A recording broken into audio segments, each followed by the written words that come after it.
Welcome back, everyone. 皆さん、お帰りなさい。今日は179日目です。It's day 179. Shorter day today. And then we have 2 days? I wonder what tomorrow looks like. Oh, tomorrow might be... Yeah, tomorrow is a big burn day. So we'll look into that.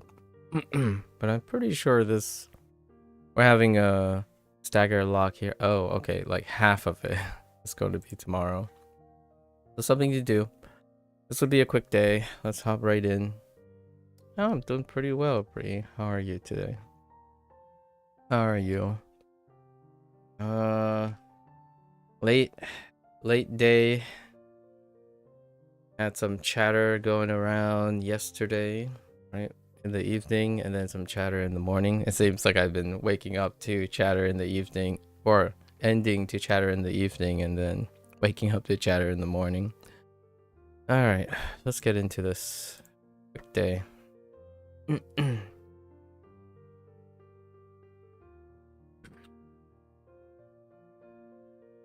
Excellent, excellent. I'm glad to hear that you're doing pretty well.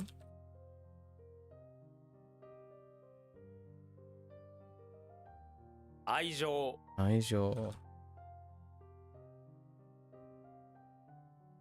不詳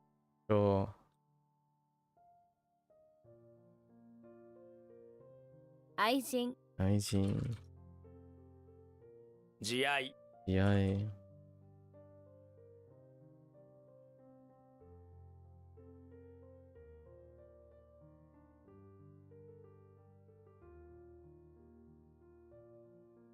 愛知県 愛知県 I. Man, there's all the eyes. Okay.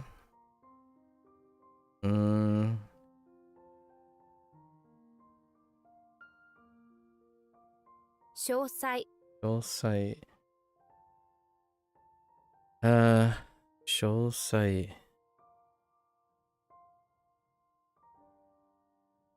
a little bit. Oh, details. I've been doing that a couple of times already.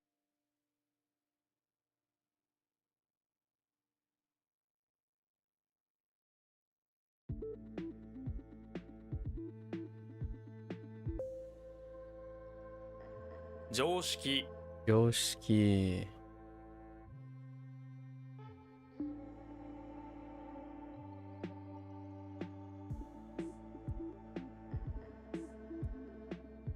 What? Oh, 川底 川底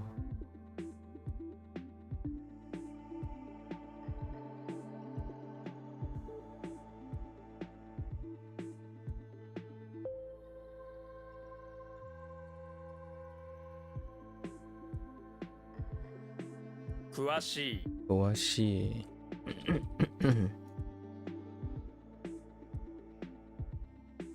Oh, really? Oh.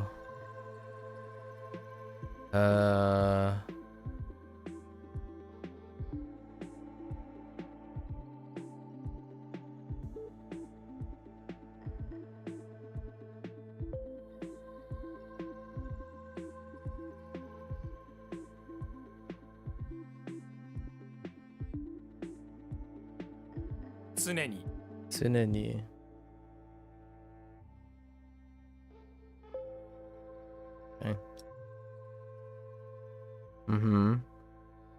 Okay. Okay.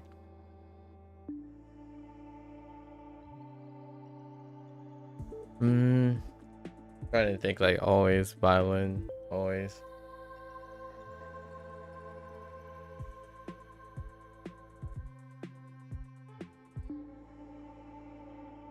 寒天 Content.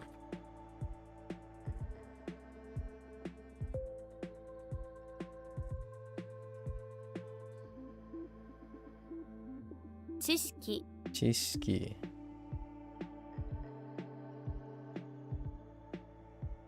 監禁。監禁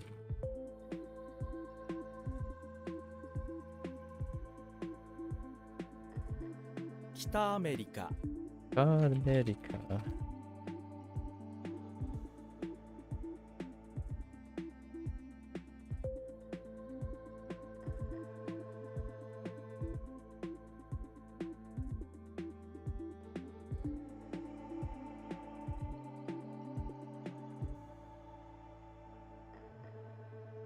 愛国心 愛国心。うん。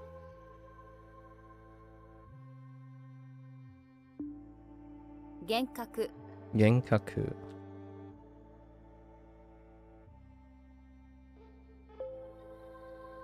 愛する愛する。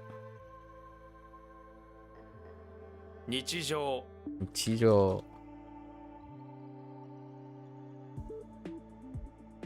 交渉交渉。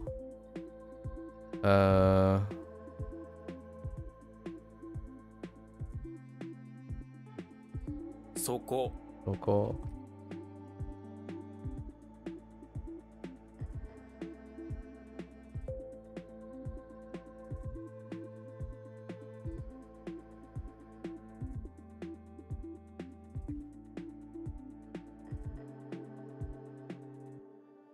干す押す。うん。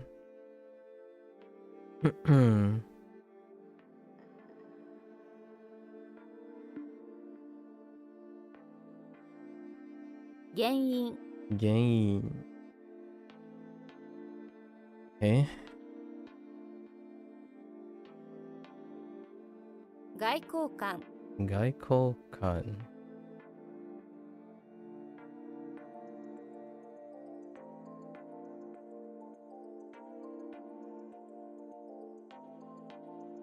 外交官で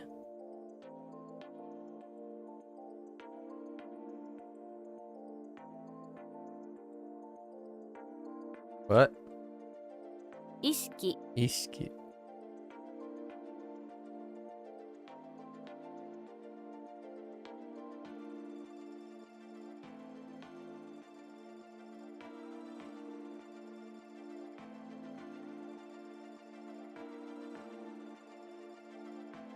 What?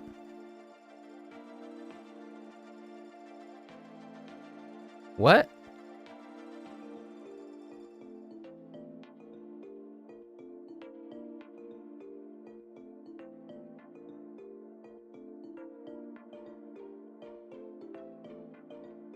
失恋、失恋.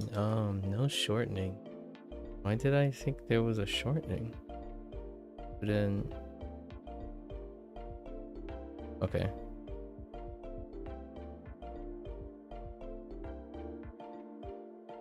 干渉干渉. Oh. 幻、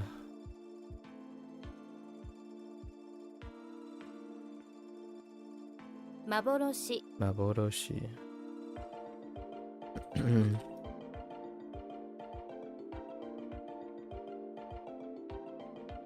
What?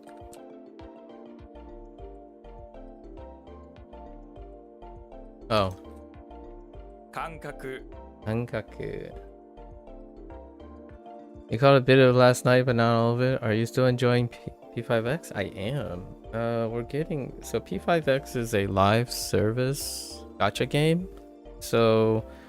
the stuff that I'm enjoying is like the baseline main story quest, and then there's a character arc that is used as an introductory thing. And this is a live service model, so they will be introducing new banners, right? New banners for monetization. But with the new banners, it seems like they're gonna add a character arc. So we're trying to get to the point where it is steady state, then that game goes into the background. It's kind of one of those things like, oh, I kind of enjoy this. I want to go back and take a little bite each day. And then that will then fade into the background until the next character art shows up. I don't know if I have a feel for what the roadmap is yet. Generally, that's how I cover it. So I'm really enjoying it now, largely because that's how I start up. It's the same with PSO2 NGS about a little over 4 years ago. It's a shame I didn't record that, but this would be the first time where I've recorded something at the start and then stored it away. But I did the same for Neverwinter, Hearthstone, or Neverwinter, Hearthstone after that, and then PSO2. Those are my PSO2 NGS. Those are my like 3 at the moment. I've been looking for another live service model thing of a different nature to become like to be part of the founders wave, and this would be an attempt. There's no guarantee that I might not drop, like I may drop it in the future, but it would be, so far it's a game that will keep me contact with a live service model that's a gacha format. Now there are other like subgenres of games. I'm not too concerned about subgenres of games because that involves content and theory crafting. This is more about like being in touch with the current standards of distribution of the gacha model. So I'm actually enjoying the game in the light that it gives me my feet wet back into the Persona universe in anticipation and prep for next year's project, which is the Persona Legacy, which will take like half the year, if not more. Much like the Like a Dragon Legacy in 2023, which took up over half the year. And then what I'm going to do is I'm probably going to keep up with the Persona series and the Like a Dragon series alike. They are the series that I have decided to pick because of their subject matter and their writing and dubbing things that integrate with Japanese language learning and Chinese language learning. I think ATLUS and SEGA, especially SEGA, gives me the most comfortable vote of confidence that they double down and contribute most things to building legacy and rapport and existing universes. I think out of all of the current developers and publishers right now, the hats go off to them, in which they can integrate and emphasize my use of language learning. Outside that though, it's indies all the time because I'm exploring and looking for something. But having an event in my life with video games throughout the year is probably what my goal is. P5X will be one of those where you're probably going to see me bring up every 3 or so months. It kind of looks like it's one of those where they release a new banner every 3 or so months, which is seasonal things. But yeah, I'm looking forward to it. I personally think one of the games that I've been doing for like over 12 years is reaching the end cycle because of the idea that they either scrap the model and try to introduce a new IP with a revamped model, or the model is falling behind. And this is more for the enjoyment. Well, I don't use the word enjoyment too much. The intellectual curiosity on how well my perception of business models are. I tend to love to participate tangentially with gold standards and then use those gold standards to evaluate how I understand the market moving. Because honestly, in the end of the day, it helps me understand the world around me and the people that behave in it so that I can be useful, potentially, at any time. And it's been very interesting, intellectually stimulating to see what is considered a middle of the road, which I disagree, maybe a little bit above average gacha model, live service gacha model. There are other models out there that are far less consistent in agreeability, and that's the one-time payment plus gacha, versus the wave payment gacha, and there's quite a lot to dive in. I will probably write most of these the first time I do it, once I finish the core stuff and then do maintenance. I'll probably record a summation, my candid conclusion thing. I think I am possibly going to be able to do that before the end of June. If not, it'll be a little into July, but that's okay. I told myself that I was going to try to do a monthly project each day, and I was planning on like maybe I should take a separate month, but this seems like an opportune moment.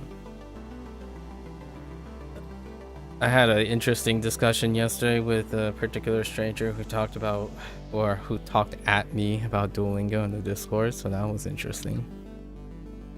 And then another stranger chimed in, which was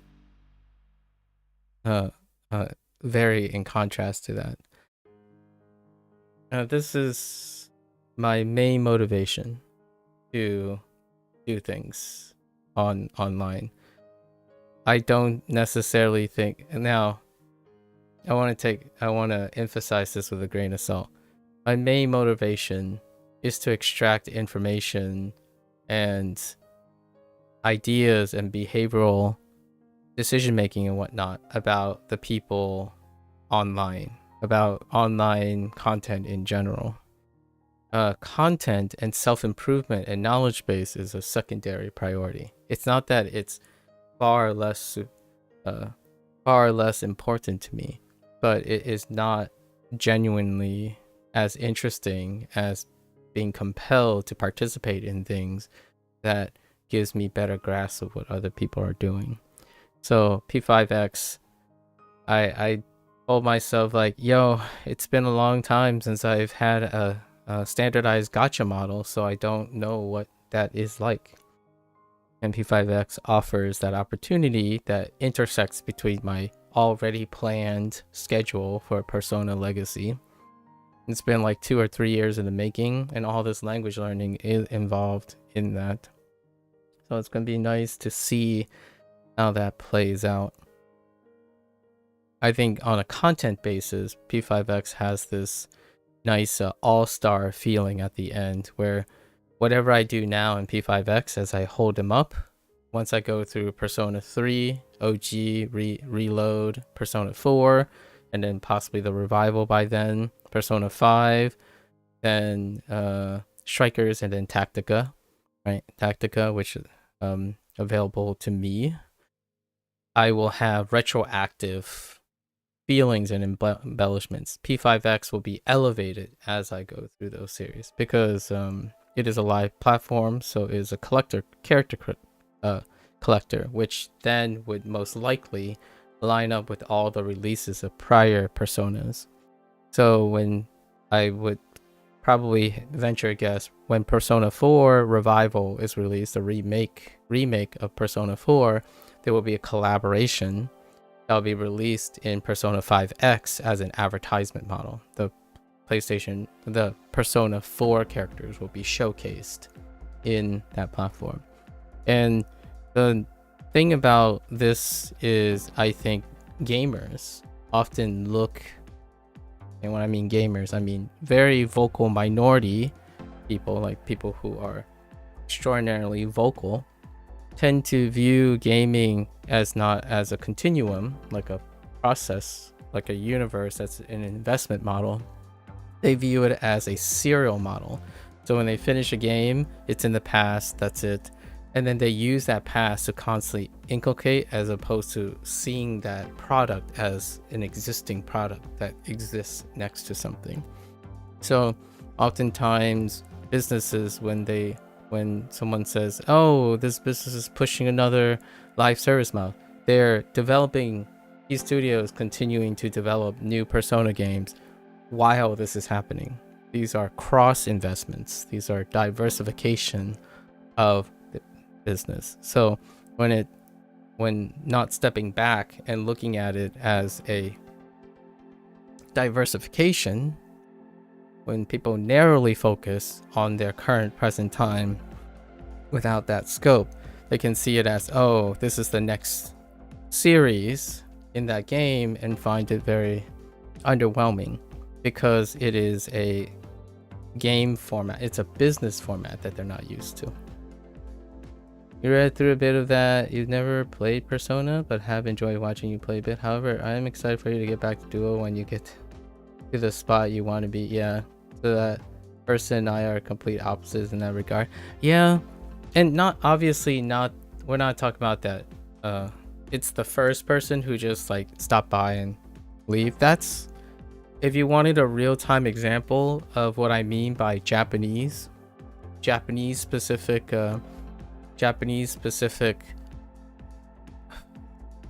language learning, like toxicity. You might call it toxicity.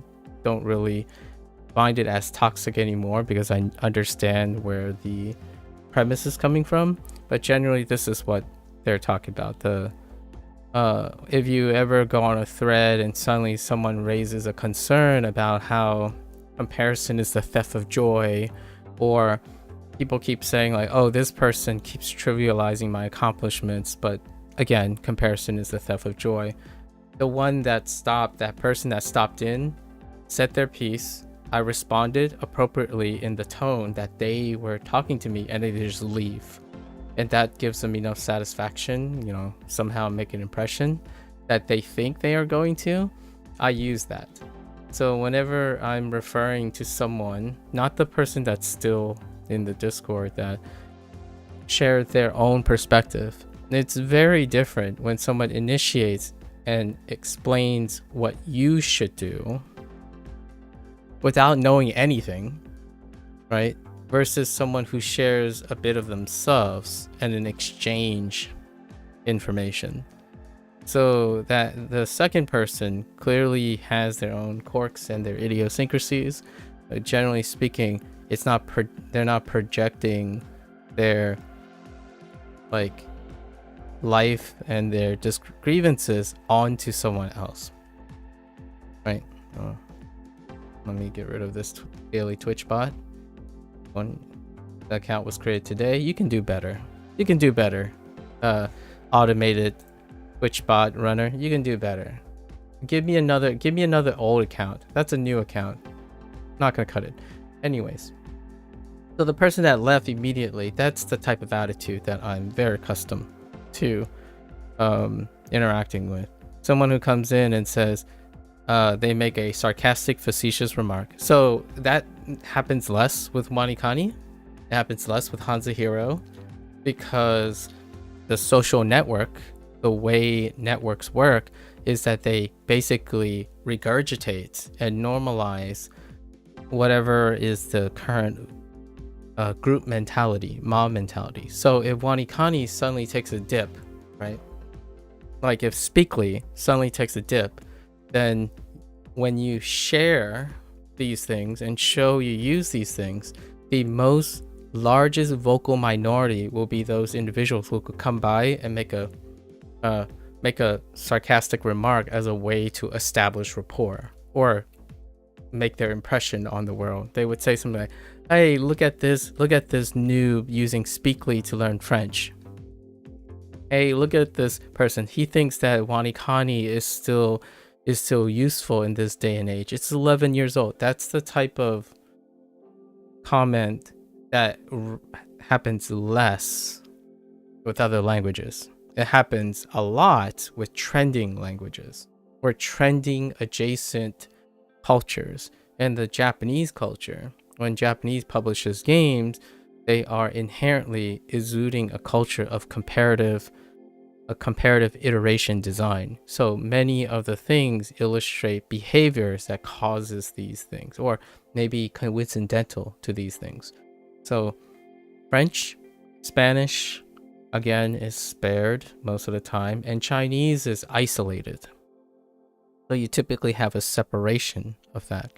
However, Chinese culture tangentially, in terms of their like trendiness, like video games and stuff, is trending upward now.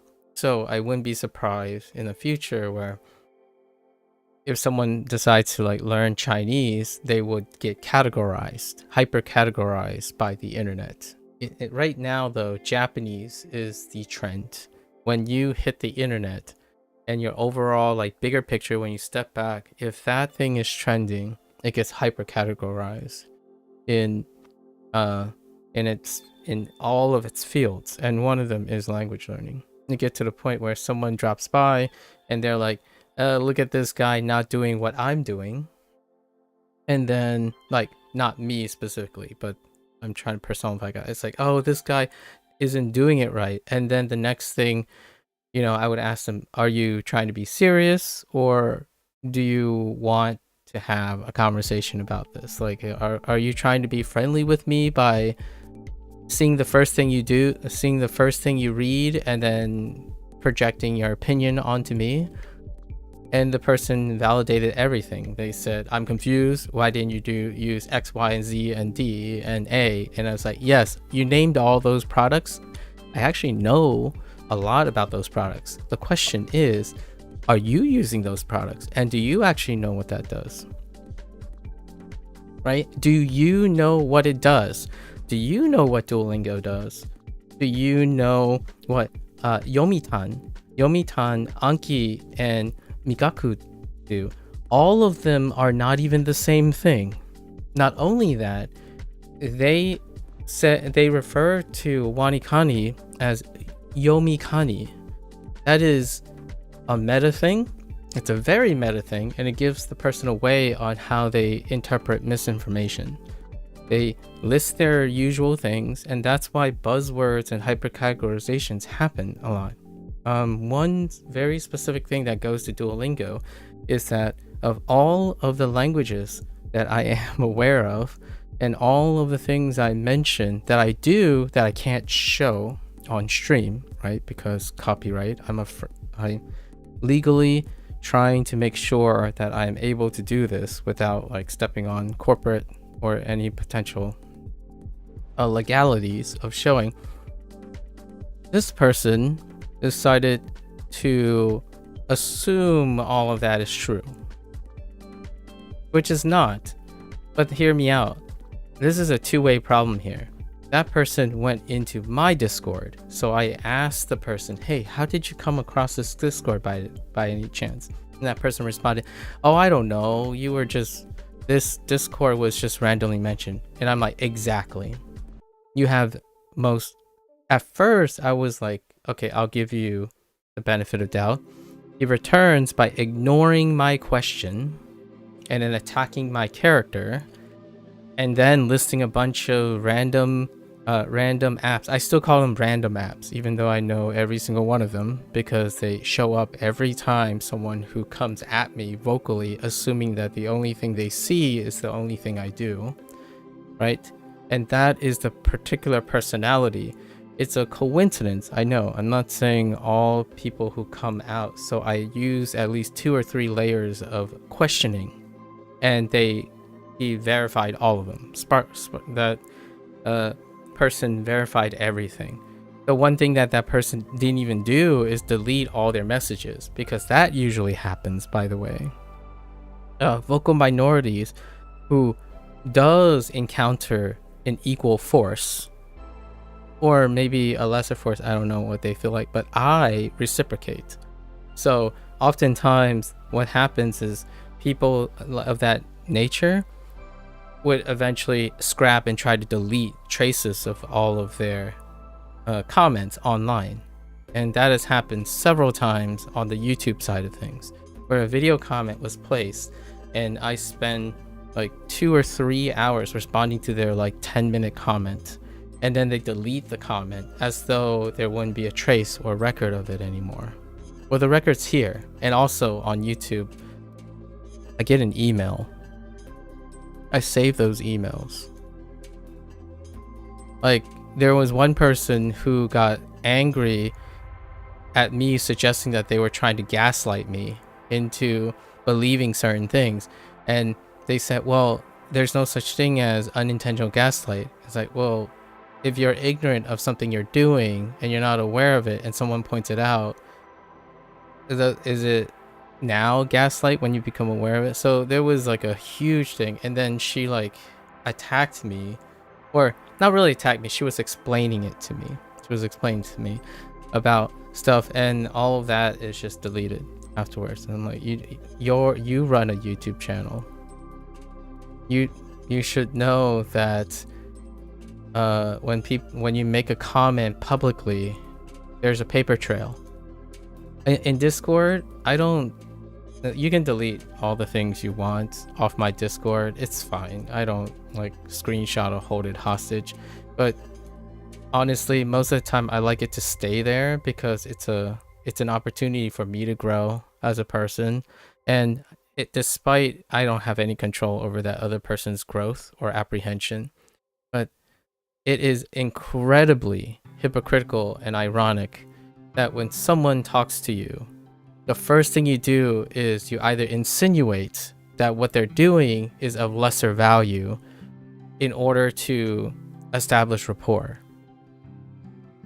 And one of the main priorities that I have emphasized over and over again, which is in contrast to the person who followed, we had an adequate exchange of ideas. My ideas and priorities are very different. I learn languages to bolster my social skills, not the other way around. Communication, social skills, critical thinking is the reason I like language learning, because that came first. So mastery and fluency of all the languages is an excellent side effect when someone always tries to prioritize things like, oh, learning a language bleeds into those other skills. For me, which I try to match that person's enthusiasm,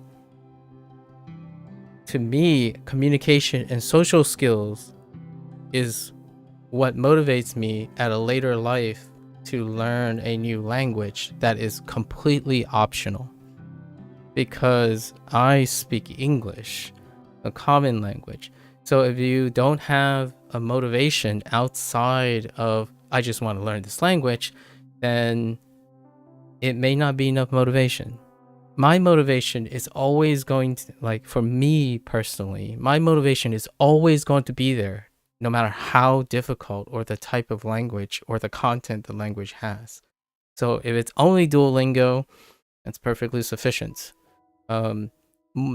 It's a privilege. For me, once again, I want to emphasize, it's a privilege that I can learn another language. How other people learn that language and expose to that language when they're tackling learning skills. That is why I use these products and understand them. Now, how much would I use these products is where it can be a little deceptive. Lots of these individuals would like to evaluate their value as a person based on their completion rate or how quickly they get things done. That is their prerogative, for sure. But it is their prerogative. Not, I have to agree with them. So the moment a disagreement occurs, or when someone else talks like them, in order to meet a middle ground, they can choose to leave. And most of the time they actually choose to leave, because that's how conflicts are, in my opinion, that's how normally conflicts are resolved, by individuals who behave like that. The way you can have extreme opinions and continue to be allowed those extreme opinions while going around staking out people randomly to voice and project their convenience is they isolate themselves in an echo chamber of their own creation. That person will not going to develop social skills, communication, and critical thinking skills. If they choose that, the easiest way to resolve a conflict of interest is to attack the person's character and then leave. They can continue doing that for the rest of their life if they want. Hopefully they can operate a successful business in which they are a boss with a specialized skill that other people can deal with that type of lack of empathy while them making money. If not, then Generally, on average, individuals like that will fail to be able to work with other people. And perhaps someone will like that type of personality. In my opinion, that's a complete lack of empathy. And empathy is a component of social skills and communication skills. Empathy is required as well, and social awareness is required to establish relational rapport, regardless if you're arguing or debating with another person. Some of my best friends and I are incredibly argumentative to each other, but there is an incredible depth, at least, that doesn't warrant us to suddenly think that it is incredibly appropriate to initiate a conversation by taking a jab at someone's work. It's really classical. And I really do mean when that person called me weird, and I'm like, it's very disappointing that you weren't weird as well. Because an intellectual does not operate on monotony and projection of very trendy, reductive comments.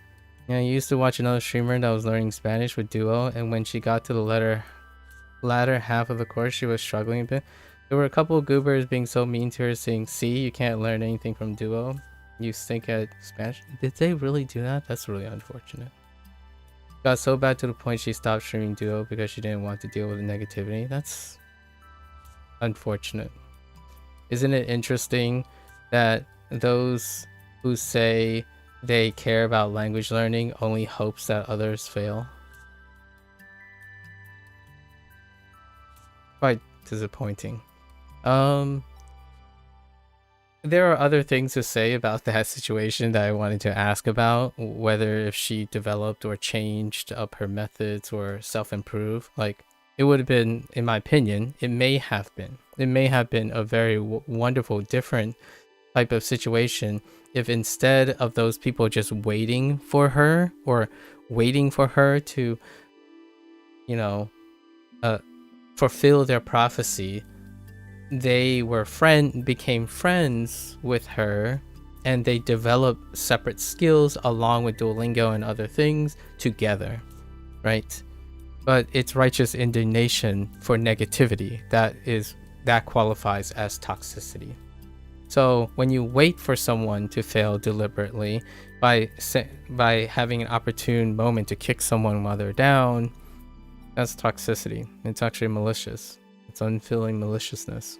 And I really have low tolerance for that. In the sense of those who do it intentionally.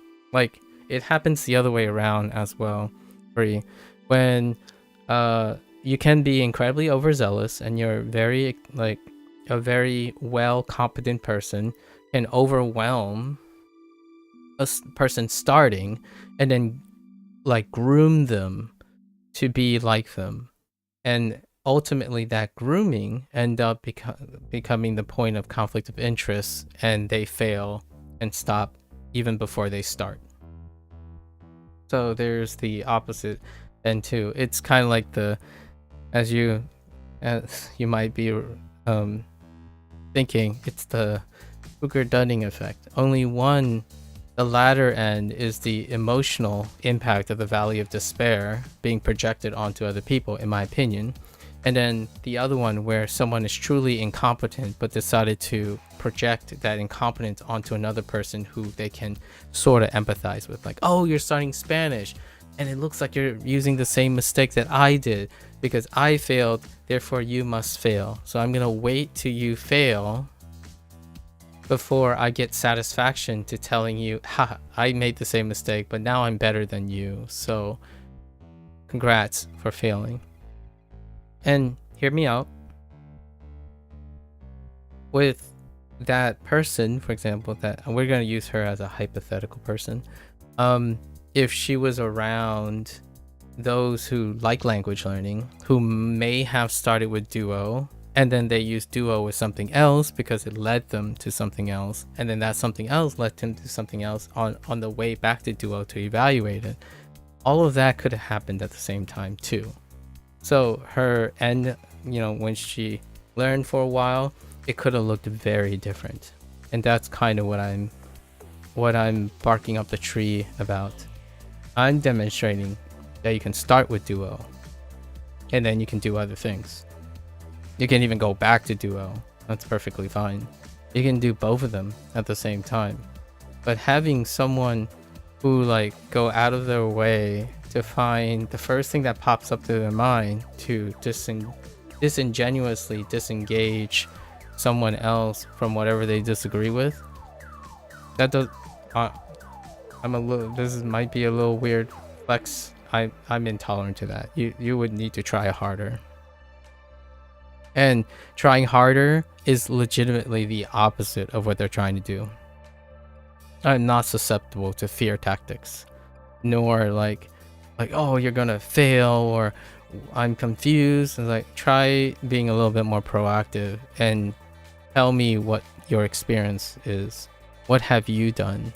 How have you done it? Proactive natures will possibly be electric, and be establishing rapport gives people access to a reflection or representation of empathy. So if you go around saying, the thing you're doing failed because I already knew that, like, well, yeah, that reflects poorly on you, because not only did you not do anything about it, you decided to antagonize and counter someone instead of creating empathy and then demonstrating how well you can do something by helping someone else through empathy, not through countermeasures. We kind of talked about it 2 or 3 days ago, Bree, when you were talking about Speakly. We were so overly, like, we have the opposite problem a lot of times, and it's not really a problem, but it's something that's humorous to me, where we try to be overly agreeable, and that's thinking like that can also breed conflict of interest. However, at least we are thinking about the idea that both of our ideas can coexist. They can coexist. Not only that, they can be transformative and synergistic. So that creates rapport that has a level of trust, right? Despite us being overly trying to be agreeable to each other, it opens up the possibility that we can learn and exchange from each other. When you start by attacking someone's own work, or lowering someone else's status or their product in order to then suggest another product, I have little to no tolerance for that. That's one of the I have maybe 10 things that I say I axe out or try to squelch right away, and that's one of them. It's kind of say like, dude, you look a little bit ugly today. Here's my product. It can help. Like, well, how do you know I don't like the way I look? And also, the next time you start a conversation, perhaps you should start by establishing rapport. Start by working on your social skills. And if you think I'm weird, I can't even believe what all the people you think are weird think about you, because you are the one who started a conversation by making light of what that other person is doing. Say, hey, man, you really suck at this game. How about we be friends? Like, pass? Like most people, like I would say a good average people, I don't fall for them for reasonably saying, haha, ban, right? But in my opinion, I give them at least 3 questions. Tried once, that person struck out. Tried again, that person struck out. And I tried a 3rd time, and that person didn't even leave, didn't even stay for the 3rd time. So, make an attempt, and that's all you can really do. I really hope that that streamer ended up finding something else. You know, finding something else that works for her, that she can stream and continue to learn Spanish in response. Now, there is also the somewhat victim blaming situation. It's a two-body problem, right? It's a two-body problem at minimum. So there is also something to be said that when a streamer decides to share their language learning journey, they also have to hopefully have enough confidence, problem solving skills themselves to understand that this is a natural part. This is one of the possibilities that will occur. And that brings us to today's rant. That's what I expected. This isn't necessarily my first time sharing public things. It's not the first time. I spent many years contributing to a it's not my first time spending like more than 7 years of my life working on a experiment and like a thesis and whatnot, in which my most respectful colleagues on a daily basis try to tear into it, right? Because the peer review process is one that I am most familiar with. And for lack of a better word, to be a little reductive, those who are incredibly vocal minority, the vocal minority that seeks like some emotional payout all the time, those individuals do not understand what peer review is. Or they have not worked in a professional field long enough to understand the rigors of peer review. Like, you can work in other professional fields and have a semblance of what it's like to have colleagues who are critical and strongly communicative while still being your colleagues and having your interest in mind, versus the really slapstick, low effort, in my opinion, egregious overreaching of their knowledge and experience by presuming incredibly reductive, obvious behavioral patterns. If I'm an obvious Duolingo user, then that person who said that about, like, I'm confused, if you have this and this, why not use this and this? That to me is also an obvious behavioral pattern. I've talked about all those products before, Yomitan. In fact, I'm surprised that person didn't even mention Bunpro. And just so we're clear, that person was obviously mentioning that was a Japanese language learner for sure. And then another person responded immediately talking about Japanese, despite Anki and HanziHero, when that person was naming products that they probably looked on my channel and it's like, oh, here's a product name, that half of those things are for Chinese and some of them are for Spanish.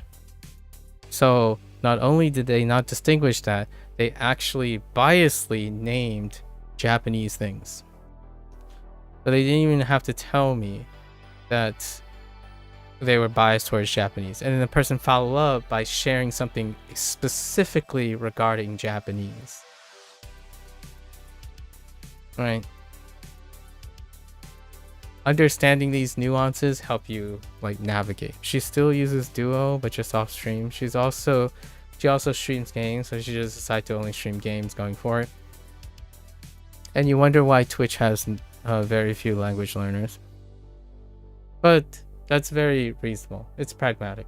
I think fear, discrimination, or like ignorance and discrimination, cyberbullying, can come unintentionally. I'm not going to write off the idea that those people maybe are projecting their own insecurities, so they're not potentially malicious in a directed way.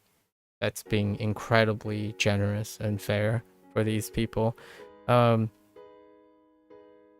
They are probably the same people who go around and say, dude, why don't anyone ever learn language correctly on Twitch or has a representation? It's like, well, if you spend all the time negating everything and starting somewhere, you know that people start somewhere, right? And maybe I'm a little aggressive here, but I believe truly that those people didn't start off as being jerks. They were probably, in my opinion, jerks because of the choices they made in life. At least I like to believe that. I think genetically, even despite not being a geneticist anymore or have a degree in psychology or any upper level ways of monitoring human behavior, I like to believe that humans tend to respond and normalize their behavior to the choices and decisions they make. And it's a lose-lose to me when I see a story like that, where someone may have been interested in language who may become amenable to transforming her experience over time was negated by FOMO and discrimination based on ignorance. And ignorance not necessarily because they don't know Spanish. There's a really high chance those people that said that you stink at Spanish knew Spanish or have learned through Spanish, like through apps and stuff, but they decide to choose to use their wisdom to stop someone from being interested in Spanish openly and seeking other relationships and experiences in which it elevates the language learning community. And I do feel that it goes without saying, again, I think the majority of language learners, despite whatever your target language is, are quiet. They're unassuming. And sometimes if you can get those people to be on your side, they're incredibly nurturing and empathetically collaborative. But those are the quiet people. They don't have emotional instability. They typically don't have emotional instabilities that allow them to be so vocal and reactive to the point where they would try to cannibalize themselves, like cannibalize the value of them. If you in a bigger picture sense, any recruitment of people who are amenable to language learning bolsters the value of your own skills. So like if I want to feel like I have value in learning Japanese and Chinese and Spanish and what have you, bolstering and encouraging the success of other people through empathy instead of projected fear would elevate the value of your skills that you have, that you're already in the game.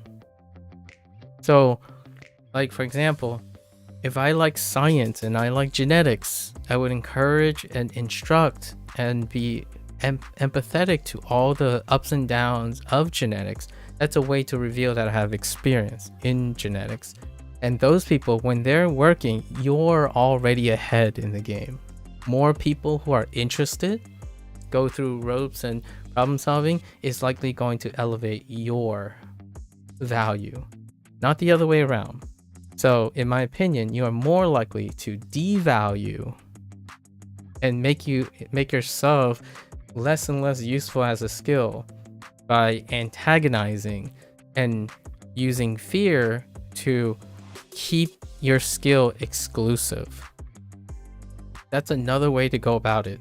So you can deliberately, maybe unintentionally, weave out, quote, quote, weave out all the weak hands in order to elevate your position. That's another business tactic, like in a weird emotional way, another business tactic. So for me, those are the individuals that I typically don't resonate with. And that's perfectly fine. Like we have our shared space. What is a great way to illustrate this?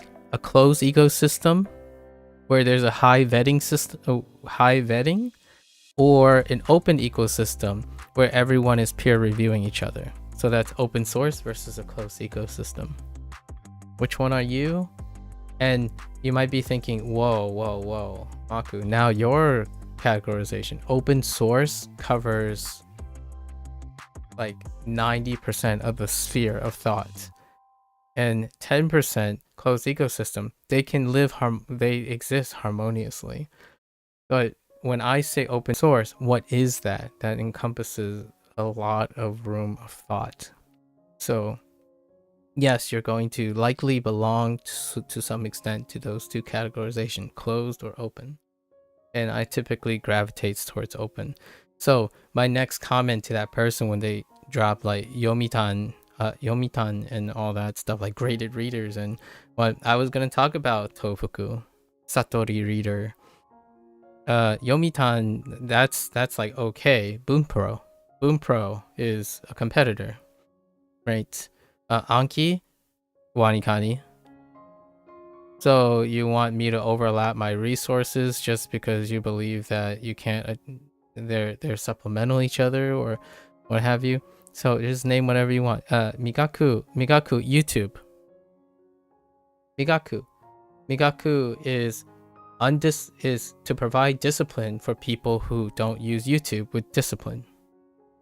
Right? If you want to be reductive about this, if you can organize your stuff on YouTube, Migaku, if you don't believe that you have those skills or that discipline, Migaku can help you with that. They integrate, and it's kind of funny because that person mentioned Anki on the last list. All of those feed into Anki. Every one of the tools that person named feeds into Anki. So they're all integrated with each other. So that person basically gave away their workflow. Not that I'm curious about their workflow because they didn't establish that they even care about my workflow. So, shame. Very, very disappointing. Disappointing, but not unexpected. It's that's the type of, and you know, would I stop using Duolingo? I stopped using Duolingo when I think I'm going to stop using Duolingo, when it stops serving a functional purpose. And what I mean by that is an intellectual form of exploration. And it's funny because they read something and they believe they have all the context in the world.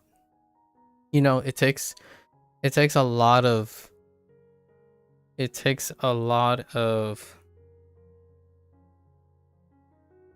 pride. I'm going to say pride. It takes a lot of pride and ego to think that you clicked on someone's random Discord link and be proud of saying that and don't see the connection to how when you say something and you want to be taken seriously or think you know something, that you have any idea saying that and answering in that way imparts any meaning to your comment. It's like, oh hey, I randomly came by your sign and I read your sign with that like 3 sentence and now I know all about you. Do you want my advice, by the way? That's okay. I'm just going to tell you my advice. And then you walk away feeling happy about yourself. Realistically, do you think someone who has already ran a business or done a lot with something would take you seriously? It's unfathomable arrogance and pride that you think that is how you get people to notice you or understand where you're coming from. And for the record, Bree, I'm not sure about the other streamer that you're mentioning, but there's more to this usually. Sometimes they stay long enough to say oh, it's just for your own good. I'm doing this for your own good. It's like, we'll start by understanding that it requires a lot of social skills and communication skills to know and to express that you actually care. Because if you don't care, then you talk about yourself. I'm confused. So they're talking about themselves. And then project what they know as opposed to what they know about you. Very vastly different things. What's going on? Oh, we're just sharing a little topic that happened yesterday. Your name is Poopy Poop with a lot of O's. May I ask, what was your inspiration behind that name? What happened? You're gonna have to go watch it yourself. Poopy Poop was taken? Oh, I see. Well, I can't really explain that again with the interest of time. But let's just say sometimes social skills are very difficult to refine on a platform that doesn't encourage or take consequence on social skills. All right. Anyways, sorry, I can't go over it again. It's going to take too much time. But know that that's interesting. Why not use is poop poop taken? Did you try poop poop? Did you try or like poop squared? You know? That didn't quite answer why you chose that name, but I guess I'll take your word for it. The reason why you chose poopy poop was because poopy poop was taken.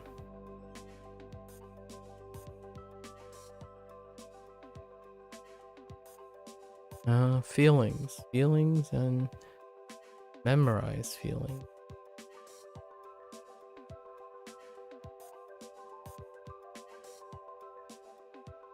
What else does this take? Oh, sense. Oh yeah, that's right. We can use sense.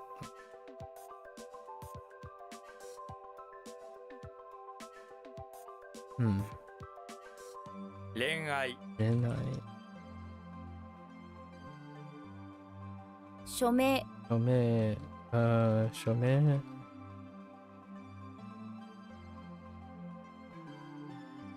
Oh, wait.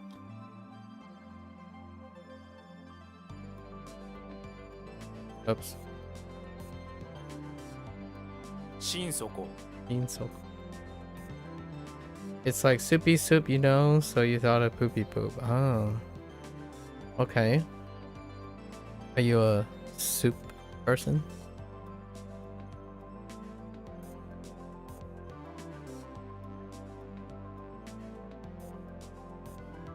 Yeah, poopy poops are pretty soupy.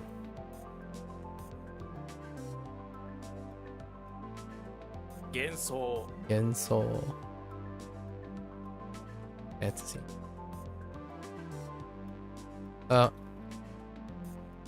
Wait. Koi. French on Duo isn't bad. Time for you to start a new project. Look. I think we're I'll give you Brie, I'll give you like the short version.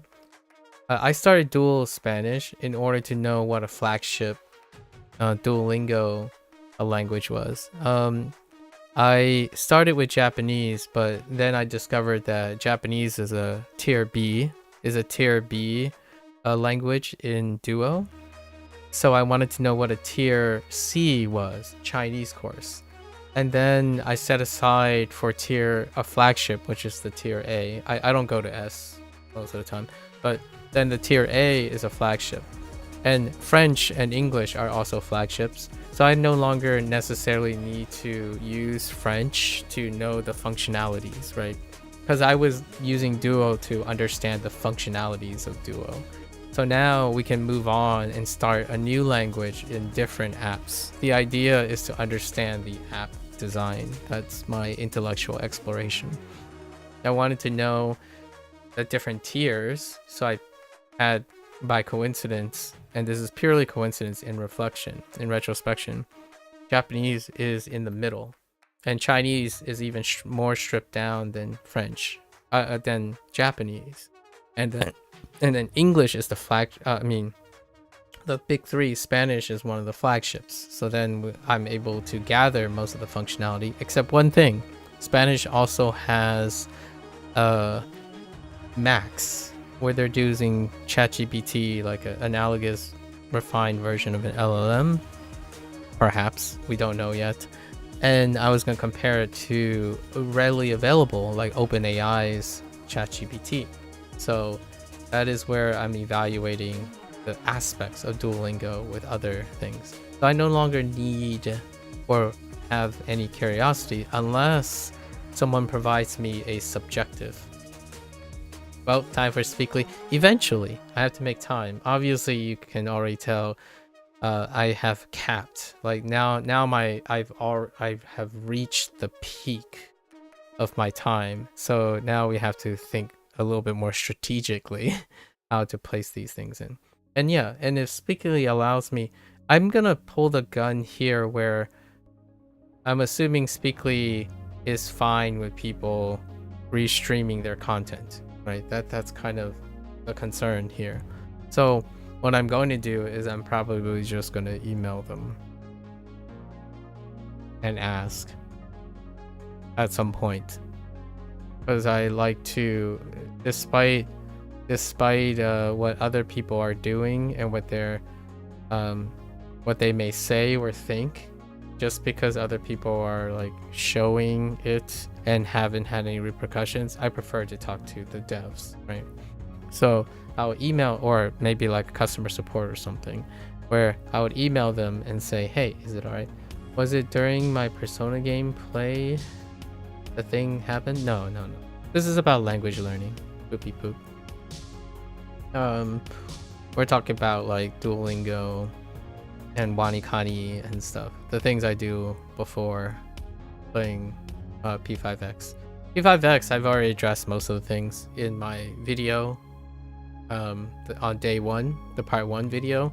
I already addressed most of the frequently asked questions that I may encounter when it comes to P5X. And actually, I shared a little bit with Bree already about the current market and perceptions of live service models, free-to-play games, and the current modernization of the gacha system that's been normalized by MiHoYoverse at the moment.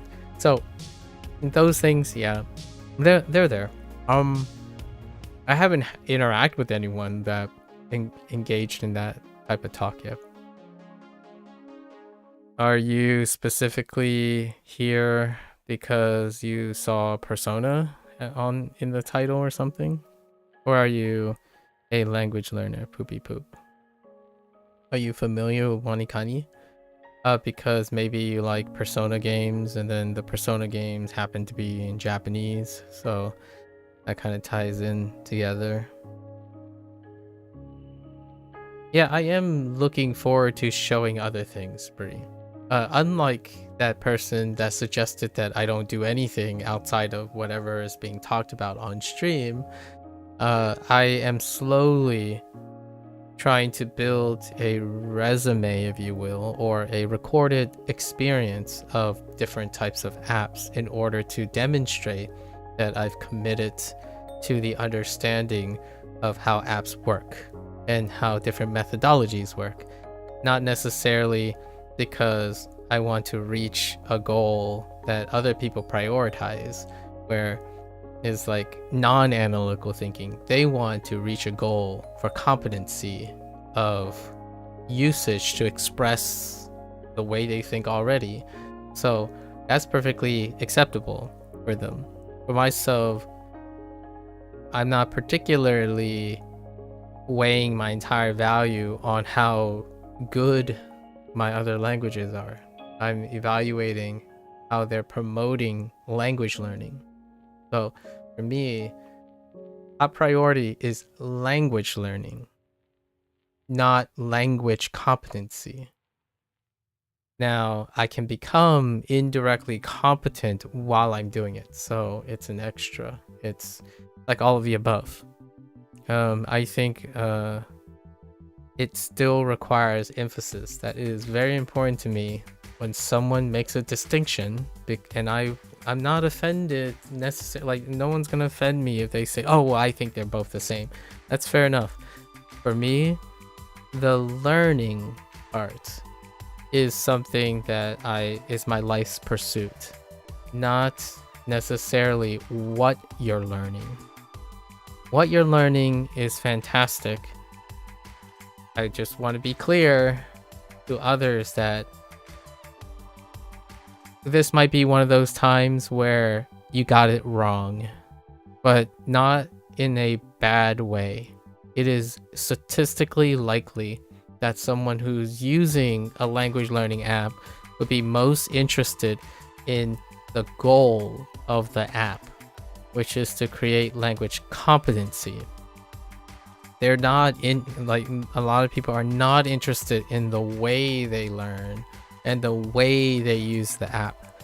So yes, it would suck if you find someone who's been using Duolingo for a very long time and they haven't changed up the way they interact with Duolingo and, you know, elevate their thing, because they're not focused on the learning aspect. They're focused on the results, right? And it goes both ways. It goes both ways for the user and the people who are critiquing outside of the user. And yes, that's my attempt to be perfectly objective for both sides. Subjectively, one person is malicious, the other person is the victim. That is the subjective nature of that. It's very unfortunate that such a person has to encounter such negativity. So what do you think of those, having spent some time with learning apps? I cannot summarize most of that, but if you go to on YouTube, I've recorded all of these things and there are summaries along the way. So if you're interested in maybe something that deals with my thoughts in Duolingo Japanese, it is around day 300 was the last time I summarized something for Duolingo Japanese. Duolingo Spanish was the most recent one. It's the section 2 review, around 60 days. If you're talking about WaniKani, day 100 review. If you're looking at HanziHero, day 100. Unfortunately, in order to summarize all those things, it would take me over 48 hours to summarize them. So I'm not going to. I'm going to say that they function really well, provided that they do not solely stand alone, because learning process is complex and it also involves a whole host of life skills that allows you to maintain consistency in developing a life skill. So learning apps capitalizes on that. One of the core principles of a learning app is to get you to habitually use the app, which is coincidentally one of the disciplines and life skills that one is required in order to acquire a language. So most apps, if you wanted a hot take, emphasizes on how to get the person to habitually use the app in the first place. And many of these apps have different approaches. Contextually, they have different, like semantically, they have different approaches to achieve this goal. So use a combination of as many apps as possible that gets you to habitually create a schedule that allows time for all those things while not sacrificing your well-being, like your mental health, your diet, and your sleep. If you can achieve that, then the stuff that I spent 40 hours or so summarizing is how do you create independence from those apps? Like, how do you stop using those apps, right? At some point, you want to be able to do all the things unaided. And for me, I'm demonstrating how I start, or how I personally, not other people, just myself, how I would start with an app, be consistent on an app, slowly bridge and develop and extract what that app does for me, and then move on from the app. And that stuff takes time. It takes like an hour every day, 2 hours every day, but I work towards extracting what I've learned from that app so I no longer become dependent on that app. And it's extracting how that app is teaching the material, not the material itself. The material itself isn't going anywhere. The Japanese language isn't going to suddenly become a new form of methodology or something overnight. In fact, I won't live long enough to see probably won't live long enough to see the Japanese language change fundamentally. They may change subtly, and that requires upkeep. So that's probably the long take here. When someone says, why are you using only this? It's like, I'm not. Also, you have to understand that when you use something, you use it long enough to extract the value from it before you move on to the next thing. And you can do multiple things at the same time and extract and correlate with them and complement at the same time. You make time for it. You can, if you want to use migaku, right? Migaku and Yomitan and Boon Pro, while also juggling Anki and WaniKani. All the power to you. The question is, are you compensating for all the skills that they're replacing? And one of the core ones that language learning requires at the basis, show up for class. And Duolingo does that in spades. Now the question is, what did Duolingo do after they got your attention and make you show up for class? Did they teach you how to show up for class without someone telling you how to show up for class? That's one of my major criticisms for Duolingo. It doesn't teach you how to be regular, start a schedule, apply a schedule. It's expecting you to use the app forever to schedule yourself, because if you think that's helpful, that means you yourself do not have the skills or the life skills to create that discipline. Like WaniKani does the same. Most apps are there to remove the need to schedule your lessons, to be regular. And certain apps decide to use gamification to incentivize you to continue using the app. Others use metrics.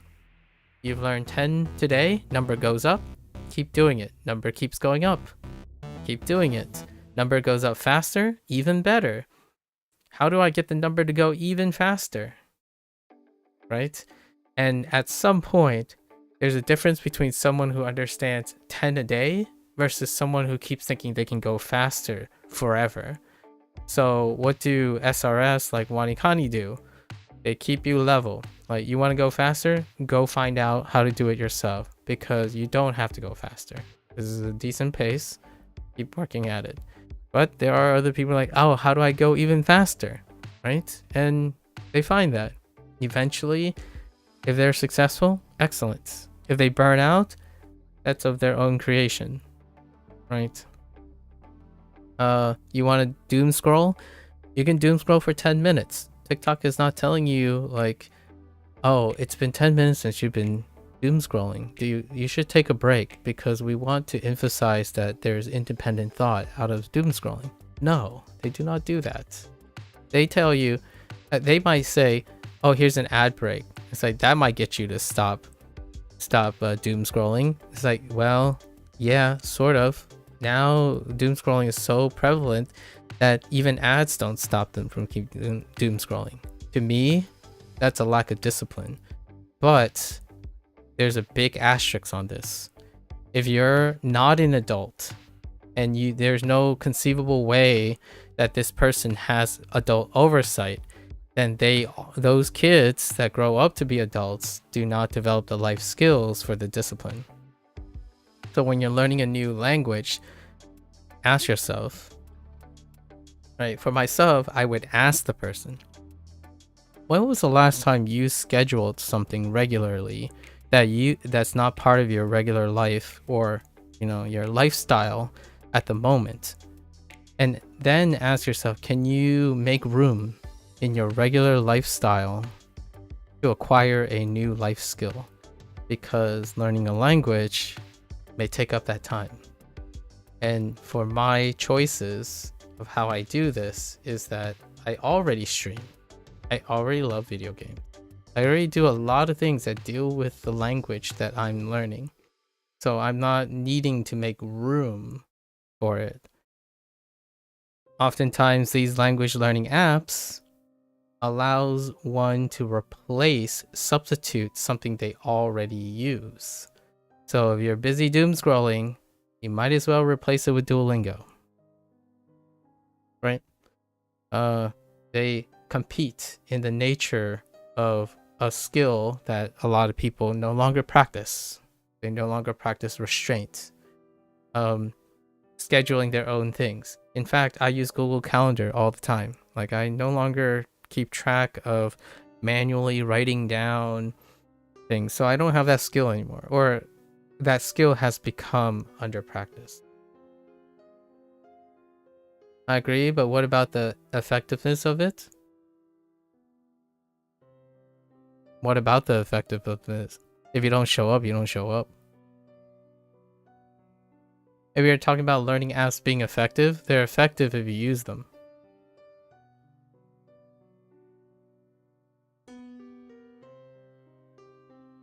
I'm sure you're asking for a more like detailed evaluation, like, oh, which one's best, as opposed to textbooks. Yeah, they're both effective. You're talking about making comparisons. Both. Use both. You make time for both. There's no as opposed. It's both. Which one is more regular for you? Do you find textbooks more approachable, or do you find apps more approachable?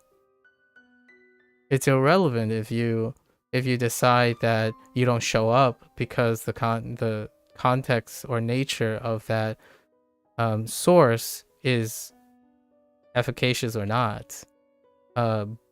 Textbooks can be more effective than apps if you like textbooks.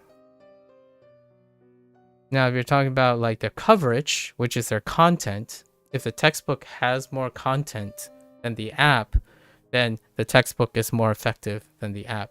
I think that's what you're talking about, in my opinion, if I'm being presumptuous. If you're talking about the efficacy, it's the content that you're referring to.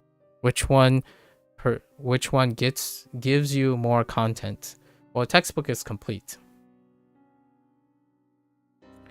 An app about that textbook is the same app. Like, it's the same amount of content. So that question that you just asked me was the reason is what happened for most people. So if you're curious about what is the element behind what me and Bree were talking about, it's that prioritization. You are concerned with content and not the process of the content. The most effective thing is the thing that gives you all the information. If you want to adulterate and you agree, and the only thing you care about is content, is the thing that contains the most content. So the textbook covers JLPT 5 through 1, then it's effective for 5 through 1. If the app only covers 5 to 3, then the textbook is more effective than the app. Right? Because that's what you mean by effectiveness. To be clear, I'm making a presumption here. For me, that's not what creates efficacy. There are many things that contribute to efficacy. One of the dominant things is not the content. The content itself is immutable.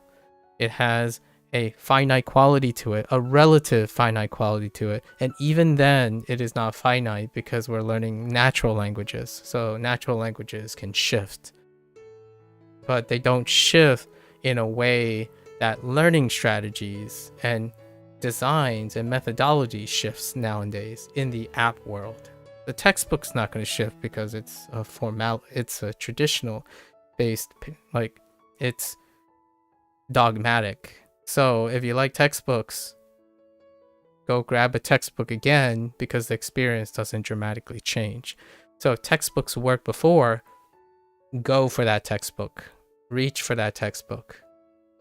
What is important to me about efficacy stays subtextual here, because textbooks do not change very rapidly. So there is rarely a confusion in its learning strategy. So if you learned well in school, for example, take a class, the methodology there rarely changes. So if that worked before, it is likely to work again. It has not changed dramatically. In the app design world, it does change a lot. And it does vary ups and downs. So being able to understand the methodology and the methods are far more efficacious over time than understanding what content you're getting. Because the content does not change.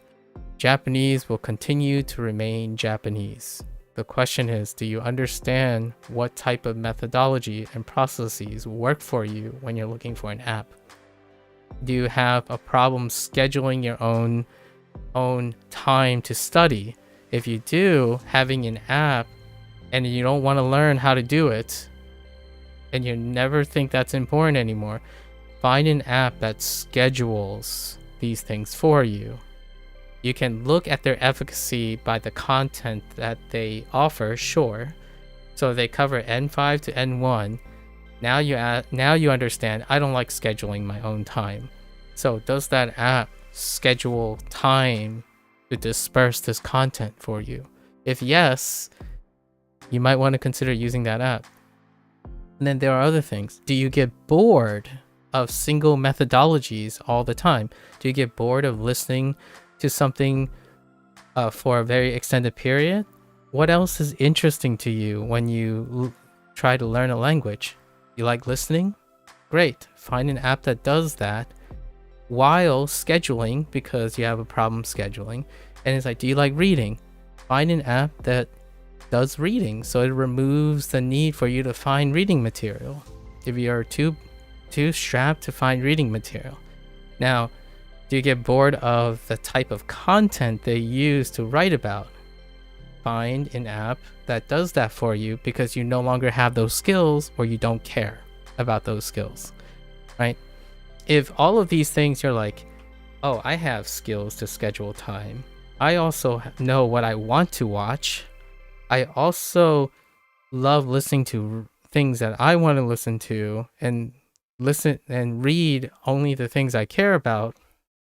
And you have all the skills to do that. You don't need an app that do any of those things. Now, if you're wondering, well, then what's the purpose of looking for an app? Find something that you didn't consider. Look for an app that is doing something with the same content, which is Japanese, and find interest in it. It's like, hey, I've never considered approaching learning language this way. I might as well do that. And then you learn a new skill. Meanwhile, the content stays the same. It's still Japanese. All that stuff, Japanese is still Japanese. How people speak naturally, that content is held consistent most of the time. Now, there is efficacy in terms of the authenticity of the content, and I don't address that because I'm not a native Japanese speaker, so I can't really emphasize that. And as a target language learner, generally speaking, the more knowledge you get, it's a plus. So if you learn something unnatural, it becomes the basis for something that is natural. So the efficacy is still the content, if you're referring to that type of thing. The thing I have been talking about since the beginning, and you can kind of imagine what that person said now. The idea is understand how you're learning and ask yourself, is it sufficient to learn that skill? If it is, go find those things. If you don't want to work on those skills anymore, use the things you already know, because you already know they're successful. If you think you're going to need new skills or things that are different because language learning simply is different in the learning process, then let's say learning how to craft baskets, right? If you think there are new things, go and explore for new learning methods, new things that complement you, and then take those skills with you. When you buy a subscription to a learning app, what did you learn that make that learning app unique? What is it worth its money? The content is not worth its money. It's how they distribute and use that content, because you can find content, the information, in any single form online. So what I pay for in WaniKani is to pay attention to what WaniKani is distributing the content, how they're using the content. When people focus on the end result of efficacy based on content, what WaniKani covers, if you go on wiki like WaniKani stats, you know the content that is WaniKani. So then you can compare it with a dictionary. Where would you go for efficacy if it's specifically based on non-methodology? And think, get a dictionary.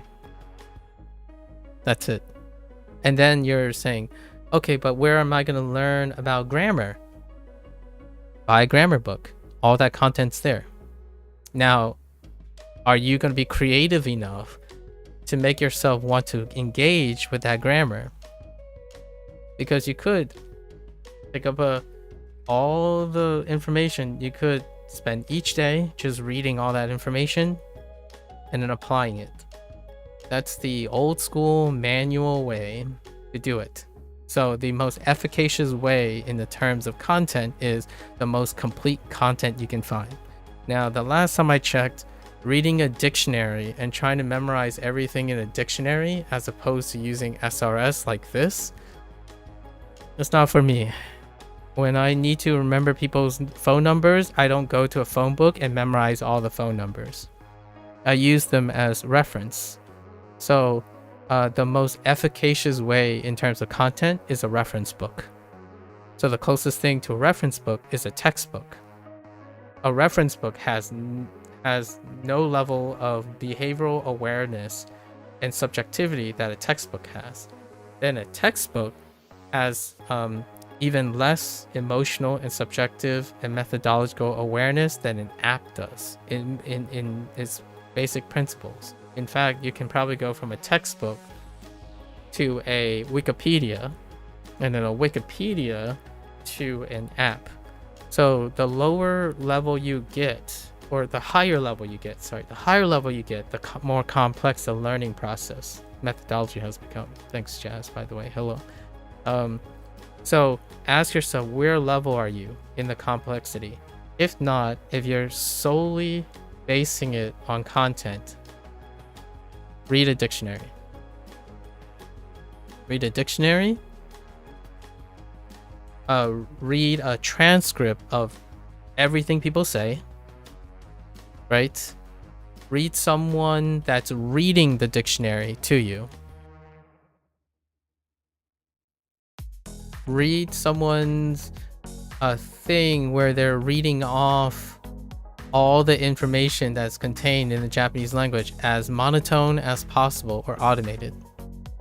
Like, find a native Japanese speaker, if you can find one, who is willing to sit there and read the dictionary, give you an example sentence, and read it constantly over and over again, and then give you scenarios and listen like that way. No form of engagement, just unadulterated a Japanese person, an actual live Japanese person who's willing to read that and encompass the entire comprehension, a comprehensive body of the Japanese language. That's probably the most efficacious when you remove the consideration for methodology. Nope, that's the greatest result in my opinion. So that's the most objective truth. Unfortunately, the last time I checked, humans, when they argue which one is more efficacious, or if they like this more than that, or if it's more useful than this, they're really talking about subjective metrics, right? And I kind of grow a little bit wary or concerned when there's no distinction between what is considered subjective and what is becoming objective. Like, for example, when someone says immersion is objectively the best method to do things, it's the most it's best because it's the most subjective things to do things. Reading a dictionary is the objectively most comprehensive way to learn all the most vocabulary in your target language. I don't think there's a person that I've seen and that said that, hey guys, I'm gonna start on a journey, let's read the dictionary together. And then once they're done with the dictionary, they'll pick up a grammar book that only just talks about the grammar structures and stuff, vanilla, and they just read and extract all the information from the dictionary and apply it to the grammar book.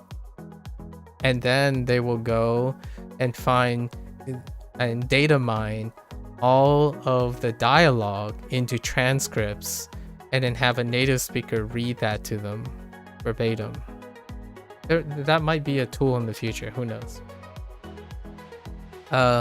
I learn my target language based on my objectives and my priorities. I like learning Japanese because it gives me a cultural connection or a cultural bridge to something that's been part of my life for a very long time. And I specifically prioritize activities that I can do every single day because I don't have to change my habits to do them. WaniKani is part of my streaming cycle because I stream every day. And then I play video games that happen to be in Japanese because I already do that. And then when I need to build new things, it's attached to things I already know works. So once I know how to use Duolingo on a regular basis, I decide to start WaniKani. And then since I extracted the information from Duolingo, I don't need to use Duolingo very much anymore. And now I can use WaniKani. And in the future, I'll probably use LLMs because I don't need the tools or skills from WaniKani or Duolingo anymore. They come with me. So when I engage in LLMs, I use what I learned from WaniKani and Duolingo in terms of methodology. So then I can develop even more strategies. LLMs give me the flexibility of applying what I learned from formal school. How do I learn the complex nuances and the jargon and semantics dealing with epigenetics and retrovirology in the field of genetics? I did something, and I'll apply them along with the things I've learned. In fact, I don't learn the way WaniKani creates mnemonics is not ideal for me. It's because I'm more practiced in a different way. Duolingo is very similar.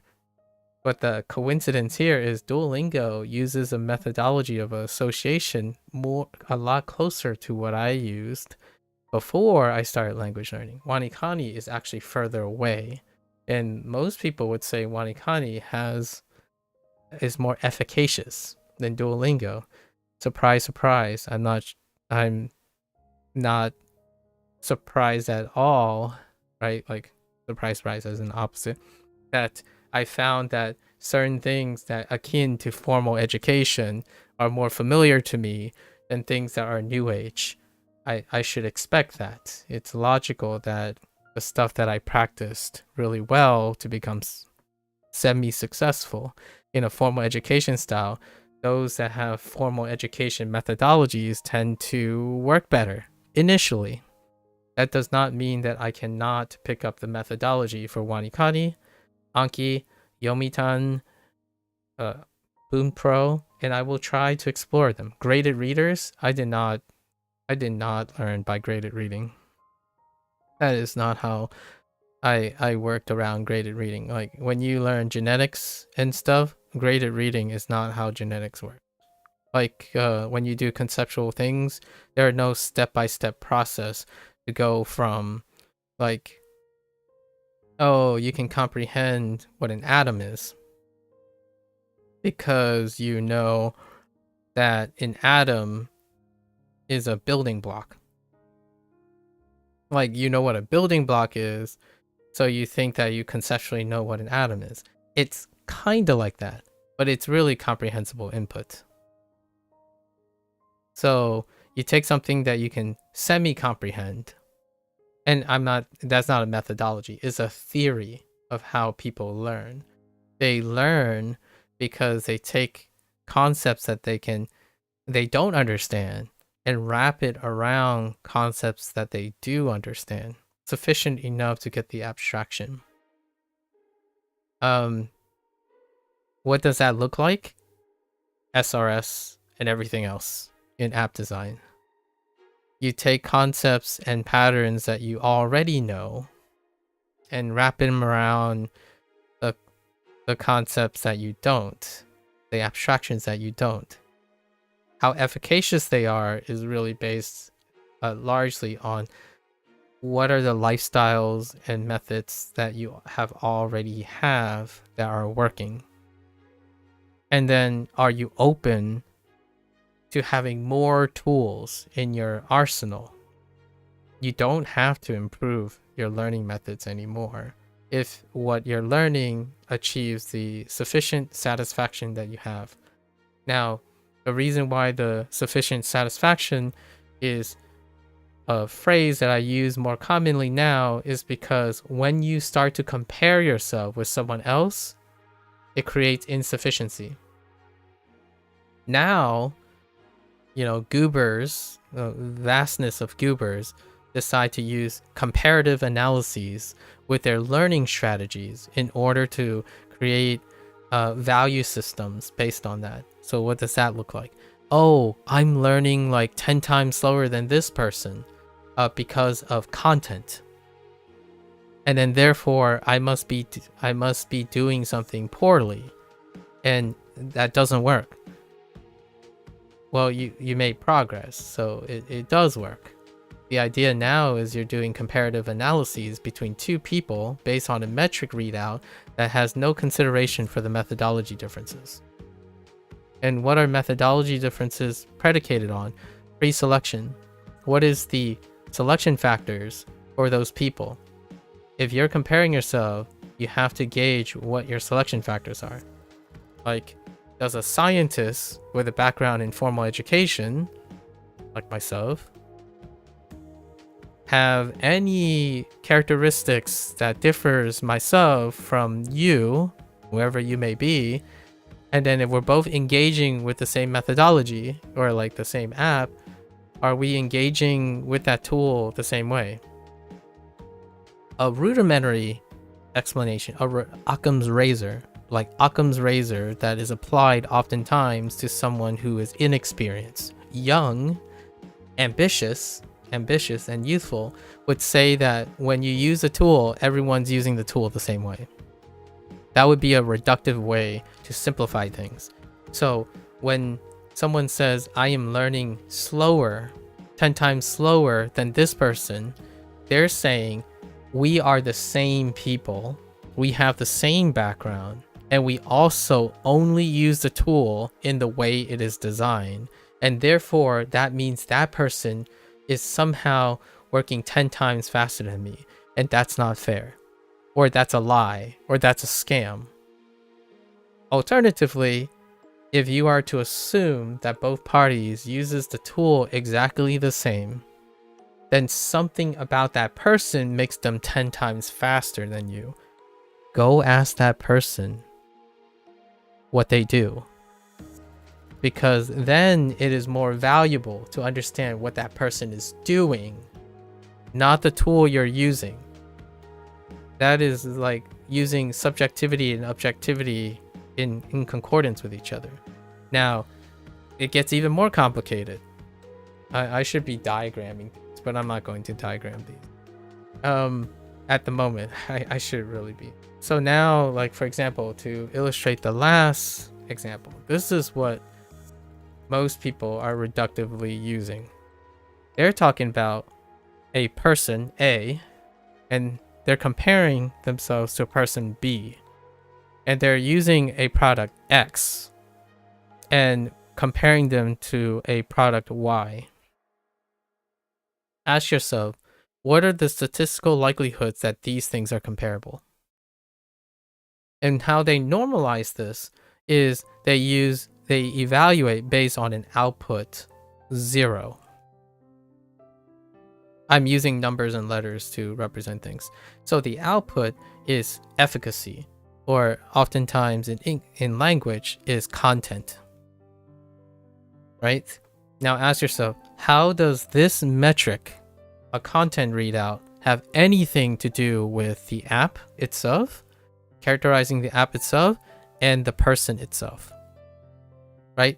It's already difficult enough that this content needs to normalize its pre-selection. But now you're talking about a different pre-selection interacting with a different app or like product while comparing these.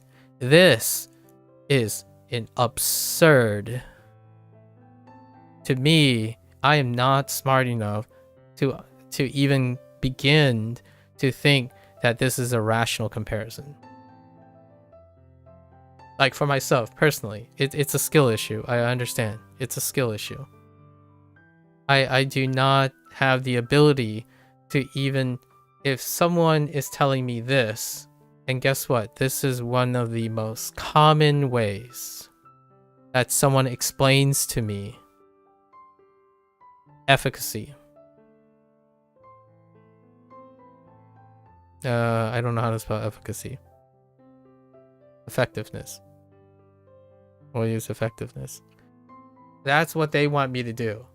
They want me to take a related to, so we're talking about a pop now. An A pop and a B pop interacting with an X and a Y, and ask me to draw some lines. The answer is I can't answer that. So instead, I focus on, do you want to look at the level of the methodology and then start there, or we could talk about the people. We can compare and contrast the selection factor. And I try to touch upon what are the characteristics that you may want to pay attention to about yourself and the community that uses it as an information, and then understand the characteristics of the app X and Y and how you would interact with it, as opposed to comparing yourself to something else, because it would imply at different levels. You can normalize this. It is possible to get a semblance of it, not absolute, but it's a semblance. One thing you can do is understand yourself. So you understand yourself enough that you're part of APOP 1, and you then, with that understanding, you can find other APOPs and look at how they interact with X and Y, which is app X and app Y. Find that and then look at their interactions with that, right? From that step, you can then evaluate an output. And then you can go back to APOP 1, interact with Y, and find an output. And ultimately, then you can possibly make a comparison with their output. And that output is what I think experts try to tell you. So the question is, where is the limiting factor? This step. And one of the biggest downsides to things like Duolingo is they target A-pop through Z-pop. Their umbrella is huge. So in order for an app to be popular among many people, you have to target a characteristic that all of these populations are deficient in, because that's what that drives demand. What is something that A through Z pop lacks? And then the rest is history, because then you're using Duolingo at this level, right? But then someone would say, well, okay, but Anki's better. We have to follow the logic. Okay, so now we have to go back. Does Anki share the same population as Duolingo? No, it doesn't. And what I mean by that is it doesn't target the same population. Now, can a population be Duolingo and Anki? Yes, but if you follow the logic, if you find someone who's using Duolingo and Anki, go back to the population, because it will no longer be A pop. It'll be A maybe B pop plus C pop. So now you're talking about all of these people who use both Duolingo and Anki. And now your evaluation has to consider this. You have to consider this.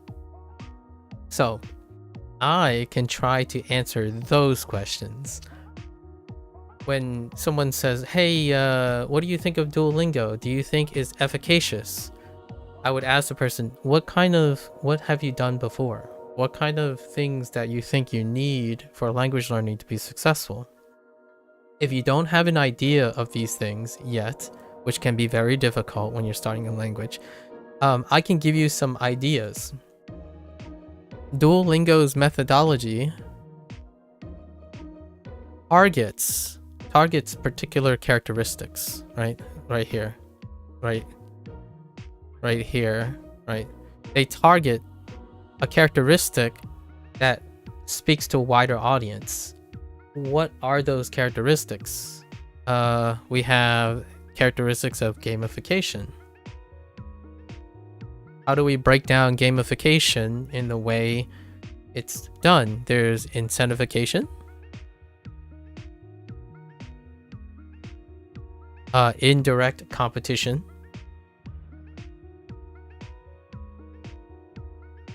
right? Cumulative, there's cumulative for like incentivification, cumulative progress tracking, right?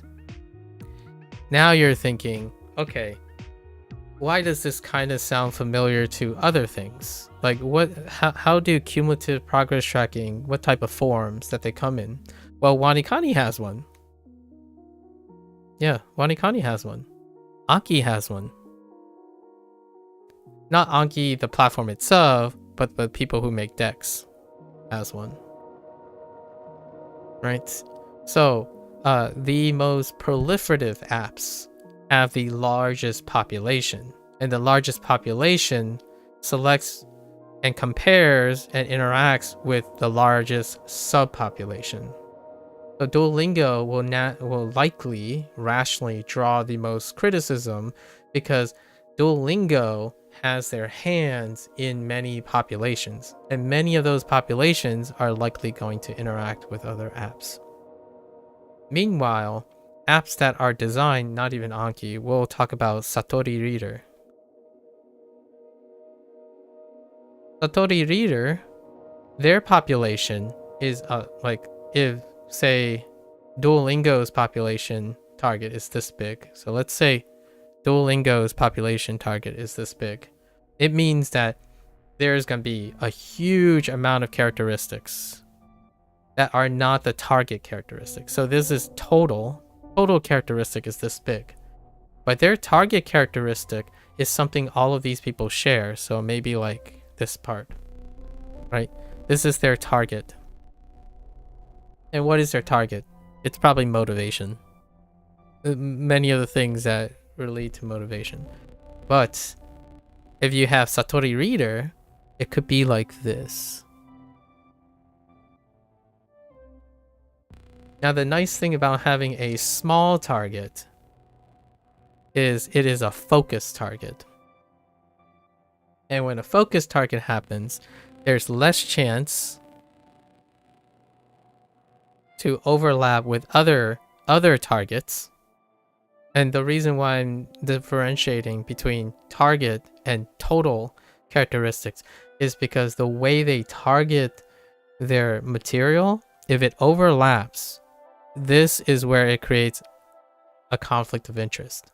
So oftentimes I've experienced less people who say, oh, Satori Reader is comparable to Duolingo.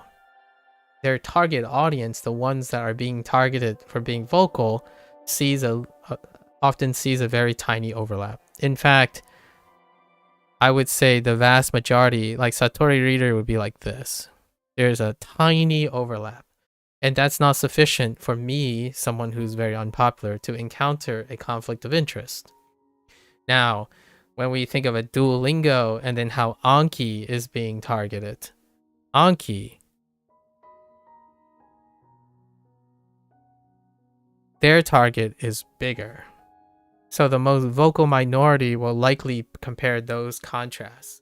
And then WaniKani's target is even more overlapped. So whenever WaniKani shows up on the screen, you will likely have to mention Anki. Now, despite the reality that Duolingo and other companies other apps have different total mass of target audience, this isn't the greatest drawn to perspective stuff. Despite their varying reach of audience, their targeting is what creates the perspective of what they do. So now, what is the one thing that all of these have in common that an emotional person who does not, in my opinion, does not consider the difference between methodology, results, and even selection. Selection is technically the first step of methodology, but when none of this works, they think that content is what compares all of them. And yes, it does. All of these things have content. And the content is void of consideration of the methodology. It does not have any consideration of methodology. If you learned to pass JOPT 1 in 3 months with one product, it's obviously the same as someone who spent 6 months passing JLPT 1 with a different product because of the content. JLPT 1 is evaluated based on its content. And occasionally someone will chime in and say, wait, do know that, like, if you ask a person who love language learning, they would say, wait, but JLPT 1 doesn't cover everything. And when they mean they don't cover everything, they're not talking about the content. They're talking about how the content is being used. Of course it doesn't cover everything. And then they'll start thinking about the methods and the applications. Speaking. I don't know, reading manga. Sure, reading manga. Those are methods. Those are different ways in which the content is being used. It deals with a method.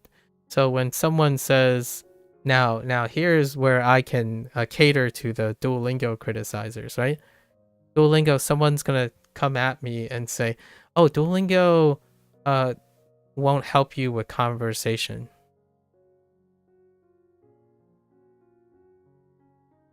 Right?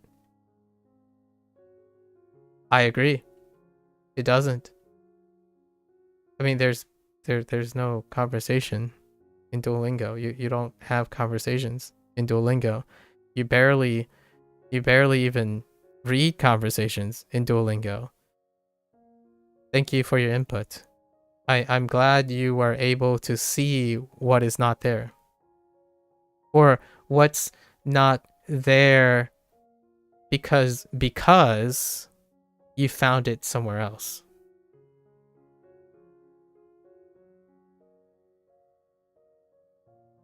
Right? And then they'll ask, so then why are you using Duolingo? Exactly. The first thing I would have expected is, like, the first thing to establish rapport in a social skill is you may want to ask why the person is using Duolingo. And if you can answer that question already, then start with that. It's like, hey, are you using Duolingo? May I ask, are you I want to see if I'm correct about this. Are you using Duolingo because something that exists? Notice how this is very different. When you go up to someone and say, oh, hey, Duolingo doesn't do this. It's like, yeah, I know. Okay, then what are you doing? But first, let me ask, how did you start your conversation? You just started by initiating a conversation in which you told someone that whatever they're doing doesn't help with whatever they're doing. Like, yeah, I would agree with you. It probably doesn't.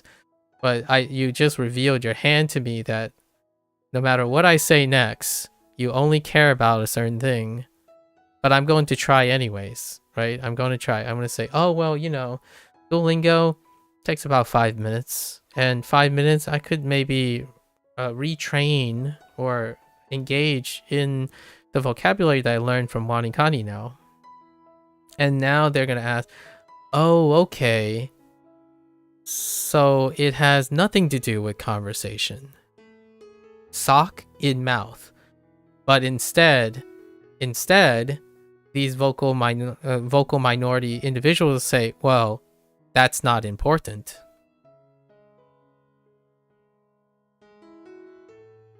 What's more important is then they double down on their asinine comment. Like, well, it's more important that you learn how to have native conversation, because the whole point of a language is whatever they believe in.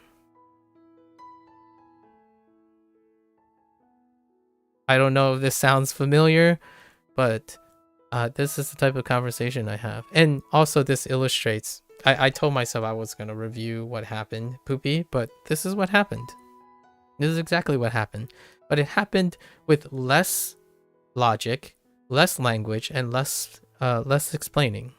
Someone came in and said, oh, hey, this guy's using Duolingo to study language, cry face, right? And I asked him, should I take you seriously, or do you actually want to talk to me in a respectful way so we can exchange ideas, to establish rapport? And the person's like, I'm genuinely confused. If you're using WaniKani, which they misnamed, by the way, they called it YomiKani, which is an entirely different thing. And actually, it's not even related to WaniKani in general. And then they said, you have HanziHero. Well, that's okay. What about using Yomitan and Anki and whatever their favorite thing is? Like, well, who said I wasn't using them? Now, if you want to be considered a really well-spoken person, perhaps you should try showing the other person you actually spent time knowing how to be a well-spoken person. And in the end of the day, the person just called me weird and left, because they know that the more important thing is whatever they're doing. And that's how we come full circle. So when someone asks me, what do you think is most? I start by saying, okay, may I presume something? I want to assume, or be able to presume and then assume something about what you mean by this word, because efficacious is very different. Now, I did spend like 40 minutes explaining how I identify efficacious, and then now you're able to say, well, what about the other stuff? It's like, okay, may I assume you're talking about this stuff because I didn't mention anything about it? The question is, did you take anything from it? And then usually then this is where I would ask the person, what do you think? How do you prioritize things? But personally, I like when the other person shares already and it tells me that they have skin in it. This is probably one of the first stopgaps.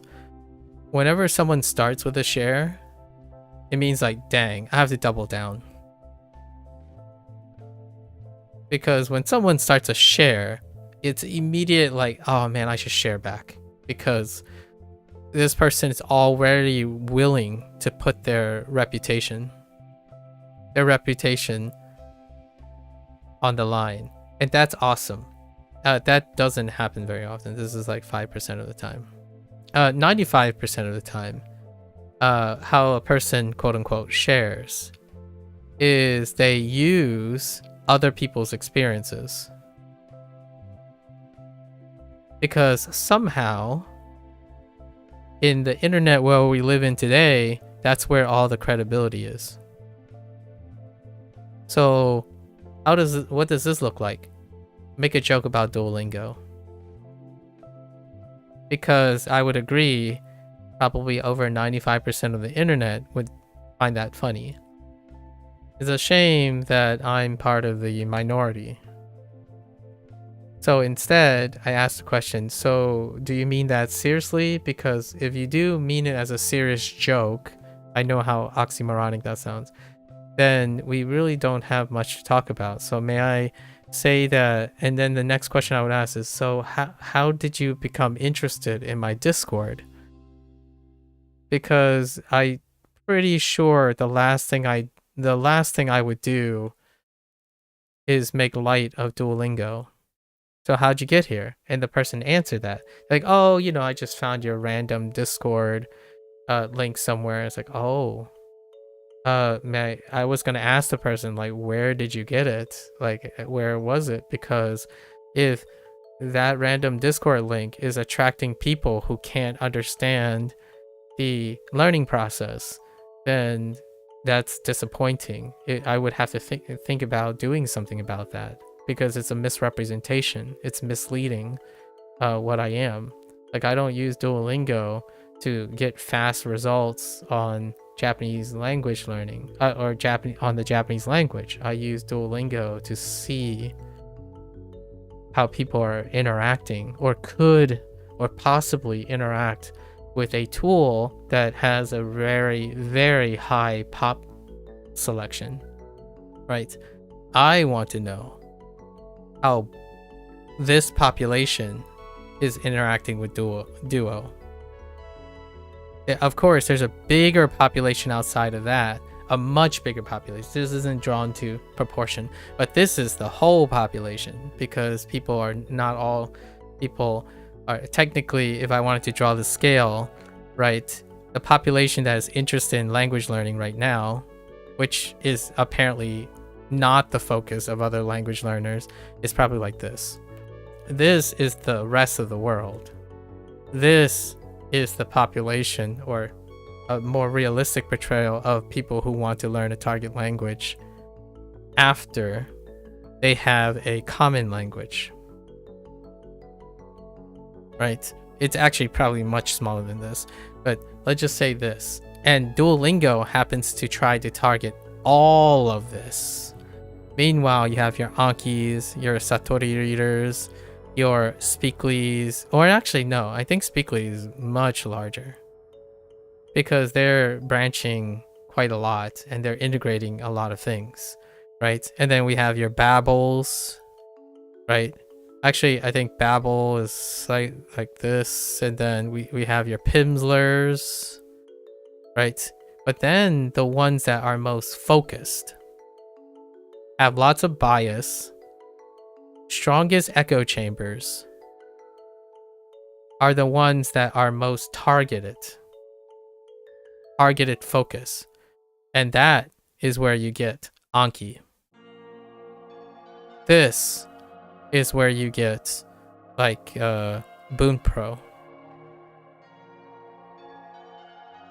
They're very focused. So when you have a focus group, you have lots of focus advantages and disadvantages. But since they have very focused advantages, what they do is they take a target like Duolingo and they focus on all their advantages. So whatever this thing is, they compare the best case scenario with their favorite app, X, and they compare it to the least favorite thing about target Y. So if their app focuses on dialogue, then they're gonna target, because it's very focused, it's easy, it's clarified, they're gonna focus on a target Y that lacks dialogue. Like, yeah, you're right. I have no problems agreeing with that. That is super logical, and it's also easy. Very easy, like the way they approach language learning. It's very easy, it's simplified, and it can be useful. It can be successful too. You can become fluent in Japanese being a very focused, targeted specialist. It's perfectly fine. You can feel like you're fluent in Japanese with that. Absolutely. So now the question is, what happens when someone who takes this type of world approach and challenges back the person? Usually these people leave because they're not interested, which makes sense. It really does make sense. What does Duolingo do that this group is not interested in? Gamification. They have no interest in gamification. So the first thing they would do as a defense is like, oh, gamification waters things down. It's like, do it. What do you think gamification serves in the process of language learning? It's like, it doesn't serve anything. It's like, exactly. That's why you think your app is the best. I agree. It's so logical and it's emotionally concordant. If you don't care about gamification, then you would hate Duolingo because gamification is part of its core. You don't have to understand what it does for other people, but you know that you don't need it. So that's sufficient enough. The question is, does that mean you understand how to do comparative analyses? Or better yet, be successful at running a multi-billion-dollar corporation? Or have any other skills beyond the skills that you care about? Or even developing skills that you have to develop and still choose not to. Like my favorite, social skills.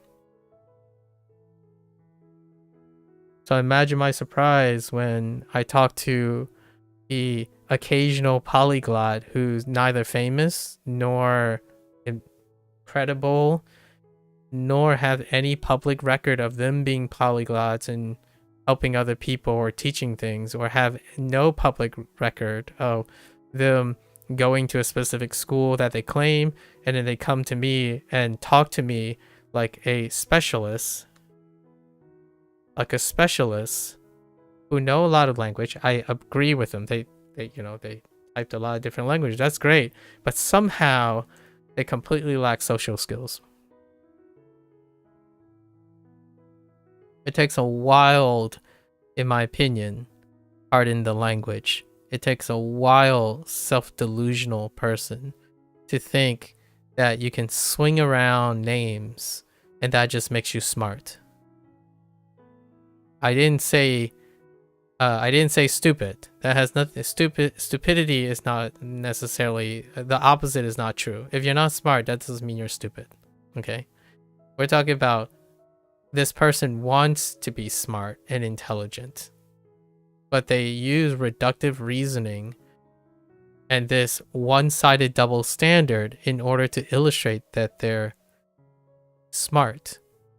I don't think they're stupid people by any stretch of the imagination. I think there are incredibly smart people who are not interested in the self-awareness of empathy. They are not interested in social skills. When was the last time you saw an extremely gifted person who does amazing things and people love to see them do things and invent things, when being deficient, quote unquote, deficient, when they're comparing to another person who has different priorities and stuff, and they appear deficient, but more of a disinterest. So this person did not allocate time to social skill developments because it's not useful for them. Pragmatically speaking, they're so good at what they do, they don't require to develop these other skills. And that's cool. That's brilliant, even, to be like that.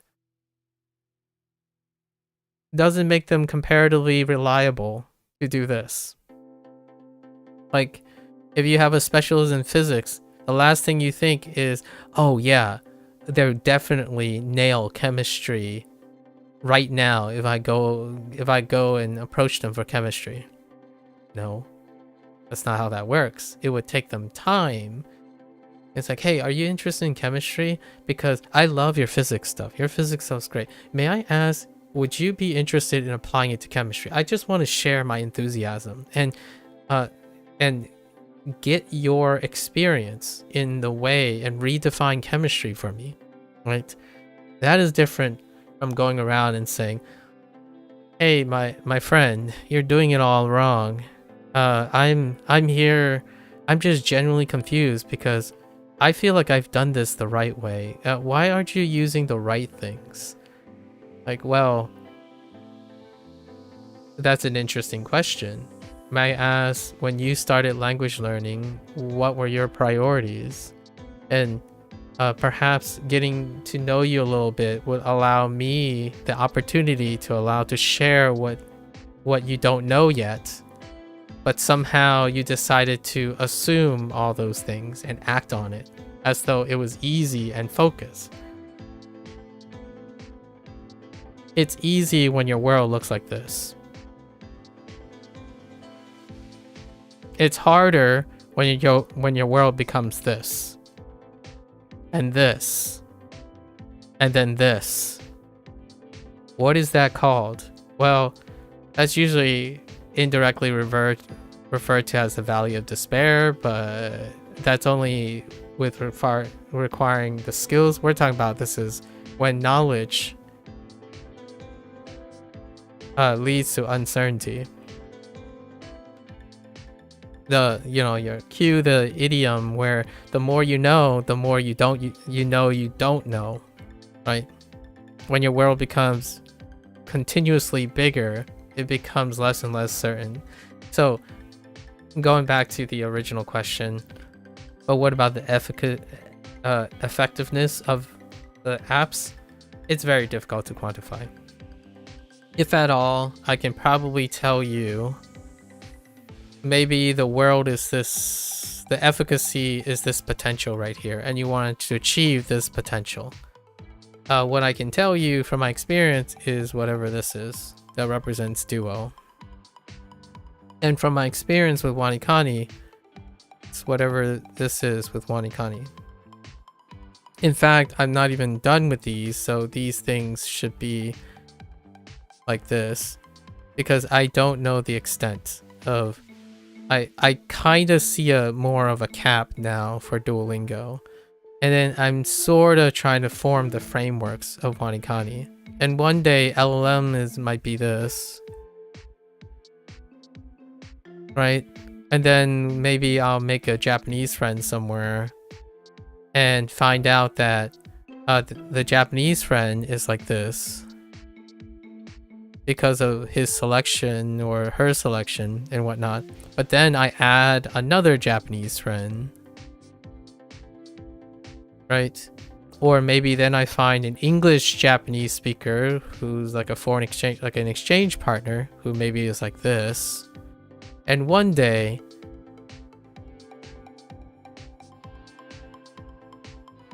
I can fill it up with people.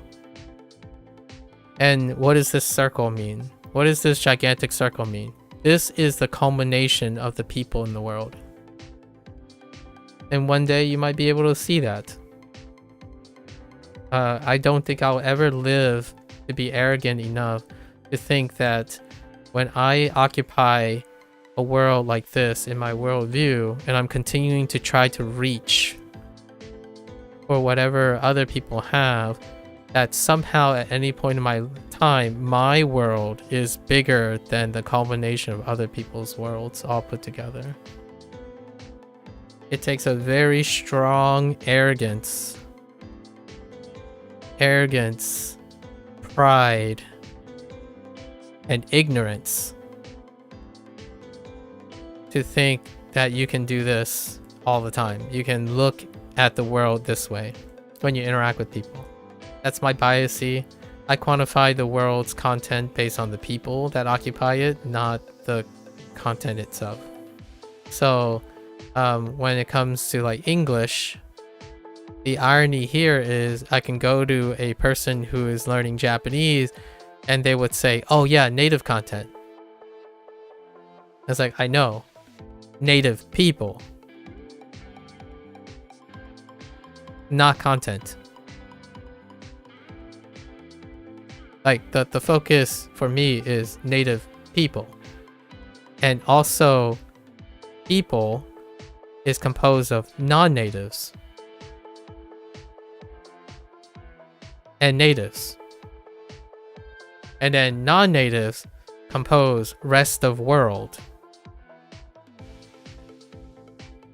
So when English learning Japanese going to native, eventually, for me, it's all of this because of people, not because of content. And the moment I make that connection with someone else that it's not the content, as in the thing they're focusing on, I form deeper bonds immediately. And if you're not interested in that, it's a loss for me for sure. But it's not a loss to the other person because they don't care. Like, I have to be real with that. Like, they don't care. It's not like they care about me. So why think about their comments? Because I can use it to show that I care.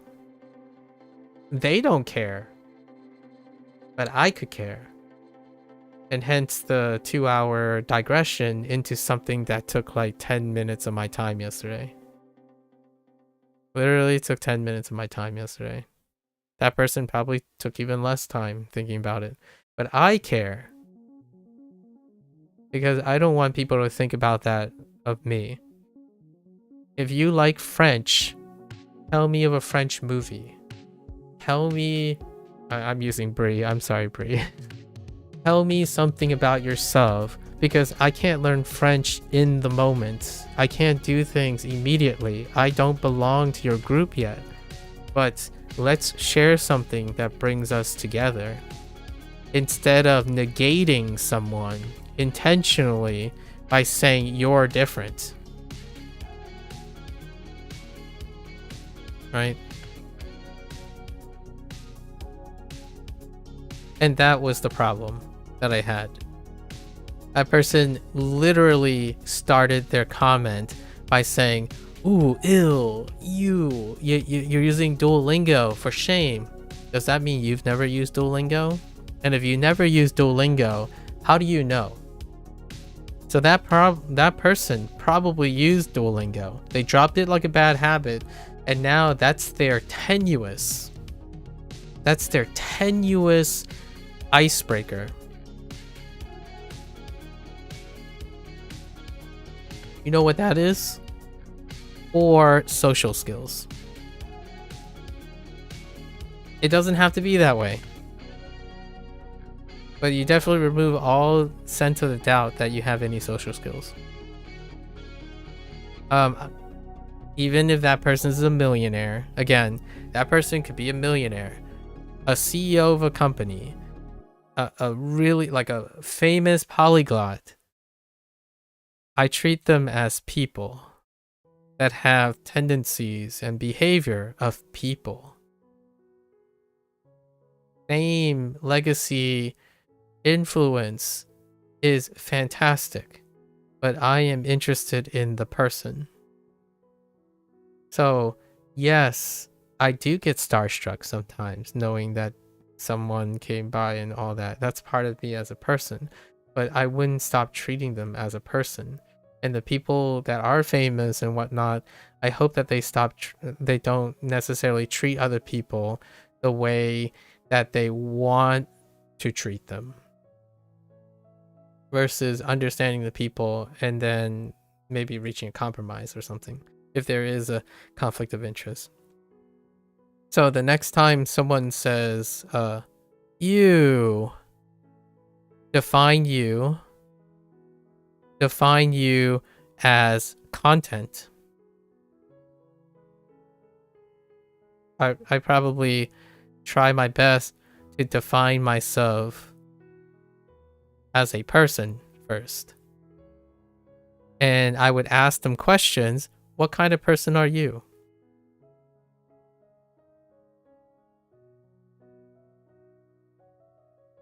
And allow them to explain it.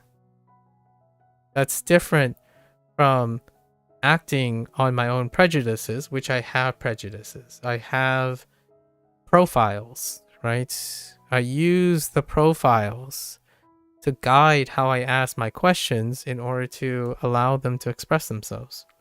Regardless of how accurate I am, it doesn't prove me right or wrong until that person expresses it themselves. And this goes deeper. Simply allowing someone to do it don't necessarily mean they can yet, because in my line of focus for myself, it's been a while since I've met people who don't find this uncomfortable. who that's a double negative sign, who finds this comfortable in expressing themselves. For those who do, we just chat it up for nonstop. In fact, it is very hard to do, like, to stay on task when you meet two people who are able to express themselves and talk in a manner that is mutually back and forth. That's social skills, right? That is communication skills. And then you're wondering, well, what about people who monologue to themselves? They're having conversations with themselves. I didn't randomly have this all built up. Like, the stuff that I'm talking about now, it's not because I one day sat down and said I looked inside and all of this happened. Most of this conversation, most of this topic and these correlations and characteristics that I'm talking about is coming from streaming language learning. Or it's more like streaming and teaching and being in the public eye and interacting with people on a regular basis for like the majority of my life. In fact, there is one little gap when it comes to language learning that is unrelatable to a substantial number of people. I have to interact with my parents.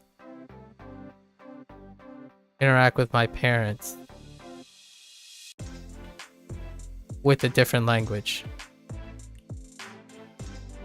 And not only that,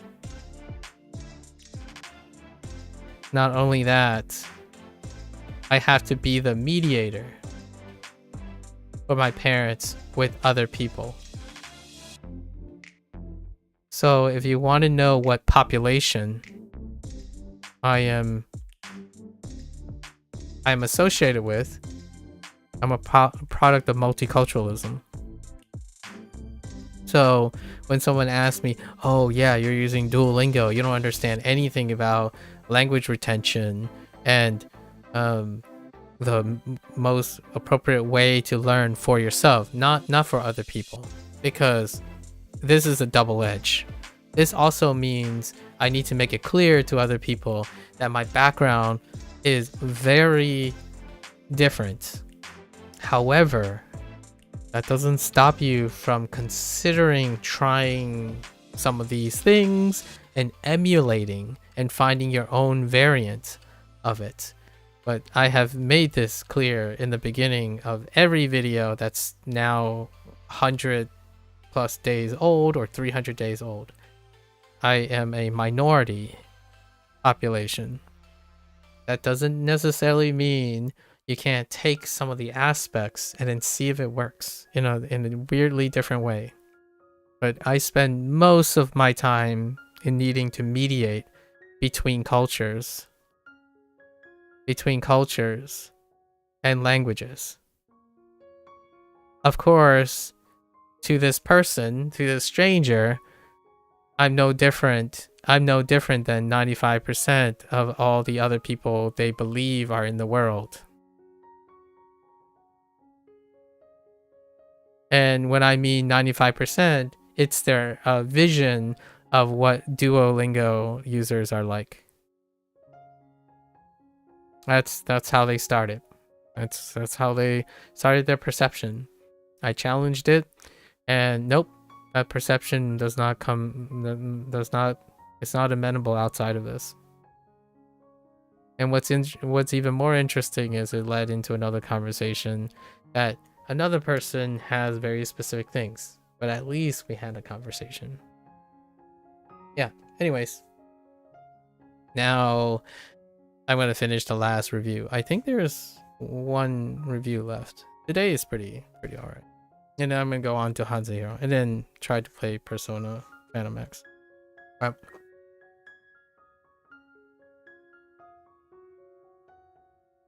Thanks, Poopy Poop. And there's a grand silver lining to all of this.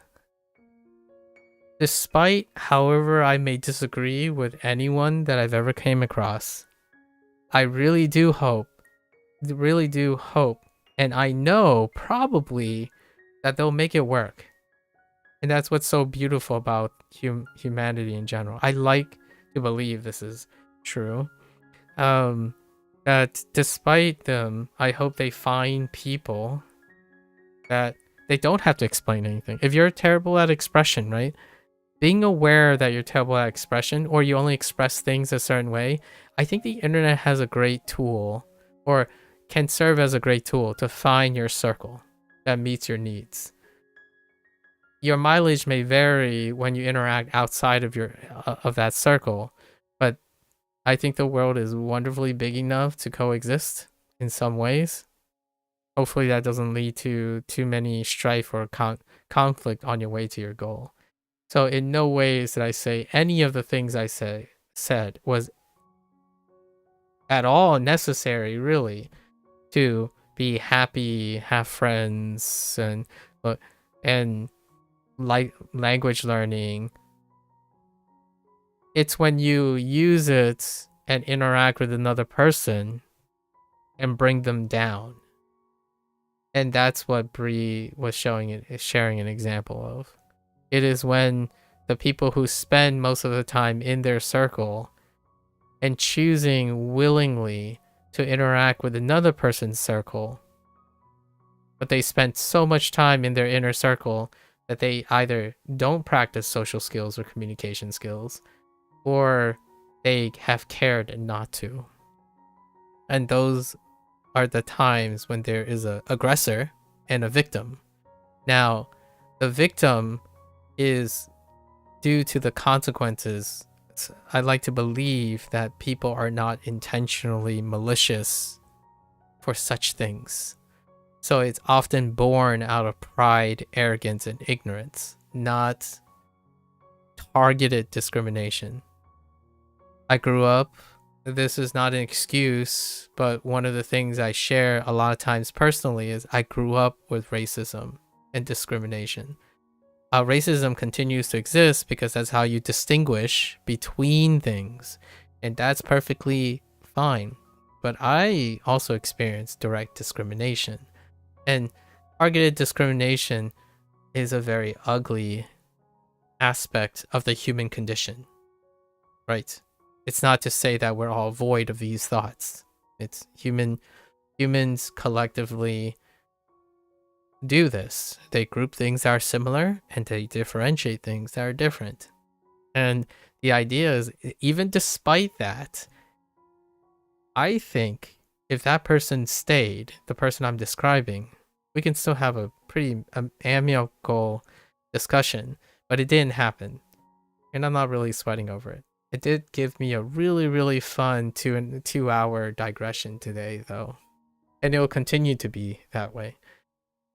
Before I tell you within the first week, the first 3 weeks, someone else, I'm still waiting for that guy to pop up, but there was a guy that came up. I'll share with you a quick story.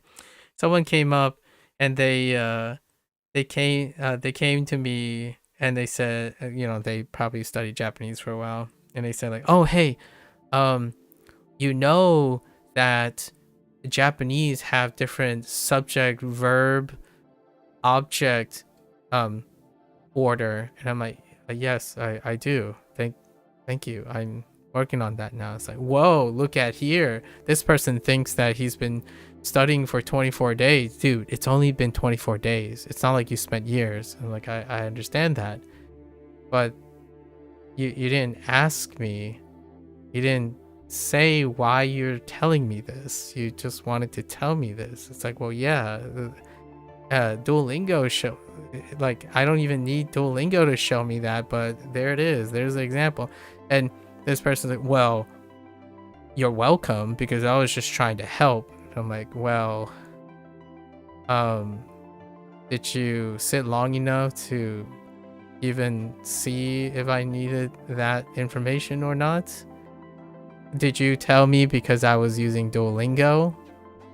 It was later revealed that it was because they hate Duolingo, but sorry, spoilers for that. But much later down the line, they came back after like 3 or 4 months, and he's like, "Oh, did you have a conversation with a native Japanese person yet?" It's like, "No, I'm using Duolingo right now. I wouldn't be having what part of, like, are you just here to tell me what Duolingo doesn't do? Because I agree with you, but what does that have to do with the way you're interacting with me right now?"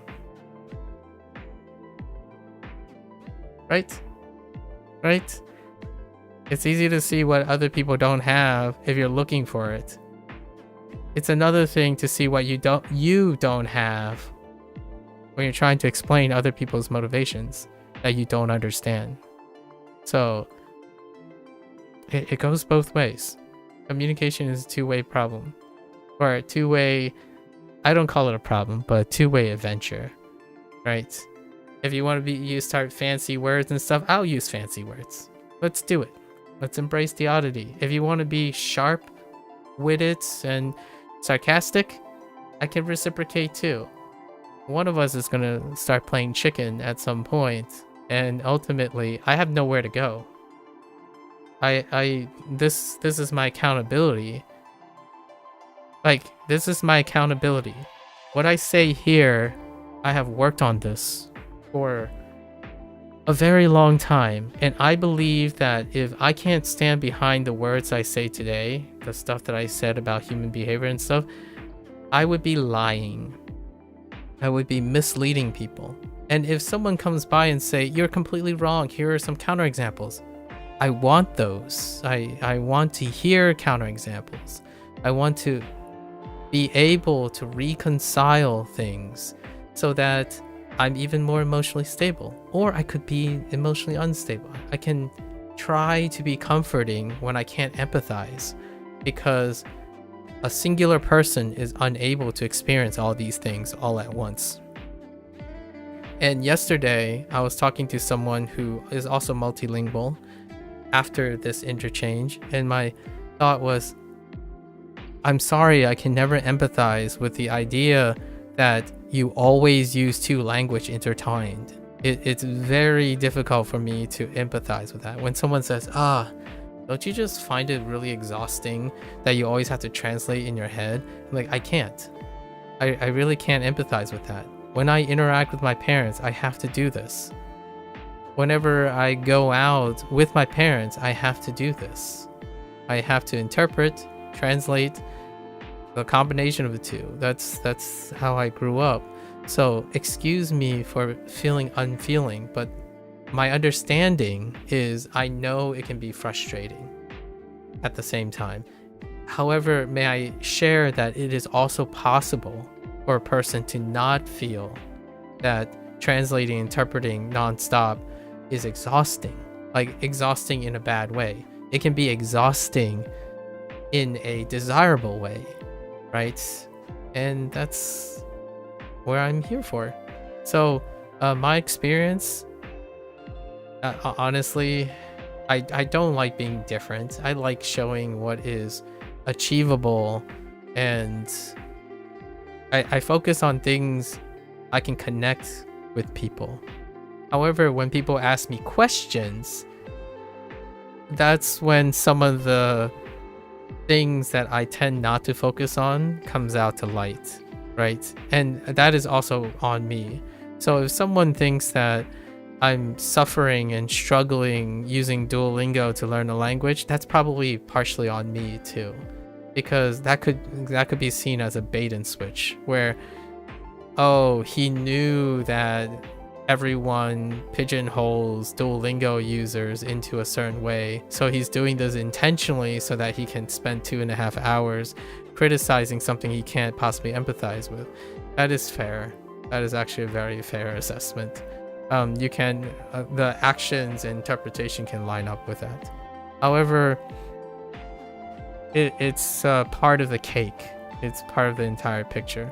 My picture is, I want to show, which is ironic here, because I want to show that all of this stuff is achievable regardless of where you start. It's fun, it's positively exhausting, positively exhausting, not negatively exhausting.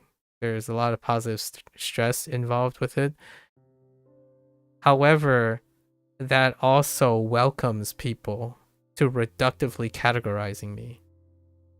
And I'm up for it. I'm up for that discussion.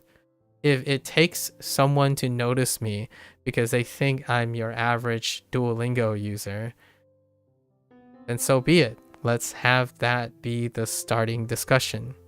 And then maybe if we become friends or people we talk about as colleagues for a year, it would be a really fond memory. It's like, you remember that first time when we talked about it and I gave you the false impression that I'm a monolingual English speaker, and then you thought I was a monolingual English speaker? Let's laugh about that. Let's talk about how that gave us the opportunity, because both of us were learning a language, to become friends, or at least colleagues, some professional collaborator. And that's what I want to spend the rest of my life doing.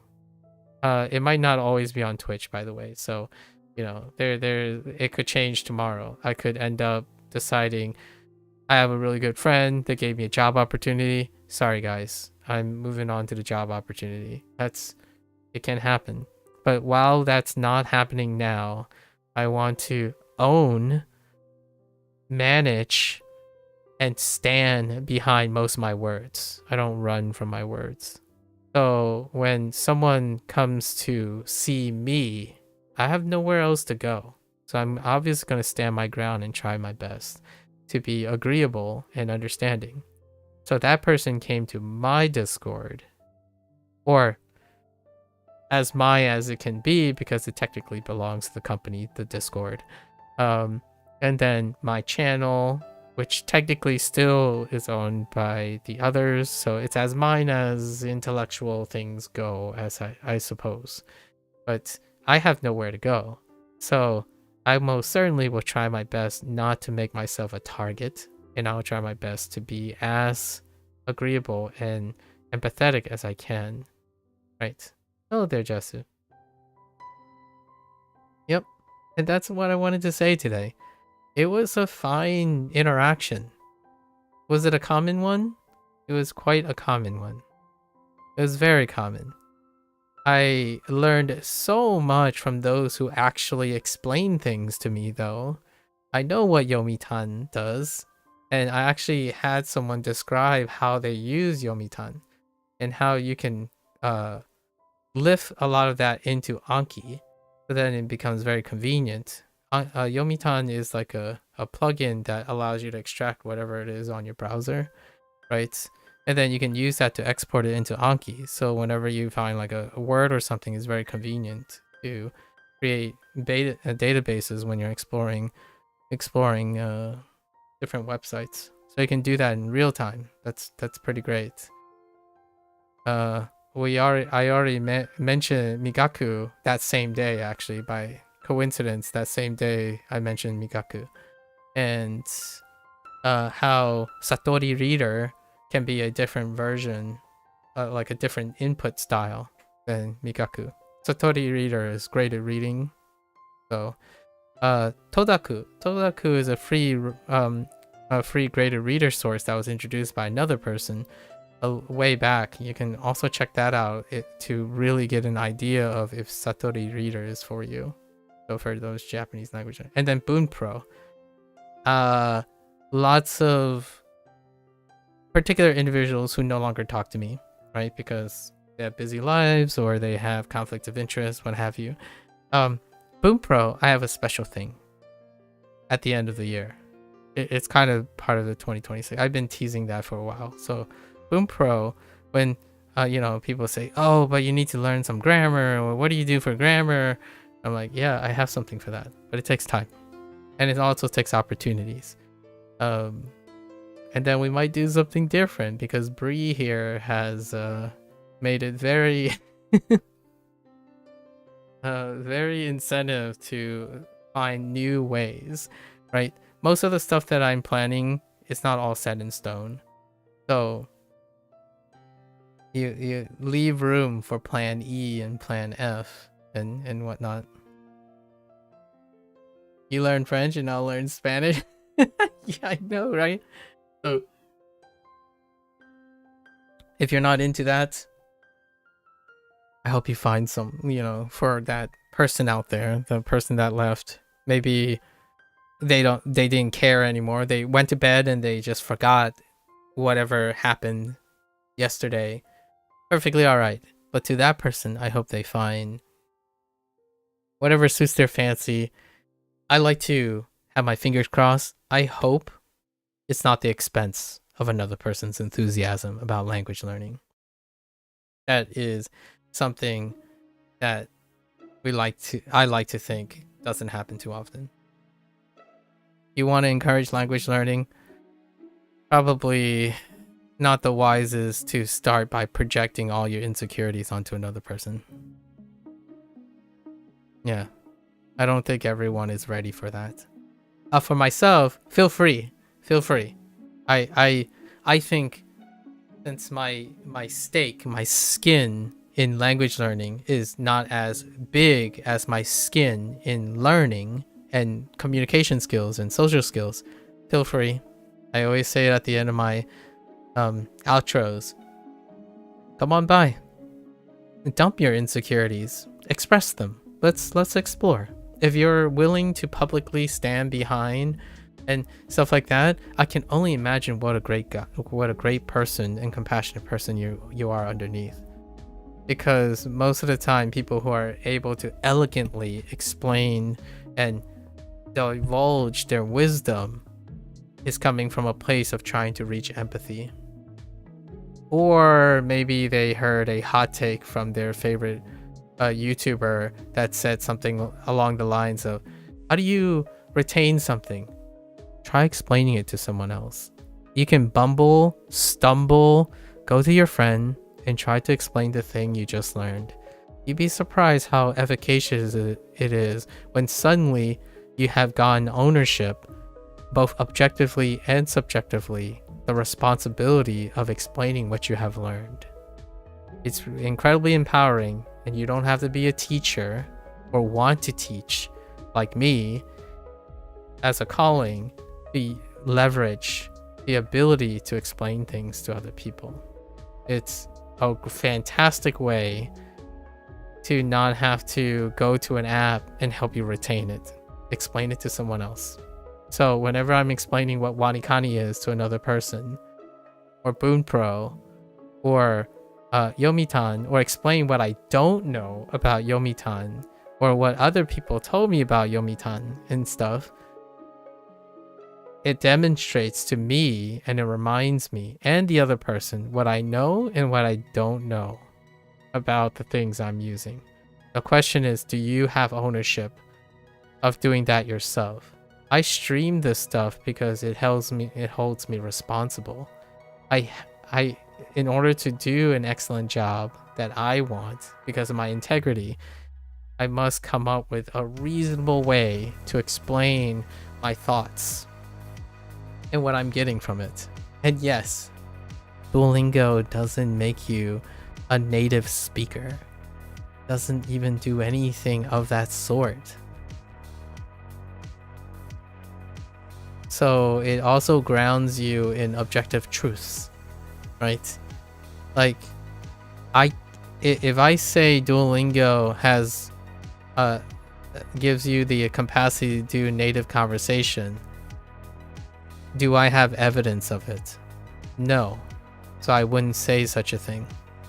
In fact, I'm even inclined to even suggest that Duolingo, it has a very deficient onyomi presence in their Japanese course, or onyomi priorities.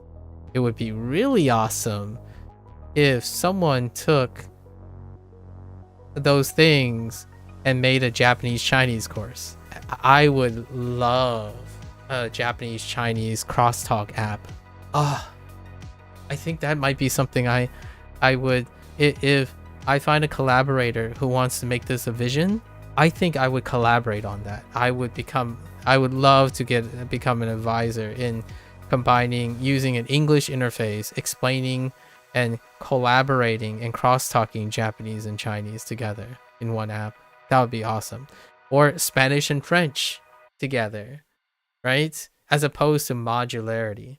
The thing that would represent a lot of what goes on in my head is having an app, right, that is unlike other apps, because then people can use that app along with other apps. Back to what I was saying earlier. If you know what you need or what you could be curious about, go for that in an app. At the end of the day, if you're evaluating on content, pick up a dictionary and then go outside in the world and just immerse, right? That's kind of where they're going. It's like, yeah, that's for the content. But if you're interested in what works for you as a learning thing, or you want to explore other ways to learn, one thing that I do see, that I don't see but know it could be, is a crosstalk app. An app that completely focuses on how language crosstalk with each other. And how do you manage those crosstalk? That's me. I spend most of my time managing crosstalk, not running away from crosstalk. So the question is that quote unquote efficacious or viable method? I don't know yet. We should find out if that's a method or not. What I can tell you from my anecdotal life is I spend 90 to 100% of the time thinking in crosstalk. I don't think in modularity. So like I don't modulate thinking this is Japanese. I modulate this, I crosstalk this thinking this can be Chinese or Japanese. And it comes with convenience, whatever the convenience is. It would be really awesome to have an app that teaches people or gives people implicitly an idea. Okay, well, they can't stay focused, right? One of the deficits right now is people believe or are very practiced that they can't focus. If they learn two languages that look exactly alike, or two languages that uses the same symbol representation, it will constantly interfere, and it will make them stop wanting to learn two languages at once, or even consider the idea that they can reinforce each other, right, in a different skill set. I want to test that theory. I want to, instead of going away from it, I'm kind of curious how well it works forwards it. And despite if that product fails, I would have loved the experience that I would gain from it. Now, that is a very terrible business proposition for anyone who's developing an app. Hey, do you want to come with me on a journey and realize this product with you, and we'll put both our skins on the line, and it could blow up in our face because it could be the worst product ever, but at least we tried to do something differently that seems like it can address something. And that's the type of products that you typically talk about if they succeed. What was Amazon? I would really encourage, personally, I would really encourage people to watch a documentary on Bezos, on when he was talking about the market stuff and how he was setting up Amazon. It was going at the face of commerce, and they might not ever work out. The things that swing for the fences, the stuff that don't succeed, you never hear from them again, right? What's a great one? ATLUS. Are you guys familiar with ATLUS? If you're not, then you might want to start looking into MP3s. or what's a good one? Blu-ray. You might want to look into Blu-ray. Like that's the type of things. And I think a lifetime, you gotta swing for the fences sometimes. especially when you're thinking creatively, right? It works out, sometimes it doesn't. My plug is, I'm looking, if there's a product that I want to take a chance at, is a product that puts crosstalk front and center, where they ingrain and focuses on the principle of negotiating, knowing two different languages that are related at the same time, and then using those skills that make understanding the similarities between languages as a defining feature in acquiring new languages, as opposed to looking for differentiations or like separation between the language. And then using a laddered method that is often underbaked. It's more like people are looking at the content itself, right? One language is less than two languages. Totally understandable. But what about being conversational in two languages versus being a master in one language? That would be a really wonderful plug for an app that focuses on being interested in finding conversational adequacy, like sufficiency, versus the mastery of a language, where they intentionally leverage the intersection between those languages. So we're talking about a romance language app, but not just a language app that has modular things attached to each romance languages and then keep them separate. Is like when you're learning something, right? First it translates in English. It's like, wait a minute, now it's starting to translate in French, but or it's starting to translate in Spanish because you said you wanted to learn Spanish, but you were learning French, but now they're showing you French, right? The same French prompt, but you need to translate it to Spanish. That's what I do in my head, intentionally. But like, I'm translating these things to Chinese, not Japanese, or not English. And then once I translate it into Chinese, I then translate it into English. That's what I do most of the time.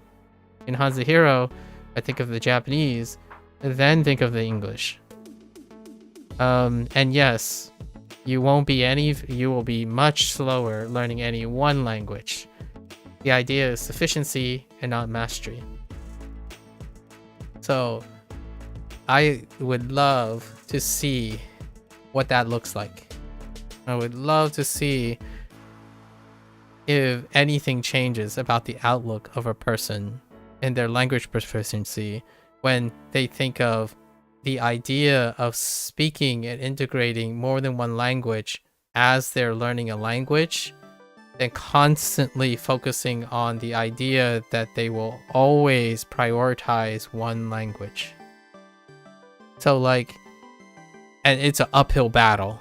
It's probably gonna suck in the beginning, like super suck, because you're asking someone who is likely monolingual, have a monolingual mindset, and you're asking them to be like, okay, not only do you have to learn the content of your target language, now we're encouraging you to switch a different mindset in order to prepare you for the future, knowing that you can speak two languages by the end of this journey or in the middle of this journey. So how will that help? How will that help you acquire the language? Because one of the mindsets that shift eventually in a person who knows more than one language is the idea that they are commanding two languages as though they are commanding one language. So I always wondered, and I don't know the answer to this. I want someone to rigorously test this answer, but in a way that isn't like human experimentation. Anyways, is the idea that if you get someone to focus on the idea that you will always think about two different languages, like operating in two different languages all the time, how will that impact the overall transition when you actually do command more than 2 languages? And then how do you maintain that interest without losing the maintenance of one of those languages? So that would be a really fun thought experiment. And for someone who has the money or the privilege or something like that, that sounds like normalizing something that doesn't exist right now, except for countries that have multiple languages from the start. And that is to transition humans to have the ability to speak in more than one language. For the record, you might be thinking, humans don't normally speak in 2 different languages. They do. They do. With practice. And you might be thinking, then what do you mean? Like monolingual people don't speak 2 languages? Certain monolingual people do speak in multiple languages. For those who don't know what I'm talking about, it's largely perhaps they're not interested in doing that. For example, when I walk into the university each day, I don't speak the same English that I speak. There's code switching. Code switching is something that humans do very effectively despite speaking one language. How do you speak to your friends? And how do you speak to your parents? And you might be thinking, well, they're speaking the same language. They don't have to learn. They have to learn how the same, very similar elements lead to different compartmentalized uses. If you have 2 related languages, it's even more differentiable than that. When you're speaking French and Spanish, there are nuances between them that draws even more differences. But that also means you can draw the similarities in order to find that resolution.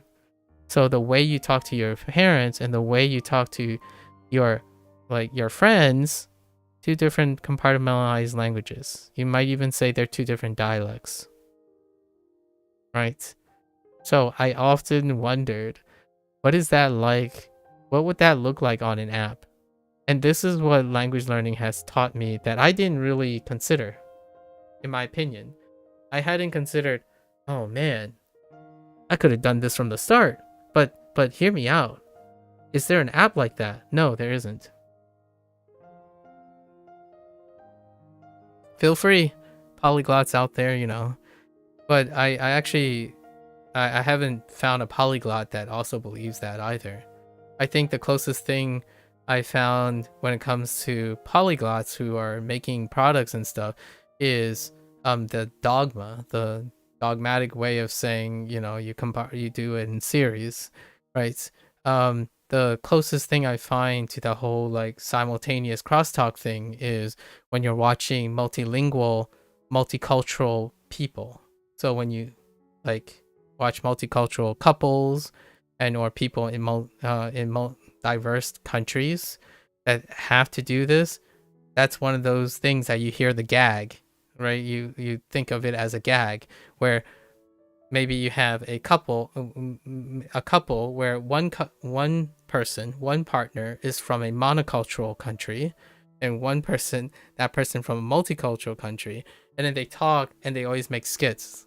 You know, they would say, look at what my wife or husband does, and then they would shift from like 4 different languages, and then they would make like a comment like, what is happening in your brain? Like what type of brain is that? Like it's a human brain. And that's really cool that human brains can do that. Is it seen as an appropriate use of your time? I've met a couple people so far, but they just happen to already have done it. Like they grew up doing that. So I've always wondered, is it possible then later down the line? Because ultimately, what is the goal you want to reach? Like some people say, your goal is to talk in the native language in a country, right? Yeah, but that's exchanging one mono language for another language, right? You move to Japan and yeah, you're going to speak Japanese most of the time. Maybe you can choose to compartmentalize that from your private home, right? And yeah, you're going to still feel fluent in both those cases. But what happens if you prioritize the idea that you're just going to do both? for the rest of your life. That involves the maintenance of one of them regardless of the time. And that's nice, no? However, if you have to move, if you're going to plan on moving to a country, then yeah, I totally agree with you. If that country is monolingual, it's far more pragmatic to stick with the idea of monolingual. But what if you're staying? Like, what if you don't want to move to that country? And so what is the natural environment that you'll have? You'll continue to use your current language and the other language. So how do you negotiate that? You make room for the other language until you can remove all those boundaries and then do it naturally. It's like, what is that? That's the state I'm talking about when you're always constantly thinking in two languages. The reason why I stress this is largely if you continue to live in a country where you're learning a target language and that's not the target language that you're used to, like that are around you, then you're gonna go on the internet to interact with the other language. But the internet uses more than one language. That is the habitual nature of the internet, not the ideal case where you're going to move to Japan or only go to the part of the internet where they only speak one language. Then you'll feel like a foreigner. You'll always be excommunicated in some way emotionally, not literally, but you're going to feel like you don't belong because you belong to groups of multilingual people. What do those people look like? They, in my opinion, the ones that love language learning and love the idea of spending a lot of time learning multiple languages, I don't think it's the same as someone who has a primary language and a secondary language based on their interest. I think they are looking for people who prefer to go back and forth between languages, and they are even fewer than monolingual cultures. I mean, they are definitely rarer than native Japanese speakers. People who like to talk in both English and Japanese are definitely rarer than Japanese speakers. So that's what we're here to cultivate, at least in my opinion. That's who I want to meet. I want to meet that Japanese person who is incredibly enthusiastic about using their English too. And then we can be exchange partners, because I'm gonna say some really, really cringy things to you in Japanese, but you know that is awesome because you're going to say incredibly cringy things in English to me, and that is awesome because at some point both of us are going to be inherently cringy towards each other, but soon it will become less of an accident and more of an intention. Yeah, a very different thing. A minority wanting to have a minority experience with language learning. Who would have thought that would be something that exists on Twitch?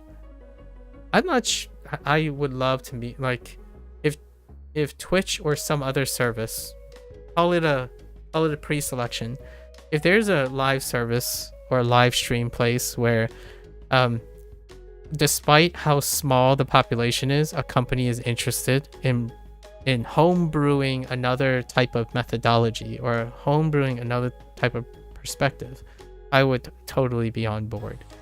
You go to a place where expectations are in line, that yes, people shoot back and forth in different languages and that is the social norm. That would be really awesome. When someone comes up to me and say, when are you going to do a Japanese only stream? That is not what I'm talking about. That is the normal dogmatic way of looking at language right now. And I respect that. I respect that that would be what it is, because right now the reality is that's how language works. Language works when people think of onlys and ones and twos. And not interesting, you've done something kind of similar with Duo. You dabble for about 5 minutes when selecting your language as French and learning Spanish from it. Exactly. And my interest, our interest, Bree, is because French is related to Spanish. I earnestly think we wouldn't have gotten to the like the connection we have if we didn't both already been connected to a Romance language. Like there's not much about Chinese and Japanese that I could really convince you out of your interest in French, but because I still continue to use English, right? Because I continue to use English to see the connection between Japanese and Chinese, I could make it relatable to you through English. So then how do I encourage someone to pick up Japanese and Chinese? Through English. But others may argue, well, you convince other people to be interested in Chinese and Japanese by using Chinese and Japanese. Like, I guess. But that's not how people got interested in Chinese and Japanese. You might be thinking, yeah, it is. That's how anime. Do you know that anime is not just the Japanese language? Like, culture is not just the language. It's multifaceted. The things that people like, how do I know what's a good counterexample to this idea?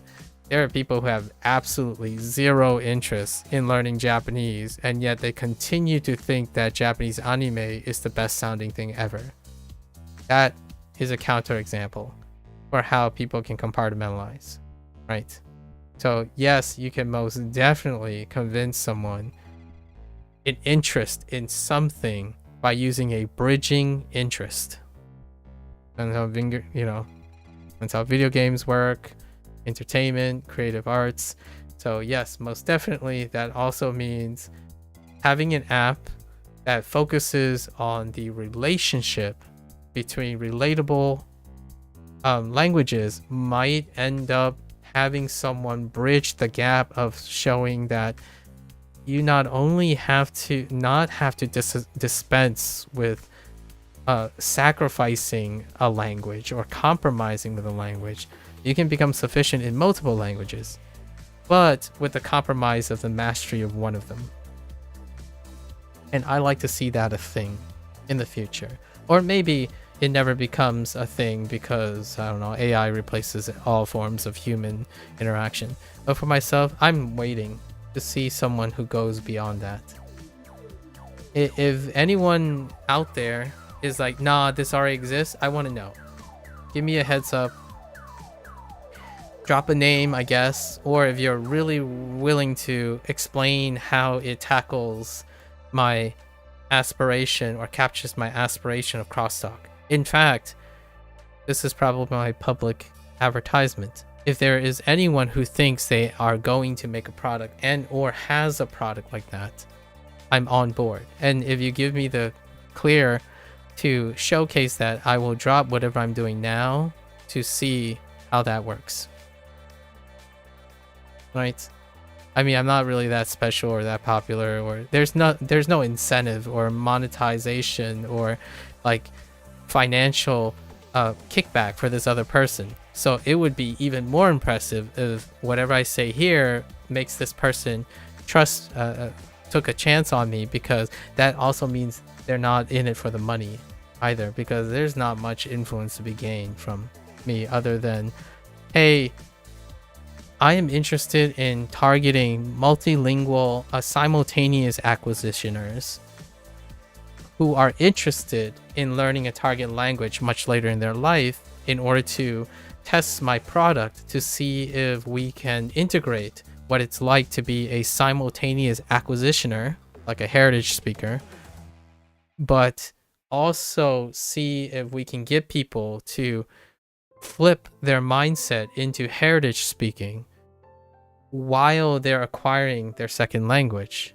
and leverage the thing that makes heritage speaking so much more common when it comes to multilingualism than those who go through rigorous, constant battle and very respectfully, because I kind of understand that, at a much later life to become multilingual, right? And then see if there's and then they can sample people who were later multilingual and use their product to see what that's like, and then their target audience, which would be people who are monolingual, and see if there's a conversion point between someone who is monolingual multilingual later in life testing their product versus someone who is a heritage speaker testing their product, which is a very small population. I might even think it's probably a slightly larger population than people who are monolingual at a later life,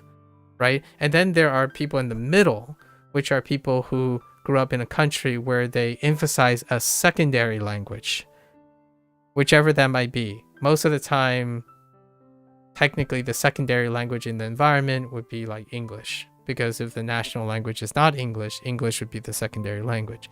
So you have this whole spectrum, and then you apply it to the very last one, which is monolingualism, and see how that product carries.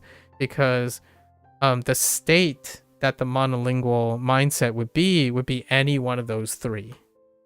The mindset of the heritage speaker, the mindset of the secondary, primary, formal education sorting, like Germany, where they have English classes in the classroom sometime along their childhood, right? And then adults who acquire a second language much later in life. It's going to be one of those three.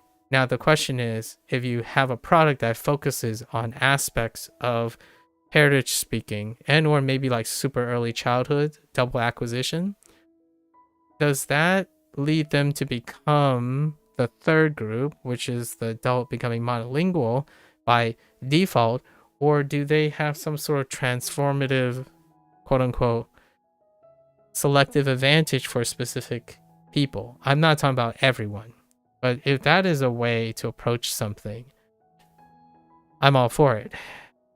It's one of those things, I look at all these apps and not any one of them really captures the aspect that I spend most of my life in. Like, I'm genuinely curious how, if heritage speakers are ever interested, like lots of different heritage speakers, how are they reconciling, projecting what it's like to have such a strong affinity for a language without necessarily understanding all the nitty-gritties and the elements of the stuff of what people focus on when it comes to the content of the language. I still can't quite pinpoint why when I hear something it sounds wrong, but I rely on that quite a lot, not because I learned it from Japanese, that element of connecting sounds together and stuff has come from the nature of knowing languages, not necessarily from the aspect of the language itself at first. So when a monolingual person goes to learn their first language, that comparison and contrast becomes something they trained, and they become more emphatic, like practice, and they create those connections. Like, oh, hey, oh, you know what? This kind of sounds like this word. It's like, I know, right? That's the feeling that I have most of the time when someone says, oh, hey, a Jew. Why does that sound like Jew? Like, what does Jew mean? It means live. And it's like, no, it doesn't mean live in a different language. It's like, I know, right? That's what it's like. And I think that's one of the fun parts. That's one of the things an app can emphasize to make it fun. Does any of those previous apps do that? No, it actually doesn't. The closest thing is inspired off mnemonics. So WaniKani does do that. They try to take near rhymes of English words and then combine them to remind you of Japanese words. So does HanziHero, actually. This sounds like this. And what does that sound like? That's mnemonics building. But let's take it one step further. How can you incorporate mnemonics building with the similarity of group languages? It could end up being that whatever you sacrifice to master a language means that you can be adequately above average in 2 languages. And that would be awesome, wouldn't it?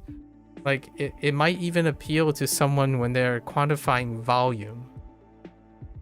Like, oh, hey, I just passed JOPT1. It's like, well, I just passed C1 in 2 different Romance languages in the same time. You can still make it an attractive business advertisement. The idea is holistics.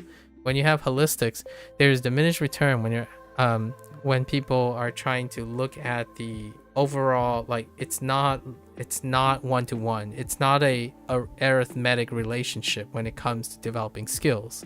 There's diminished return that's asymptotic with the time when you're looking at mastering a skill.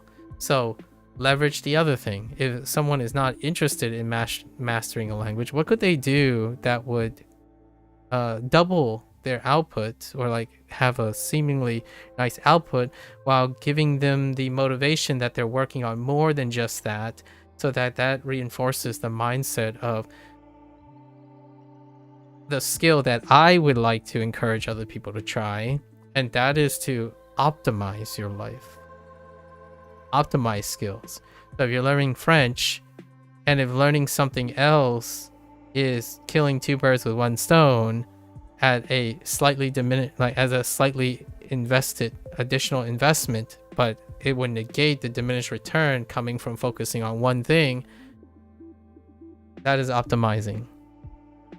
That is how one optimizes life, right? If life throws you lemon, you make lemonade, or a lemon popsicle, or lemon jam, or a lemon cake. Doesn't have to just be lemonade. Just saying. Just a thought. I don't know what that looks like. Who knows? It might be entirely irrelevant once, because of technology, but that's what I'm thinking now. That I don't see. I would be very interested. Very interested. Duolingo kinda tries to do this, but they're connecting it not at the language level. They're connecting at the gamification level. So they're selecting the population, and that's what makes it common. Lemon meringue pie, indeed. Like, that's the part that I like about Duolingo in terms of like one of the few parts that I like about Duolingo in terms of behavioral management, where the idea is they're focusing on, despite modularing, making all the language modules, instead of looking at intersecting them, in reiterating the language, the implicit nature is the modularity makes it so they're already relatable. The Spanish course is very much like the French course, which is very much like the English course, which is very much like the Japanese course, outside of diminishing features, right? The story that was included in the Japanese course was already included in the Spanish course and the French course, and so on. So that modularity creates a repetition, and most people see that as a waste of time, because they're like, oh, that's just lazy stuff. They just basically cookie cutter this to that to that. Like, well, yes. So how do you use that? Can that be useful? It can. Have you guys ever read a bilingual book before, where the left page is in one language and the right page is the same page in a different language? I don't know if you ever looked at that type of thing. Or have you seen bilingual subtitles, where your target language that you're interested in reading is slightly larger than the smaller subtitle right above it that is your secondary language, but it's your primary language that's used to help with the target language that you're looking at.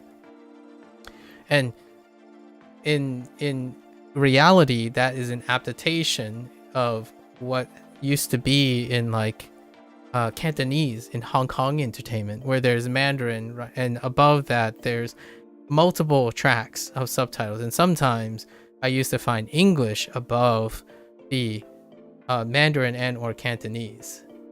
So like these things are possible. It's really cool to be able to do that, and that's how I learned, by the way. I'm trying my best to do the things that everyone else is doing, right? Because that's what normal people want to try to do. They try to do whatever is trendy, right? Or whatever is really reliable. The all reliable is I sit there, I turn off the subtitles, and I just listen to the Japanese. And I do that. Yes, I do that. However, many times I would be reading multiple tracks of subtitles, banking up and down. Like immediately when I hear something unfamiliar, I would look towards the thing that helps me not unfamiliar, and then I would continue reading the same track. The same track would be the track that's reflected in so like Japanese subtitles will reflect the Japanese dialogue, but the moment I hit something, I'm like, okay, well, there's English. So a lot of people say, well, why don't you use Yomitan, right? You don't necessarily have to do that. You could find two sources that have those two available and do it that way too. So there are many ways to approach this. But Yomitan is one of those things, like having a plugin that translates everything and then you can click on anything in case you don't know what it means in order to teach you that thing. Yeah, those are different ways. That's effectively trying to think in two languages all the time, right? You always have the restful confidence that two language, like here's another great two language thing. I think it's dealing with WaniKani. Some people extracted the API from WaniKani, and then when you're looking at websites and stuff, you can replace all the words with kanji or with Japanese words that you've learned from a source. And then now you're reading hybrid. You're reading hybrid language, where you know all the words that you're supposed to know, all the things that you're supposed to know, and everything else is filled in with another language that you already know really well. And that's how I read things. And you might be thinking, well, what about grammar? It will be nonsensical. That's not how that feels most of the time. It really isn't. At least to me. Like, personally, I can't really... It's difficult to describe, but despite Japanese's like nuance that it can become unintelligible when certain things are missed, from a person who knows the relationship between multiple languages, you substitute, and those substitutes become pretty agreeable in the context of that person speaking. So yes, despite this being in a different order in English, right?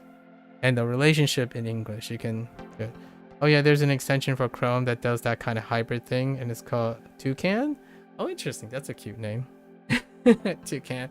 Yeah, there's one for each language as well. And then you can sync it up with like...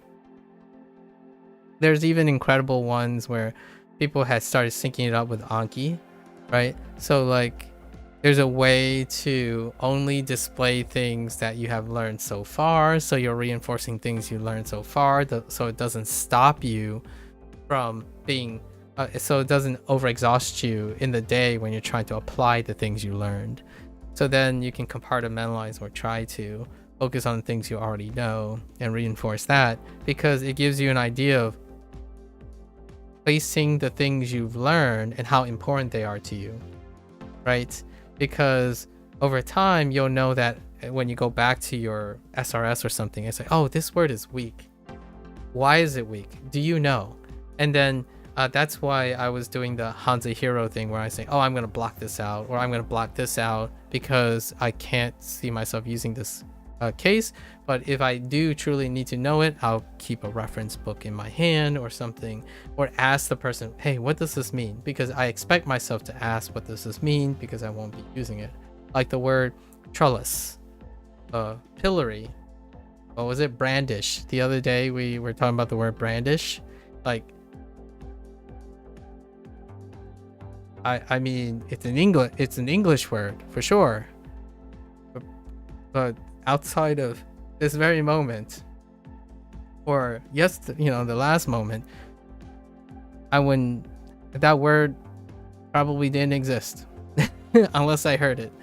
And at the same time, when it occurs, you're like, it's probably in a context that you might be able to figure it out, right? That's comprehensible input. Okay. All right. Now we good. Now we do this, and hopefully I get to play a little bit of Phantom X before the end of the day. Okay. Yeah, I hope that was satisfactory. Yeah, I really can't. I'm trying to get faster at explaining these things, but I don't think that makes up for whenever I try to be concise and say like some objective thing very quickly. I have this urge to say that's not good enough. I need to add anecdotes. I need to make it emotionally impactful. It has to be dynamic. I can't just sit around and sound like for example, I can't sit around standing like this telling me that, well, this language has 100 words and that language has 100 words. And if 100 words is in one language and 100 words is in another language, then they're equal.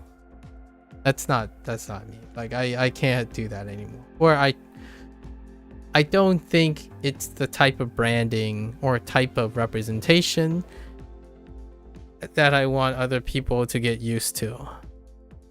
Life is way too dull, I would say, for some people already. Spike it with a bit of eccentricity. If not, I'll provide some of it. So that's... If you're already getting excited, like, but I disagree, Maku, I disagree with everything, share it. Share it. Go respectfully, write down all your thoughts right now. Anything you found very objectable, but explain it to me in a manner that your goal is to allow me to understand your point of view. Do it, and then we'll send it forward.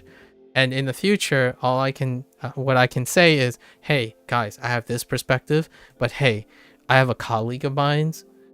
This person started, they wrote all their things, and then they made a counter to mine. Go check them out, because one of us would be a better match for you. And then there's gonna be a third, then a fourth, then a fifth, and we're talking about the peer review process in content creation.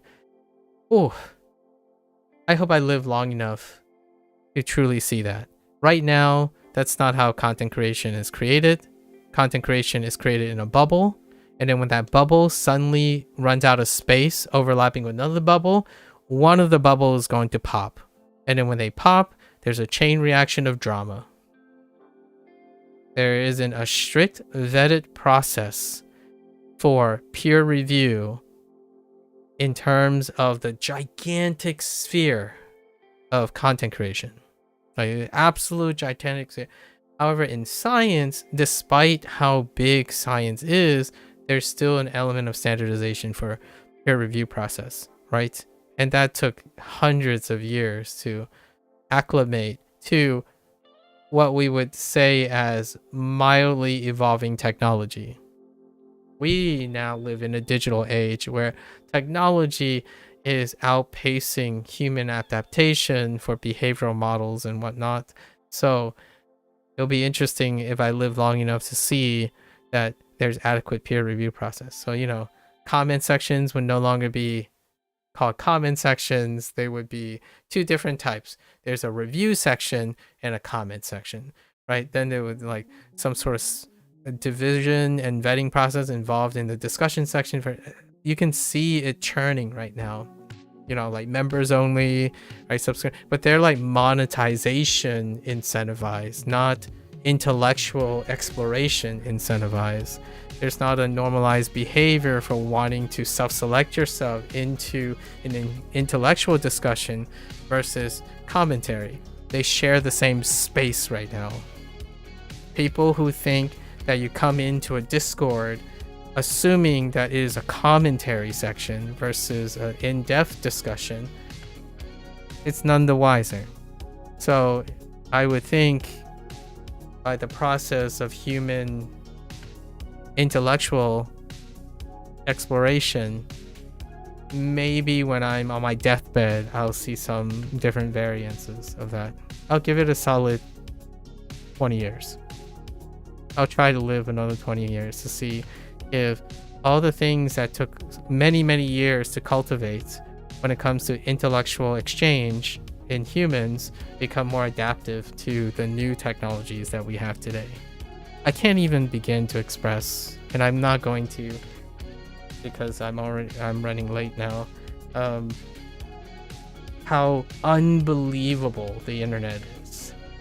Like, and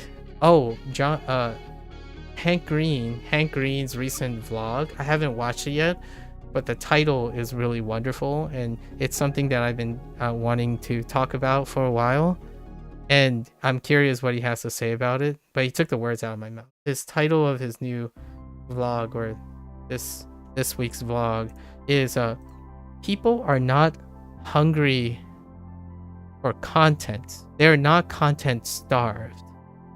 They are hungry for information. Or no.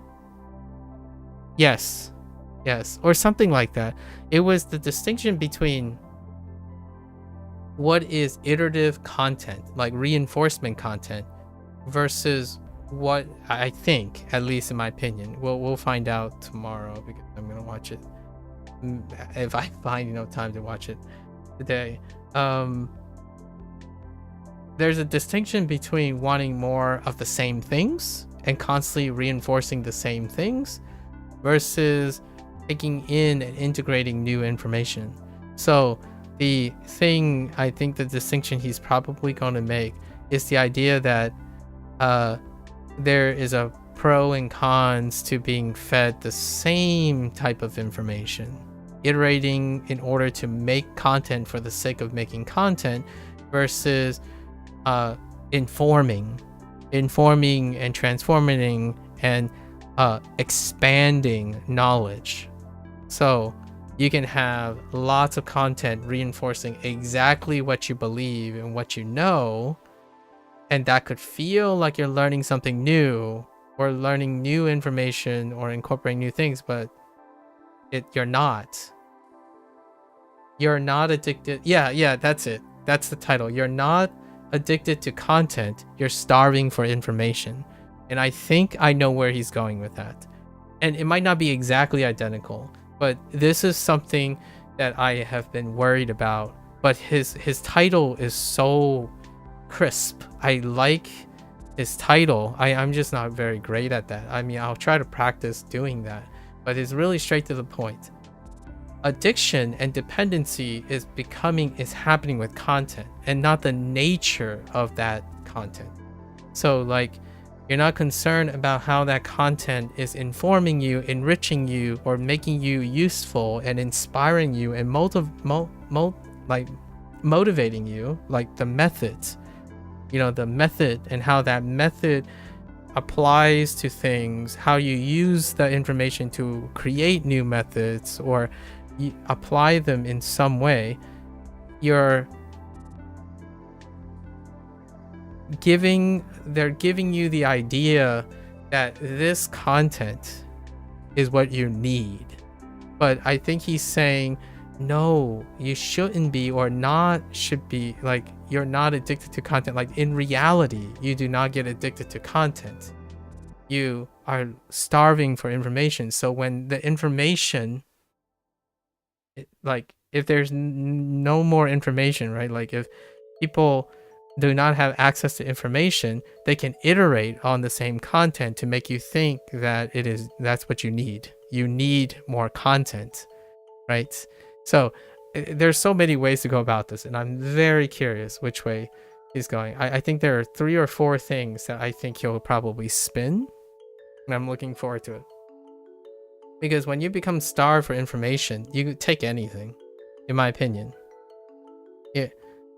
It's one of those things, it can be wielded so interestingly. and I want to know what his take is.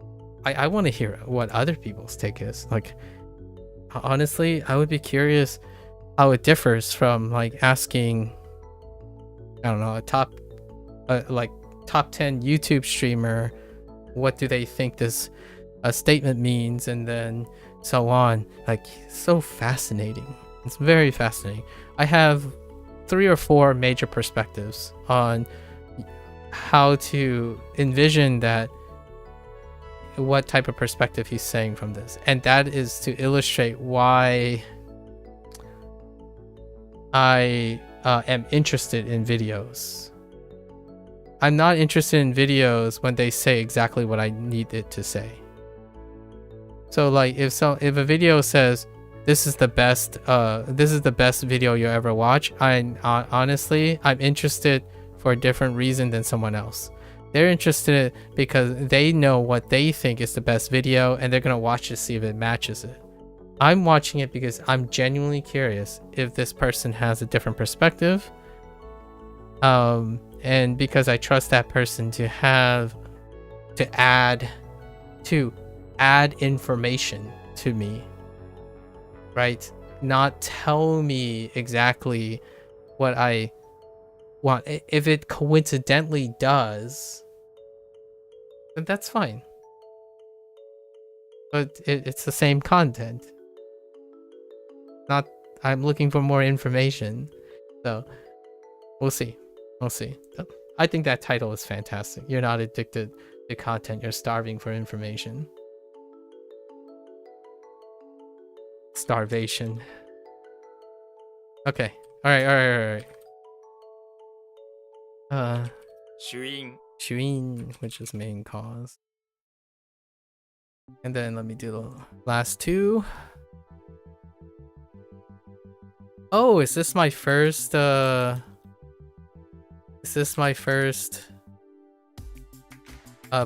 on the kanji? Wait, what happened? I've never seen this before. I've never seen that before. What was that?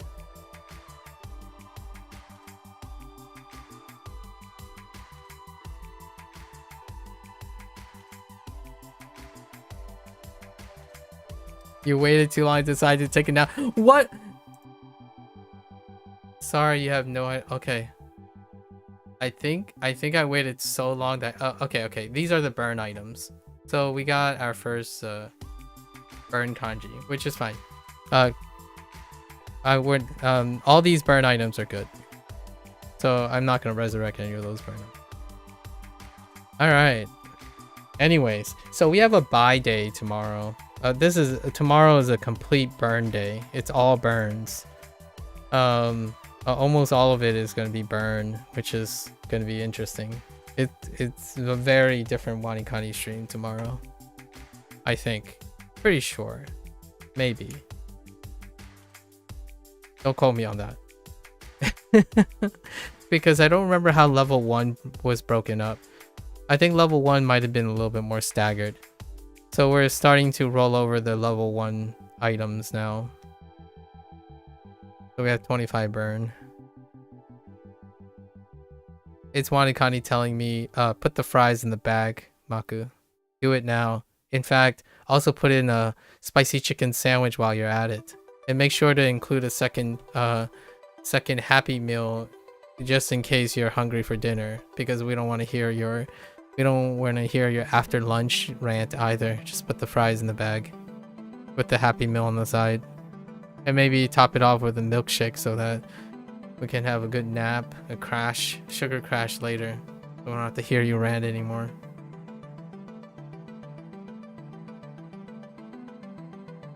I remember when I was first introduced to that saying, put the fries in the bag.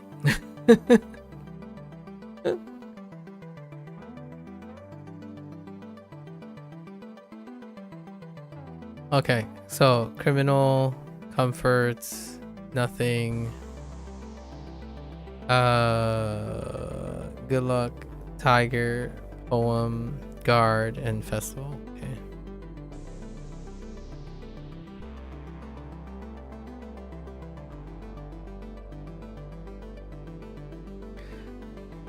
All right.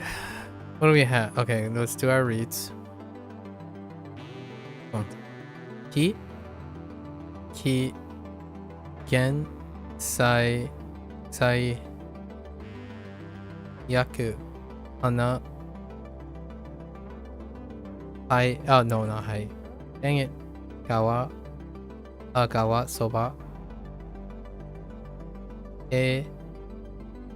How many WaniKani levels are there? 60. There are 60 WaniKani levels. So multiply that by 11 days.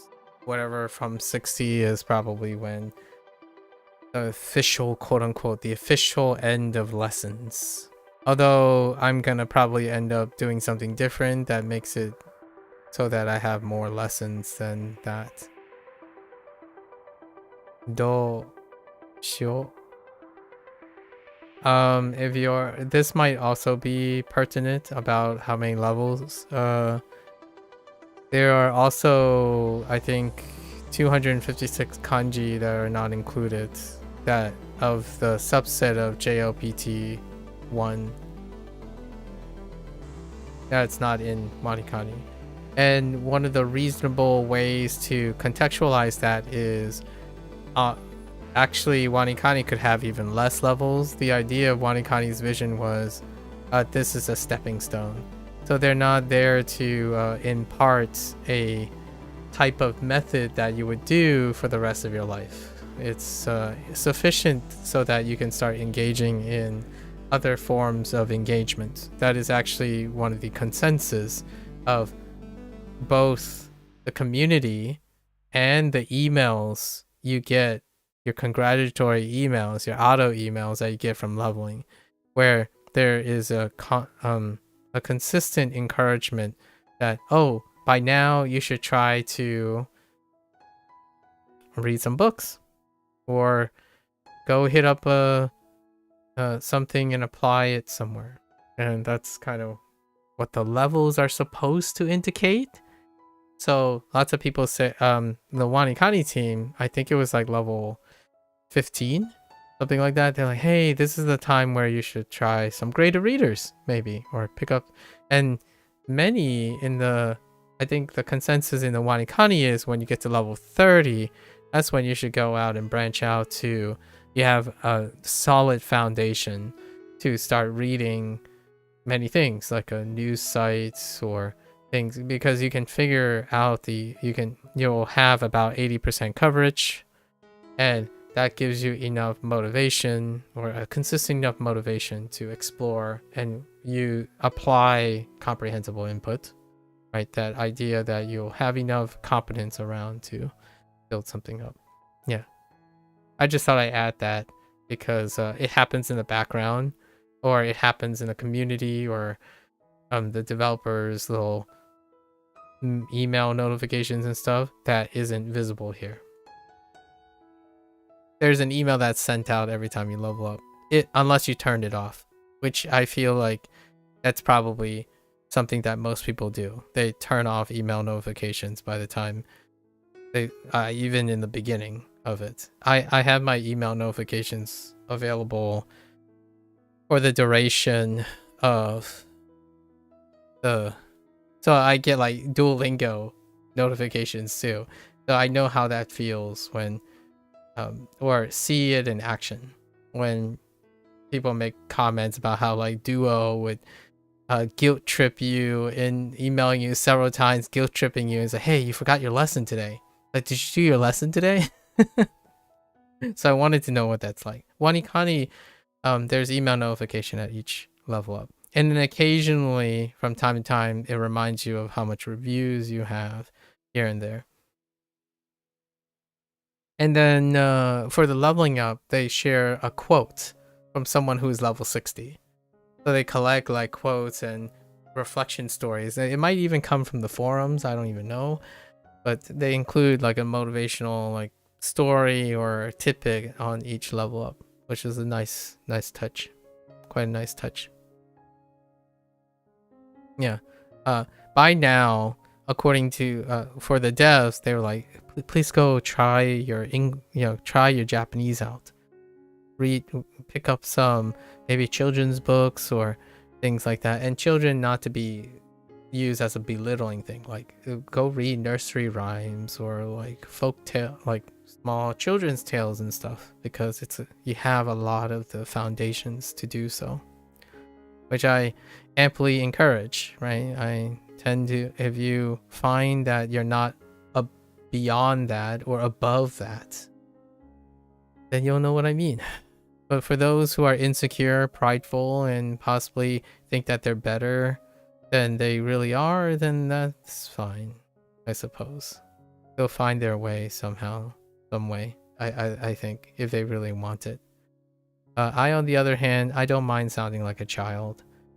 How else are you gonna be able to talk to a little one in an understandable way? How else are you gonna be able to empathize with people who don't know the language or being unable to express things?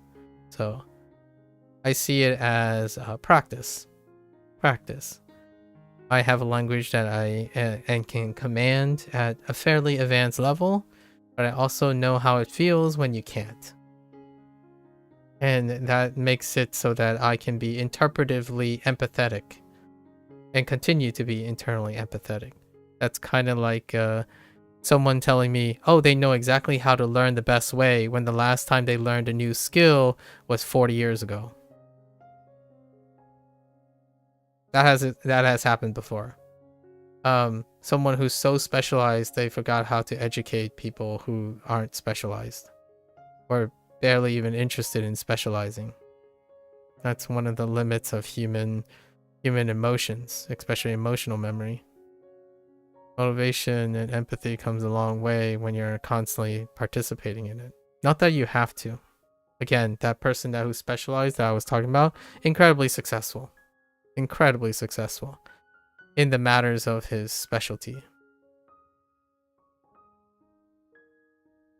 It's like asking a super talented athlete, hey, can you explain the basics of how to kick a ball? And they were like, oh, here, I'll show you. It's like, that looks elegantly simple. You go and do it and like, why does this feel so hard? And like, you just do it. Native speaker. That would be a great example of a native speaker. The native speaker fallacy. Not that it's everyone, but it's varying degrees.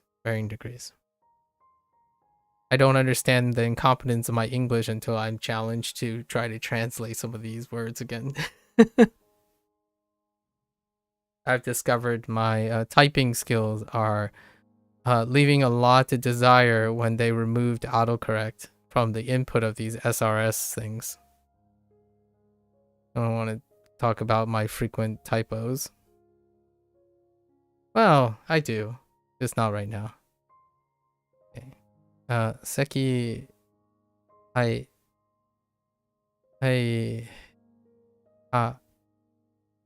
Ume?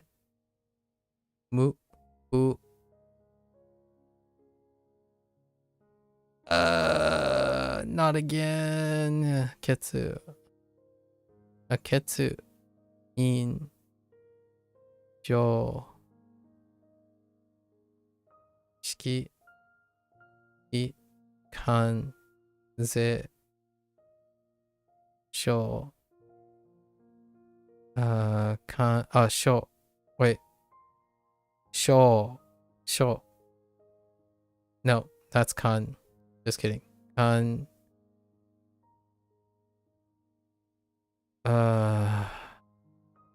Satsu. Soko. Ai. Sho.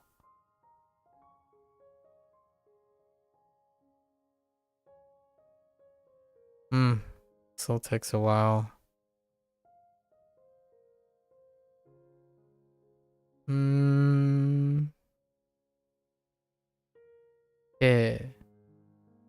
Ren.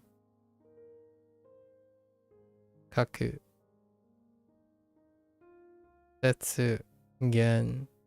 Sho. Shogeki. Alright, that's it for WaniKani for today. Pardon the digression, right? Or unless you find that very interesting. I tried to resist, but it's fallen by the wayside. Alright, folks. If you're gonna watch this later, arigatou gozaimasu. Yeah, thanks again. And as always, like today, you're always welcome to stop on by, share thoughts, exchange some ideas, make some connections. I'm always here to sacrifice anything that's in here because I wouldn't be doing it otherwise. Right? Much hats off to those people who love to study despite the idea of doing it alone, right? I do this given both the pros and cons. Today's anecdote that I shared for the digression is an example of the compromises, the trade-offs. That stuff will happen. But the conversations I have with like Bree are also part of the package. So being able to negotiate and understand that yes, where there's this, there's also that and everything in between. And I think that is what makes someone who has critical thinking, problem solving skills, and social skills and communication in general, with maybe a sprinkle of emotional intelligence, allows one to negotiate that. It won't necessarily discourage them from doing and continuing the thing they do. Largely, it will enable them to leverage and use that as a pragmatic use case. And know that I want to keep in mind, if you want to influence me to do something, you yourself have to be interested in the thing you're influencing me about, not the other way around. Critiquing what I like, critiquing and projecting the things you don't like and the things you don't want to do and the things you don't like what other people are doing, that is unbecoming of someone who wants to be in the good graces or to establish trust with another person, especially if it's what that other person is doing. I think that's like saying you want to learn Japanese without understanding how kana works. That's what it's like to me. Like when it comes to communication skills, if the first aspect of your communication with someone is to throw a near ad hominem inference using a categorically reductive way of interpreting the thing they're using, yeah, that is very much like learning Spanish and thinking that gender plurality agreement is not important for the language. It's a nuance that you can still circumvent with the language that does not, but at the same time, it's absolutely core to that language. So, what I'm saying for that example that I was highlighting is because that illustrates why I like learning a new language. It makes you confront it unintentionally, or maybe coincidentally bleeds into, according to someone else who secondarily think communication skills and social skills is a consequence of language learning. I believe it's the other way around, largely because I didn't choose to learn a new target language this late in life because I wasn't interested in communication skills and social skills, socializing skills. It was the other way around. My interest in communication, social skills, and critical thinking led me to decide ultimately to tackle language learning. So I wanted to make that very quite clear with some anecdotes from yesterday. Unfortunately, maybe I might be misrepresented somewhere, that a stranger came about, but we can talk about it. If I'm not fluent in 4 years' time after completing like the Duolingo Japanese course, I have no qualms with someone coming by and saying, see, you still stink at Japanese. It's like, that's perfectly fine. It's not going to hurt my feelings. But my question is, then will they stay and explain to me what is it that the Japanese think at? Like, what is it that I don't do that they don't want to do? And then maybe they will sit long enough. Only then, maybe they'll sit long enough for me to demonstrate what I did learn how to do. And it might not be quite what they're thinking, because obviously they think I stick at Japanese and didn't learn anything from Duolingo, right? So the sky is the limit if they said I have learned nothing from Duolingo. In fact, WaniKani is something I learned from Duolingo. I'll let you connect the dots, how that's possible. And for that, as food for thought, you know, for those who are only interested in WaniKani, minasan mata ne. And I'll see you guys next time for that. I'm gonna get up, stretch. I'm gonna do some lunges, get my blood rolling, take a quick bathroom break, and I'll be back for HanziHero. Thank you, thank you.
Alright, folks. Welcome back, everyone.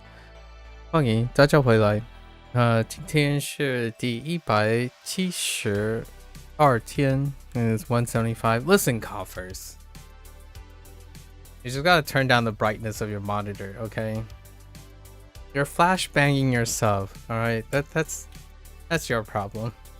I'm kidding. You gotta just turn down the brightness. You gotta stop doing this to yourself. Alright. So there is a group that I wanna practice before we start today, and that was the shellfish group, right? So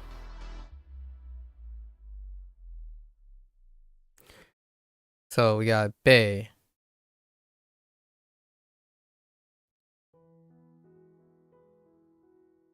Bei, which is our archetypic shellfish.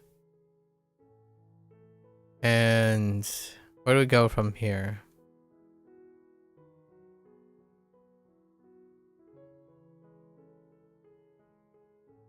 Mai.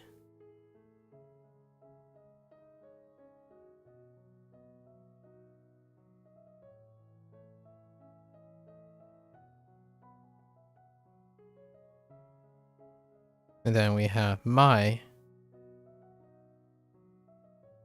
Just a cell. Yeah, shellfish. Flip the table. So these are one, and then we take. Oh, I missed. See, this is why we do this. I missed an entire character.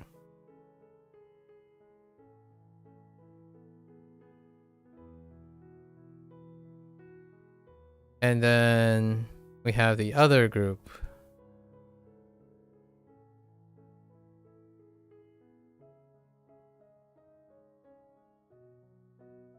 Oops.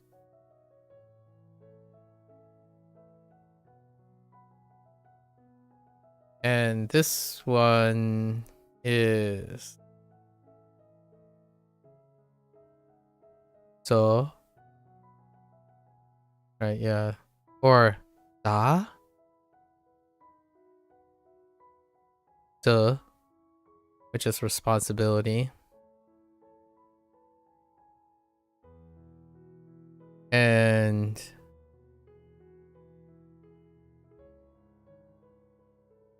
this becomes related to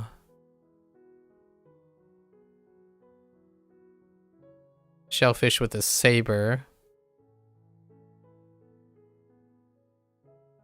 which is also the, and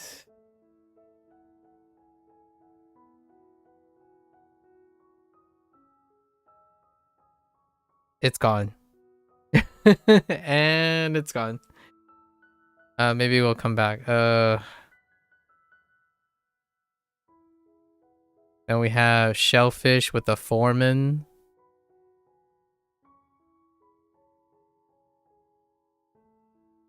Which is Bai. To fail. And two other shellfish that I want, which is where we're banking from here. It would combine it with thread.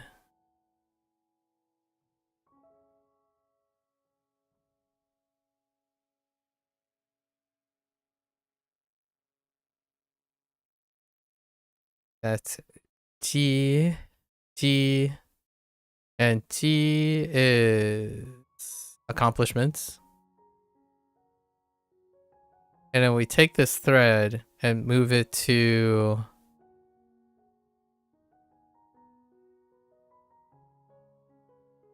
grain.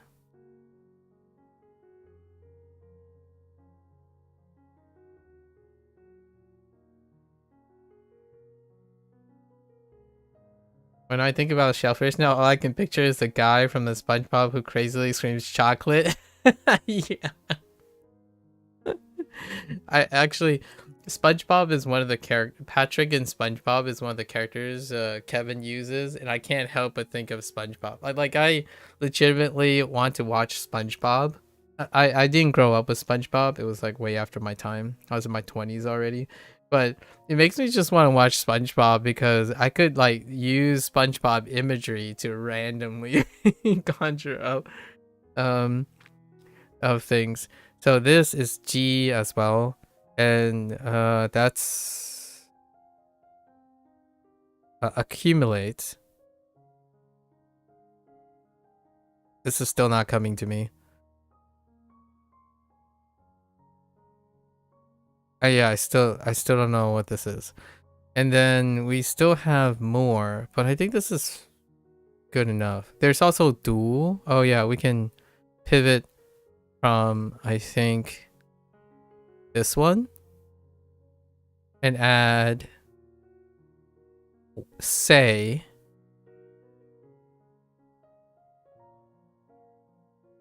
to get dual, which is to read, I think. Hello there. Bowser. Hello. Hello, hello. Okay, so let me double check on okay, let's just go to our shellfish page now. You started watching SpongeBob in your early 20s. Your aunt, who you live with when with you were into cartoons. I see. Wholeheartedly believe that SpongeBob would make me lose brain cells and forbid me from watching. Oh, okay. For me, Nickelodeon, right? Before Nicktoons and like it became Nicktoons and all that other stuff. Nickelodeon was, I watched like Rugrats and Doug. Hey Arnold. So that was my generation when it came to Nickelodeon. So let's make sure all my stuff is in line.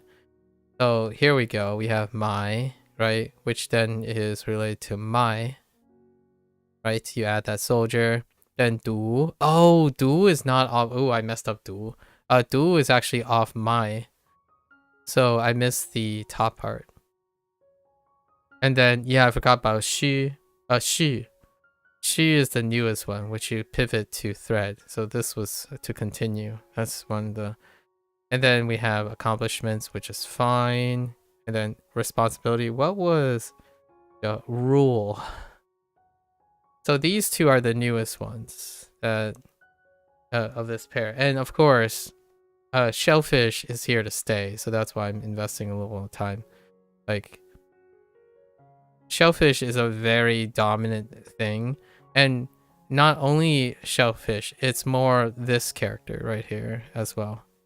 So I'll call it the J character, and then there's the J character and the my character as a full thing. They come up a lot, and then you have shellfish on the left a ton of times. So it's really this left side is not as problematic, largely because the accompanying side will have something to contextualize and differentiate. But when you're starting to group things together and you keep using your pattern recognition and then you're trying to write these characters, it can become blurry. Blurry enough that when you're writing, it can be difficult. When you see it, it's less of a problem, right? Because it's already provided. It's a stimuli and whatnot. But for me, I'm just doing a little exercise here and there to promote, to reinforce connections. Shellfish is everywhere. I mean, almost like largely a lot of these characters tend to be in a lot of places. So it's why they're considered components. But I've largely noticed that shellfish is it's front and center a lot of times, and I'm like, whoa. And it's related to Paige. Paige is the other one that I tend to have resolution problems, right? And Paige, you can see, is a much shorter list, and I don't think that's a coincidence that I'm having more mix-ups with shellfish than other components, because I think it just happens to be a unit that they decided to group that is used incredibly frequently. So that's where mnemonics can feel a little stretched thin. You can only say a mnemonic so many different ways in the confines of your system that you will tend to have interference. So you gotta either do some other things to reinforce that. And it's not a deal breaker, of course. Like when you're reading sentences and paragraphs, you have so many other things. You might even have visuals and sounds that will enable you. For now, what I'm doing is I'm imparting something else that isn't available here, just to make the feeling a little bit better.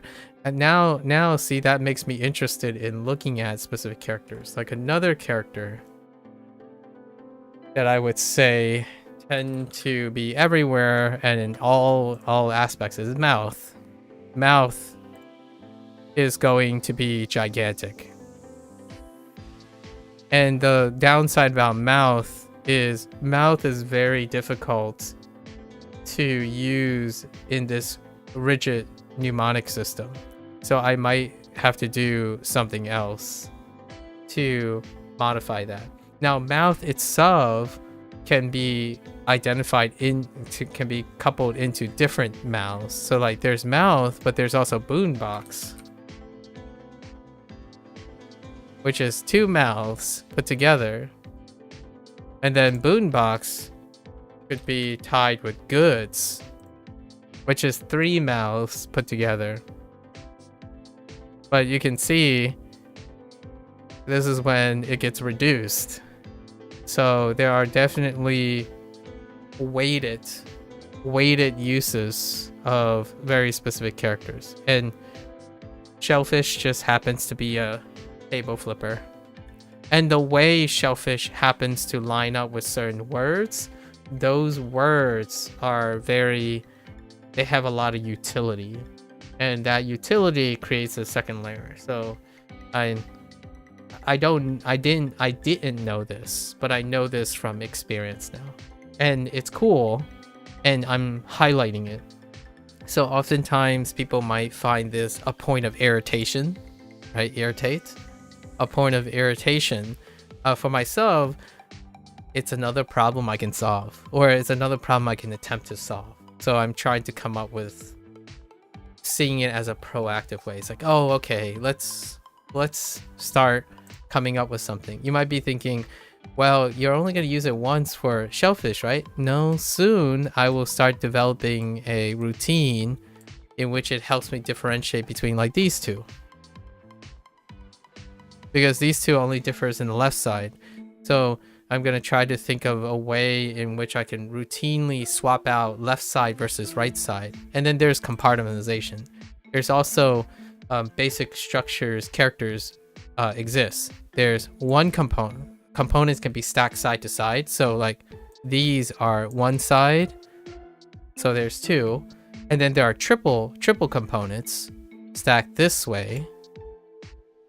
You can have 4 blocks, right? And that's I'm doing it this way because I'm looking at it from the perspective of writing these characters. This would be considered one thing in my head block, and this is still considered one thing in my head block. So this is 2 things, right? And then sometimes you get 4 blocks. And then there are irregulars. So that's how I like start learning how to write things. Like this is a half block. And one way that people go about it is early on, in my opinion, when they start writing, they would have grid paper. And the grid paper would look like this. So when you're thinking about writing, you can group them. So when you're like, say for example, you're writing this character, right? You would end up gridding the thing. But if it crosses all these quadrants, or it crosses multiple quadrants, then it's considered one block, is how I am doing it in my head, right? So if these guidelines are missing, right? So this would be considered one unit. because it's crossing quadrants. But there are a lot of things that stay pretty confined to their quadrant, and that's how I'm breaking it up. And it helps me read a little bit with more consistent. So that's kind of what I'm trying to do at the moment. It's not necessary. It sounds like it's overcomplicating things. Generally speaking, I don't use the complicated things if I don't have to. You start with like the gut feeling. I just knock it out. And then whenever I need to use it, I have some sort of fixed approach to remembering it. And that's how I increase my retention rate and my error fixing. I don't willy-nilly fill it out after feelings fail. I try to incorporate routine into something. And then that routine is only relied on when all else fails. Like most people, when they think of routine, they would default eventually to something like brute force, right? Brute force, which is often process of elimination, guess and check, right? Guess and check, and maybe like just get answer forehead, right? Get answer.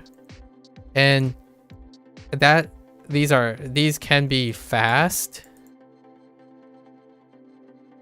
or 100%, so to speak, like a fallback. But generally speaking, you can do more than this. I believe in you. Whoever the stranger is, you can do more than this. Like, for example, you can refine how you guess. And that's kind of one of those things. Like, there are nuances to guess and check, process of elimination, brute forcing. In fact, a lot of these become all melded together when you start figuring out different routines that you can do. And I don't use the same routines for all, like I don't use the same routine for all approaches. I use multiple routines that are most appropriate that complements this. So I'm not going to deliberately make a routine that doesn't leverage what Kevin is doing. So my new routines are using what Kevin has set in stone. So the when I'm saying shellfish is because shellfish overlaps with WaniKani and HanziHero. I could have said, oh no, but shellfish is just ears and fins put together. I'm still using their system. So the idea is I'm not straying too far away. I could sit down and say, well, I hate their system. Their whole system is bad. So you just rewrite the entire system. Then that means you're working uphill. You're doing double the work. You're trying to actively learn one system and then making your own system. And that's perfectly valid.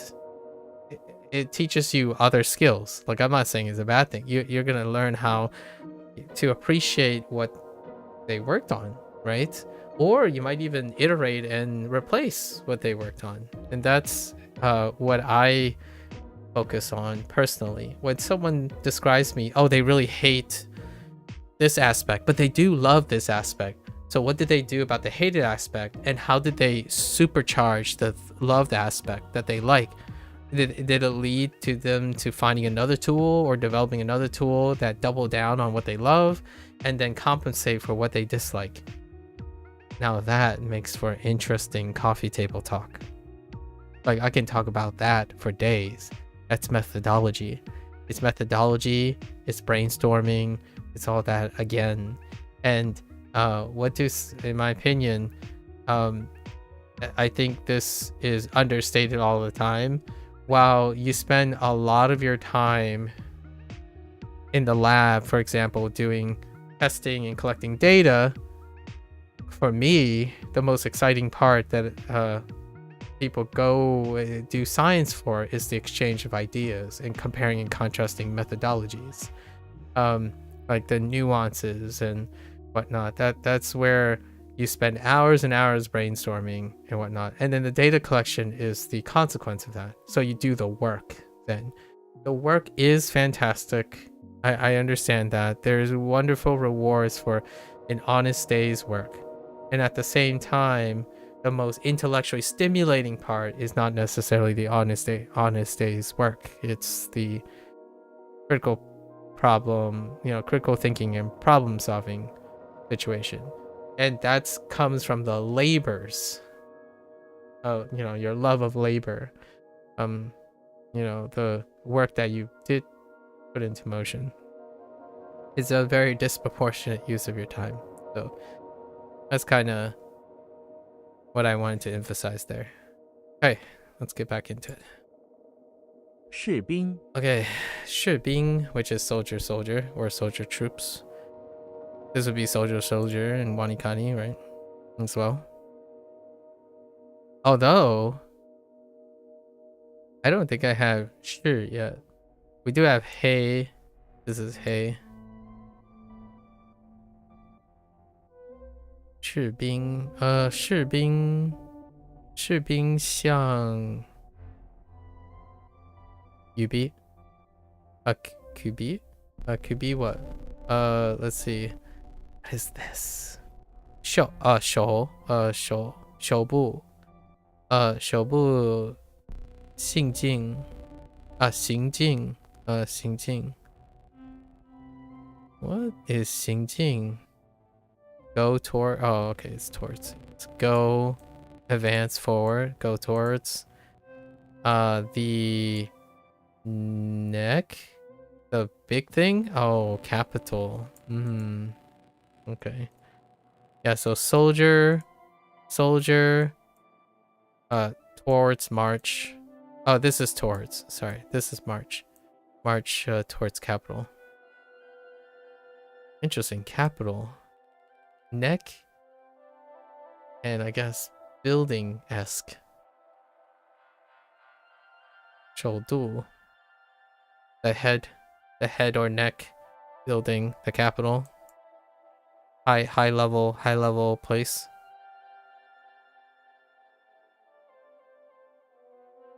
Okay. Oops. Ah! 士兵 寻找 寻找 and crossbeam seek plus search, to search for, or to look for. Seek plus to look for, to search for. Although I kind of think of this as search already. And seeking, I kind of think of search too. I actually don't use the word seek that much. Look, more so. To search for something is to seek it and look for it. It should mean seek and look too, yeah. So, all of the above. This means to seek, to look, to search. 寻找真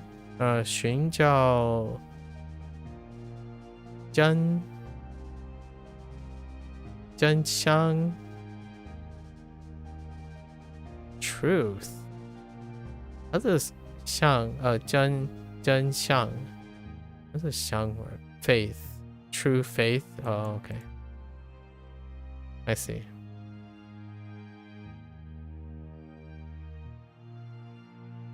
寻找寻找指挥是什么？指 finger brandish a finger to command. All I can think about is I don't know if you've seen Overwatch characters, Bree, but there's this character called Wrecking Ball, and it's a hamster in a gigantic mechanized ball mech, and he's often depicted standing on top of the ball mech and pointing forward to command. 指挥. Just think of a really tiny hamster with really tiny fingers pointing off into the distance, like a commander on top of, and then he's standing right on top of this gigantic, disproportionately wait. I can draw a silhouette. Like, here's the ball, right? It's gonna have like tiny legs and like robotic arms, right? And there's like a hatch up here. He's standing here, really rotund and tiny, and he's just pointing off into the distance.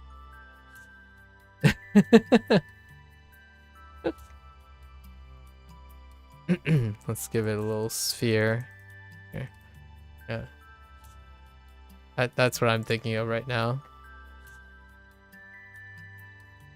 Brandish your finger before them and point at what you want them to do. To command. 指挥. 请什么? Oh no. I've seen this multiple times paired with this. We got this. 手. 请 something 手我的指挥 oh no 请遵守我的指挥。请遵守我的指挥 Okay. 遵守 We'll have it eventually once we get character. 指挥 Okay. 附近 This is fine. Near. Wait, what is the fu part? That's the attach to near. Yeah. Describe something near enough that it seems almost attached. Yep. Attach is one of those things. Oh. The Japanese side of things has already gotten me way too used to using attach in like the abstraction meaning way. So whatever Chinese is to follow is probably going to follow. 他正在我附近 lives near me. 住宅 not 正在 住宅 he lives near me. 住宅 住 okay 附近 oops 附近失败 lose and failure. Lose to failure or to lose defeat. 我们不能怕失败 do not fear 不能怕 let's not fear 失败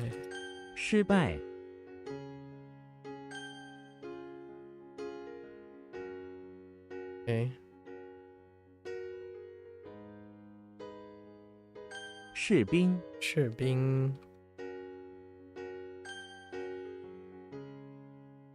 附近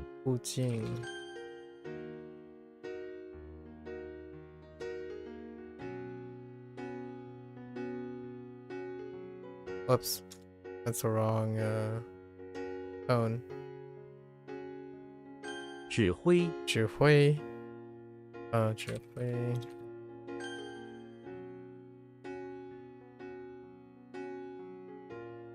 失败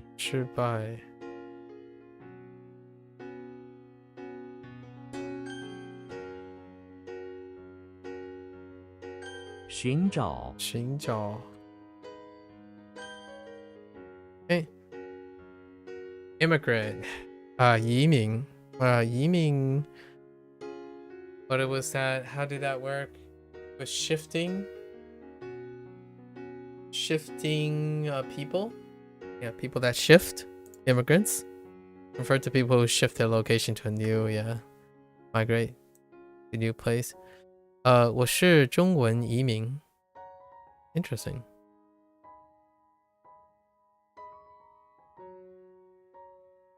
Talking about SpongeBob reminding you of this thing that was a Nick Jr. noggin.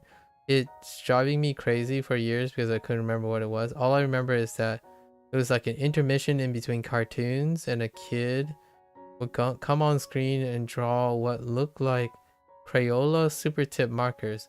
That drawing would come to life.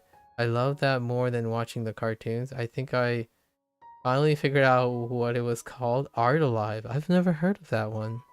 Your mind is finally at peace now. Art Alive, huh?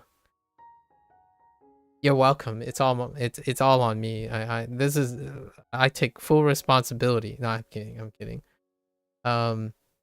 See, this is what happens when you just randomly talk about things because someone else just happens to be talking about it. Look at that. You got that from Shellfish.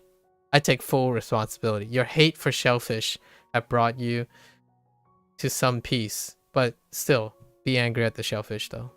I'm just saying. This is sorry. Yesterday, I know you read some of the Discord stuff at the domino effect when someone was talking about I think they were more referring to the butterfly effect, not the domino effect. But either way, my disdain for the figurative shellfish has brought it full circle. Now we know. I actually don't know what that show is. I was trying to figure out what show you were referring to. But Art Alive, huh? Oh my. That's an interesting show. That show looks interesting. It's kind of a cute idea. It's kind of a cute idea to try to inspire art. What a world we live in now. It wasn't a show, it was literally just 2 or 3 minute session in between. Oh, okay. And the start of you found it literally only ran for 1 year, but that year must have been the best year of your life. Oh, so like, I mean, have you I don't know if I understand what you qualify as a show. Have you ever heard like a micro series or a mini series in anime? They're set, they're intermissions set in between things. So they're like 10 minutes long, and that's kind of what you're describing reminds me of. Like they're a thing in between things. Which makes me think you might be thinking like, oh, what is he coming at? And my first thought is, oh, but now we have doom scrolling. So that's kind of like watching a 1 minute ad in front of your 5-second TikTok clips. Like it feels like eternity. You think Noggin called them interstitials? Yes, interstitials. That sounds reasonable. Yeah.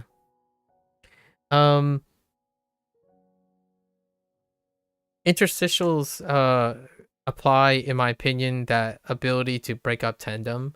How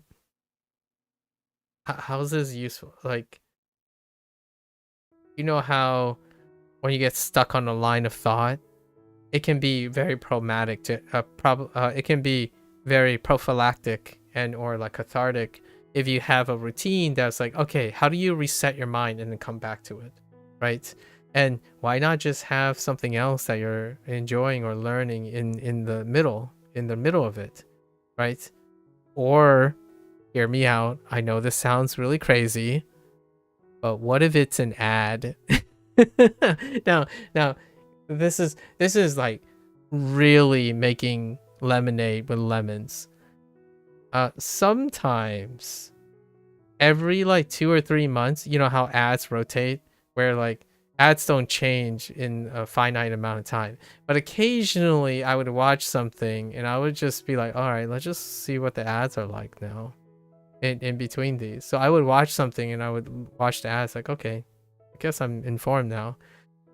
And it would be one of those things like, interesting. It's one of those situations where if you have so much of something, occasionally also dabble in things that it doesn't happen very often, and you might actually see it from a different lens for a little bit.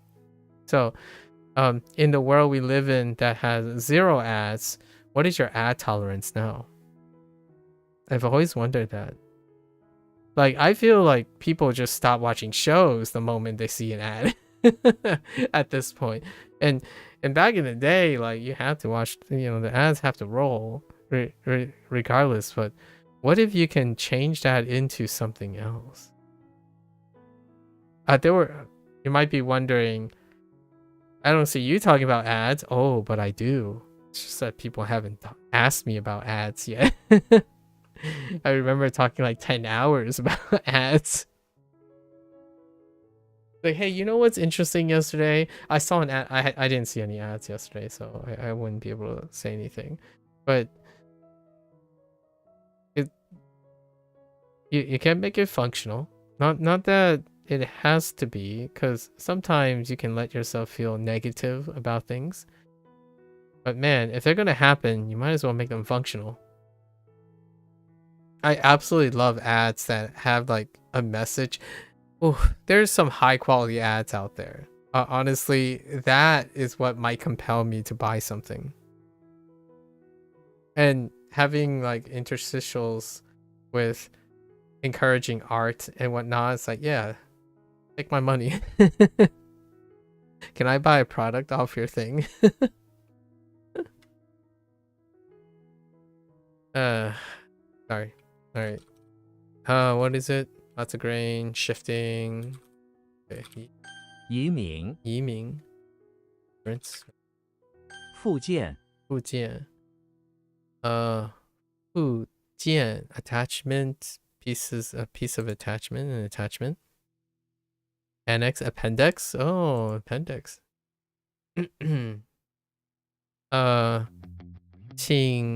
请查看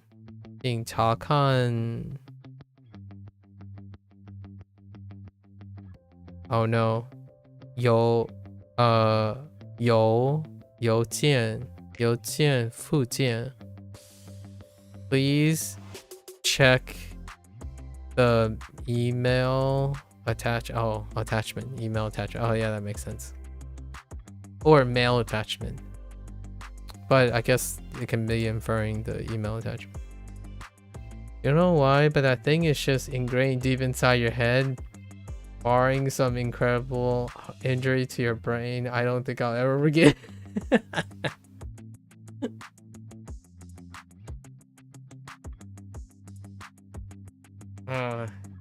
Reminds me of all the subliminal advertising in between.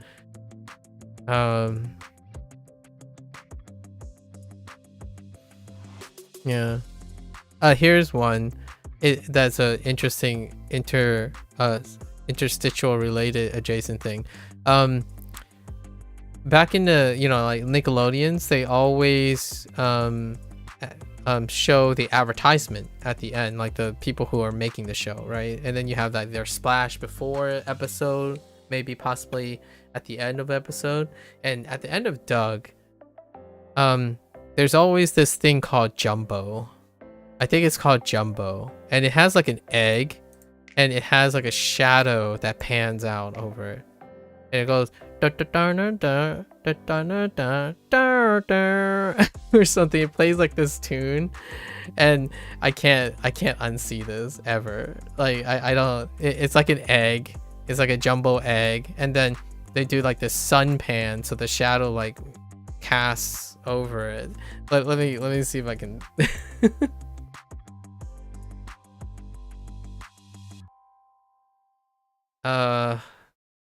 Hold up.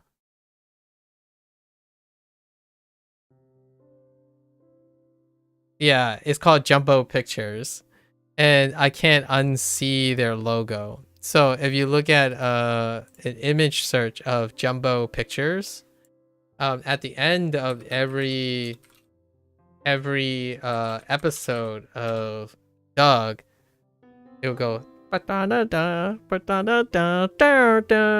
then it go dun dun dun dun dun dun dun, and then it's like that other ad where you have like people sitting in an auditorium, right? People sitting in an auditorium, and it would flash over. I forgot what was written on here, but it's the other advertisement. That's what happens. Mere exposure. Mere exposure is empowering. Yeah, their logo is legitimately like an egg, and then it's a casting shadow. And it's just big, bright red letters, jumbo, and then tiny pictures, Jumbo Pictures. It's always in that order. It's always in that order. It's a silly tune over and over again. Ugh. It's buried in my brain.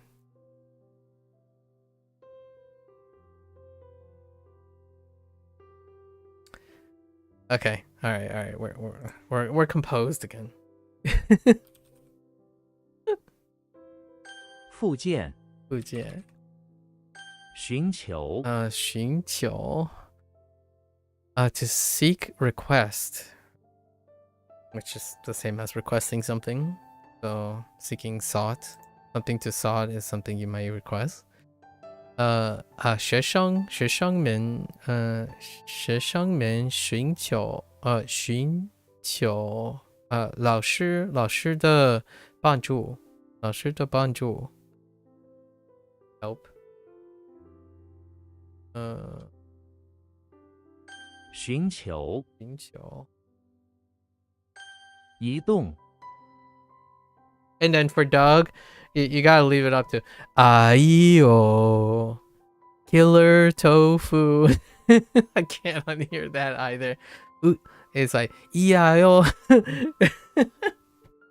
I swear you can convert that into like a Japanese meme to learn your kana sounds or something. Killer Tofu. What were they called?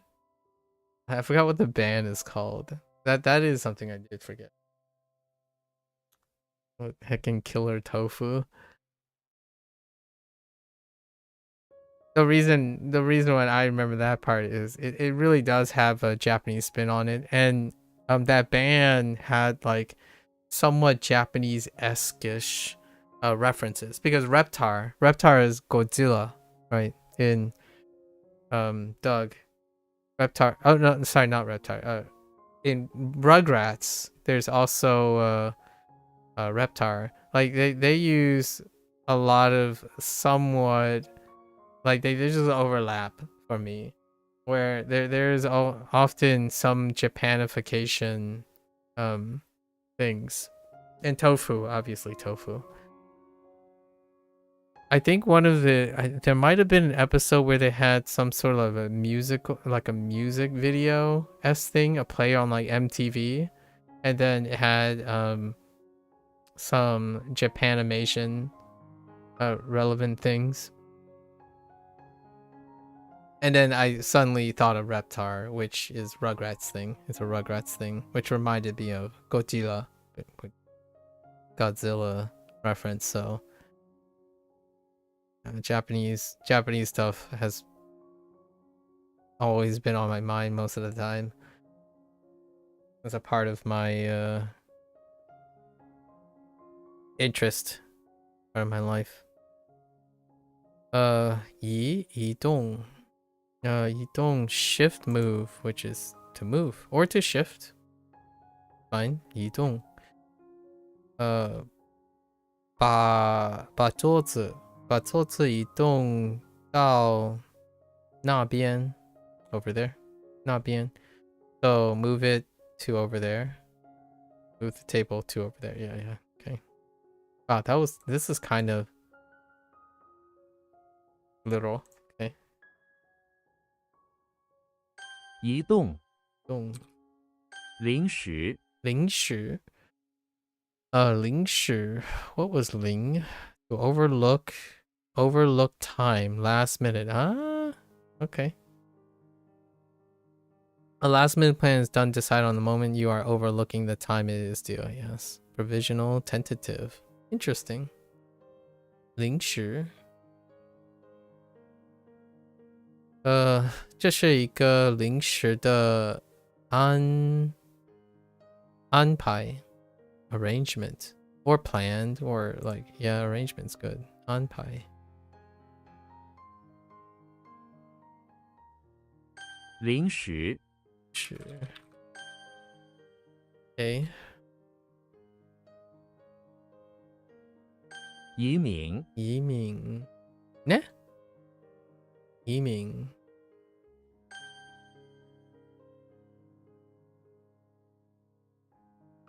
寻求，寻求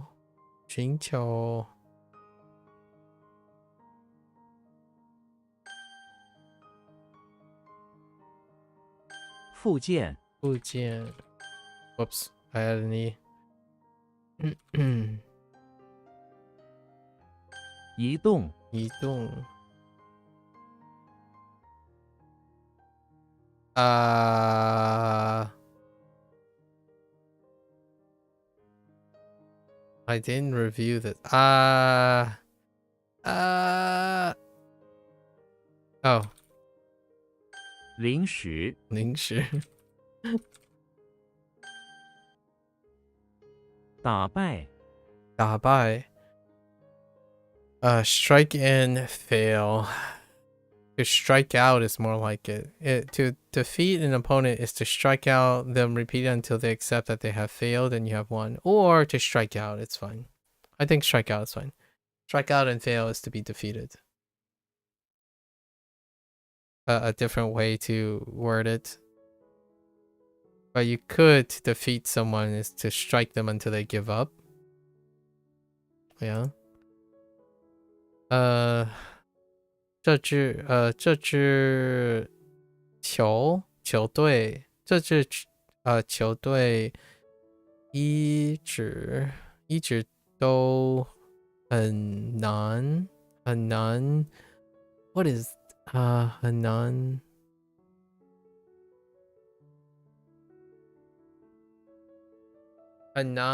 对 I don't know 很难 something 打败被打败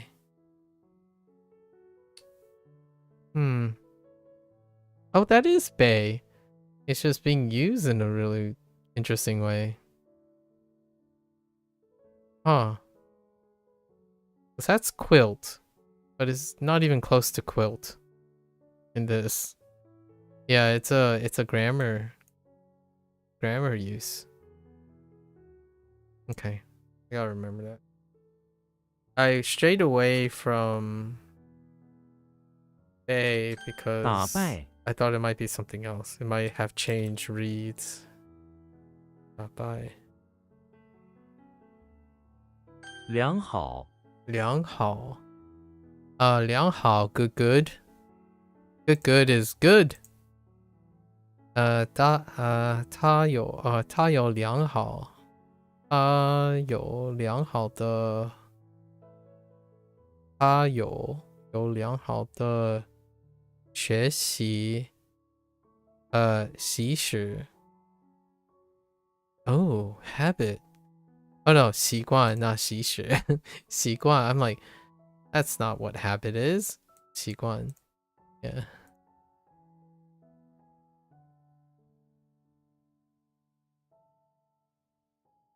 良好招生招生 to beckon life. Enroll. During enrollment, school beckons to students to start a new life by signing up for their course. That is certain. Put it.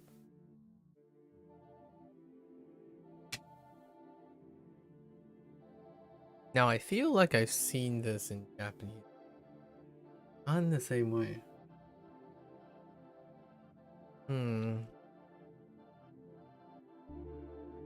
I guess you could see this as a truncation of 学生.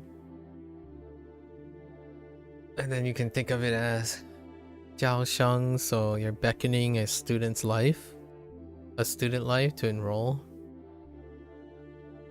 And it seems like it does have some aspect of specifically in referring to students enrollment. 学生何时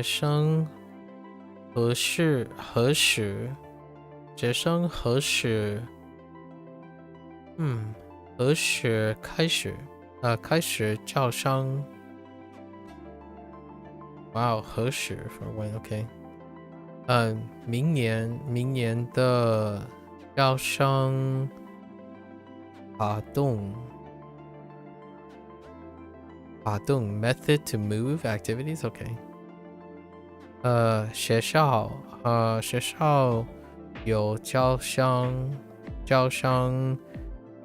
名什么名额 quota 名额 Interesting. I'm familiar with quota. 招生 招生 you know. 授 show. Does that share. Show. Oh man, show shares with show. So this is a double show. There's a show with fingers now.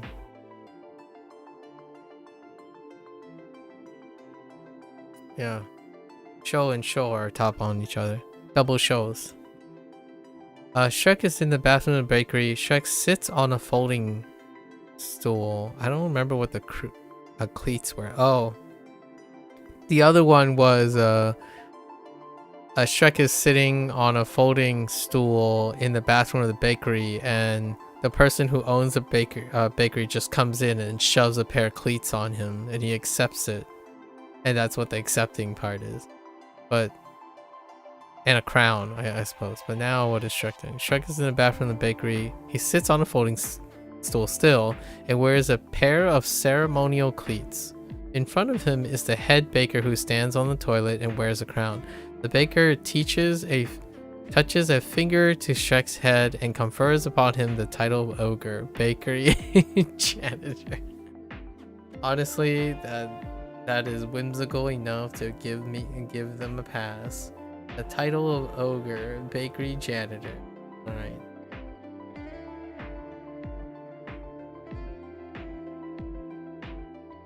To confer. Give, yeah. Oh, confer is a... Wow. I don't know how often I use confer. I think the word I would use is bestow. To bestow. And I think I'm gonna write bestow.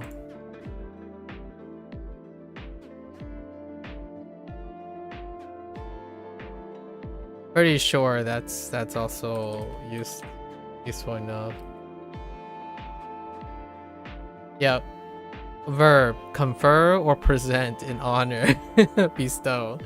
Yeah. To bestow the title, right? To bestow a title of ogre. Good old English.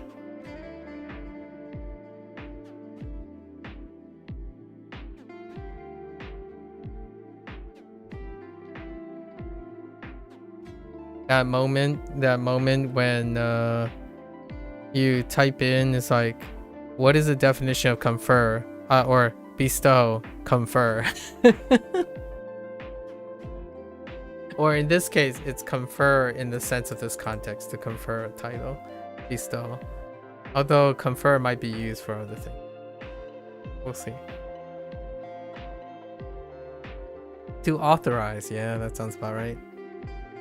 授传 传 授权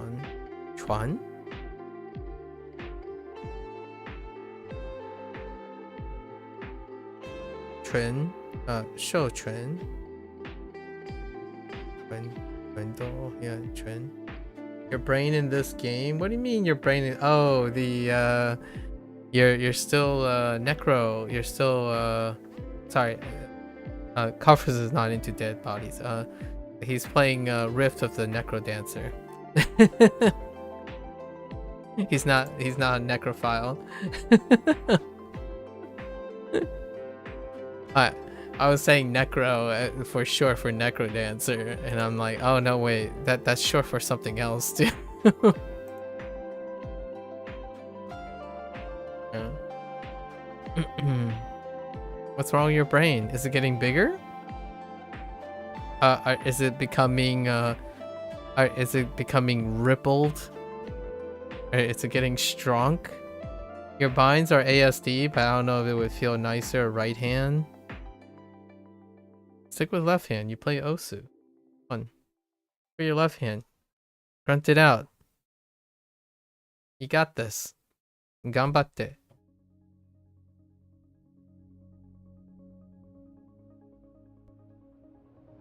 Yayo.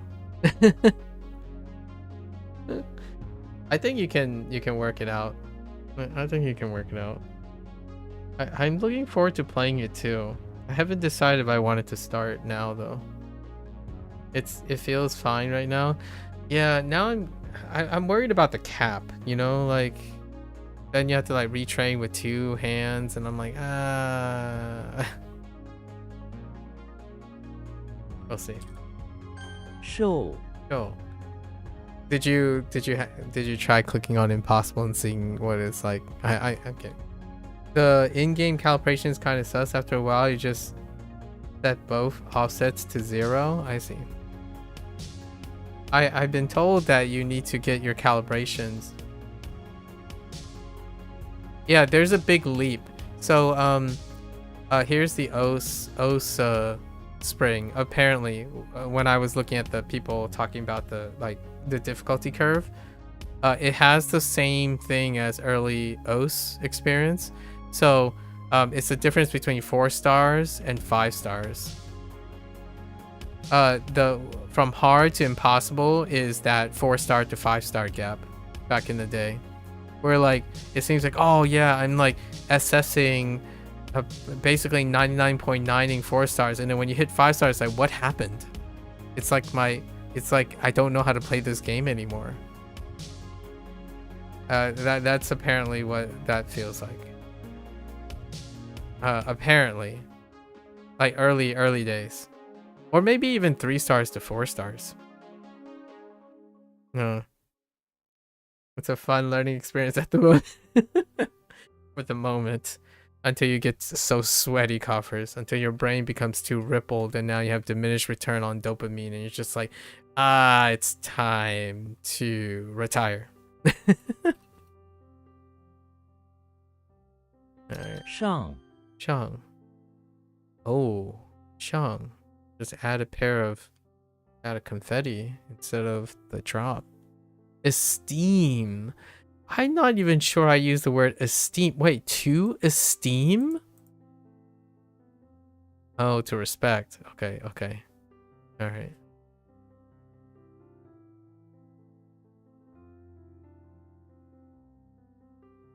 I think Riff is a good pickup for Steam sell for sure.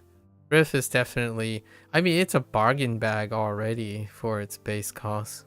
Obviously, they were anticipating that it's not the base cost of their design that was cheap. It's finding licensing, right? Licensing for other material.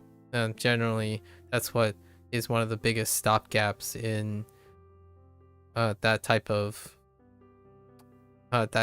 games. It costs a lot of money for like rights and whatnot, music rights and how things go. The Steam Workshop support is nice though. Yeah, yep. It really is nice. You can do a lot with the Steam Workshop support. I think Necro, the developers of Necrodancer, has good support. Like they made their thing in a way that was supposed to originally be designed to support most of these things. Like they even have like custom uploading and whatnot to have a map. They even had placed in infrastructure for a map generator or beat map generator, right, for any original music. So they had that in mind to extend the life of the game. Young Shrek is in the bathroom of the chapel, preparing to go to pray to their this ogre gods. To this ogre gods? To their ogre gods. Okay. Sure, he lacks self-esteem. Oh, that's interesting. Because he has no cool ogre mustache. What the? Something the ogre scriptures praise as important. He puts on a confetti mustache in hopes that he will allow him to esteem himself, as if the ogre gods of the chapel won't just laugh at the sad attempt of a mustache. I mean, ogres in there, gods are in there, esteem. All right, got you. Man, the mustache confetti though, I could kind of see it. It's kind of funny actually. Maybe he's masquerading. Okay, I don't know. He's Shang's fine. Gao Shang. Makes sense. Double esteem. Shi Shang. Esteem I'm esteem fashion. Oh, okay. I can kind of see that. Huh. 上 Joe. Oh, that's not how you spell esteem. 寿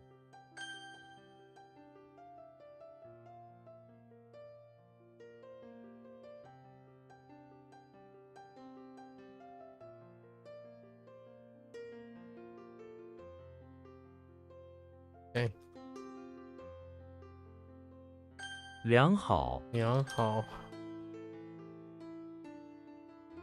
打败 Bye. What? Oh, I typed the wrong thing.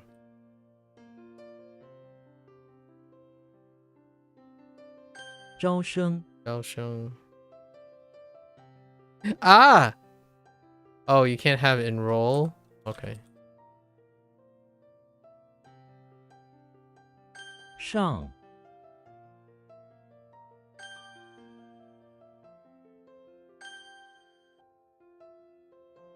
Alright, 4 more characters. T. Oh, wait. Where have I seen you before? Oh, exchange in Ngae. Ryu Ngae. Ne? Interesting. Replaced. T. Timmy Turner's in the bathroom of the house. Okay. Where the light? Oh wait, is today Saturday? Oh no, okay. Sorry. I'm starting to forget the I'm like, wait a minute. It's been a while since we talked to the goober. The reason why his son is everywhere. We haven't talked to the goober in a while.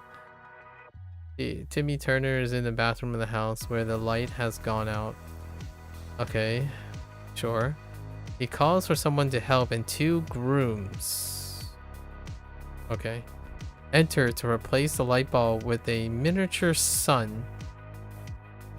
Does it really take 2 grooms to replace a light bulb with a miniature sun?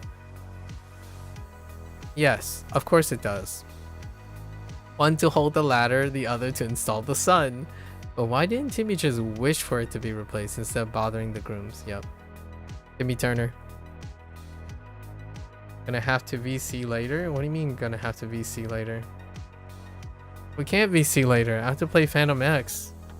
You're gonna go to bed by then.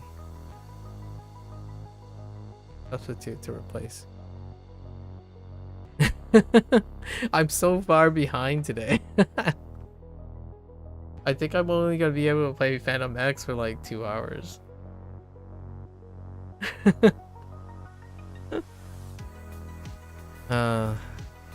He died.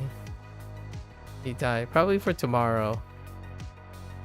I guess I could take a break from Phantom X tomorrow.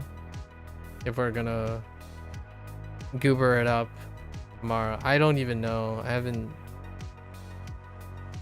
you know, I don't even, it's been what? Last Saturday, you guys just did your thing, and I was like, all right, well, I'm here if you want. So last week, it just fell by the wayside. Did you even remember that it was Saturday last time? He died, and then he died ping. Oh, alternative substitute. Good. Yeah, okay. Good. T Yeah. 应 Nah, we did nothing last time. What do you mean by nah, we did nothing last time? I asked you, like, did you remember if it was Saturday, you pep? Ying. Okay. Oh, we finally got Ying in what is this? We finally got Yoshi is in the Yoshi is in the bathroom. What does that mean? Why are you shifting eyes? Did you know if it was Saturday or not? I ended at 11 p.m. That was deliberate. Yoshi is in the bathroom of the Englishman. Oh, actually, I went a little over. Probably not deliberate. Yoshi is in the bathroom of the English manor, where he is locked into a pillory. Well, that's unfortunate for Yoshi. In the middle of the large marbled bathroom. What did he do? The sun shines through the windows and sunroof and reflects off of Yoshi and his shiny polished pillory, filling the fancy room with reflected light. Oh, well, what did Yoshi do? Maybe we're gonna embellish a little. Yoshi is in the bathroom of English Manor, where he's locked up in a pillory for accidentally like knocking over an expensive thing, because Yoshi's a dino, right? And then now we just got a picture of Yoshi being really, really upset, or upset looking, locked in a pillory. The sun reflecting off the fancy everything that they have in there. Maybe reflecting off the still broken mirror or object that he broke.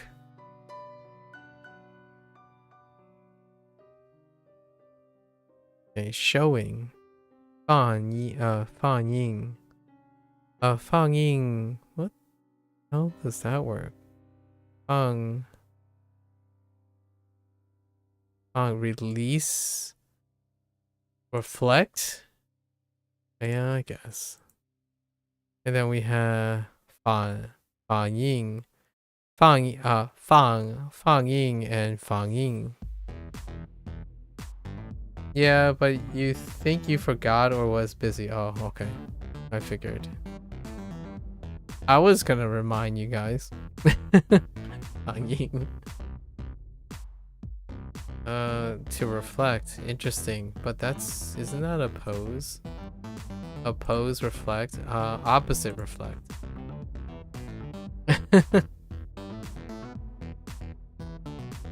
Ying. Ying. Hey, I was holding you guys Die. accountable, okay? I'm not here. Die. Okay, die is a bag, yes. You blame Sun? Okay. I'm not sure if Sun knows or not. I haven't asked him. I was gonna ask him this week, like tomorrow. Actually, honestly, I wasn't gonna bring it up this week either, to see if it flies by this week as well. I figured we could talk about Stellar Blade or something. Dracula is in the bathroom of the high school, carrying a bag of high school student blood and wearing a black dress. Slender Man chases him around the bathroom, trying to stab him with an arrow and steal his bag of blood. Slender Man, interesting.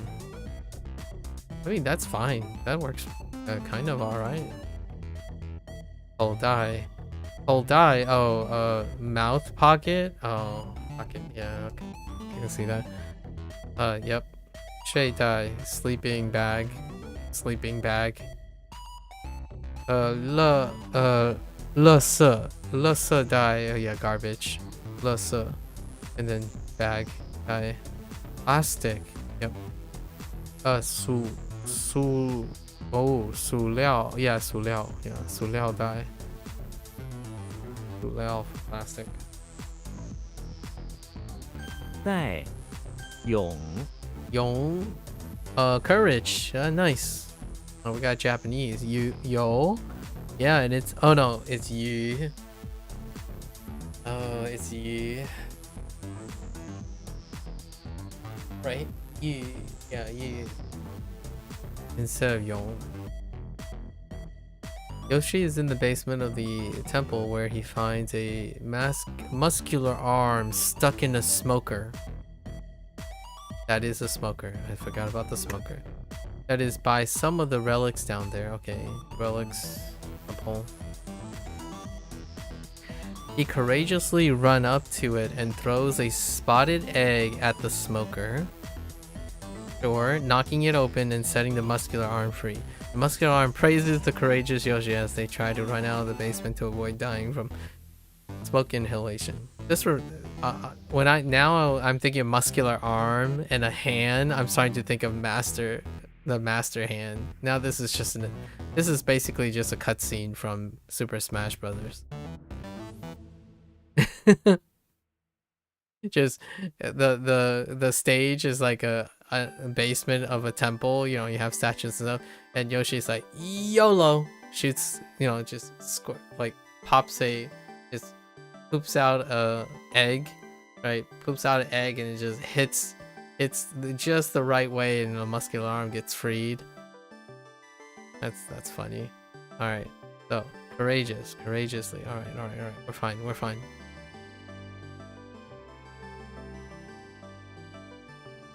Ugh, excuse me, I'm a little exhausted. Okay. All right. Yonggang. Oh, dare. Courageous dare, brave. Yonggang. Yongshi. Warrior, courageous soldier, warrior. Okay. Yong. I wonder what Yongmao is. Courageous cat. I wonder if there's a Yongmao. Maybe that's a lion. Oh, that would be kind of funny if Yongmao is lion. I was thinking of Wizard of Oz for a moment. Chu. Chu. Chu to urge. Slender and wind leg. Alright, here we go. Cupid. Cupid is in the basement of the house where he is being urged by Slender Man to wear 2 wooden legs so that he looks less like a baby. Despite his urging, Cupid has no urge to wear the wooden legs and instead picks them up and hits Slender Man in the face for calling him a baby. Interesting. Okay, well, Cupid is a baby, so that puts Cupid. How that relates to Slender Man and the wind legs and urging, that's kind of a tough one. Alright, it's fine. We'll try it. We'll try it your way for now. Cramped? Zhu Chu. Oh, that's so Zhu. Interesting. Despite having a Slender Man addition to it. Zhu Chu. Chu Jing. To promote, to urge, to advance, to promote.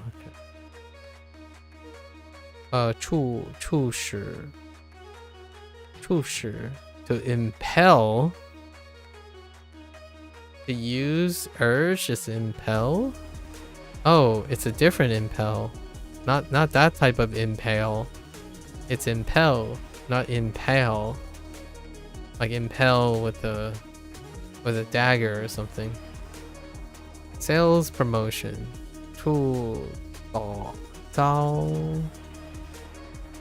Yeah, Chu Xiao. Interesting. Oh, okay.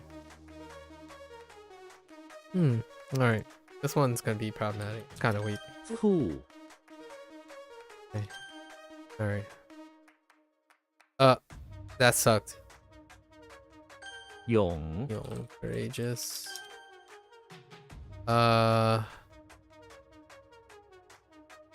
T. E. Okay.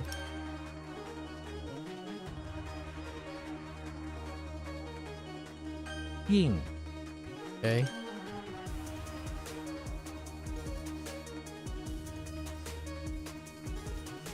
What? Oh, was it in the... It was in the bathroom?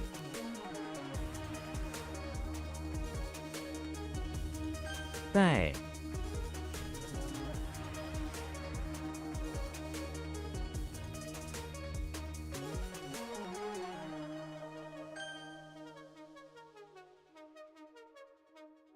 Chu. Oh, I thought it was in a basement. Oh no, this requires some gymnastics here. So they were in the bathroom.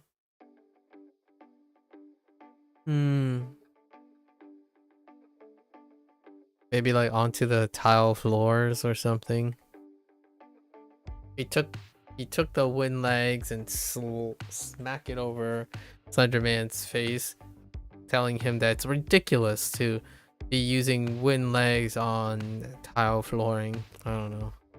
Oh, this one's gonna be a problem.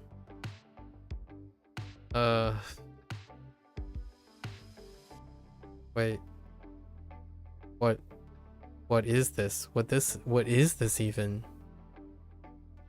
Urge. Oh, that's dangerous. I don't like it. I don't like urge. I have the urge. Okay. Dude, alright. Now we have to lock in. Oh boy, here we go. Right.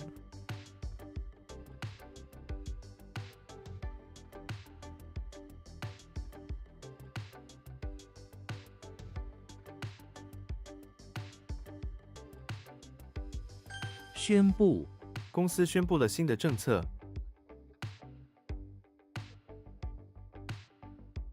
What? I don't know what that is. Great start. 文章你读过他的文章吗？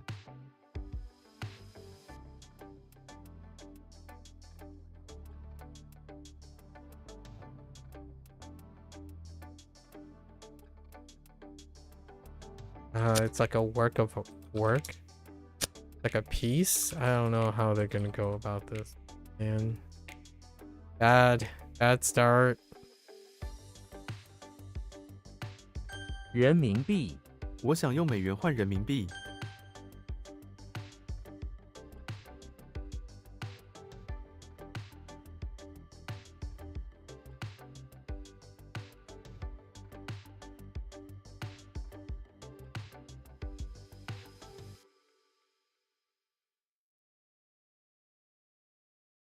Proclaim.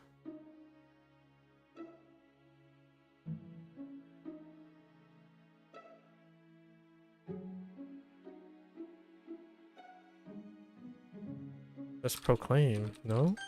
Oh. I guess I don't take proclamation. Whoa.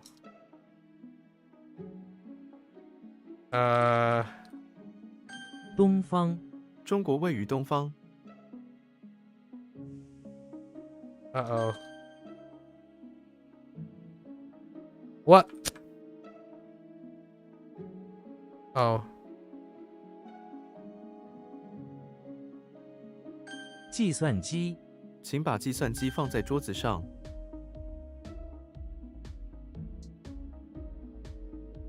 What incarnation is that?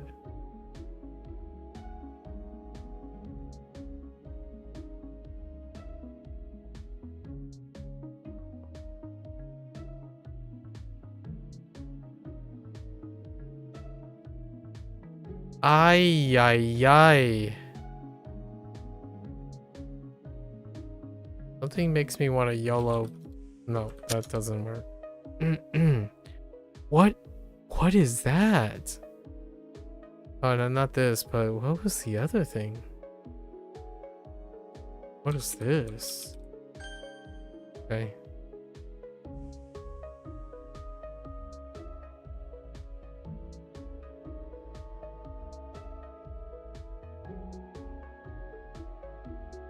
It is. It's a writing, yeah, or composition. Yeah, I could have sworn I wrote article, but that's not.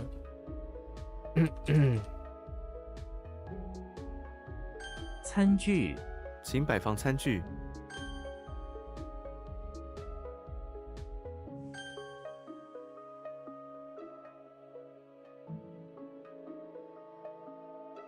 Uh-oh.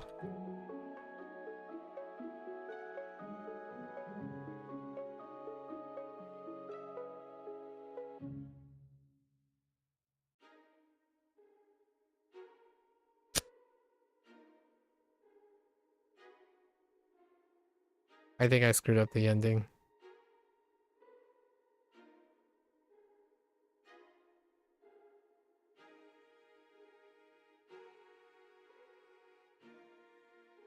The day is bad.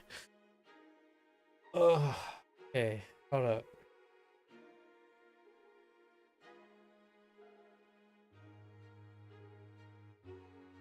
列 Okay, hold up.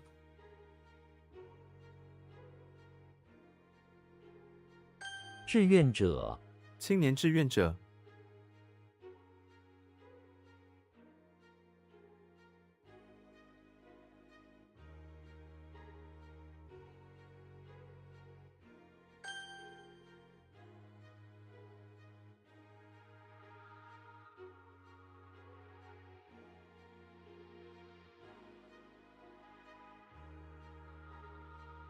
规则学校有很多规则，土地 这里土地肥沃， Guess land works. It's probably land.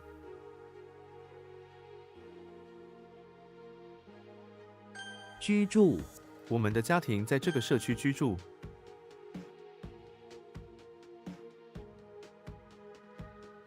临床临床经验对医生很重要，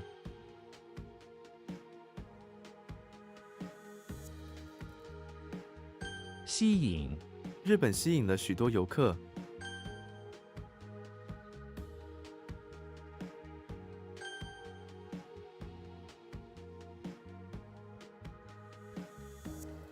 富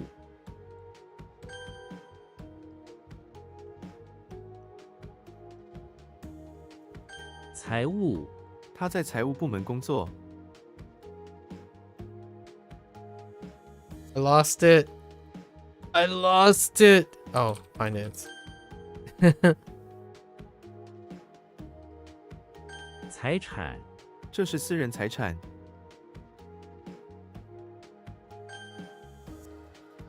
I don't know what this. Oh wait. 造 Somehow I did. 操作请操作这台机器，操作 What the 操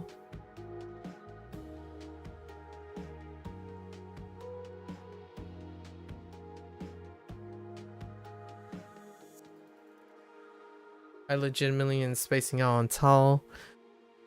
Tao, okay. Let's gather our thoughts. Tao, we have. Oh. Operate. What happened here? 听 Yes. Okay. Alright. You're off to bed. You have a great. Yeah, take care, Bree. Take care.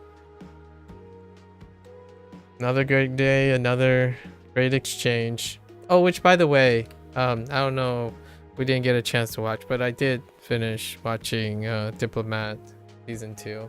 Oh, and you can probably find what I finished is because when I post it on the video tab, I might separate them into shows and movies in the future, but yeah, whatever shows up on the video tab is where I've like either finished watching something or that's where I keep track of the stuff. We can talk about that later when you find time to watch to your delight. Nighty night. 居民我不是这个城市的居民，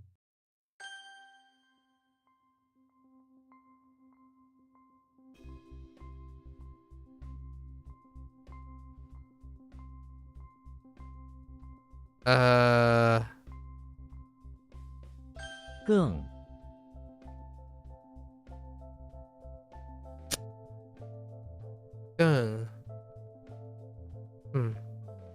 You've almost finished? Have 2 episodes left? Alright. We'll talk about it then. 兴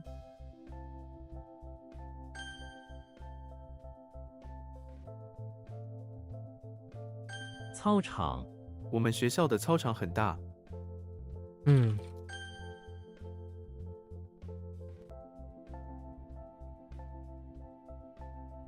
原则，这违反了我的原则。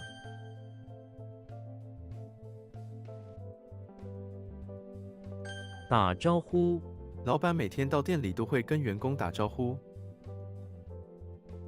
The heck?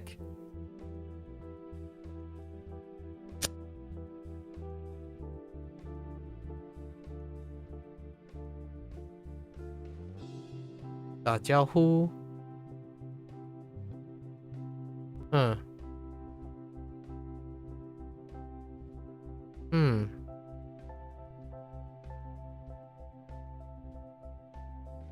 Oh no. A blank has been drawn. Didn't have problems with it.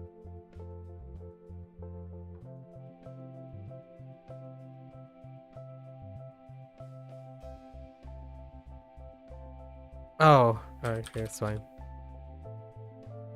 像良。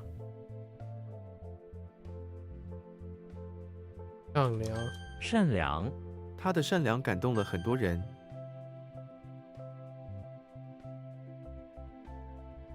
不，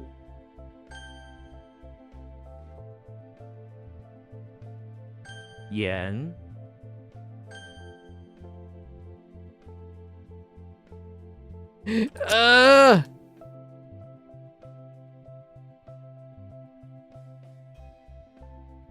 ，Wait. Oh yeah, I did write new. Dang it.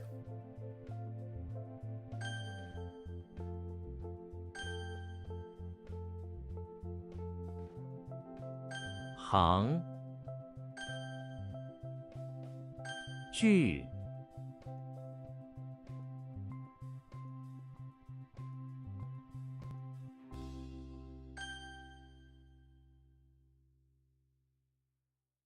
抽，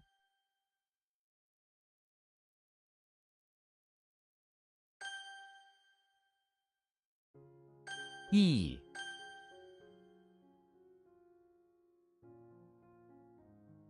呼吸，每个人都知道如何呼吸。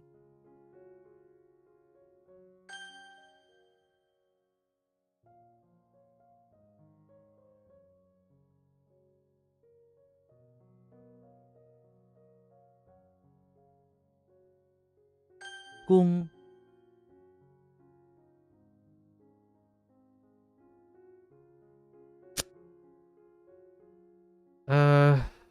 ，This is strike. Okay. 树，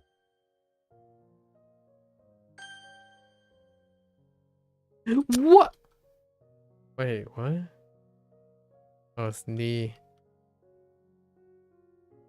香，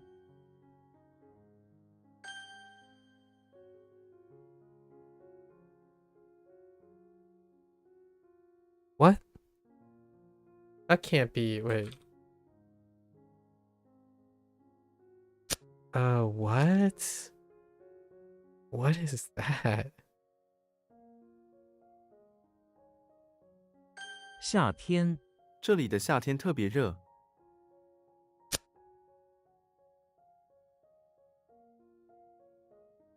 Summer weather? 错，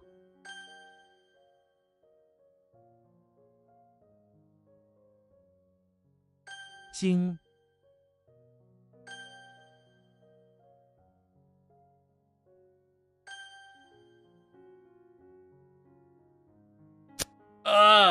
Wait.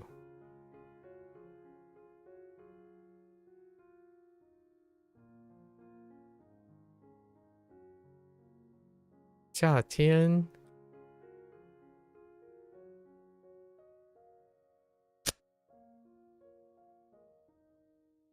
What? Oh, they just want summer?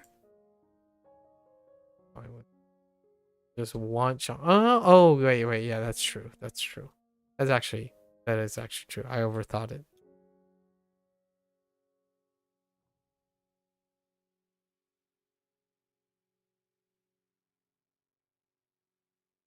I don't know. Okay. I have no idea. What is that? What am I looking at? I feel like I kind of know this.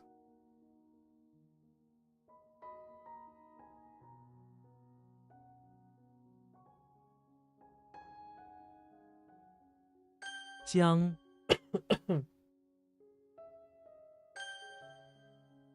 Huh.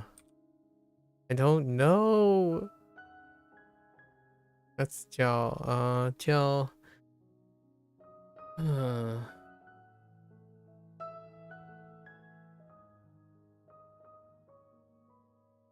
叫喊 maybe 叫喊他开始叫喊了。明明这件事明明是他的错。 obvious, but I feel like right, it's okay. Oh yeah, that's fine. I'm trying to avoid having to do a double shift in meeting.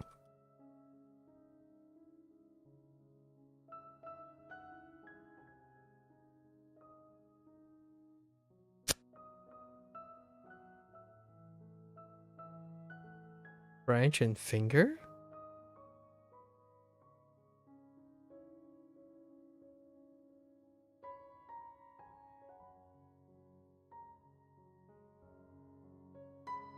What? Oh my gosh, I need to stop typoing on that.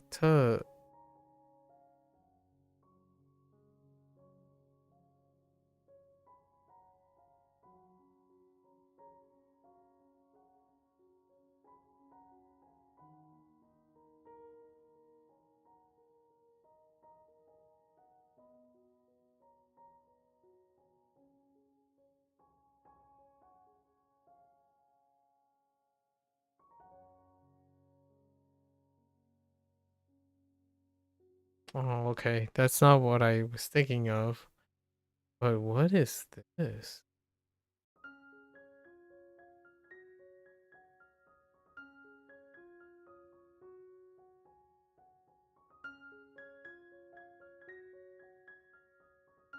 What am I drawing a blank?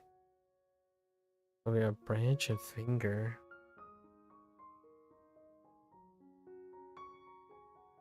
Did like 特技那位演员自己做特技。 or stunt? Oh yeah, that's right. 特技, yeah.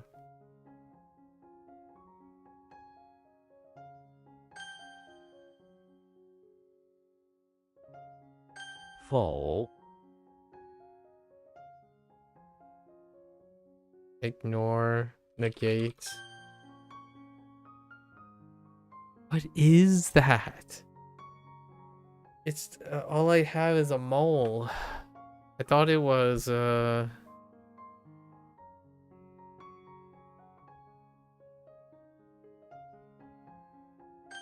it 至今 is. It 至 is 今也没见 judging. 他的影。 Okay, it is. I must have typed 4 instead. Okay, that's fine.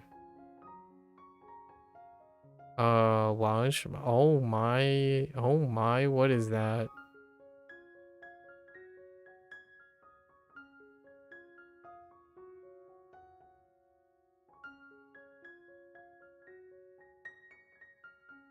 I want to type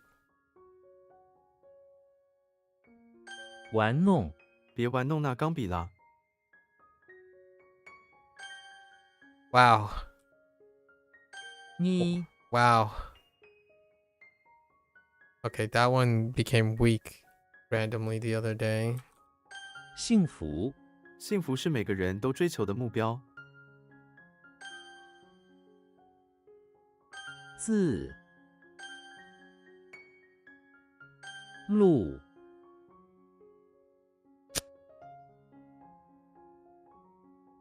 Oh, not that Lu. The other Lu. 管道工人们正在修理城市下水道的管道。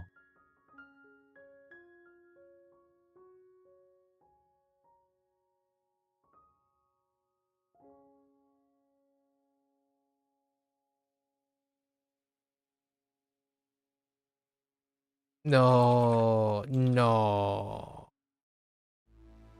显眼，这块补丁太显眼了。显眼了，太显眼了。What?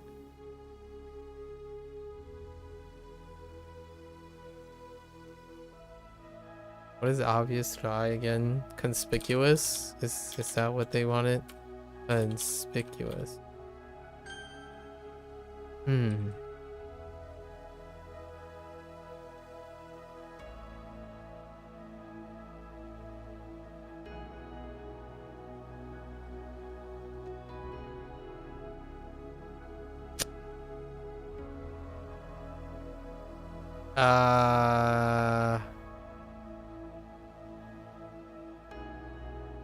Hmm.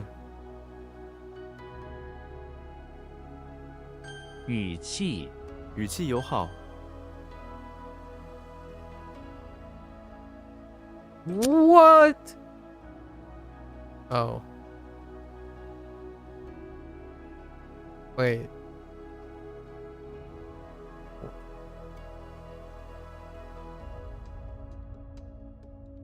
创始人，他是这家公司的创始人。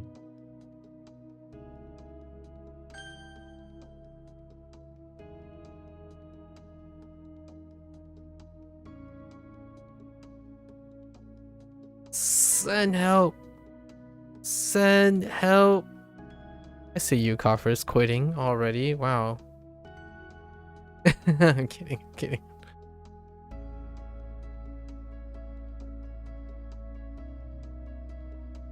Oh.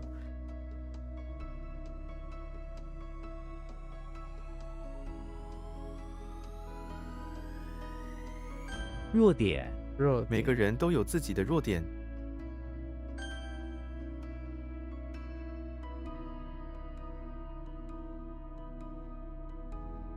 Oh no.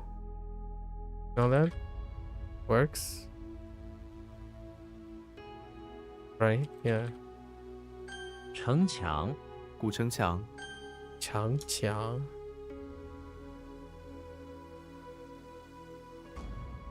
零食，孩子们喜欢在放学后吃零食。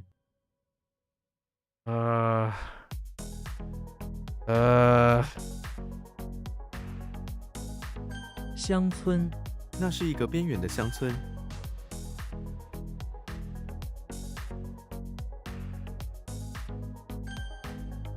It's fine. .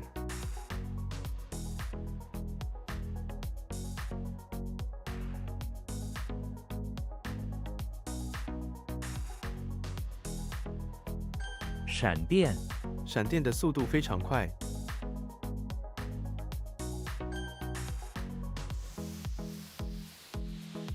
Whoops. That's not it. 阴天，今天是阴天，没有太阳。晚安，晚安，明天见。 Good evening. Good night. I didn't want to delete. What? My.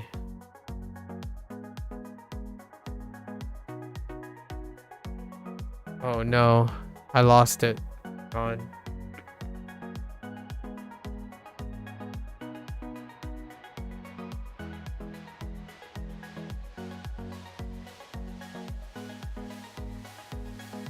I got it back. 赶往，救护车赶往事故现场。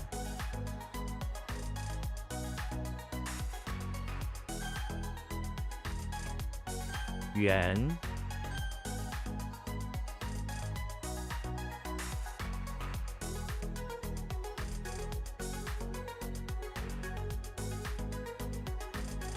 What is okay?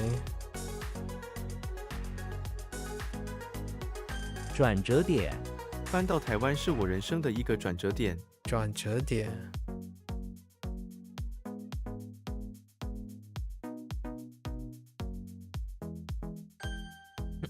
Or turning point, yeah.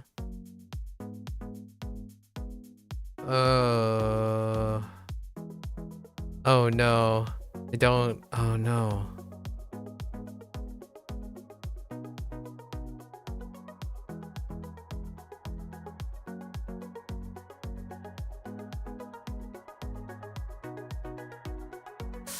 I'm not sure who is in front.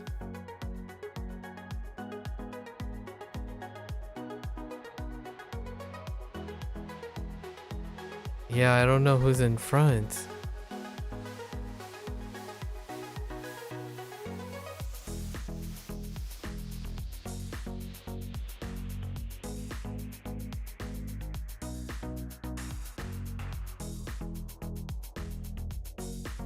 No.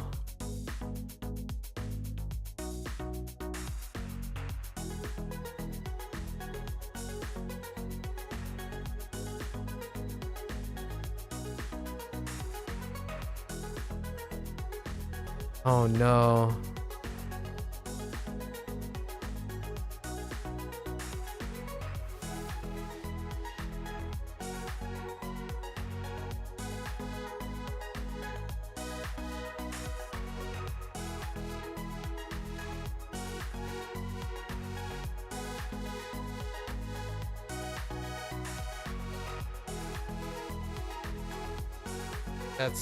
That can't be it.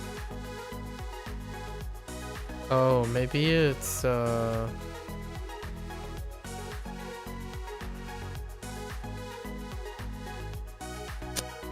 don't think I'm gonna be able to get that.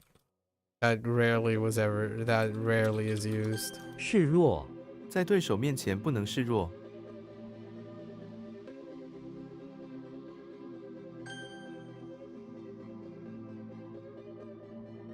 Yeah, this is I definitely it's O. O something O. I don't remember how.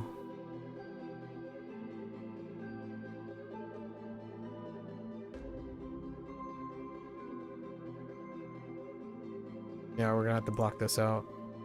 Oh, it is. Oh, it's wool.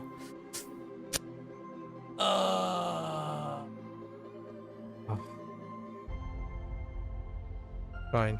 I actually got it mixed up with something else. It's better than the thing that I don't remember I remember. So, if that comes up, I've already forgotten it too. So we'll see if it comes up.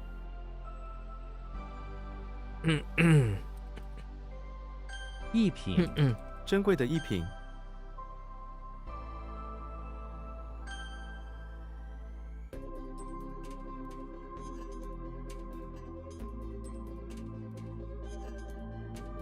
Oh, wrong tone.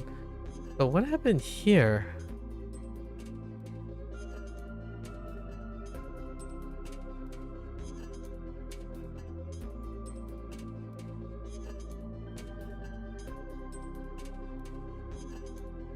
I thought it was...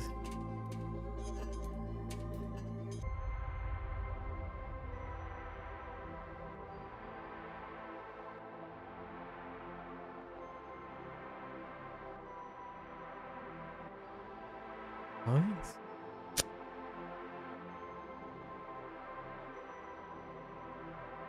Hmm. 晴天，晴天比雨天舒服。 Hmm. Oops.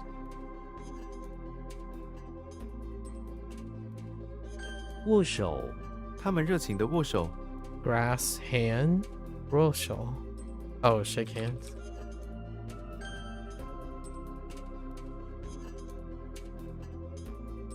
检查，他过细地检查了所有的安全设备。 That is to check, but examine is fine. Oh, to check up? Okay. That's still don't even. 引导，他的领导引导了我们。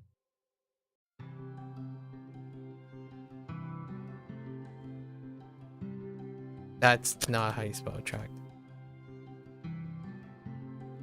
Yeah, 引导, right?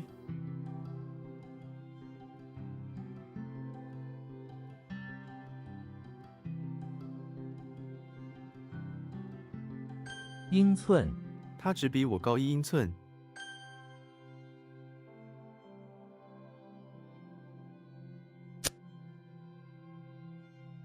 Oh. I have to like push back on that one a little bit. 树林，我喜欢在树林里散步。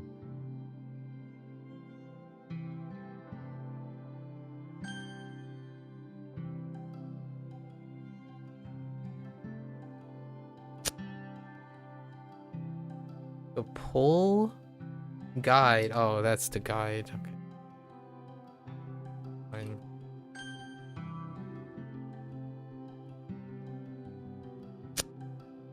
Is that supposed to be one? What am I doing with that one? I think I'm going down the wrong rabbit hole. 请坐，各位请坐。 Huh. Hmm. 浪，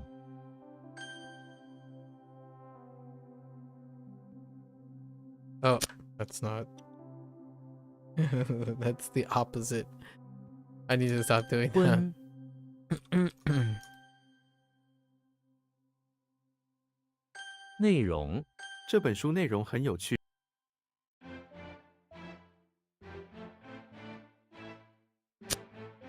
Oh, Guan Li. Not Guan Li. Juan Li. .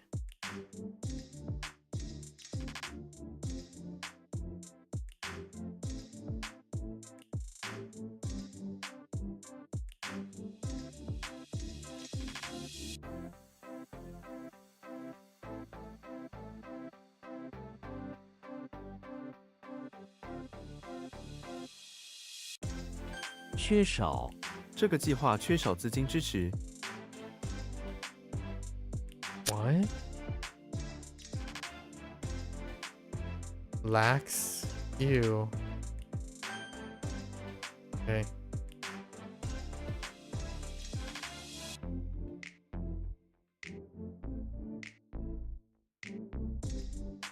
每次，他每次都说是我的错。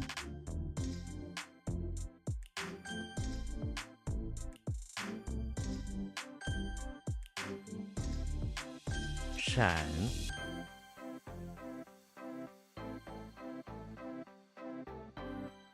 尺寸，这件衣服的尺寸很合适。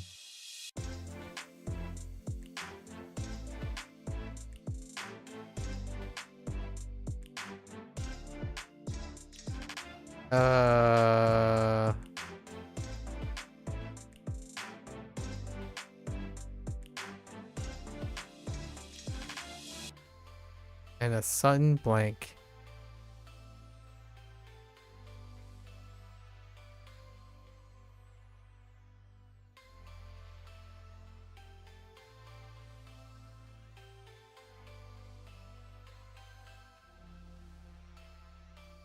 Oh man, I have a sun blank on this too.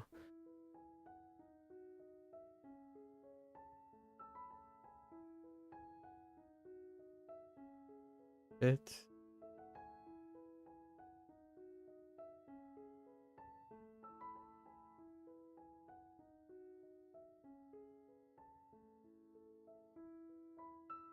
No.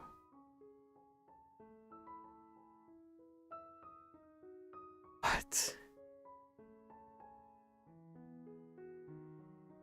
That's a pit, right? Pit. Like the turkey.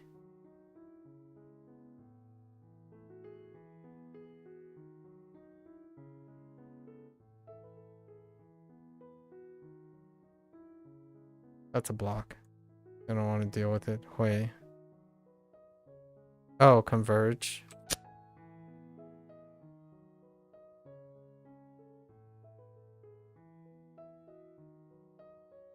召集，召集全体员工开会。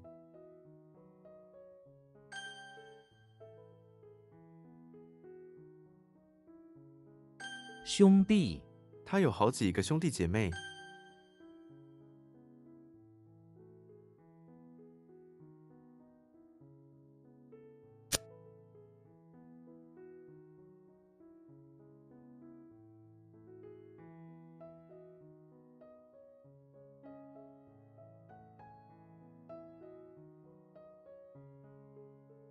What?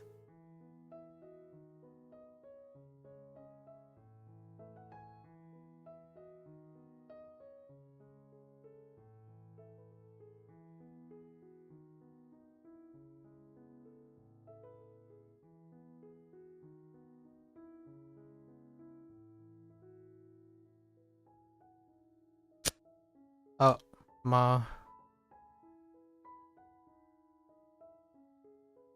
专利、获得专利，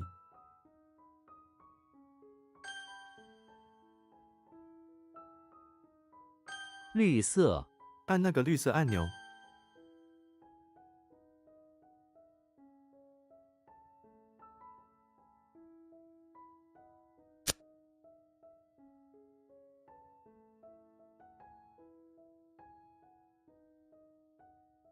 Oh.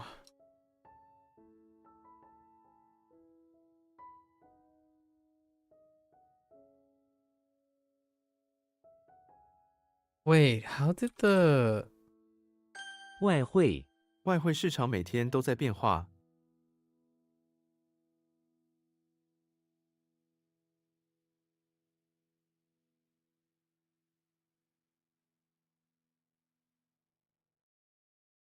outside converge?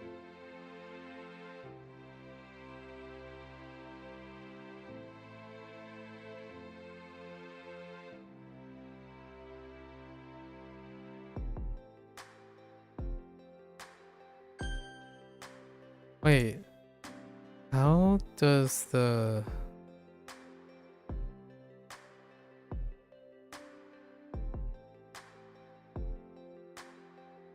no a box underneath the house? It is a box. Oh, I thought it was a pit. That's a problem.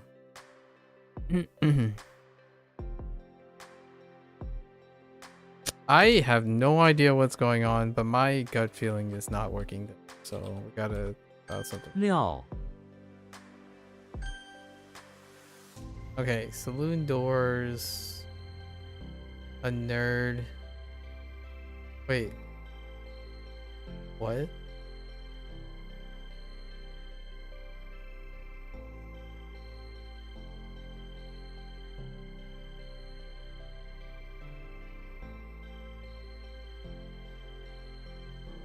That's a block. Now that is a terrible block right there.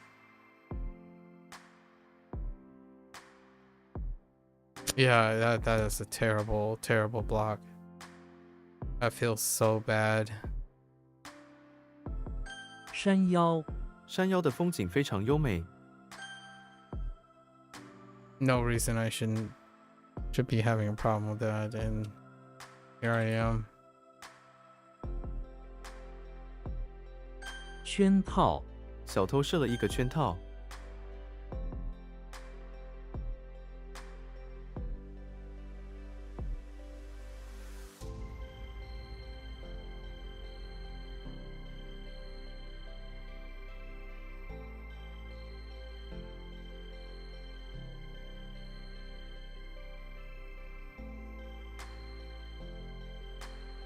Hey.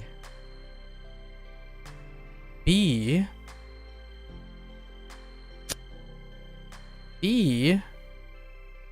What am I confusing this with? Oh. So how does this work? How does B have anything to do with that?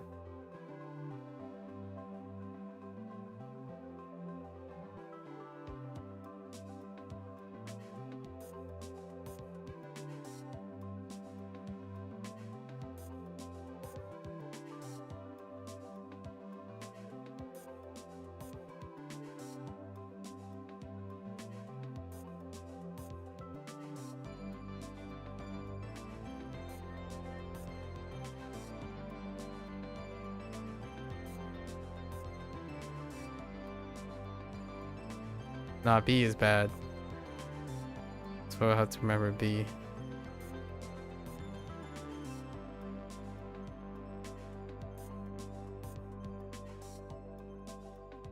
正、 Politics. Fine. They're both lumped in the same place. 腰带、我应该戴哪条腰带？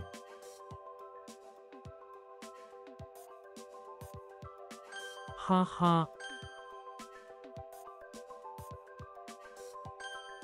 Oops, I got the S. And then I genuinely don't know what this is.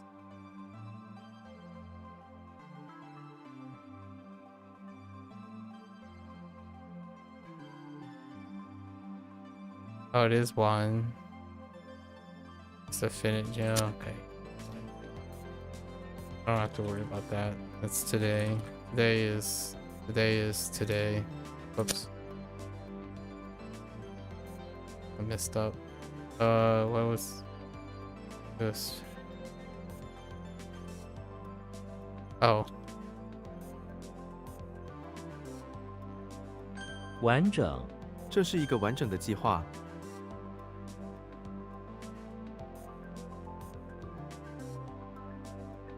麻烦、对不起，给你添麻烦了。 I've got to silence or bother. 历史、历史是研究过去的学问。 Or history. Yeah. 好吃、我喜欢好吃的食物。召回、美国大使被召回了。 Oh, recall. That's fine. 举、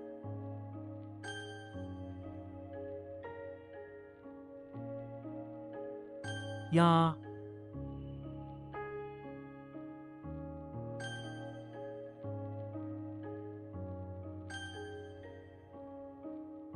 B. I don't know why this is B anymore. When he's trying to close the saloon door, right? The nerd comes in before he can do so. Oh, the... Okay. I'm not gonna worry about it. I'm not. Not today. Not today.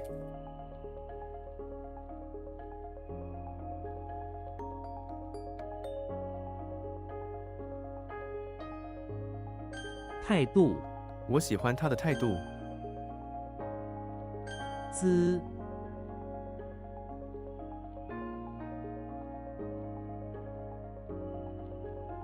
黄豆、我们家附近有一个黄豆田。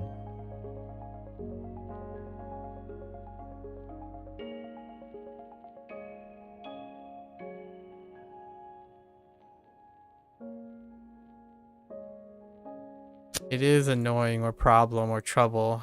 Annoying, problem, bothersome, inconvenient. Oh, you could use inconvenient. Trouble is not quite all of it. This is the drop. Oh yeah, drop or sickle. Yeah, that's right. They use dropping. Oops, toodle.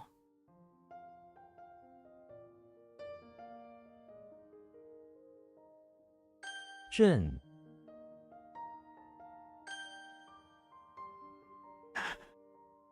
Time is it? After midnight?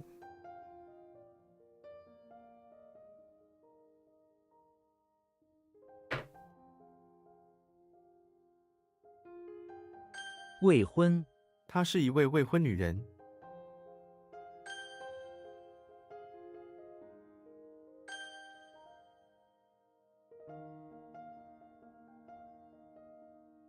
奖、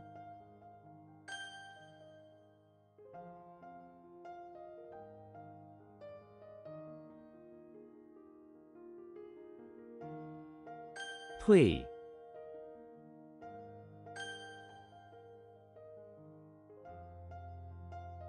Oh, what?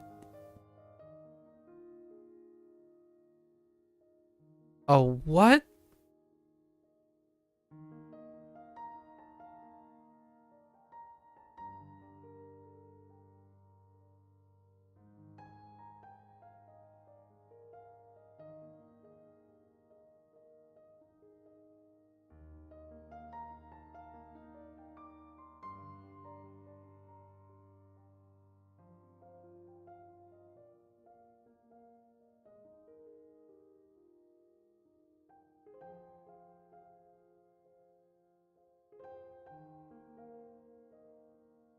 I have no idea.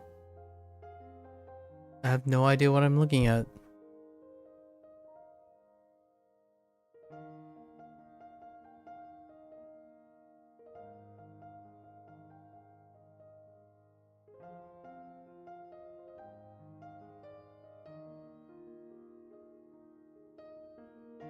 Oh.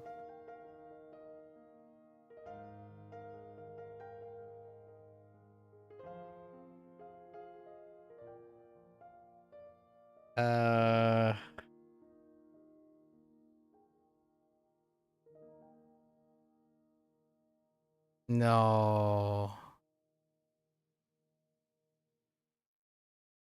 No.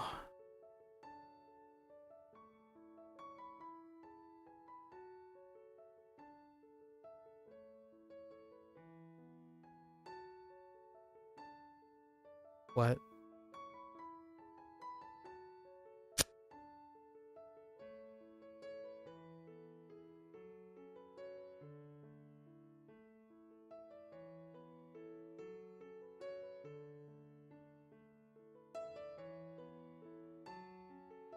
Oh.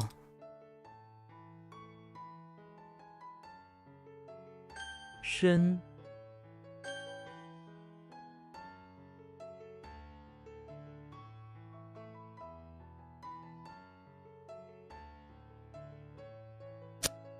I took the wrong thing there.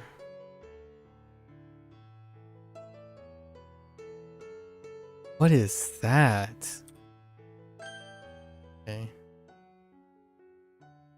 Hold up.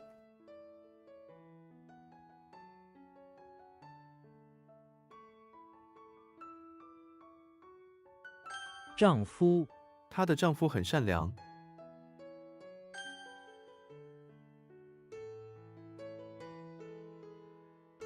土豆。我种了一些土豆。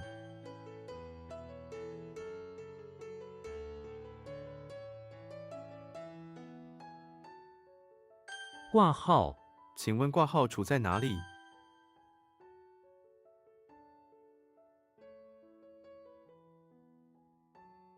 阴森。森林里的氛围十分阴森。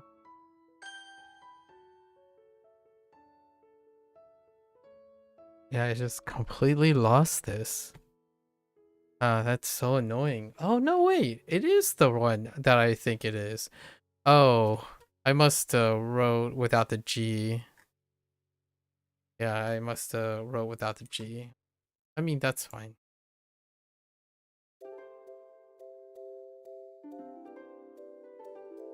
Uh-oh. I don't remember. Okay. My brain didn't work. 尾。 I must have missed a G.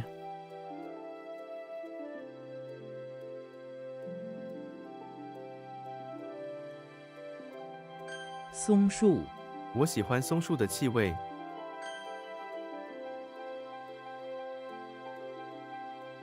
松林。松树在松林里。森林。森林中有许多野生动物。仍旧。有些问题仍旧没有解决。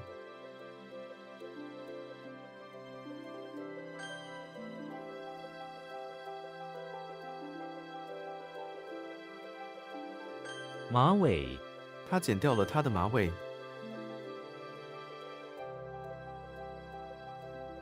What? What?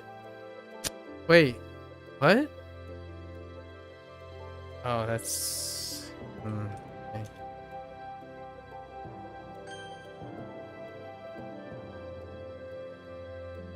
YOLO? I don't think YOLO is gonna work here. Yeah, it wasn't going to, right?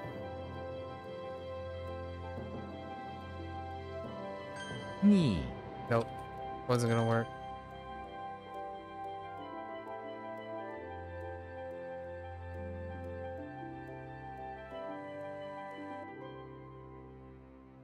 Changjiang. 长江是中国最长的河流。 Fatigue, fatigue, fatigue. Fatigue.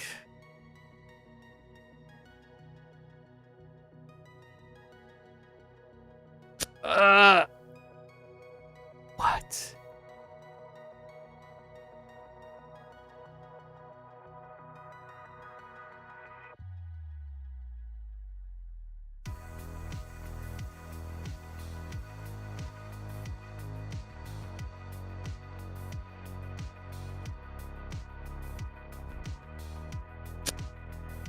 I don't. Oh, wait. Wait, what did I type there? "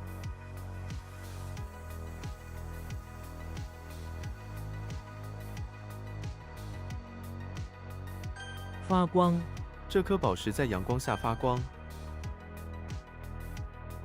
I don't remember what I typed there.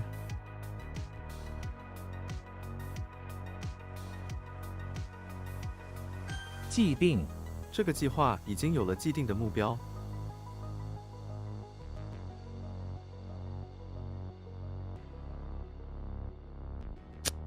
Established. Established is good. 公尺这条房间有5公尺长。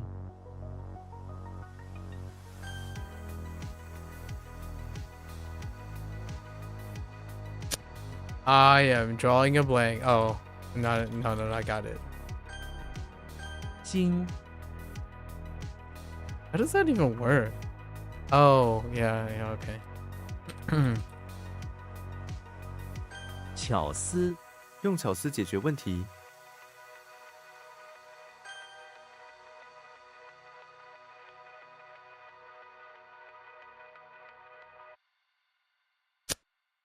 Oh, wait, what? Oh, wrong thing.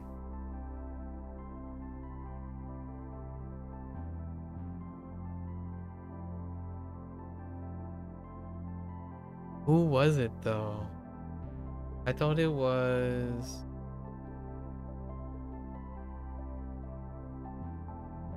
It's not.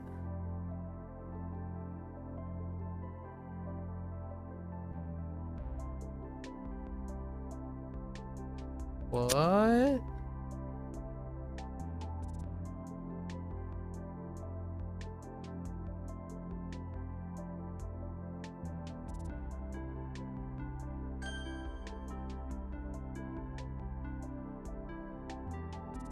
Thick.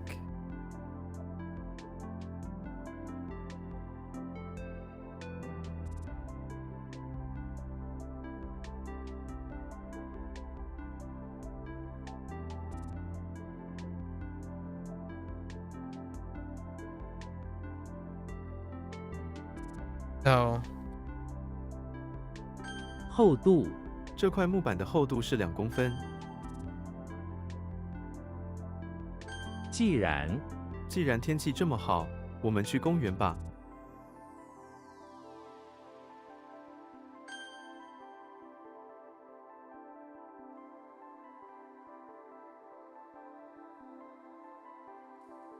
I'm thinking of oh, okay.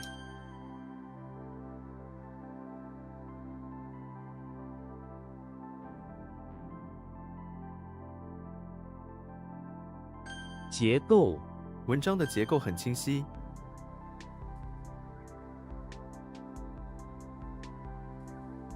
深厚他对中国文化有着深厚的了解。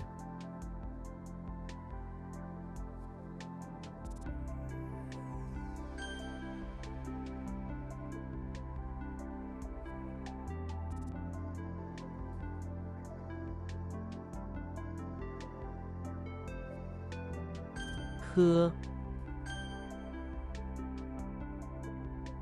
斗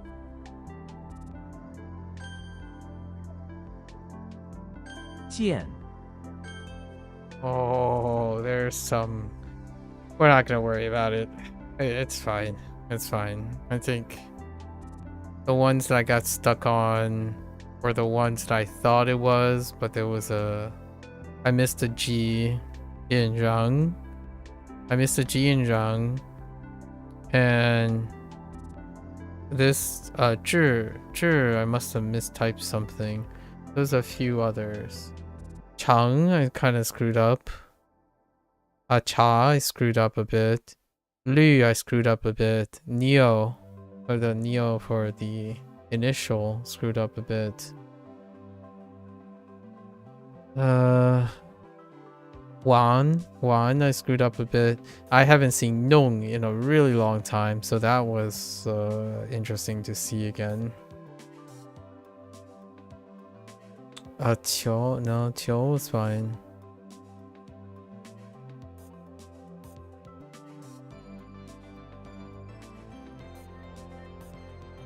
There's some really late ones. Really late ones. We'll catch them on the way back, you know, on the master. And then it's gonna be another month before that, but I'll catch it on the way back. Hey, Wenty.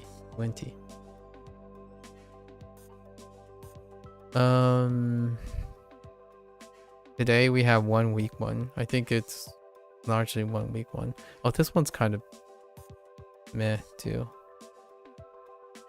Show.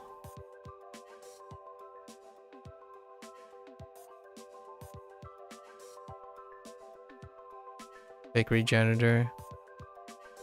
Yeah. Is this one kind of... Oh, this one's kind of not great too.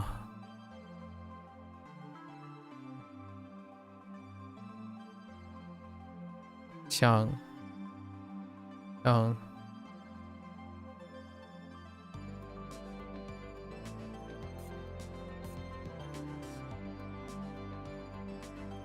Okay, a lot of these are shaky. Yong.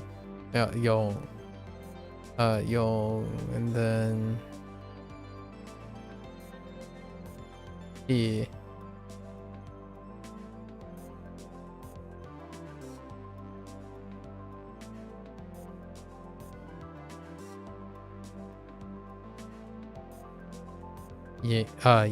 Ying.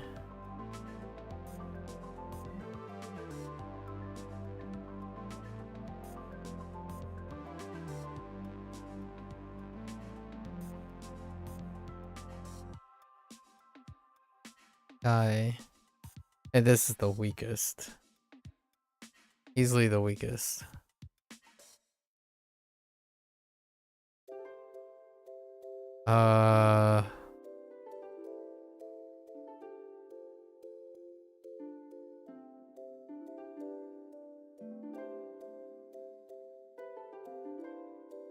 Ooh. Right? Okay. Sure. 士兵. Self-explanatory.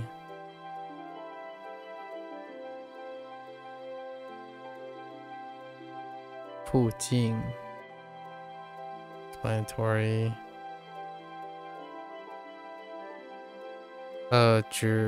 指什么？直呼。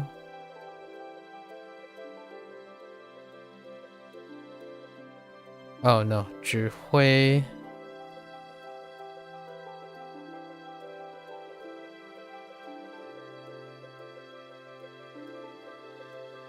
失败。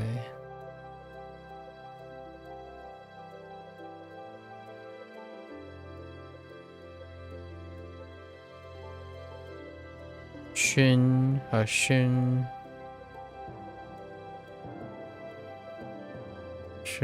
找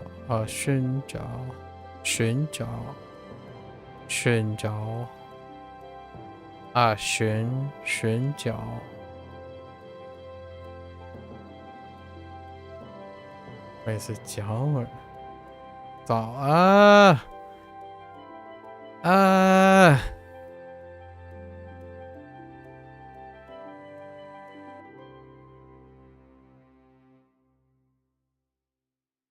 移民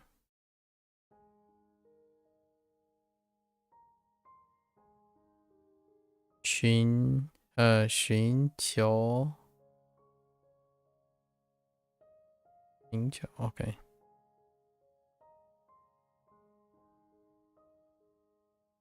附件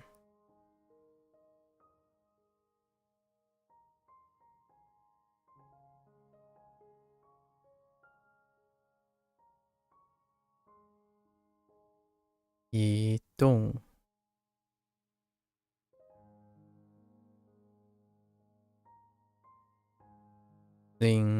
临时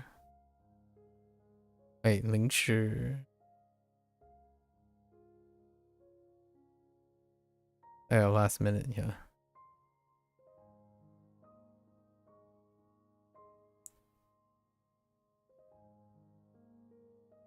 良好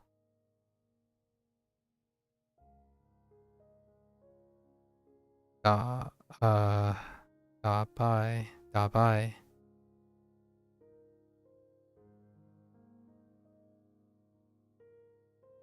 嚣张 okay all right give it our all.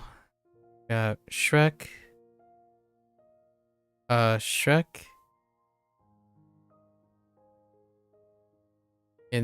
being pulled aside in the bakery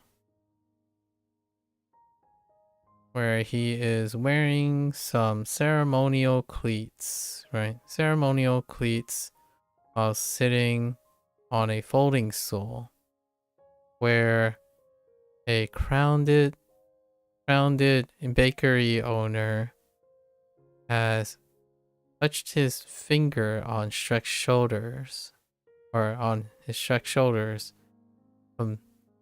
conferring the title of janitorial ogre of the bakery, right? That's what they went with.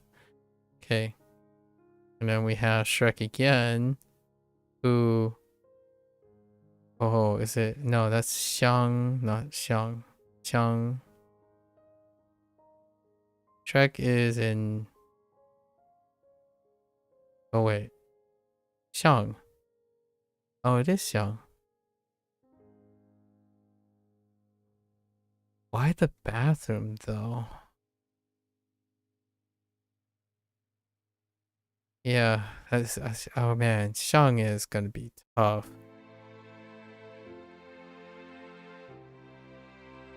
So, Shrek retreated to the bathroom of the chapel service, in a chapel service.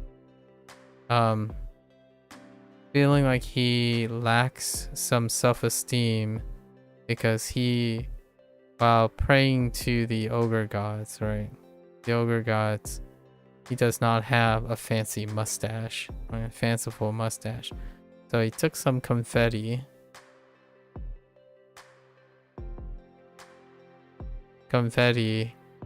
and made a makeshift mustache to esteem himself to others, to the requirements of the image of the other ogres or something. This one's rough. Xiang is rough. Yikes. Okay, there are two rough ones. Makes the other one not that bad. Alright, we have Yoshi in finding his way down to the basement of a temple where he saw a captive muscular arm, just a floating muscular arm in a smoker.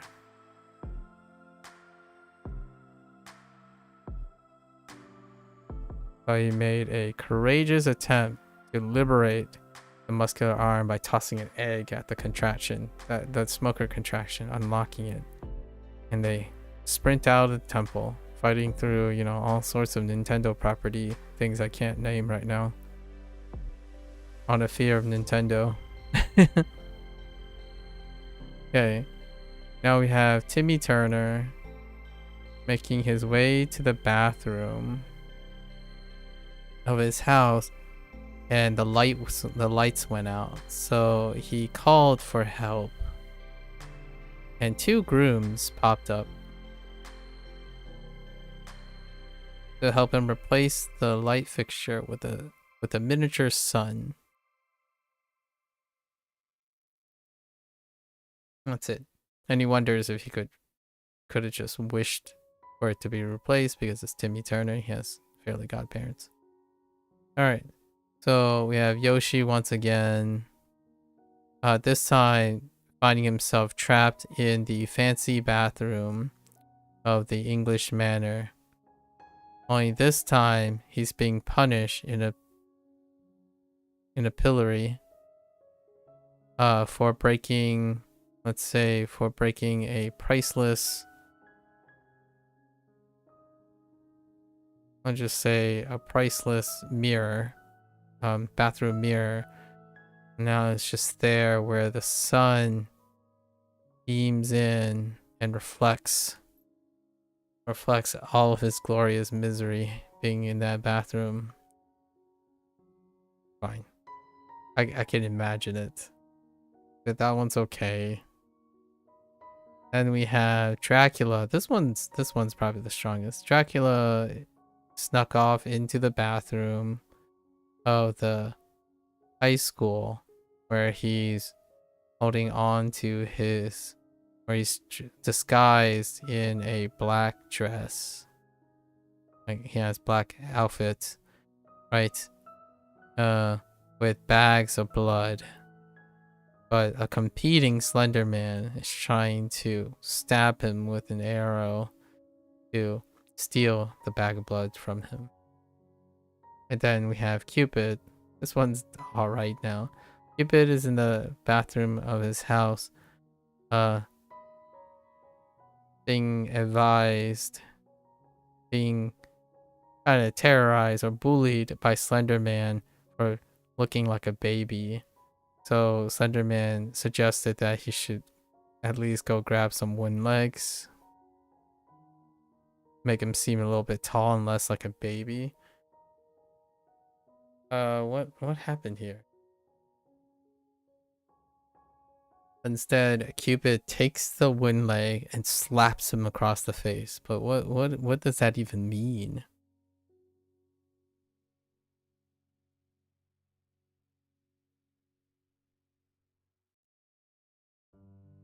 Yeah, never mind. This is pretty bad. This is pretty bad.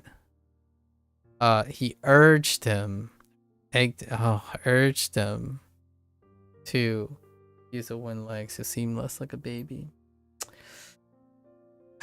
We're gonna have trouble. Urge is pretty terrifying. Ying, I have legacy. Dai, I have legacy to rely on. T,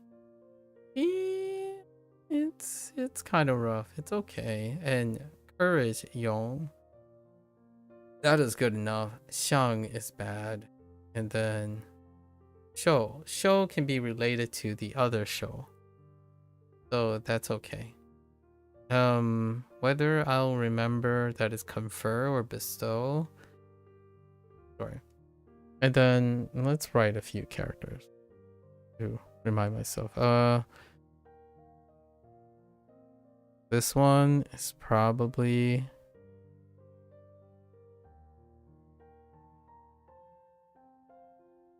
right. Zhang. Don't use Zhang too much. Zhang is still.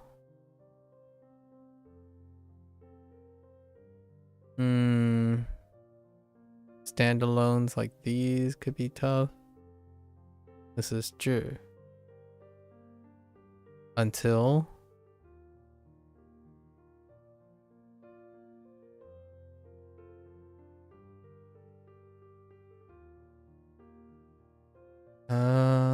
one more. Well, it's definitely one more. But I think these two, like wet face.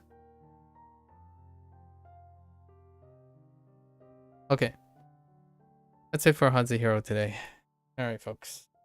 Go watch this later. 谢谢. As always, feel free to follow along or pick up Hanzi for yourself. I would love to compare notes, exchange ideas, open generosity, reciprocated with generosity makes the magic happen, right? Always lovely to hear, share, express. If there's anything that applies for retention, it's the idea that finding some way of motivating yourself to finding something to allow oneself to be honest, like keeping one honest, as in explaining, applying, like speaking out loud. I have to speak out loud in a manner that can be explicit for most of these things. So doing that is kind of another way to tackle how to apply it, despite it being the same abstraction. I don't consider it the same as trying to repeat it simply because of output. It's different than just saying, oh, sure, that's what it looks like. It's more like, sure, can I explain what this is? Right? And then I explain it to myself. But explaining it to others, exchanging ideas, and expressing yourself, that is an application that is, despite it being abstract, can create intuitive associations, in my opinion. And it's priceless. It has the element of sentimentalism, right? Sentimentalism and other potential skills that might not be people's priorities, but it certainly is mine. Right, so until then, for those who are only interested in HanziHero, 大家下次见. I'll see you next time, right? I'm gonna get up, stretch quickly, and I'll be back for Phantom X. Thank you, thank you.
SEGA!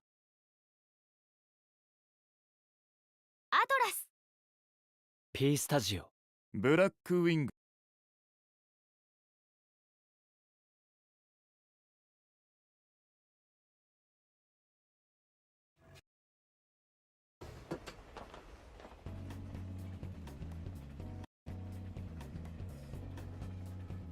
All right, folks. Welcome back. It is our third session with the Phantom X, Persona 5 with the Phantom X. Yesterday we kind of locked in. Right now we're in the palace.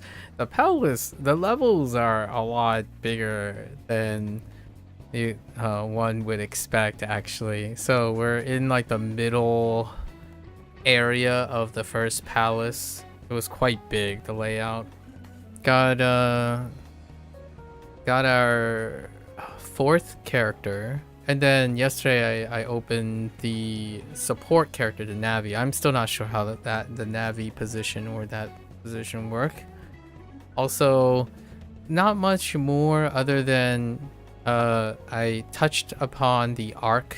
So the arc of your Take Your Heart arc, which shows like it's gonna kind of like showcase the Persona 5 collaboration. Walked into the LeBlanc Cafe, right? See that subsystem. Looked at the subsystem. There are so many subsystems. We saw the Thieves Den. That's a collectathon there. I think we might start to do a poll, or we might poll today, because I have the 40 tickets that are required to guarantee the 50-50 on the 50 poll to see what we can use.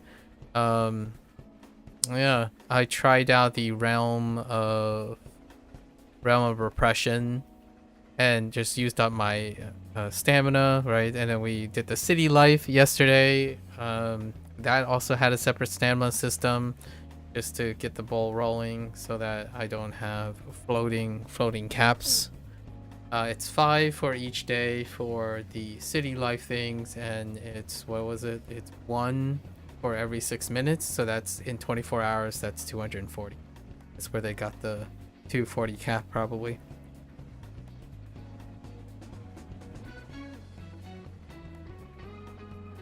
And that's it. And then we did a lot of battling and platforming. I think the layout is really involved. The stage is pretty dang involved. Met our first strong enemy, and this looks like strong enemies get projected so you can see and plan ahead of time. I'm starting to feel my groove on what we're going to do, what I'm going to do, what I'm looking for. I think I'm looking for probably a primary DPS, a secondary DPS maybe, so something that's like single target, multi-target, right? Single target, multi-target, and two support roles. Maybe the fourth role is going to be a flex if there are taunt flexibilities or specialists. So it'd be like 2 DPS, right? Either 2 DPS or 2 supports, and I need a sustain support and a healer support, or run 2 DPS and a sustain healer possibly, and then the pivot fourth, it can be a sustain healer and or a tank or specialized role. So it's probably safe at this point to secure a solo DPS, a multi DPS, a support, a healing support, and a sustain support for the time being. And then the healing support or the sustain can flex for specific boss things, but I don't have that luxury right now. We have to pull something to start creating contracts before we have that flexibility. And then whatever the Navi is, we haven't really decided what the Navi role is at the moment. So anyways, that's kind of a good way to summarize things. We're gonna still focus on the main story quests, right? We haven't gone past through the palace, and there was another subsystem with a train. You rummage through the procedure you generate, or the layout ones, with what's her name, the lady that speaks like an old town country gal, with the merchant thing, but the train stuff. So let's get back into it.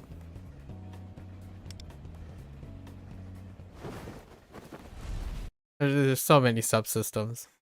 Just keep busy for days. Oh, and I made 10 lockpicks just because, and it doesn't look like grappling was part of it, so you don't have to make that grappling, thankfully. And I want to make one of each item just in case to see if they're useful or not with the virus. And then I used up all the things, but I think we need to prioritize overclocking and or level breaking. Overclocking and level breaking items, because I think that's a major gap from getting passive stats. I think passive stats is something that will ever be worth investing despite all the other things you can be working on, like weapons and stuff. That's fine, but passive stats is across the board regardless of what you're collecting. But the stamina that I'm going to use is probably going to get personas. Personas are definitely first on the list because it makes your main character have the utility to flex support. Oh yeah, I forgot. It's 4 characters. Oh, there's only 3 slots. Your main character is the support. It's going to be the the flex spot a lot of times. So I have to consider that as the flex support. So I probably will just keep Luferu as the healing support and then run a single entire. And that's what the structure is. They legitimately set that up as your default team, right? So that's where we are right now. And then now let's look at our... Oh, it already reset to 240? Wait, what? Has it really been 24 hours? Okay, so let's go to our realm of repression first. We gotta use this up. So we let it tick. We're gonna do overclock materials. Air forging. When a foe is defeated, party damage increases by 25 maximum obtained. Yeah, we're gonna do... Oh, it's overclock weapons. I want...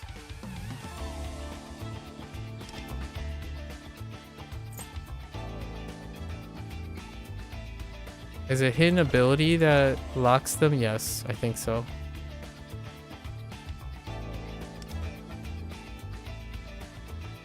Overclock is for... I thought that weapon overclock. Oh, I see. Yeah, we want to do... Yeah, let's go. Let's go so we don't use time up. I guess I went over time yesterday. I started much earlier yesterday. It was around this time. It was almost 24 hours since the last time I did it. Oh, is that a Saitama? That one's called Saitama, right?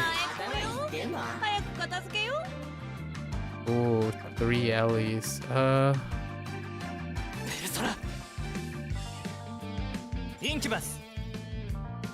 I don't actually know those icons yet. Let's just try this. Okay, no immunities to that. So I am gonna assume... Oh, right. We can tell now, right? Yeah.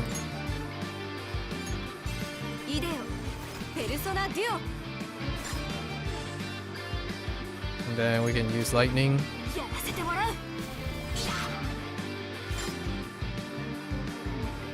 I guess we're going back. Just take out one to get more.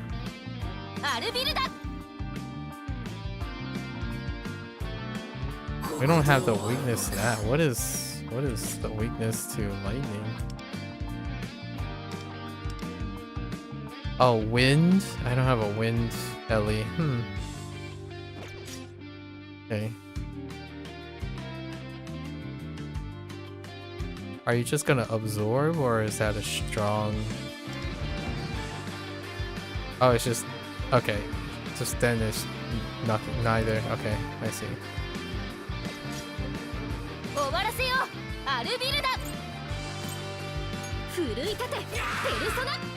Oh, that didn't take it out? Come on.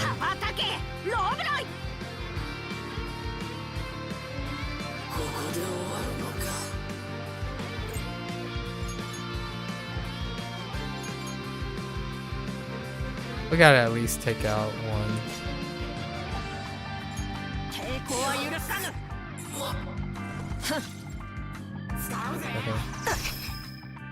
Okay. That's fine.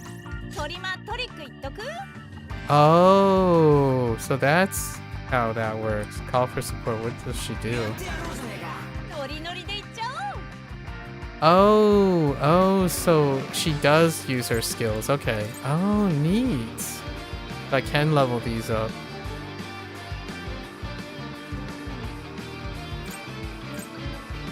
Increase party attack. I see. Ah.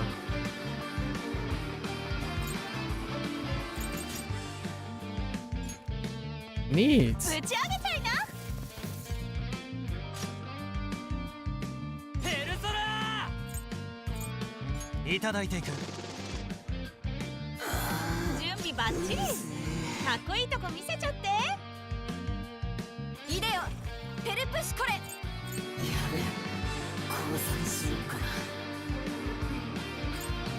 Interesting. Okay.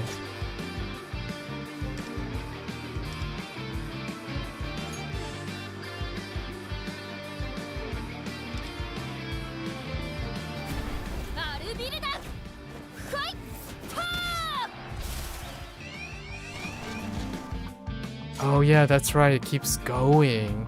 It doesn't actually reset. Oh my goodness. I remember you.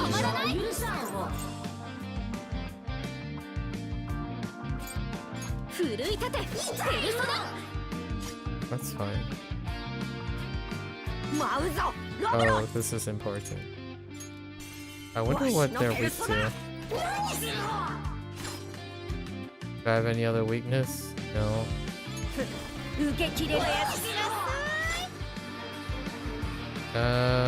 Let's go with crit? Oh, he hits the other thing, okay. ペルソナこ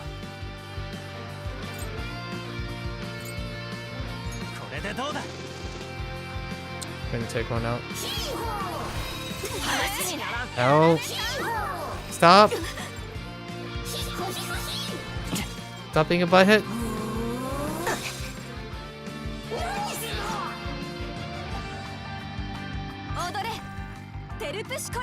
Oh, that's not good.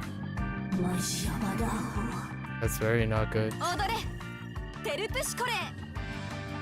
Nice. What are you? Whoops.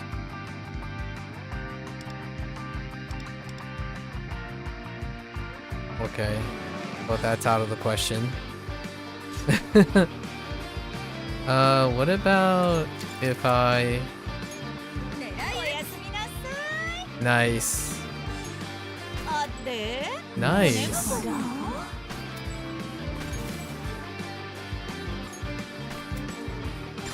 That was so good.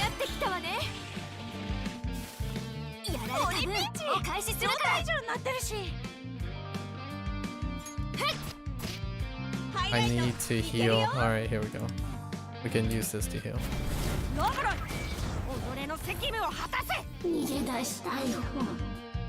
Okay.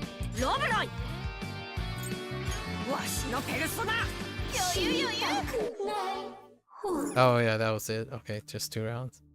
Let's just... Oh, you can do... Oh, okay. That's fine. Let's go for it. This is what I want, so... We'll do personas when we get through the level, so I don't know how long time we have. Yeah, that's fine. Okay. That gives us some time. Phantom Thief. Oh. That's okay. Yeah, we'll come back. Wait, why am I selecting this? Yes, I understand.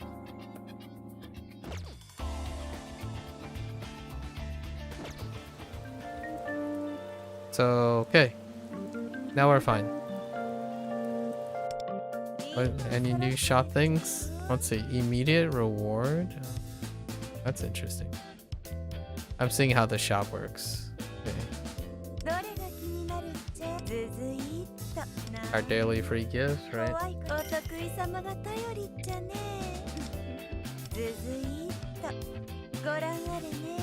Interesting. Newcomer ちゃ pass. んと考え次のご来店も Okay. 楽しみに Goals. してね Our dailies. Whoa. Okay.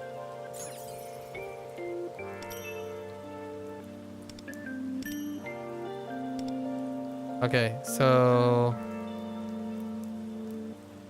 3 action points. We can do the 3 action points. The supply set restocks every Monday. Try to complete daily. Oh, I see.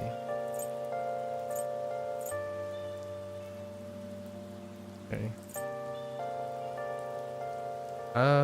You know, we can do the 3 daily blips. What else? Pass. What? Where am I? What am I?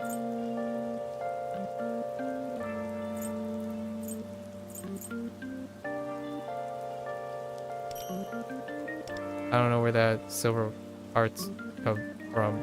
Okay, that's fine.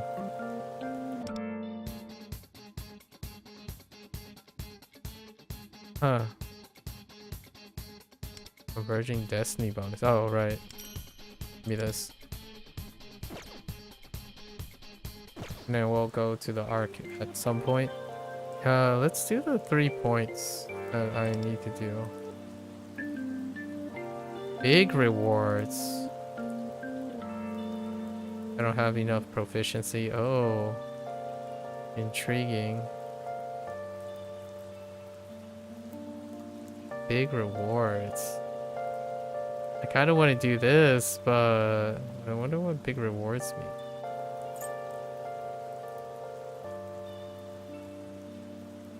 Intriguing. Sure.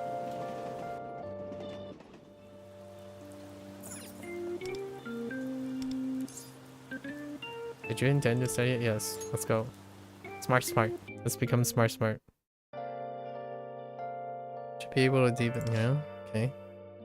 The rain outside is creating a peaceful atmosphere. Quite ideal. Oh, the rain. I see. Aww. Perfect environment for studying. Ah.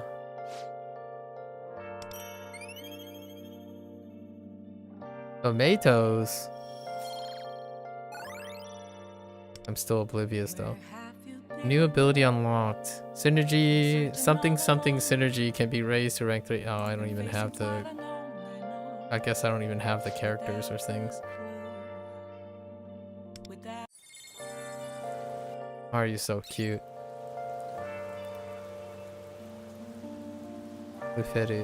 Alright.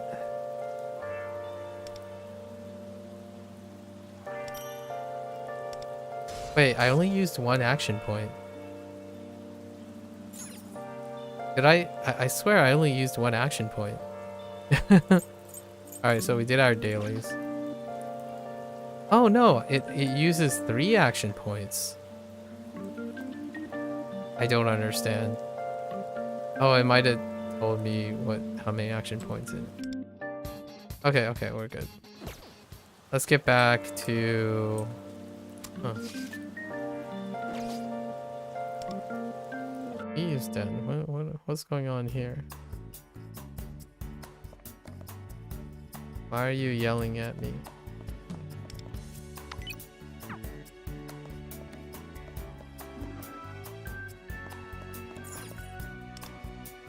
Feru, what's up?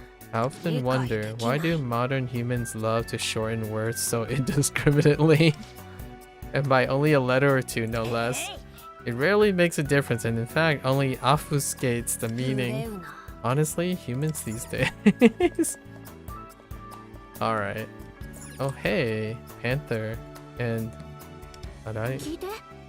Have you ever randomly got a huge craving to eat a certain food? Understandable. Oh yeah, like you suddenly want to eat something even without watching a food video or anything. In fact, I've got something in mind right now. But here's the question for you. What is that I want to eat? It could be pretty much anything. Give me a hint at least. Is it sweet? It's sweet. Well, to me at least. Okay. Is it crepe? One of those banana custard ones? It can be sweet. Maybe like a red bean, like red bean thing. Sorry, but no.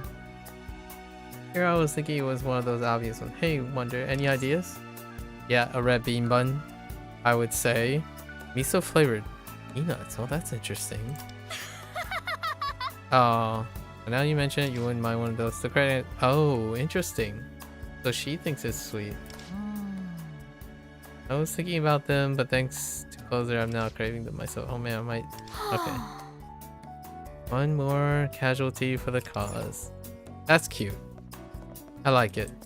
I like it. I was thinking red bean bun, so. Oh, there's Yaoling.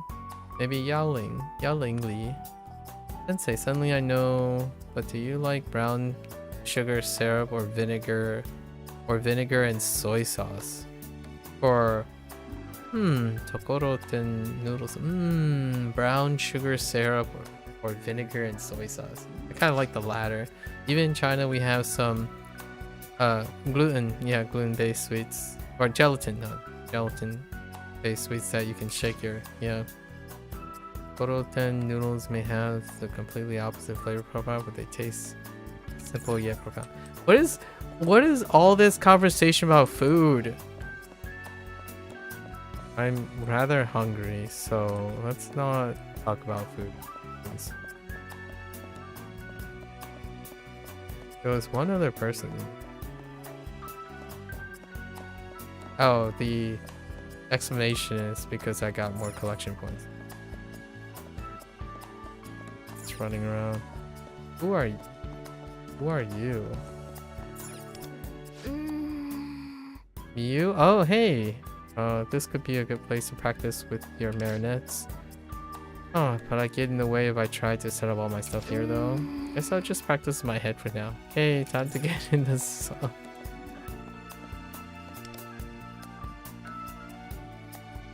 Oh, what? Restores 1 stamina after the first login each day. Oh. Interesting. Oreno Beko. Is that it? Yeah, we want to claim these things. Passives all the way, man. Let's no, we don't have to look at that.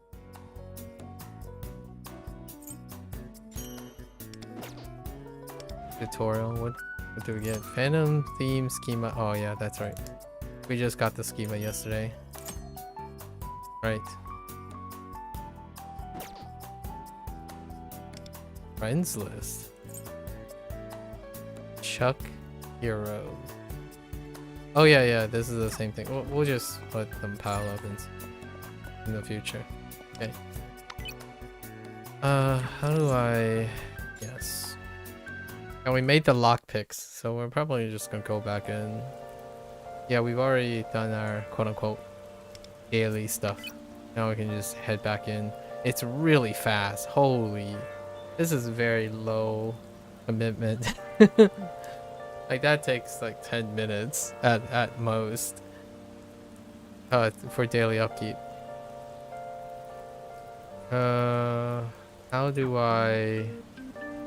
we hit metaverse and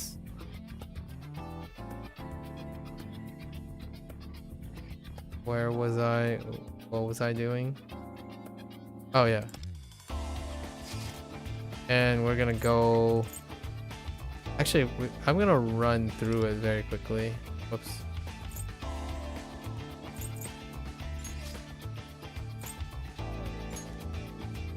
We're gonna run through this stuff. Because we built...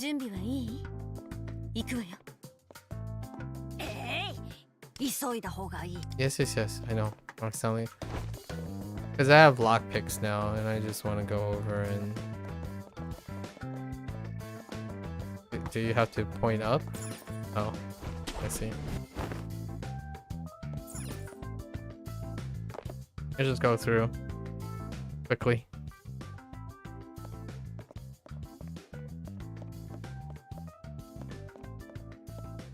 Now that I'm a little bit more oriented with the map, the interface.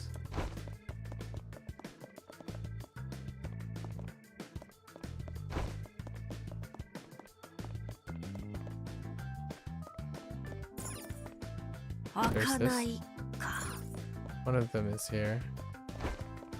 Here.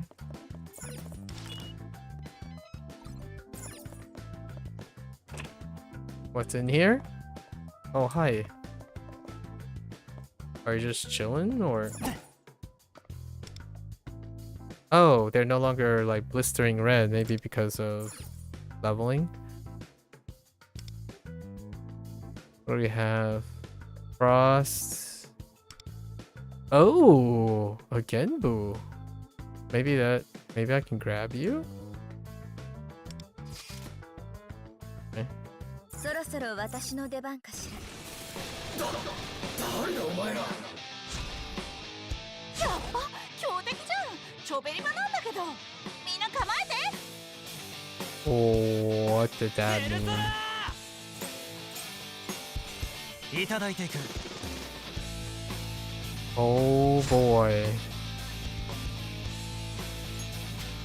舞い踊れ Oh no, that's not the right. Oh my gosh. Oh, that's for defense. テルプシコレ Wow. I'm a ベル little ソ worried ナデュ now. オ And then they block ice, I see. ハルビルダは So 止 it まら must have ない been lightning. 奮い立てペルソナ Oh, he has to get knocked out. Oh my. 羽ばたけロブロイ Oh my. Non-stun increase. Okay, so 4 permanent. So I gotta knock. Oh fuck. Okay. Interesting. So I gotta knock him ロ down. ブロイ Maybe I can. 己の不運を呪えしてるしメッサ聞いてる What? メッサ聞いてる外してるし I was trying to farm criticals. 助けてやってよもうただで This さ is え bad. 体力が足りないのに Bad. 助けてやってよもうただでさえ戦力が足りないのに How are they fighting? ショータイムロブロイ己の責務を果たせショータイム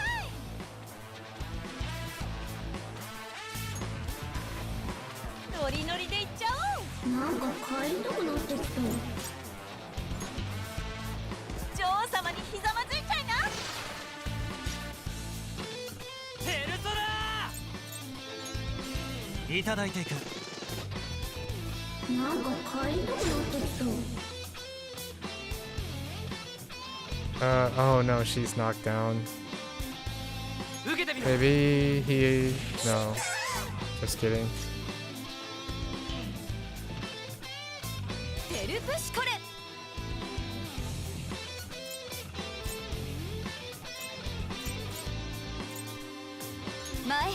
I know you're gonna block that, but that's fine. 前 Oh! Oh, that's just one target. Just kidding. I totally screwed up. That works. ここはペルソナで Oh, that's not. Okay. Alright, hold. ロブロイ Guess we can use it. Then. マジ Don't do it. Stop it.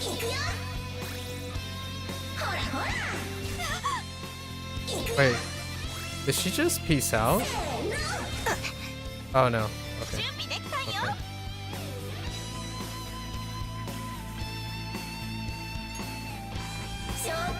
Okay. I can do damage to them.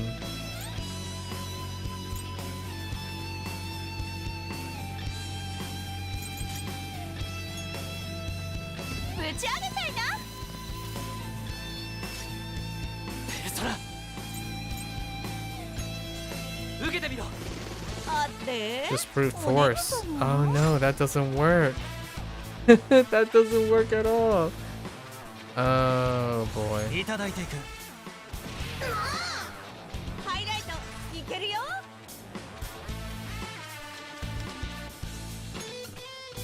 Wait. Increase damage based on foes missing HP. No, we can take one of these out. いただいていく Just brute force. すべてを奪い返す What? You're still. ペル Hmm. プシコレ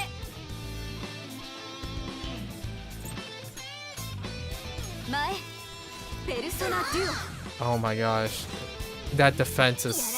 やられた分 That お返 defense しするか bonus on the dude is so strong. And he just keeps reinforcing. And they're resistant. Oh, that's 奮い立て annoying. ペルソナ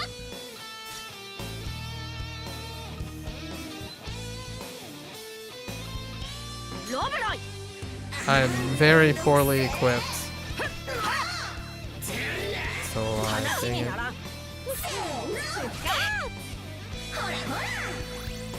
At least he missed this, okay. Oh, okay. Annoying. Annoying. ペルソナ Alright, it's fine. これでどうだ Slowly but surely. 私らのとっておき鬼ピンチ状態じゃんなってるしペルプシコレ Oh, I don't have 10. ペルソナデュオハイライトチャンス打ち上げろ Let's get rid of this guy. ペルプシコレ私を導いて Slow but steady. 元気ハッピ Slowly but ー終わらせ steady. よアルビ Slow ル and steady. 奮い立てペルソナ羽ばたけローブロイ来るのだメルシーこの程度かしら Stop using that. チョベリグ I hate you.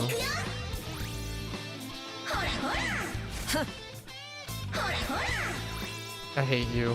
トリマントリック言っとくペルソナいただいていく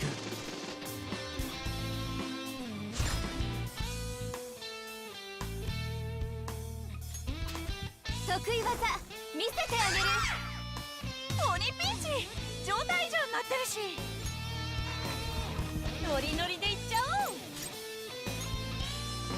テンション上げてく感謝する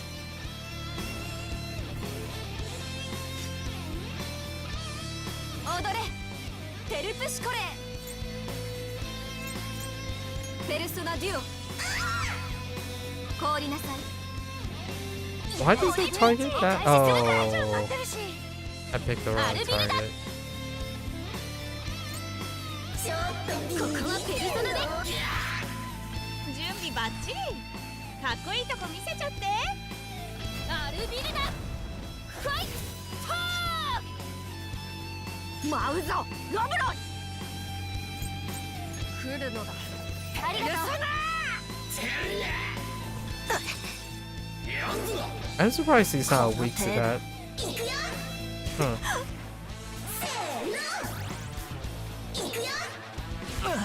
Oh, you guys are such buttheads. Why are you such buttheads? 状態じゃんなってるし Oh, you know what? やめよ I think just taking one. I've been doing this. Let's, yeah, because you can do it this way. 一緒に踊りましょうおやすみなさいやらせてもらう Oh no, I hit the wrong button. Dang it. イデオ That's ペル fine. プシコレペルソナデュオおやすみなさい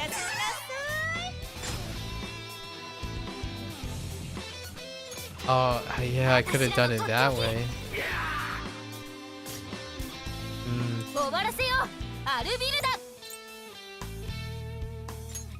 奮い立てペルソナ Yeah, I was playing like a 舞うぞ goofball. ロブロイ来るのだメルシーハイライトチャンス話になら Why are you a butthead? Stop! Stop! This is so toxic.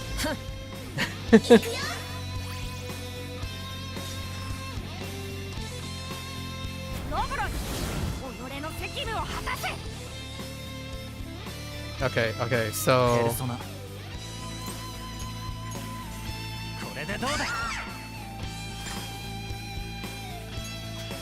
一緒に踊りましょうおやすみなさいこれでどうだ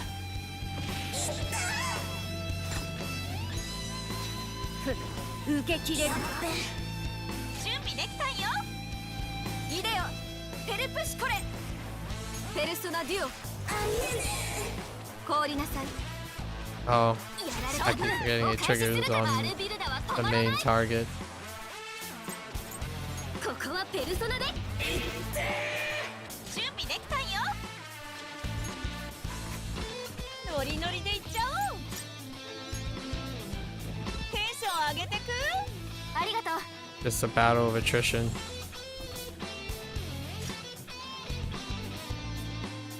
ロブロイわしのペルソナ Oh, you can burn him. Burn it. この程度かしら Stop being a butthead, please.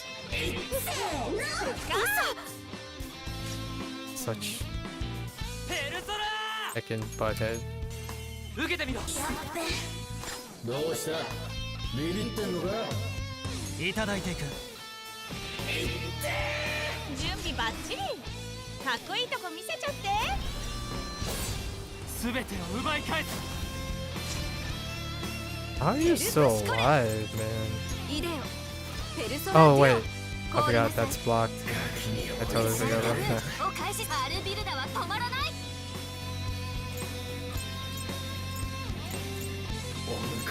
ペルソ Oh, that only counts as one? ナロブロイ Huh. わしのペルソナ So hit multipliers don't work on blocks. やられ Excuse me. たパーフェクトカットチョベリグーペルソナいただいていく余裕みんなおっつ Not you. We don't need a pixie. Give me the other guy. Okay. I guess not. I feel like I got gypped. I can't open. What? I felt that was pretty trolly. Okay. So wait. Where are we going?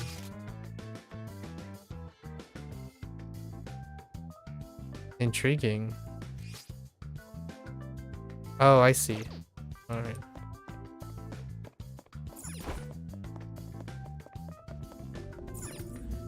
I felt trolled. I feel significantly trolled. 警戒を怠るな Alright, so we head through here. I have to go back around to the right.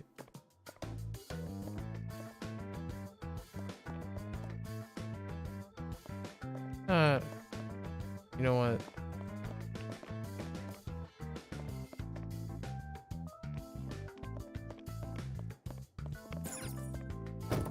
Oh, I'm not. I can't go into that.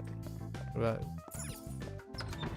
Oh, 近くに宝箱がありますもらっておこう oh!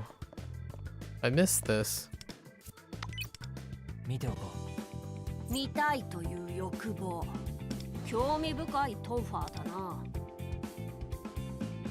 What is this? After inflicting burn, permanently increase healing. Oh, alright.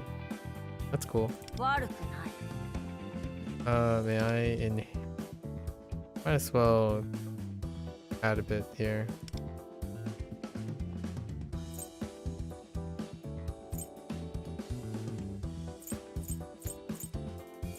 Okay. この輝きいいじゃないか What do your I think we're fine. This こい is つを甘く okay. 見ると痛い目に遭うぞわしを選んで正解だ Why do you sound so itchy? Okay. Okay.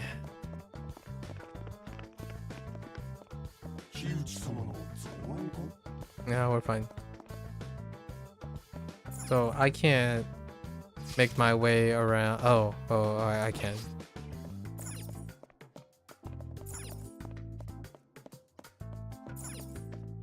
We did this. Now we can make our way around here. I keep hitting the wrong button. Spacebar, spacebar.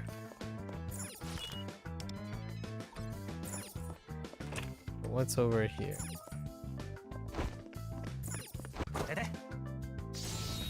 Okay. 一気に行くぞ Ooh. 超完璧いただいていく。あれ骨太が YOLO? 一緒に踊りましょう Nope. 踊れテルプシコレ準備バ What ッ is チリ your weakness? かっこいいとこ見せちゃって終わらせよアルビルだ Okay. That's good. ペルソナこれが本当の全員野球ゲームセット Okay.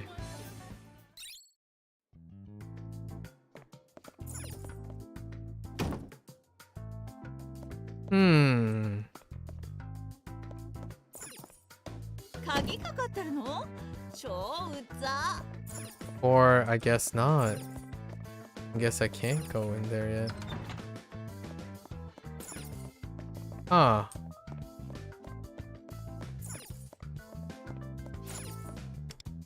Okay. Steam Steam quickly rose through the ranks and thoroughly crushed their rivals. Let's turn to the scoreboard for a moment and take a look. Okay. 敵は敵はどこだ What are you talking about? What?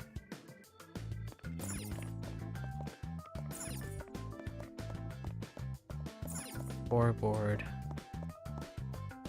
But how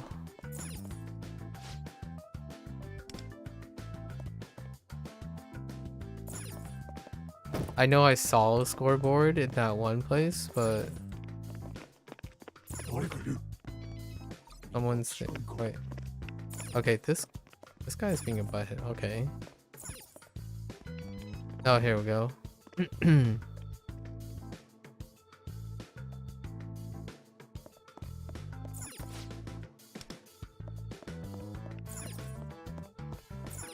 Oh, two. Oh, we just have to turn on the scoreboard. I see.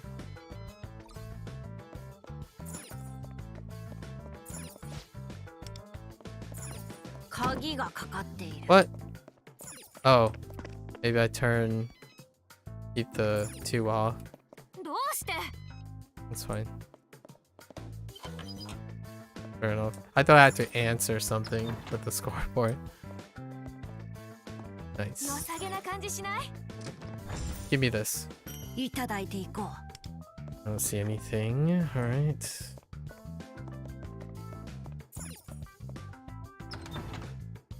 Now what?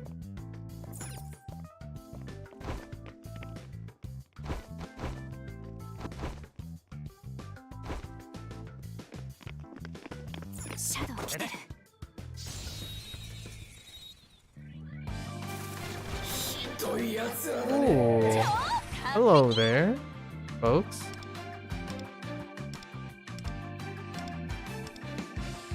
They're resistant to electricity. Interesting. アルビルだファイト You have nothing else? やらせ Alright, てもらう we'll just blast the guy.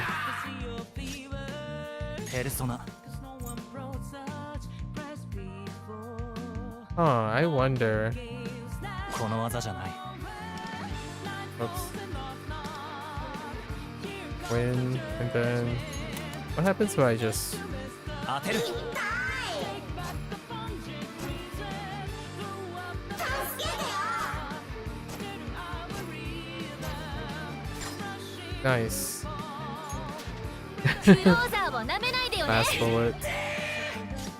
踊れテルプシコレペルソ This ナ is デュオ fun. チョベリガ You そ know? の調子でゴーゴーハルビルダは止まらない Hmm. ぶち抜く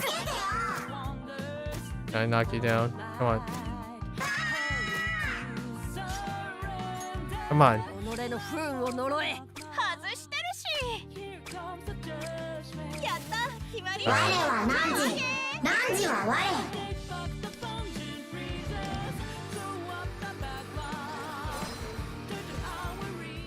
Just collecting personas, you know?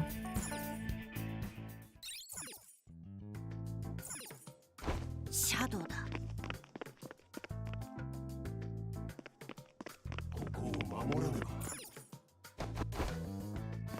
Hello? Oh, it's right click. Wrong button. Okay. 完璧ペルソナインキュバス矢野シーク Nope. 受けてみろ They're fire. ペルプシコレペルソナデュオ They're weak to fire. ハイライトチャンスぶち上げハルビルダは止まらない Just 奮 pop い on. 立てペルソ Right, Earth is. ナロブロイわしのペルソナめんどくせえわしの覚悟の証だいただいていく余裕余裕みんなおっつ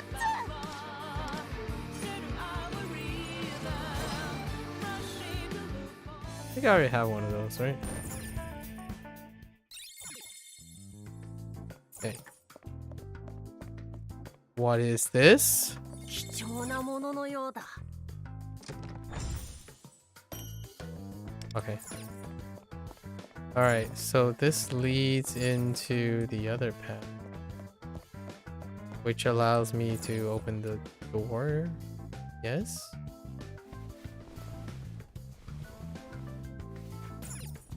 Oh. Oh, it. Oh. Okay. Oh. Alright, alright. Yeah. Alright, let's keep going. I got some more loots.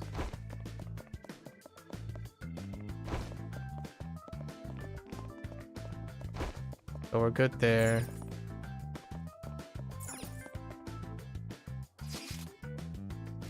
Alright.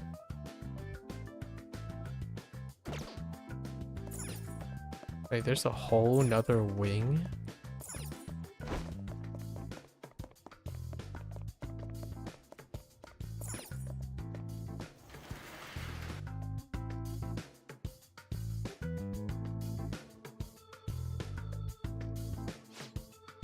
Figures don't play assets to guys don't restricted, okay.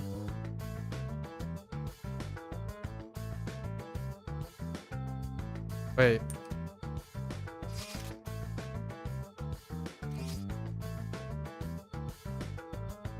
Was this where I was supposed to go?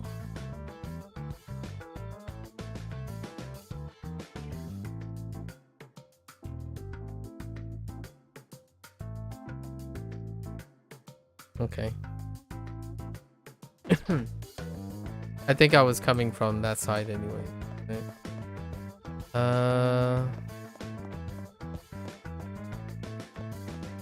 Are you okay?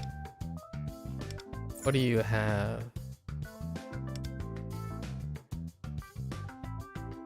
Okay, that's fine. 状態は油断禁物だよやっぱ強敵じゃんチョベリバなんだけどみんな構えてテルプシコレ私を導いて舞い踊れ敵だもう一丁クローザーをなめないでよねペルソナインキュバス受けてみろ。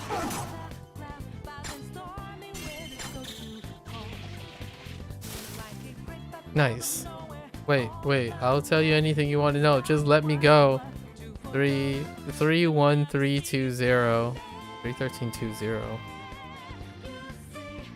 Oh, he just pieces out. 31320. Interesting. That's a new one. Having something happen in combat.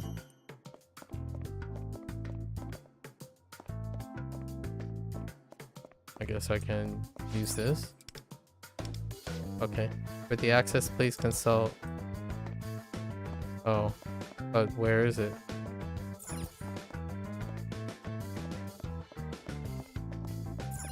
Wait.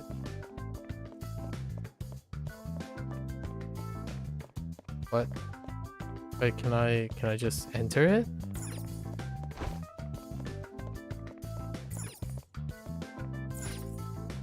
For access, please consult.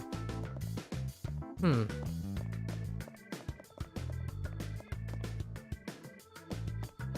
近くに宝箱があります。 Okay.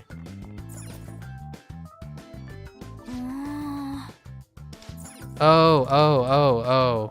That's what they're doing. Okay. So you're not okay.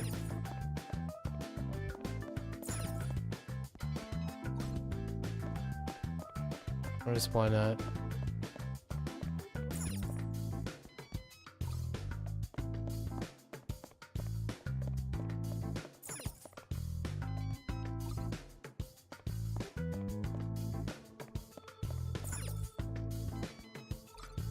The heck is Zero?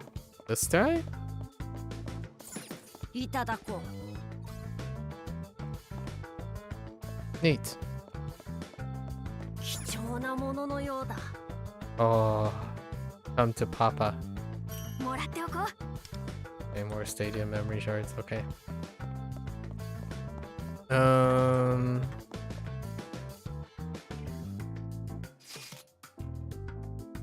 Okay.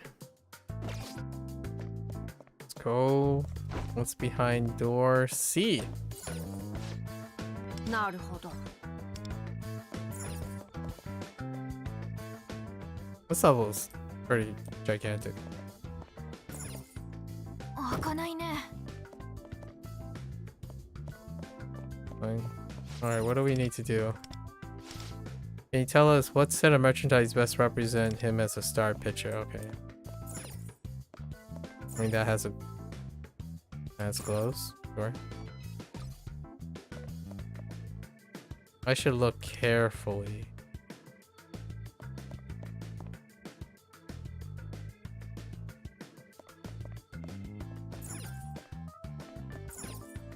What do you mean? なんと。 I mean, I know the other one has a bat, and that's probably why they're like, oh, look carefully, but you don't have to look that carefully. Oh, this should be a shortcut. So セーフルームがあるわ。 don't forget to unlock. 少し体を I've 休 done めま this しょ in う。 Claire Obscura a couple of times where you just assume by proximity you get the checkpoint, but you don't. Have to interact with them. シャドウよ。終わりだ。気をつけてす。畳みかけるわよ。 ペルソナー。これでどうだ。ほんと嫌なやつ。やらせてもらう。敵だ。もう一丁。これが本当の全員役。ゲームセット。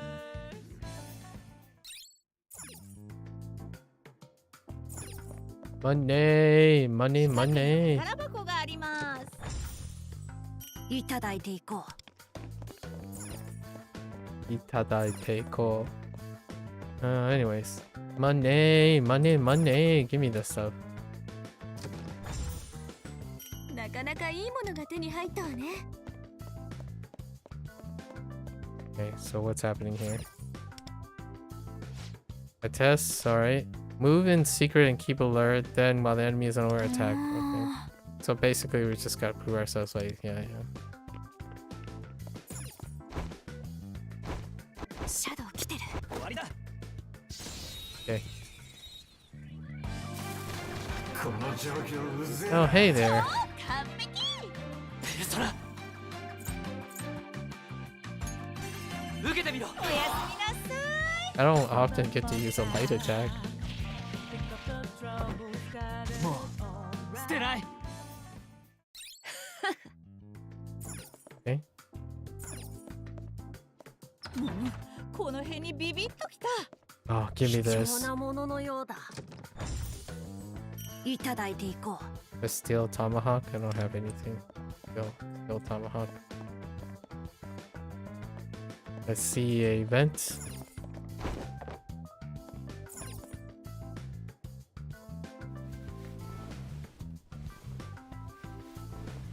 Okay.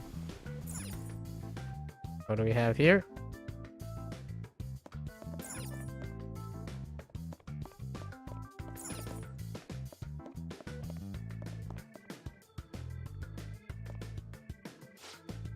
You have passed the test and may now take on the honor of guarding Koichi's spirit. Okay. Guard duty. Maybe the shadows over there would have more about this. Guard duty.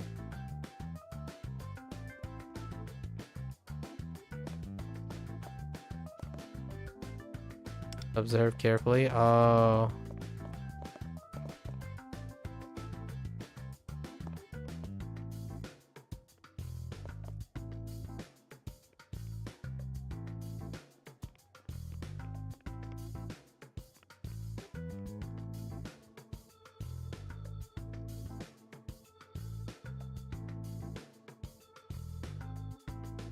Okay. 頑張って一軍に入らないと Okay. やめてくれません？超完璧。ペルソナインキュバス。待てよ。テルプシコレ。 Oh, they're ice, right? ハイライトチャンス。ぶち上げろ。 Oh, just peace out. Okay.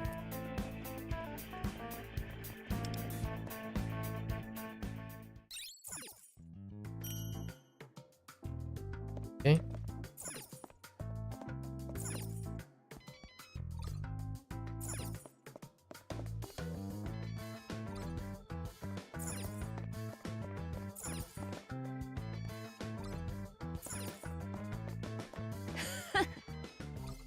Okay. Beep beep beep beep beep beep beepo beepo beepo. I saw a vent and I was seeing if I could access it. Okay. Alright. Man, so many things. Oh my gosh, give me this. なかなかいいものが手に入ったわね。 I don't have anyone that can use that. Alright, yeah. What are you? What are you? Electricity. The way they do the icons, like quick shortcut icon stuff, is fantastic. There's so many these indicators, and they speed up things if you're not interested in looking directly at 準 it. 備はいいかしら。 Oh, 一気に行くわよ。 not again. 強敵じゃん。ちょ Okay. べり場なんだけど。アルビルだ。ファイト。ペルソナインキュバス。 Can I hit you with something else? この技じゃ Maybe I'll take aim. くらえ。 No. Oh, that just makes him. Oh yeah, that is not. That is silly. That is a silly idea. テルプシコレ。 And she's gonna just. It's gonna block it. 決めるわ。 You know what? We're never gonna lock him down. アル So ビル it's だ。 fine. ここはペルソナで。ゲスト聞いてる。ロブロイ。わしのペルソナ。 I can still burn you though, right? そうか。 It actually hurts a lot. チョベリグー。ノリノリでいっちゃおう。 That was a bad idea. テンション上げてく。ありがとう。So what could I do? インキュバス矢野シーク I guess I can just 受けてみろ mark the dude. 受けてみなさい。入られた分お返しするから。ロブロイ、己の責務を果たせ。終わらせよう、アルビルダ。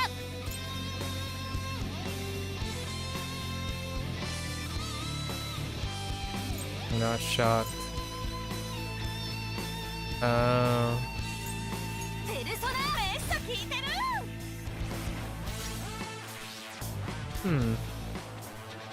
抵抗は許さぬ。聞くだろ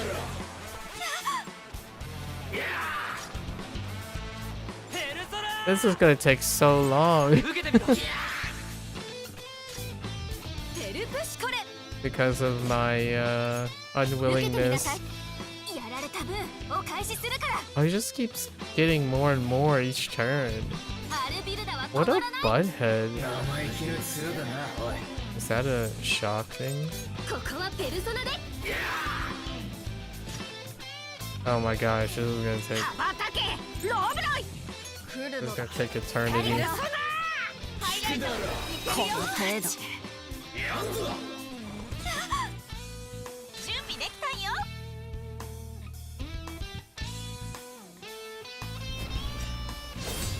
全てを奪い返す準備できたんよ。ノリノリでいっちゃおう。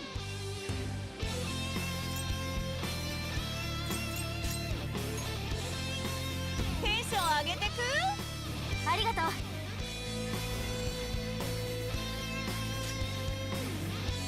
ペルソナこれでどうだや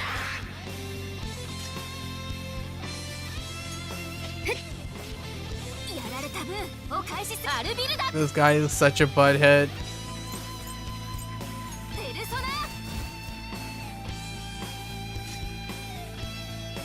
ロブロイ。わしのペルソナ。 I should really heal. Yeah, I should heal each turn. ギリギリだな、これ。 That's bad. ペルソナこれでどうだや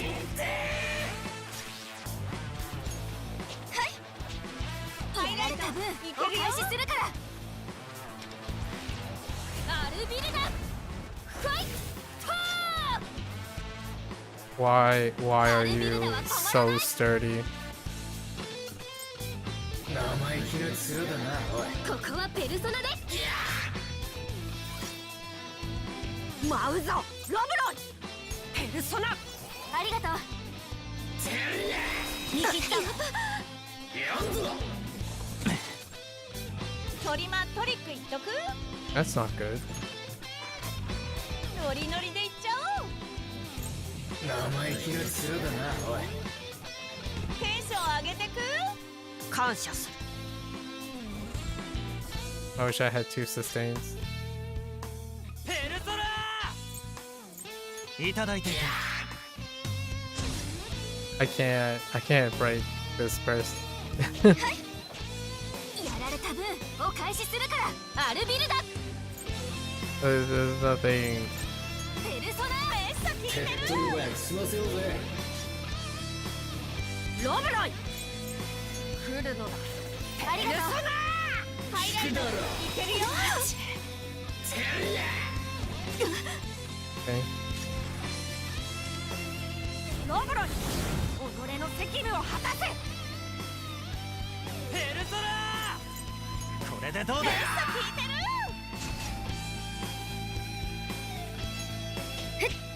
There's nothing I can do. お返し。アルビルダ。 I guess I just keep doing this. I mean, it's good. 羽ばたけ、ロブロイ。ペルソナ。 It's interesting. Dodge. この程度。 Oh, that 準 actually 備できたんよ。 sucks. ノリノリでいっちゃおう。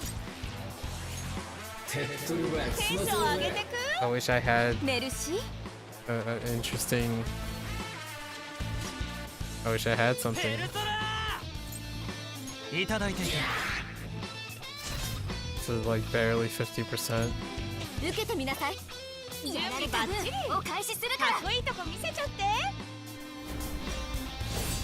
すべてを奪い返す。 That's 193. アルビルダは止まらない。ペルソナ。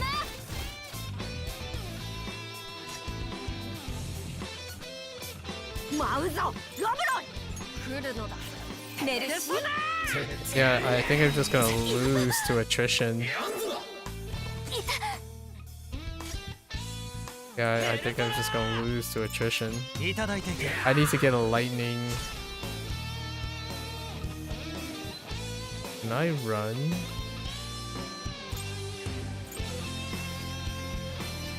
I don't think so. いでよペルプシコレ。受けてみなさい。やられた分を開始終わらせよう。アルビルペルソナ。鬼ピンチ状態以上になってるし。羽ばたけローブロイペルソナ。ありがとう。準備バッチリ。かっこいいとこ見せちゃって。準備できたんよ。ノリノリでいっちゃおう。生意気な面だな、おい。テンション上げてく。感謝する。This is so troll. ペルソナ。いただいていけ。ありがとう。いでよペルプシコレ。やられた分を開始するから。アルビルダファイトー。終わらせよう。アルビルダペルソナ。めっさ効いてる。羽ばたけローブロイペルソナ。ありがとう。やっ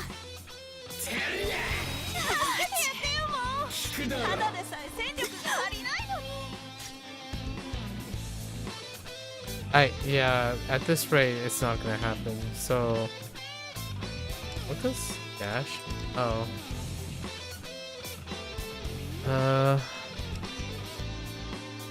No. ペルソナ。Hmm. 受けてみろ。感謝する。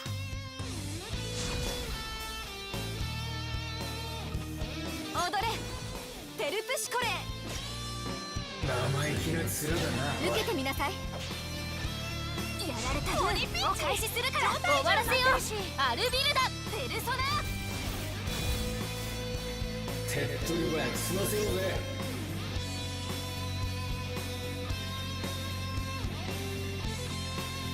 攻撃とはこうやる。ハイライトちゃん打ち上げよう。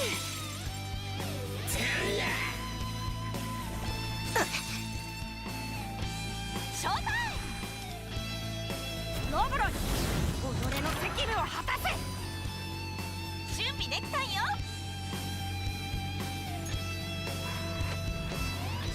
ノリノリでいっちゃおう。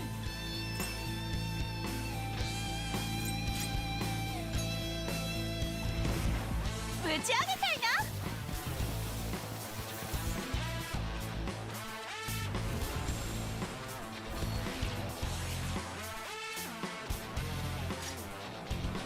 Oh, right. That's why it was so slow. ペルソナ。どうした？ビビってんのか？これでどうだ。や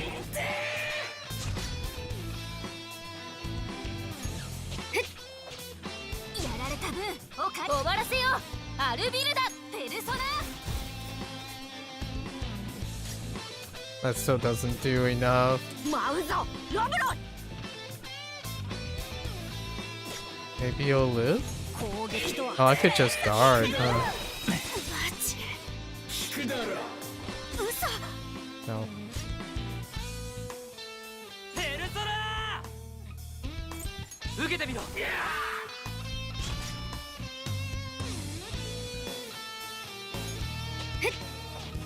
準備バッチリを開始するから。かっこいいとこ見せちゃって。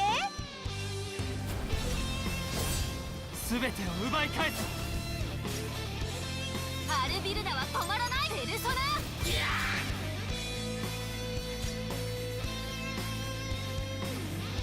ロブロイ来るのだ。ありがとう。話にならん。やられた。 Just guard. トリック言っとく。ペルソナ受けてみろ。ショータイ What are the chances? Oh wait. ム。ノリノリでいっちゃおう。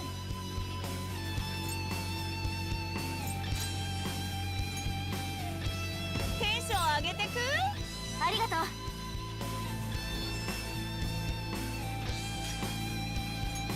決まったわね。メッサ聞いてる。 Oh, that was 終わらせ interesting. よう。アルビルダペルソナ。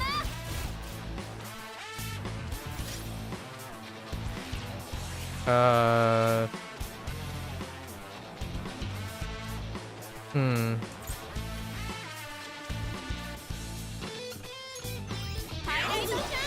この口かしら。 Don't do it. Okay. Oof. ペルソナいただいていく。 I can do this. We've calculated it, right? やられた分お返しするから。 I think I've calculated ア it. ルビルダファイトアルビルダペルソナ。鬼ピンチ状態異常になってるし。舞うぞロブロイ来るのだ。ありがとう。 Yeah, I think I'm okay. そうか Oh no, she's gonna run out of SP. ペルソナ Oh, and I can't do that very well. Oh wait. But 受けてみろ。 ショータイム。 that's why I chose ノリ that. ノリでいっちゃおう。手っ取り早く済ませようテンシぜ。ョン上げてく。感謝。 This is so silly. イデオペル This プ is シコレ way too 受けてみなさい。 silly. やられた分お返しアルビルダペルソナ。メッサ聞いてる。鬼ピンチ状態異常になってるし。 Why is this a thing? 羽ばたけローブロイ来るの。生意気な面だペルな。ソナハイライトいけるよ。話にならん。 Oh, just dodge already. Come on. パーフェクト回避チョベリグー。 Wait. You can run out of. You can run out of time? 一息つけるね。 Wow, I had no idea you could actually run out of time. Well, that's good to know. Alright, okay. Alright. ご So, 案内させていただく。 interesting mechanic. I think that's kind of lame, but that's just me. Alright, so we got a lightning thing that we could use. Yeah, I think that's pretty lame that there's a time ご limit. 案内させていただく。 Do we have any new fusion things? Yeah, it's fine though. 状態は We learn. Okay.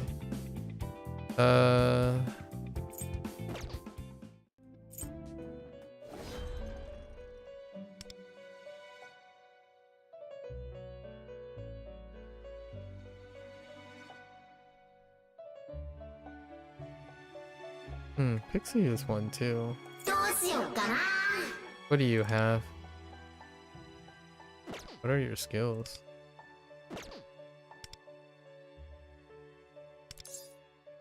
Restore HP equal. Oh, no, that's not it. One more deal election.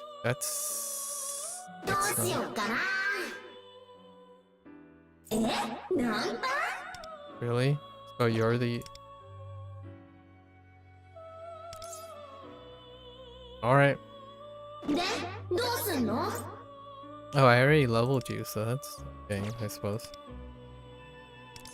What was this? What other things? Oh, okay. So we just equipped this. で、どう。 And unfortunately we can't do anything about 次はどれにする。Increase attack, huh? I can't do anything until level 35. Oh, hang on. TwitchBot account was created today. You could do better. Spammers, you could do better.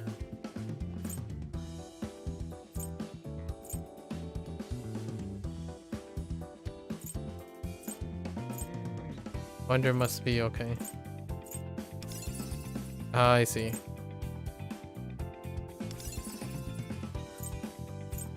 Okay, they're all level capped anyways. Okay, I see. Alright. センスいけてる。一緒に頑張ってこう。 Now that makes me then she's really good. She's quite good.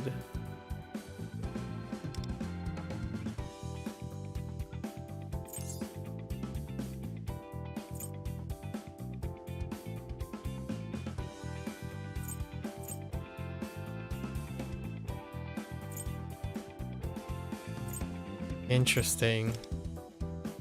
And now this makes me really a one turn up to 450 increase out. Increase party damage by upper so okay. Interesting. センスいけてる。そろそろ出発に向けて何かコンディションは整えておかないと。試してみる？任せて。私の背中、君に任せてるからね。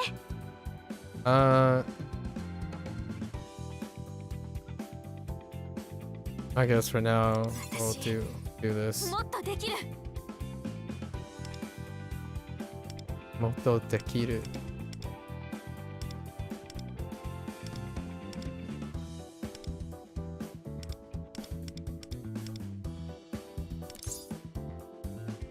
力が湧いてきた。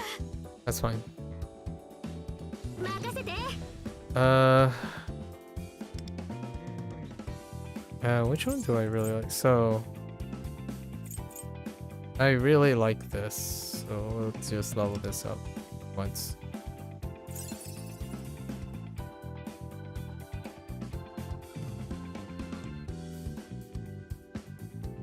Okay. Warm up.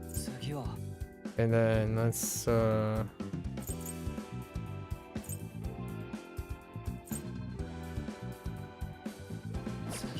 yeah, but I want to replace you.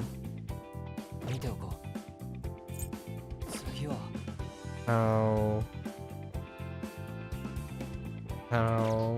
to do じゃ、鳥間潜ろっか。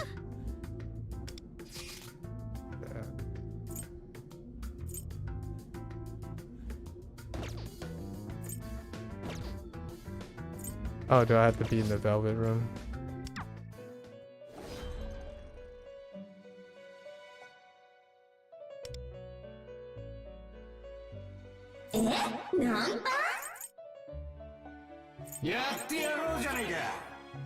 What is the button to equip? どうすんの？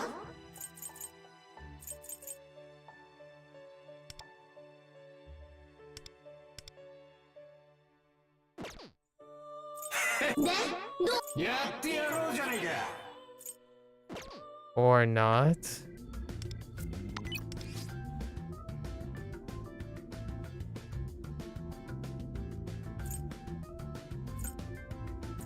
Oh.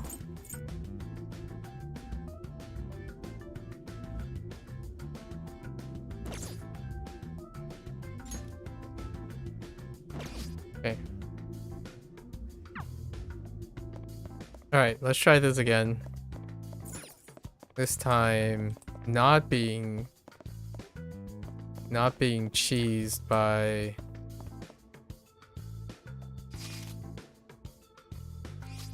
Wait, are you saying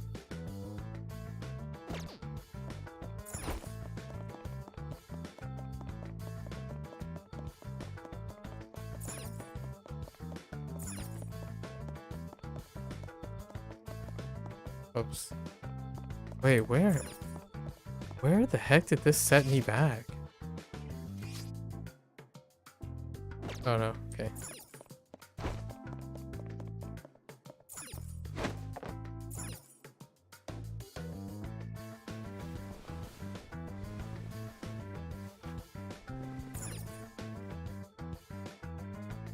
Oh, okay.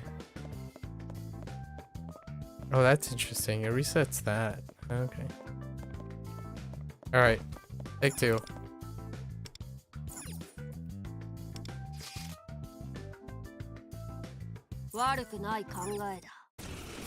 This should be sufficient. We're only doing just enough, right? 敵士これでどうだ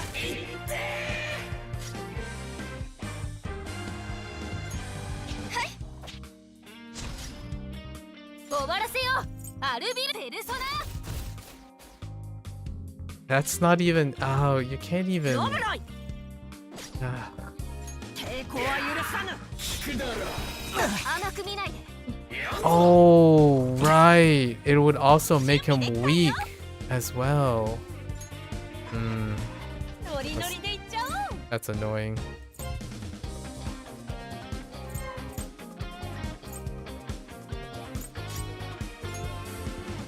That's not good.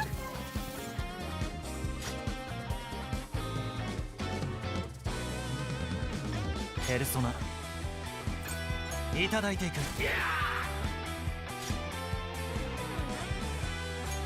高得点ねメッサ効いてる Ooh. アルビル Could knock it down though. アルビルダは止まらないペルソナ Oh, double crits don't make it happen. 食らうのだ That's unfortunate. パーフェクト回避チョベリグ They missed someone down. これでどうだ That's good for me, I suppose. Maybe I should just guard. 受けてみなさいやられた分アルビルダペルソナ羽ばたけローブロイ来るのだメルシー準備バッチリ見てかっこいいとこ Oh, 見せちゃった nice touch. Oh, you butthead. 状態異常になってるし Wait, does that mean he has a... He does? 全てを奪い返す 837? Wait, that did like nothing. ノリノリでいっちゃおう手っ取り早く済ませようぜぶち上げちゃいな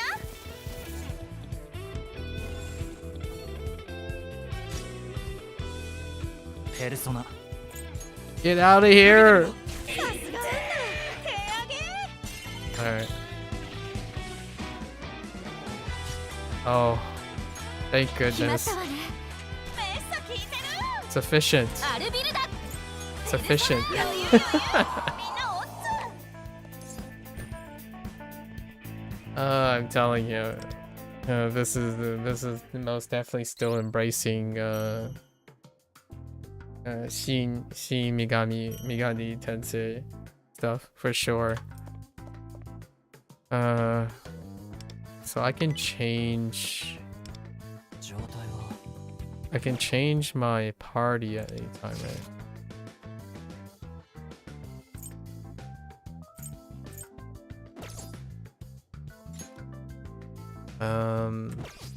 Okay.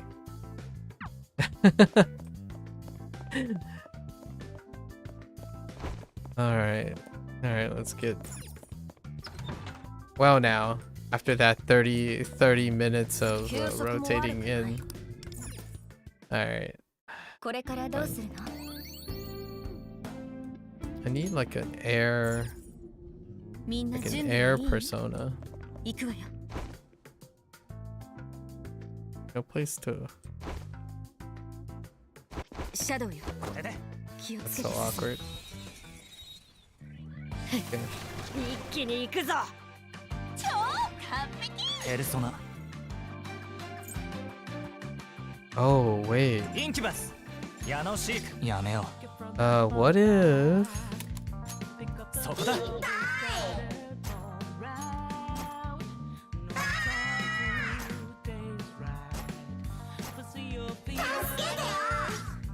ヘルプシコレ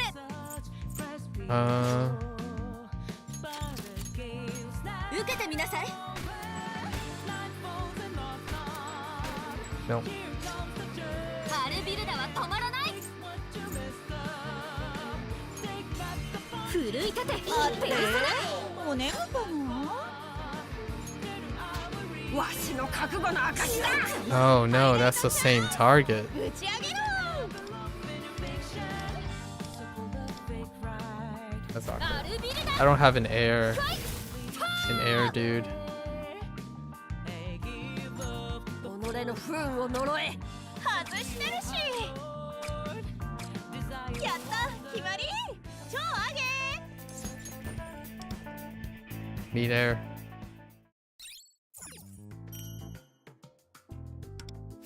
I guess I could equip an air guy. What are my air choices? Or a leaf, I suppose. Or not leaf. Air. Oh, you? No, that's okay. We'll make do. We'll make do. 宝箱だわ。開けてみましょう。 Just give me all this. いただいていこう。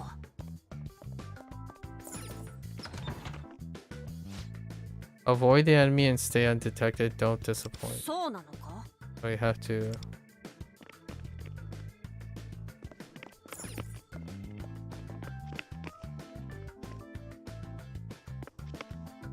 ここを守らねば。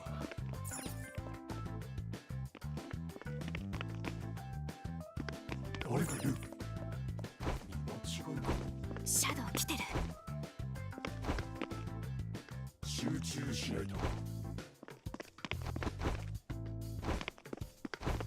Wait. 敵は敵はどこだ。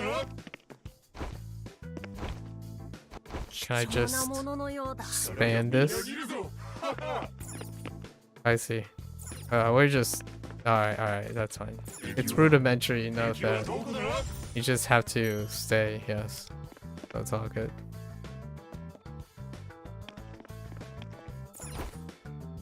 Oh, that's awkward. So I don't need to attack or anything like that. It's all good. Rudimentary! Wait, now what? Oh, okay. It's fine. 宝箱だわ。開けてみましょう。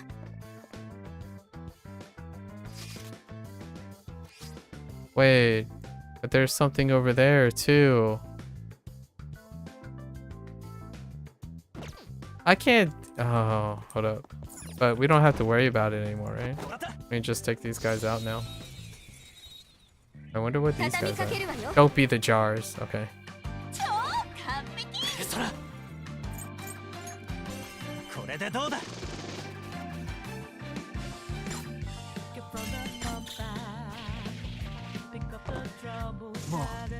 What time is this? 2:20 a.m. シャドウだ。終わりだ。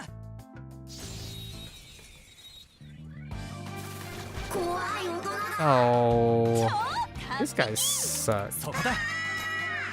Just fuck. Oh, I landed on one. Nice. I don't ク know. ローザーを舐めないでよね。 Knock him down. Come on, where's that crit? 敵だ。 There it おい is. しょ。 Crit for the 盛り上が win. ってきたわね。華麗に決まったわね。 It really do be reminding me of Claire Obscure. Of course it was Zone 5 first. But alright, what's over here? このドアロックされているわ。 Hey, 向こうから行 I'm けない not か trying し to do ら。 that. これで。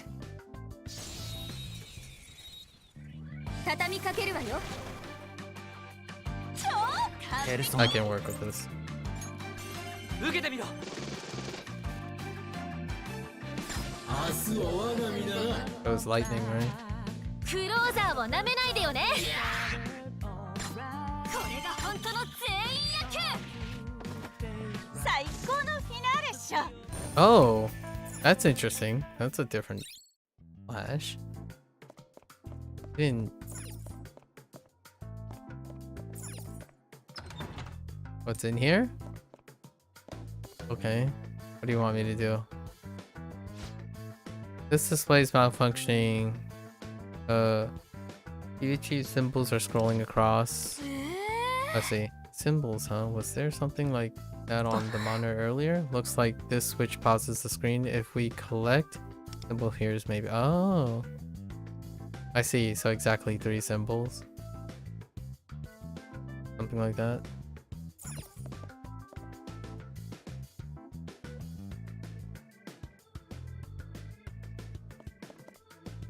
Oh.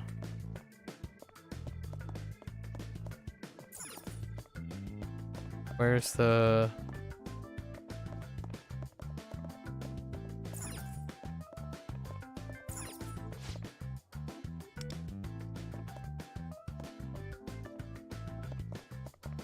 They're supposed to be... where's the 3rd symbol?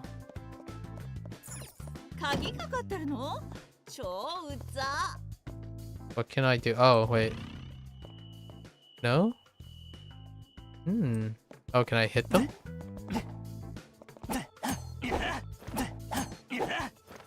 I didn't even realize you can slash more than once. Huh. Oh. Maybe I can... Oh, okay. Ah, okay, I see. I just... Oh, he wants me to... Okay.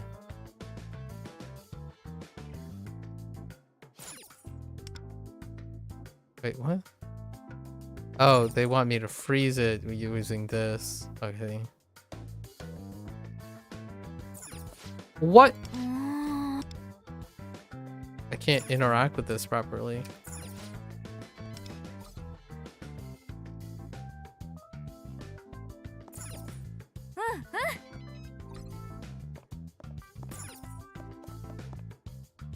Boy, howdy.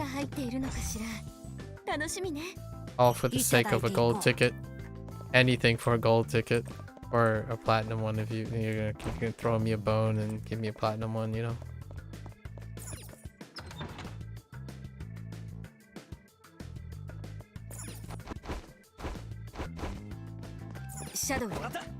So, alright.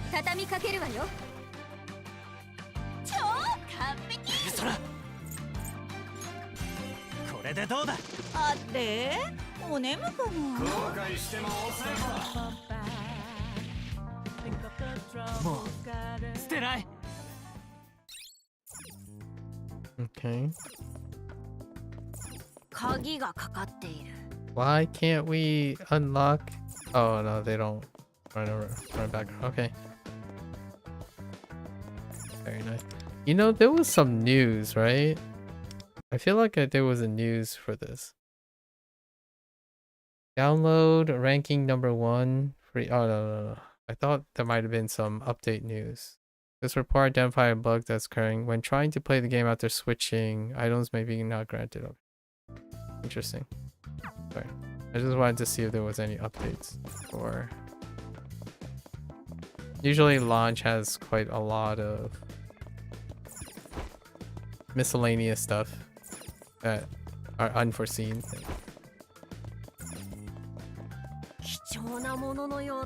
Give me this. Alright, mister. What are you looking like? Oh, these guys are buttheads though. Yellow. I don't want to upgrade double A hair, right? Did you hear what those shadows said?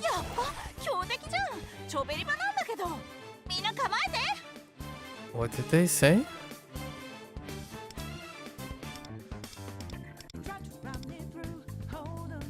セルプシコレ私を導いて I think we're just gonna try to crit them down. そこだ Come on. Come on. Oh. No セルプ dice. シコレペルソナデュオ一緒 Yeah, に踊りま just, しょ we'll う just take out the...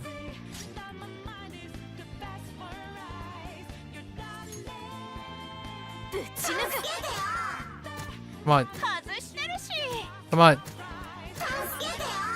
Dang you. 撃つ外してるし Okay, we got one. Come on. Do it. Do it. 外してるし Do it. Okay. 得意技見せてあげる Alright, that's fine. That's fine. That's not fine. He's weak to electricity.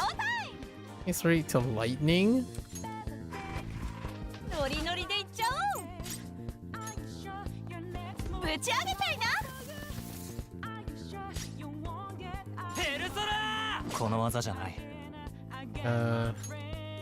Oh yeah, ペルソナ that's right. Cool. いただいていくメルシー鬼ピンチ踊れ以上になってるしセルプシコレペルソナデュオ中殺やチョメリグ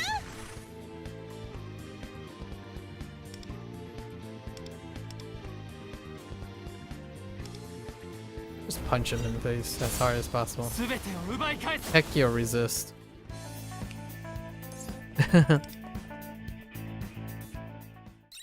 I should really check the loot in case something. Alright, so that doesn't... I can't open this back to the... このドアロックされているわ向こうから行けないかしら Yeah, we already have our B fan card. Okay. Ooh, 近くに宝箱があ this り is ま the す shard, right? I've only gotten memory shards from like stadium, yeah, stadium shards.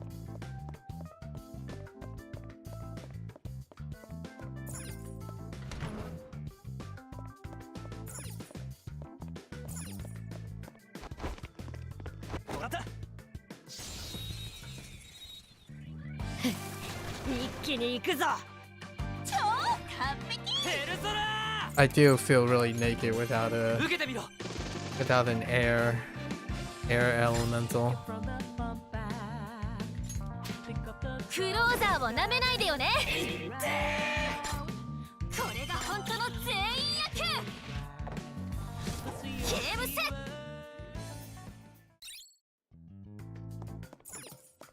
ト良さげな感じしない Yep.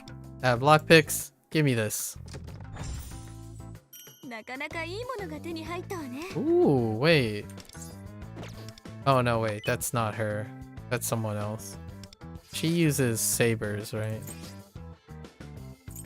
Oops. Hello? Can you... That's... How... Is it... Oh. 次は 私の力 Yeah, she uses sabers.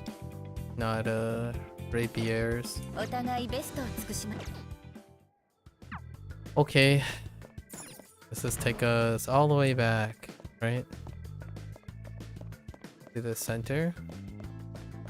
Very nice. Oh, that's such a fun detour. 一息つけるね The detours are fun in this game. んじゃ鳥間潜ろっか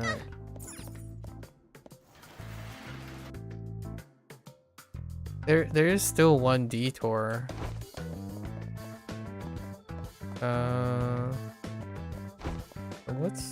What happens when you...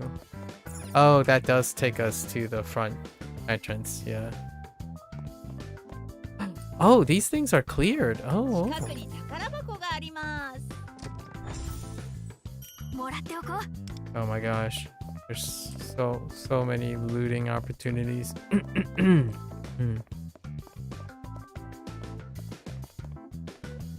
And now we have to go around, right? Oh, that's how I got the one thing, I see. And then now we're gonna go around.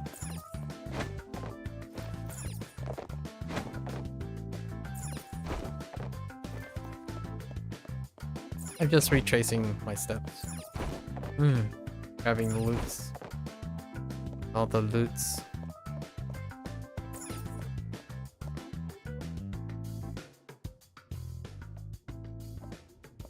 Okay, and then that's... Okay, now we want to do...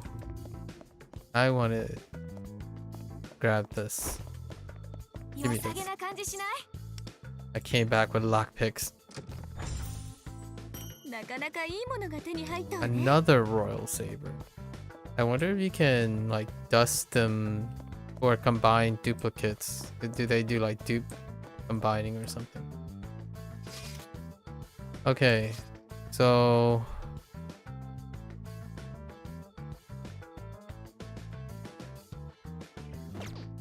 wait.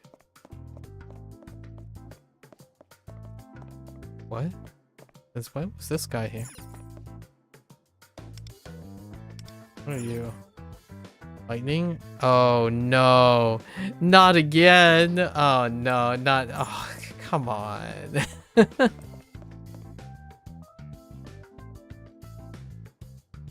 I'm scarred. I'm scarred so hard. 見ておこ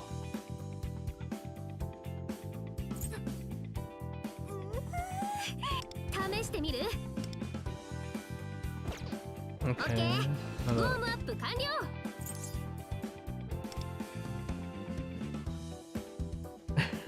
It's so scarred.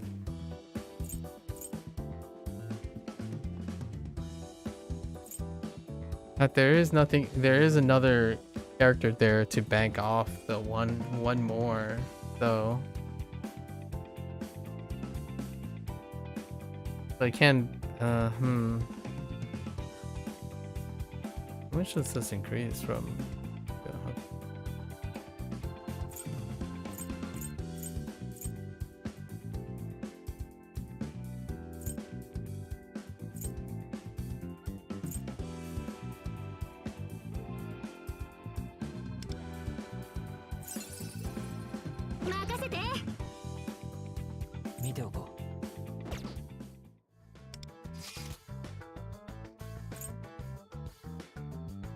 So annoying that they are weak to that. Oh, actually, maybe I can look.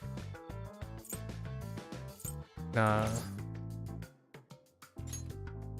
I'll just go for it.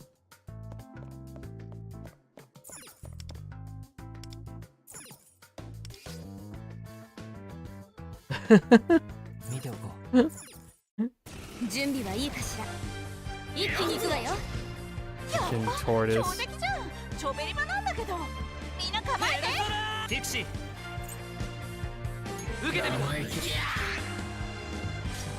Oh, that's right. I need to. Ooh. What happens if I don't hit that guy? Oh, that's a crit. Oh, that's good.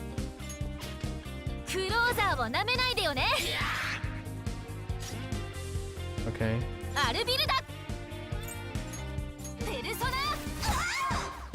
Oh.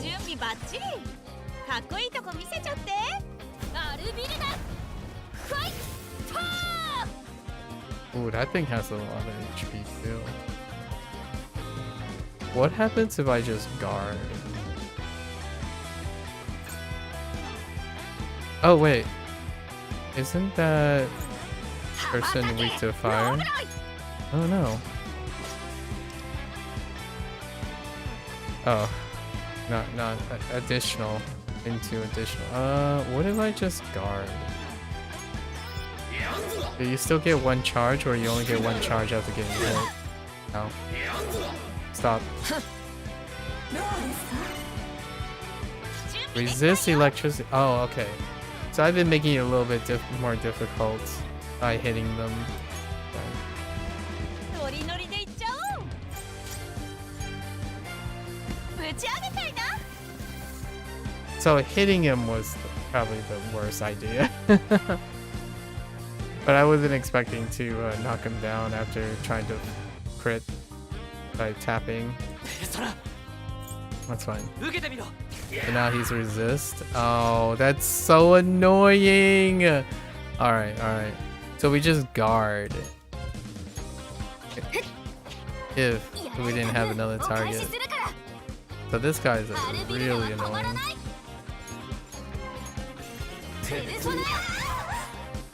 Oh, does that count as a hit? Oh, it does.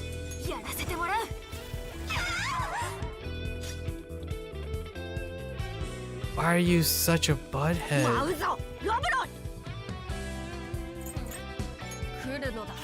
寝るすな。この程度。聞くだろ。やば。行きますよ。助けてやってよ。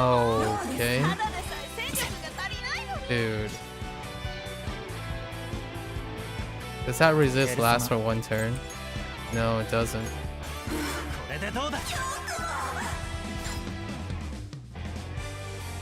れでどうだ。ハイライトいけるよ。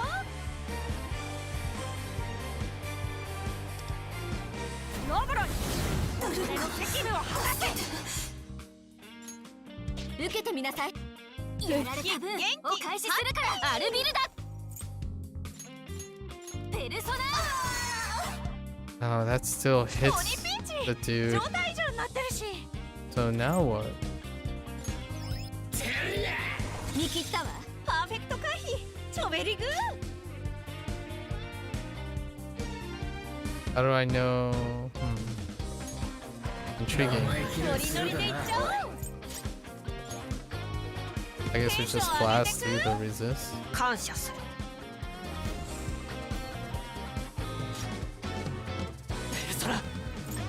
Oh no, okay. これでどうだ。 Okay, so I should have guarded. アルビルダは止まらない。ペルソナめっちゃついてる。ハイライトチャンス。ぶち上げろ。すべてを奪い返す。 Now we're playing a little bit smarter. 聞くだろ。見切った。パーフェクト回避。 Stopping a butthead, please. I don't think guard prevents like weakness. ペルソナ。これでどうだ。 I should really test that out though. Wait, what's happening? Oh, アルビルダ。 he wasn't knocked ペル down. ソナ。やった。決まり。超上げ。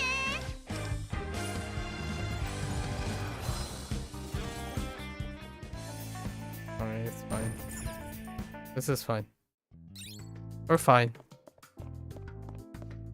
Okay, so that solves another problem. 次は。 Wrong menu.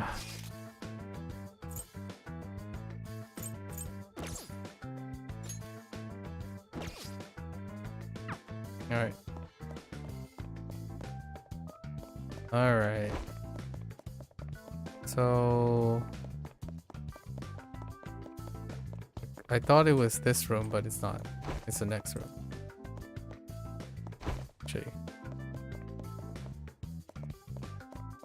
Okay.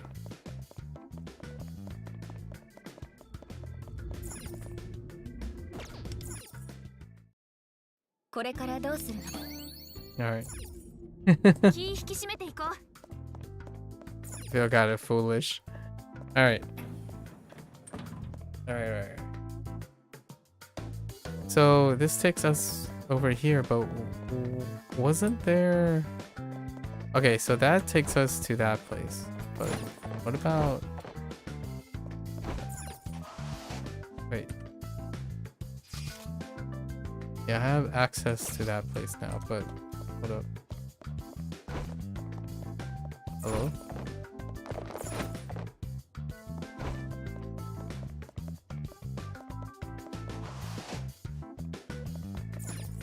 Doesn't this take me to that one floor? I could fast travel, actually, now that I think about it. Oh, wait. So this takes me to this place, but there is also... I left some things here. I couldn't quite figure out. Whoops. Oh. Oh, wait. Is that how you...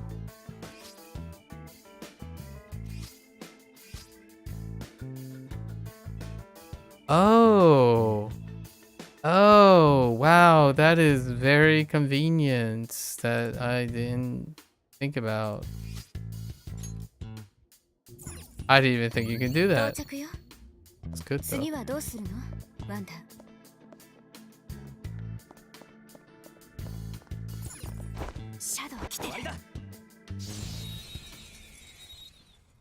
Neat. ペルソナいただいていく。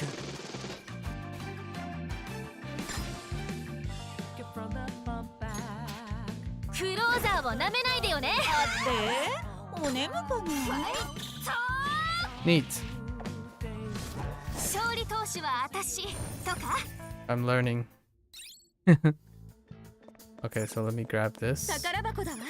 Thank you 開 much. けてみましょう。 Oops, that's the wrong button. Give me this. もらっておこう。 Clear rapier.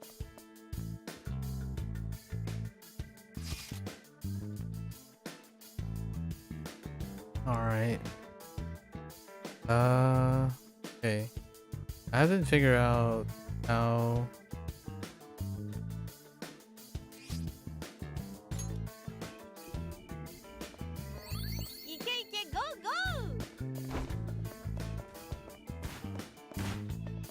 This one's fine. 近くに宝箱があります。 Give me this.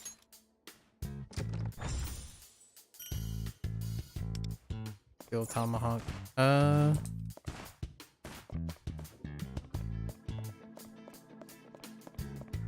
Take this guy out. Hi. What did you do?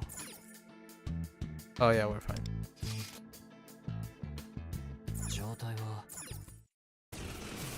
悔い改めなさい。やっぱ強敵じゃん。ちょべり場なんだけど。みんな構えて。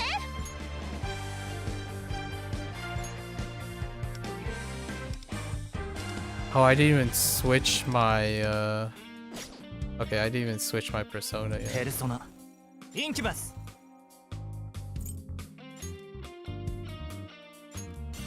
いただいていく。受けてみろ。さすがワンダ。手上げ。私らのとっておき。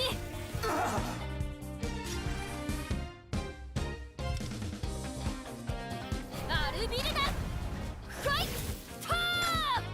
ファイトー。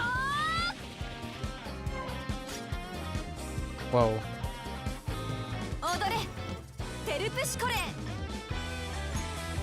ペルソナデュオ。アルビルダ。ペルソナ。めっちゃ効いてる。 Oh, it's for random アタ targets. ケロブロイ。わしのペルソナ。行くよ。甘く見ない。 Okay. Good dodge. Annoy. ショータイム。 Alright. ペルソナこれでどうだい。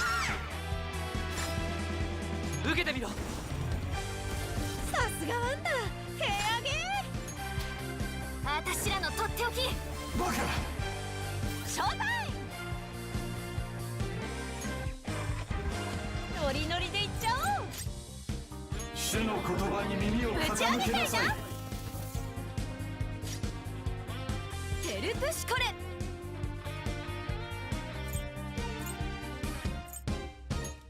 前ペルソナデュオ。めっさ効いてる。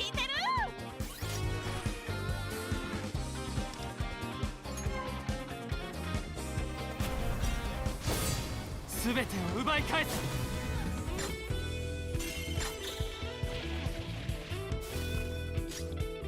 アルビルダペルソナ召されるのですね。ロブロイわしのペルソナ余裕みんなおっつ That went pretty went a little bit more smoothly. Okay. Alright. Okay. Fair enough, fair enough.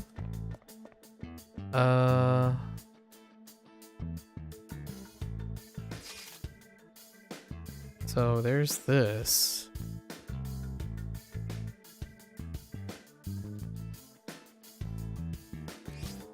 Huh.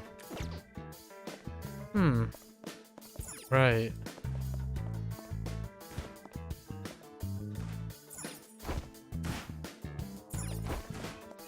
That's awkward. Yeah, so I don't know. I'm still.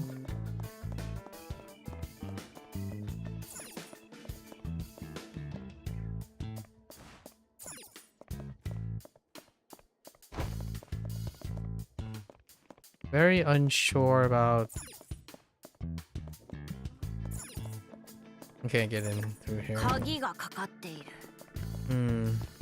I can't get in through there.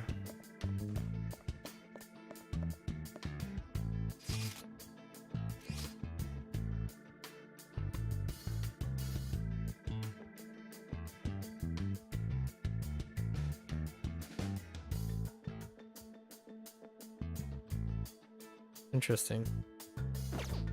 I don't know about this one down here. 宝箱だわ開けてみましょう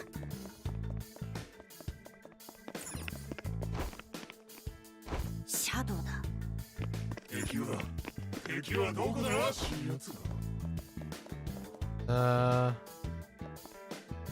Okay. 近く Oh に yeah. 宝箱があります So, ふむ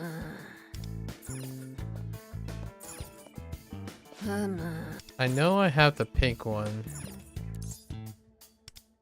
But I don't think putting in the pink one does anything, right? Okay. Oh, there was a... Okay. I didn't know that was... Okay. 貴重なもののようだ So, I wonder...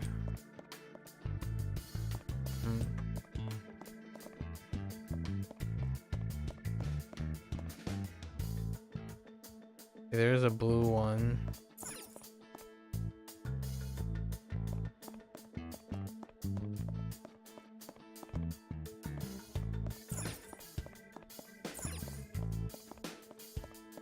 良さげな感じしない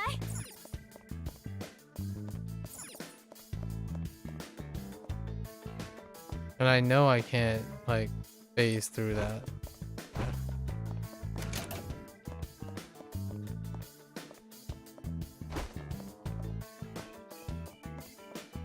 So...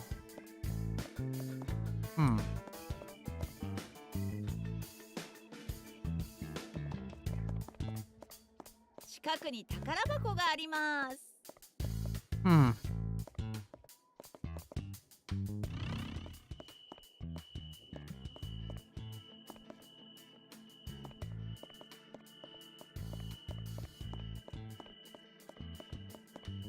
I don't see anything. Oops.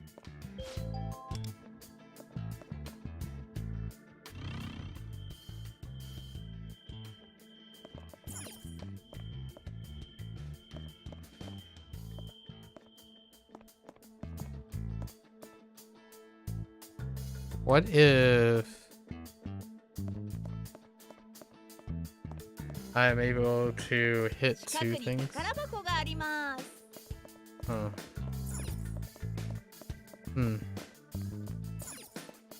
Oops.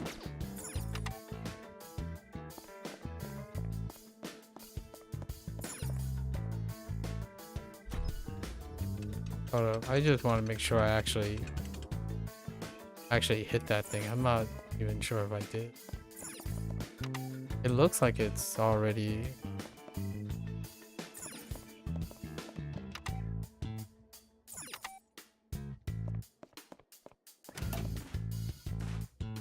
Yes. Okay. What if I line up? That's annoying. 宝箱だわ。開けてみましょう。 Oh no, you can't. Wait. Maybe you can? No, you can't.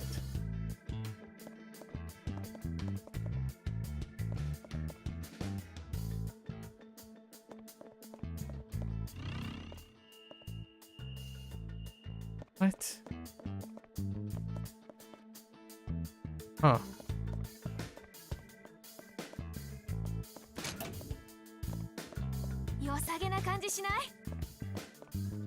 I was kind of hoping maybe you like trigger this into the other thing. So you can shoot across this, but there's this thing in a way. And why are these things? Oh, it's a box. Yeah, I don't know.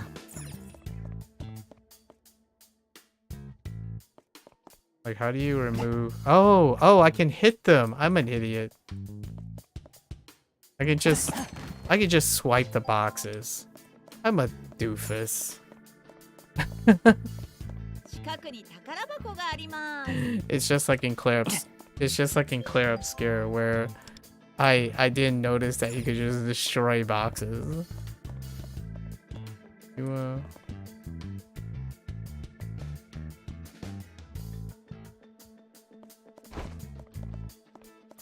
okay. Oops. I'm missing something now. I'm missing a ball somewhere. Okay. A noble rod. Alright. So, a noble rod, you say. We're missing the gold ball. Where is the gold ball?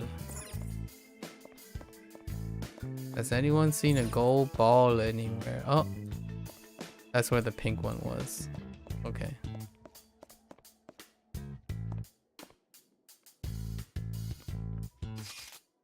So anyone seen a gold? Oh. Let's go over here.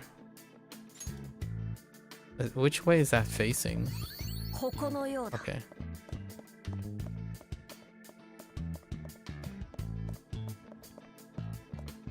Can I just...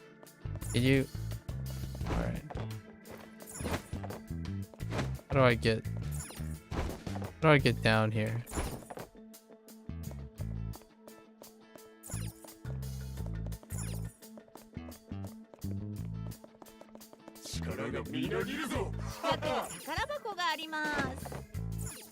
Oh wait. No. That was a room with a ball. But how do I... Oh.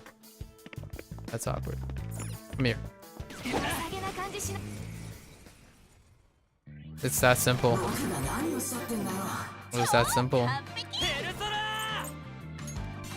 Is it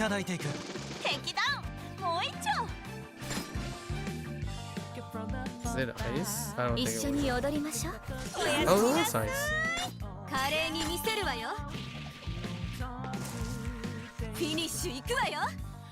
Finishu ikuwayo. Alright.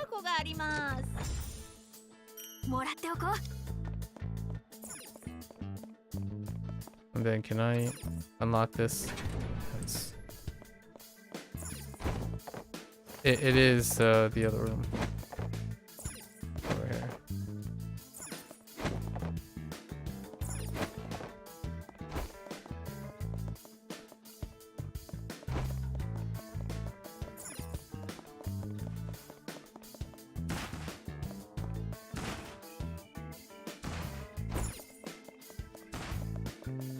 Scan this. Let's see what's over here first. Hello? Hmm. 宝箱だわ。開けてみましょう。 Give me all this. なかなかいいものが手に入ったわね。 Is it still doing the thing? Yes, it does. Okay. Bring this down. Oh, okay. Sure.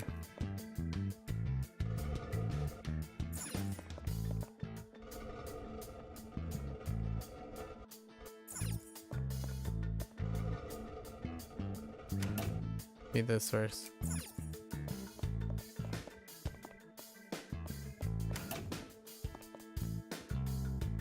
What? Was it the other one? Oh no. Okay. What do you need?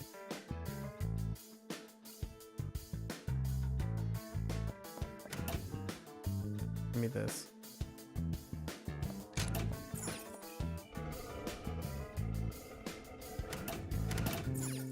Appreciate it.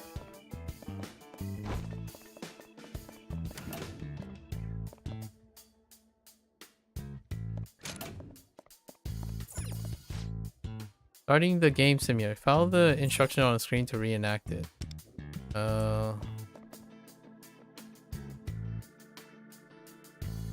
Okay. Oh. Oh, we have to keep it there. Okay, okay.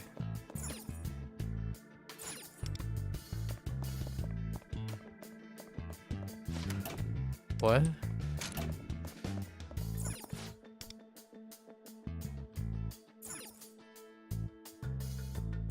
Oh, do I have to remove? Yeah, I have to remove this. It's probably registering.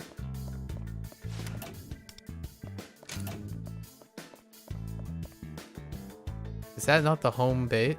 Wait. Hold up. Oh. Wait.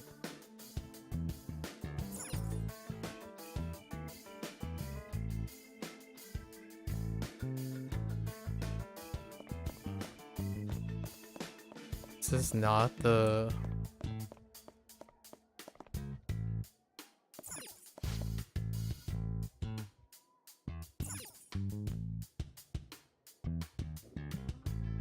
There's only one way to... No, oh, this is still on it. I see. Wait.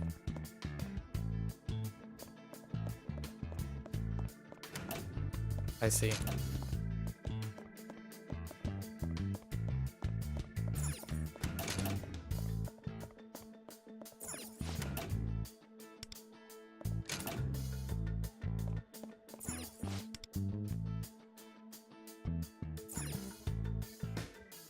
Oh.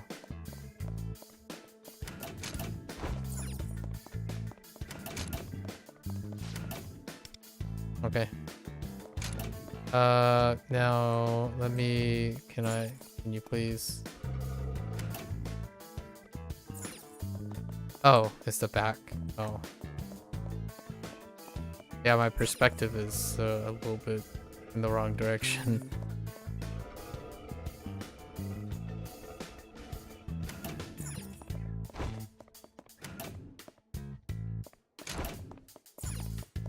Do I need... Does it matter if I press the other buttons? No, it doesn't. Okay. Give me this. Oh! Oh, no, wait. I already have a break. Wait. You set the trophy. Give me this. Nice. So we're definitely gacha today before the end of the day. See who we get on the 50-50. Alright. So I did see where the third ball is. Which means... Oh wait. I kind of want to see what this...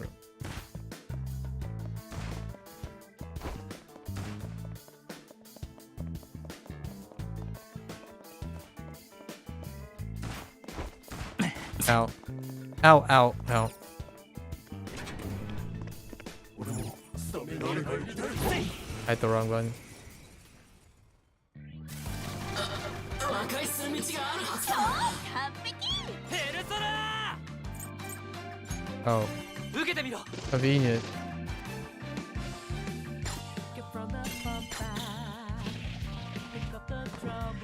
もう捨てない。 Very convenient.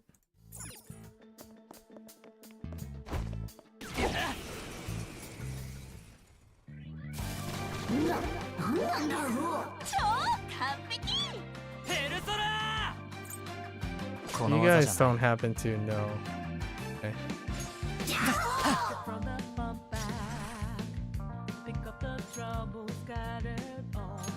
受けてみなさい。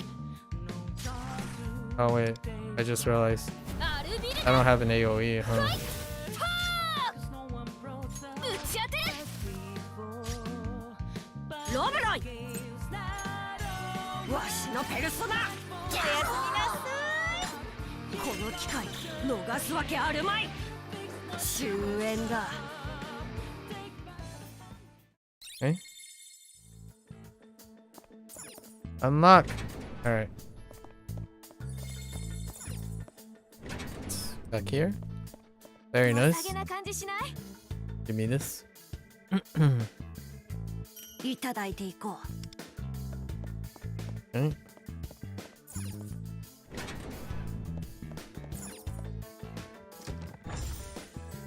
なかなかいいものが手に入ったわね。 Chess. Alright. And then we got one last thing. And that is we go back here. Yeah, we go back here. The room is this room. いけいけゴーゴー。近くに宝箱があります。 Right. So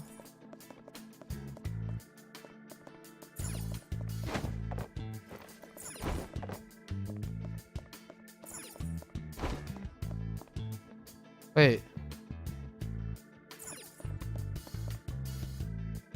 What?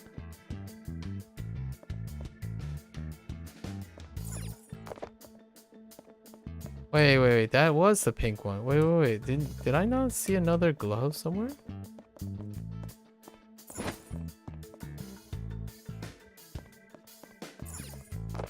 So this was a pink glove for sure. Okay.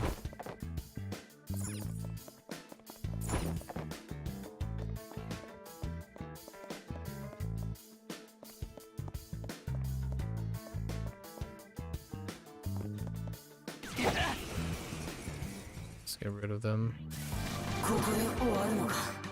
超完璧。ペルソナインキュバス。やめよ Hmm. テルプシコレ。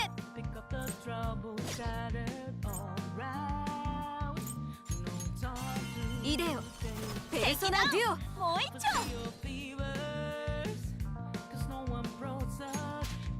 私らのとっておき。敵だ。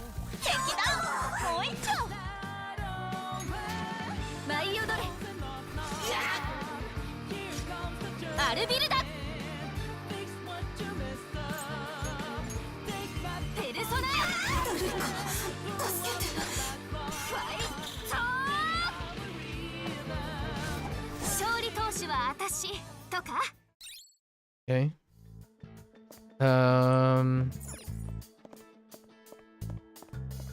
So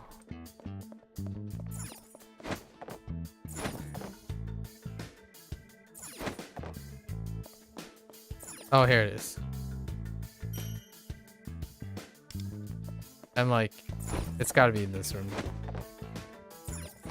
Okay. All right.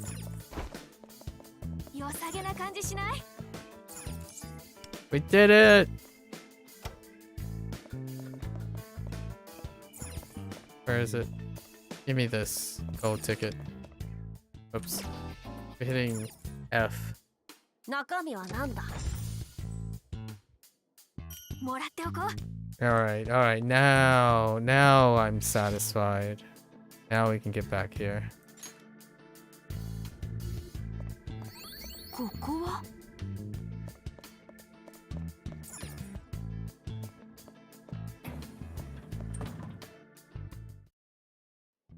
着いたか。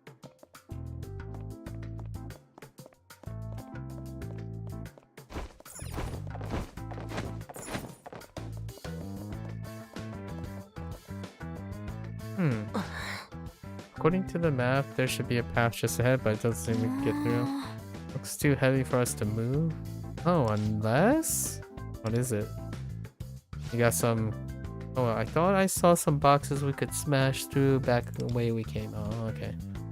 Oh, 3. Okay. That explains the box smashing thing. 3D! We live in a 3D world. Although, that makes me wonder if there's anything in the middle.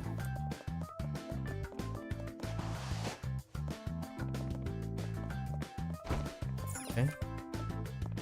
We can finally clear the first palace. It's been a long time coming.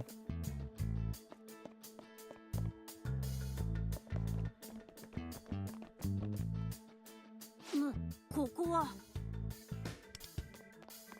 どうしたの？おそらくセーフルームだな。活用しよう。 Oh, intriguing. Convenient. ね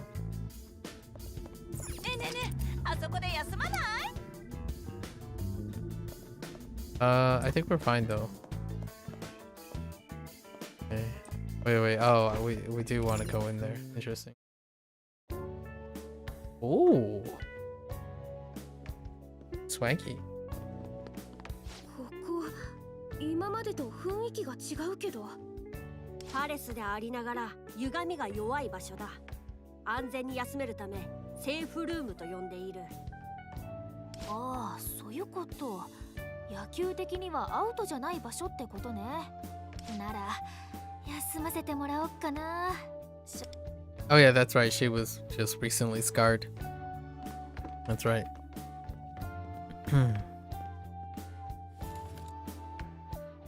Emotionally scarred.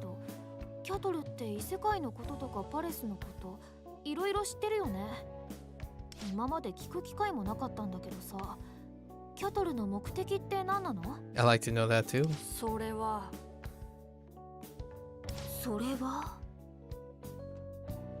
それはわしにもわからない。 What? What kind of unacceptable? わ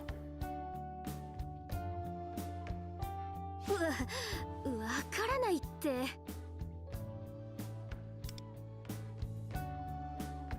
前にも話した通り、人間に欲望を抱いてほしい信念があることだけは覚えているんだが、そうか。どうやら現実世界にやってきた時に記憶の大半を失ってしまったようなのだ。Intriguing. Wow, that's nuts. だが記憶を取り戻す術なら心得ている。この先にあるお宝を頂戴すればいい。そうなんだ。なら木内からちゃちゃっとお宝頂戴してキャトルの記憶も取り戻そう。 Do we really want to know though? いいよね、ワンダ。 I mean, look at the guy. Let's do this. あれ、どうしたの？いつものキャトルならほほー、これはいいのとか言いそうなのに。そんなふぬけた言い方はせんわ。いや、改めて思ったのだ。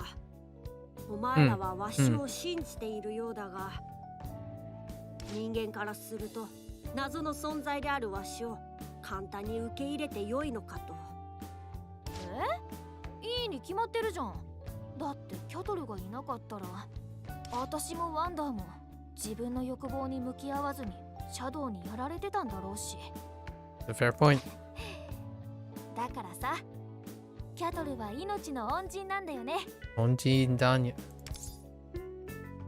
We believe in you. You are a little cheeky though. She's exactly right. Wallow in despair. まあお前たちがそういうのならわしも存分に怪盗団を活用させてもらうぞ。互いの目的のためにもな。 I still think he's somewhat cuter in the owl one. 改めてよろしくねルフェル。あ、こういうのって取引みたいじゃない？すごい、私ら本当に怪盗っぽい。ぽいではなく怪盗だ。あとお前、わしはここではキャトルだぞ。間違えてた？ついコードネーム忘れちゃうね。Okay. Little bonding moment. I like it. Why is the Velvet Room yelling at me? Oh, we have a new persona fusion? Ooh. Suzaku. Suzaku, alright. YOLO. Oh, wait, what are you? Fire? What do you have? Deal nuclear damage to all foes. Okay. Deal technical and increase damage by within elemental. Interesting. Alright, this is the thief tactics thing. Okay. Regenerate. Ooh.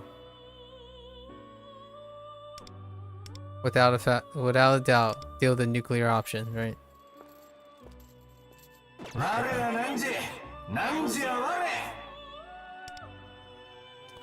Okay, so what do we have? We have bless. Ooh, burn boost. Wait, how did this work again? Oh, no. Do I have in this burn? Yes. So let's take burn boost, and then whatever helps me with defense.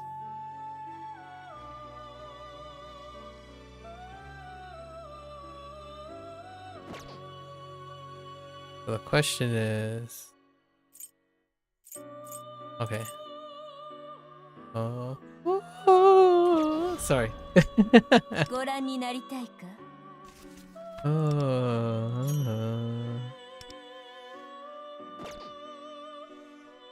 You know what this reminds me of? What is another game that I listened to the menu music for like ages? Although I do have to admit, menu music is becoming quite the forefront. OP menu music in the last year, definitely Pirate Yakuza's shipfaring music. Oh man, that hits pretty hard. Although Claire Obscura, you can, where you go to look at their menu, you can change the music as you're going. So cleverly placed.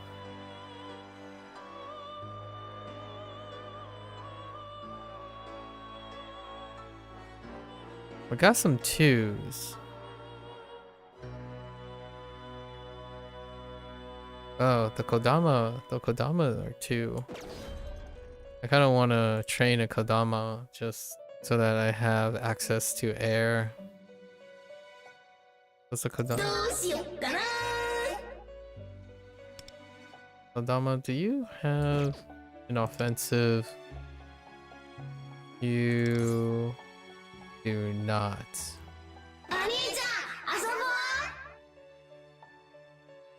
Funny how like, oh.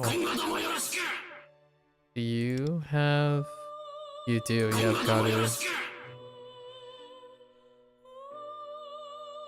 I kind of want to go up. All right.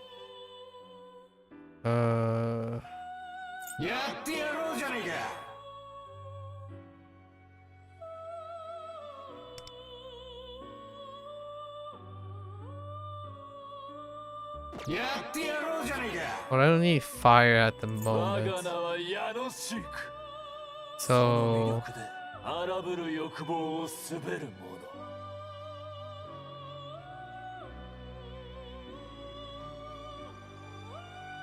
I almost feel like I want to pick up a support of some sort. So let's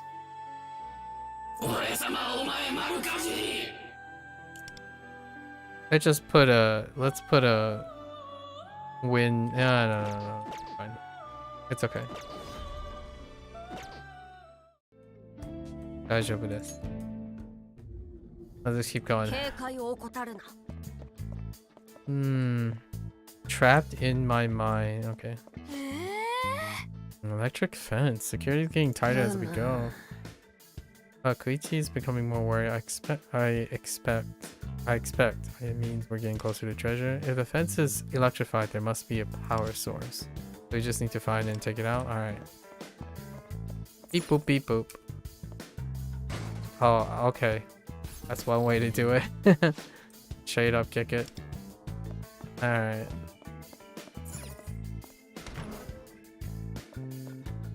I need a map. Alright, thank you.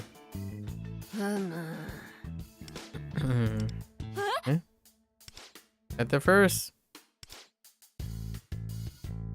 Need to start the elevator, yeah. Third elevator.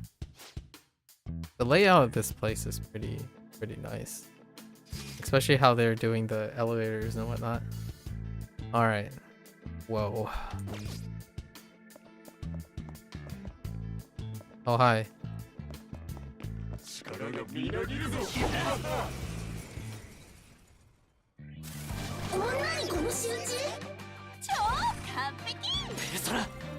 I don't remember. Oh, okay. Incubus still. That's fine.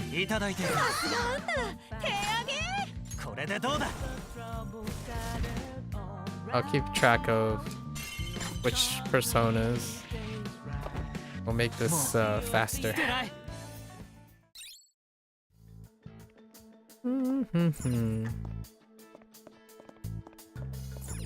宝箱だわ。開けてみましょう。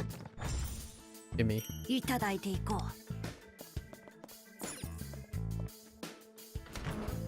Hello? Oh, well that's pleasant. I got the same traps here before. An empty space. Wonder there should be a power box. Yeah. Power box. Let's go. Power box. Box. Where are you? Intriguing. Shh. Stop talking.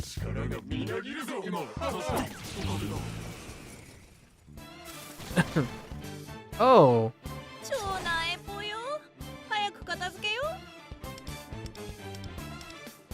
Oh wait, I don't know what they're weak to yet. So let's tag them. What are you weak to? Oh no, is it Garu?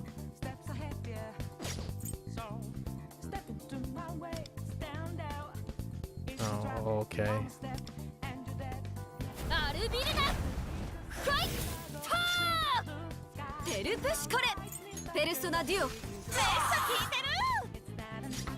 Wait, oh, when you crit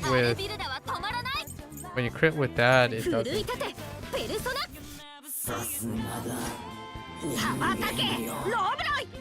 Oh, they're fire. Can I get a crit? Nice. Can I get a crit? That's good enough. Alright, so that's one for Garu. I don't have a choice between using a Garu or Incubus right now. So it's about... 開けてみましょう。何が入っているのかしら。楽しみね。なかなかいいものが手に入ったわね。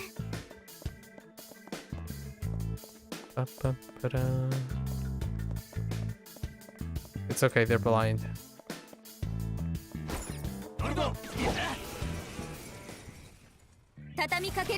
Is it only these? Okay. These guys are physical weakness, right? Okay. Or I think that's considered just physical, whether it's range or not.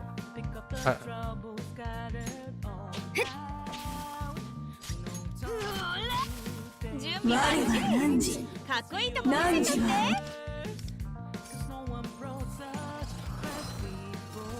Waru wa Nanji. Nanji wa Waru. Okay. Okay. Alright. So we just dropkick this. Ugh. Now we have a dance floor. Oh, no, that didn't... Okay, well, gotta find more, alright.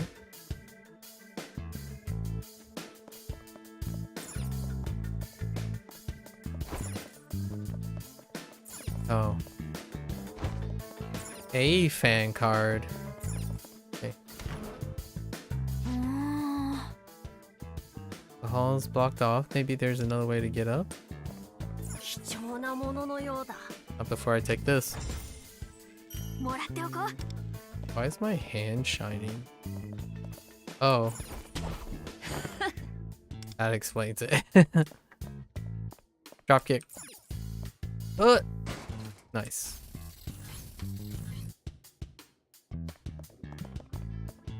What's up here? Hello? セーフルームがあるわ。少し体を休めましょう。I come in peace? What is happening here? There's a symbol on the plate by the door. It's a raised thumb gesture. Sure. Perhaps this one, yeah, we just take the and match it up. Yoink. Oh. Just need to push the door in a matching color. Okay. Wait, what just happened? Koichi did this pose a lot when he was still playing, right? You know how the infielders gather on the pitcher mound when they need to strategize? When they finish their huddle, they all do this pose. I guess he's been doing it since high school.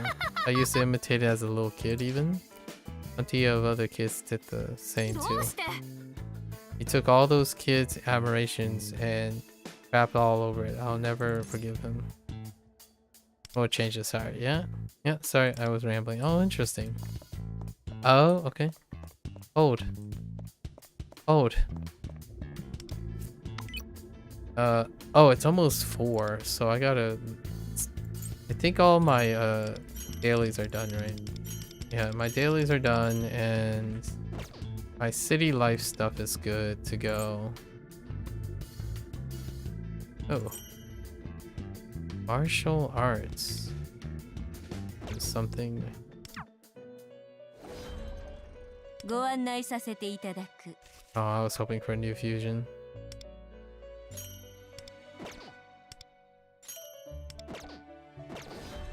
No fusion, no fusion.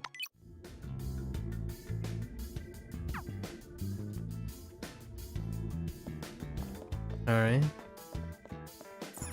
Alright, let's just open this. I want to go back to the room. Okay, we gotta go back to that other room.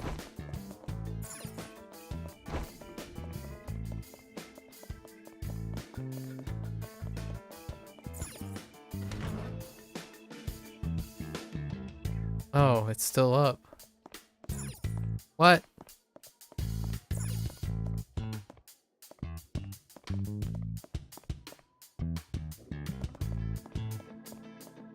Hold. Oh, does it take me back around? I see.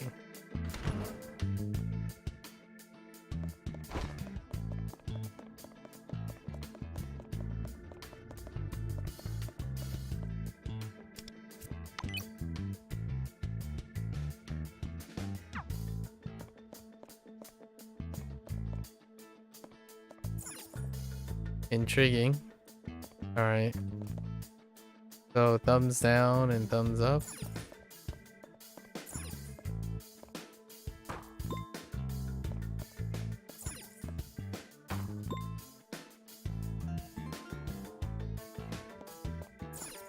Hold up though. Oh! I want this. I can just straight up approach them. Oh, hey.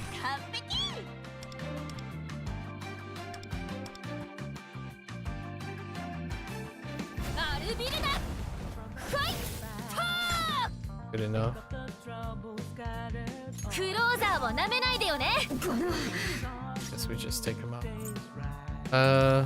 Whoops. Wrong. ペルソナインキュバス受けてみろ受けてみろさすがワンダ手上げ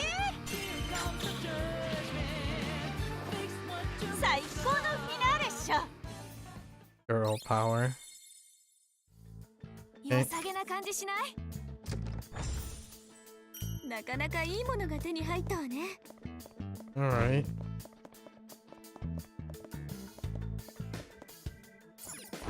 We're going in here.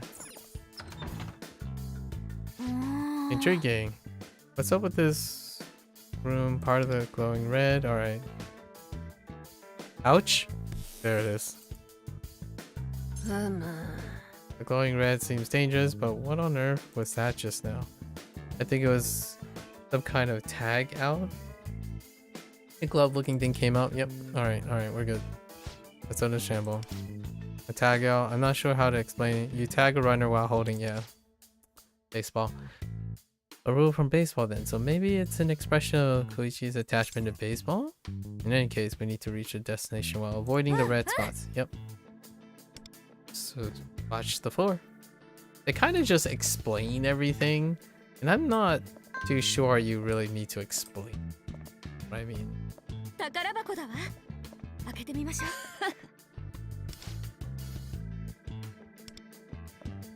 If you know what I mean. I don't think it needs to do that. いただいていこう。 Okay, so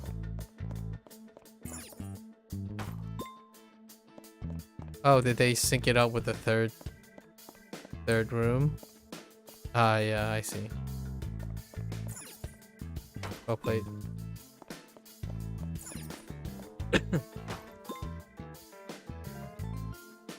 Neat. Hello? I come in peace? Okay. 良さげな感じしない？ I mean, this is cool. 中身何？なかなかいいものが手に入ったわね。 I say that, but I was the goofball that kept slapping on that one shadow over and over again. So it was a humbling experience.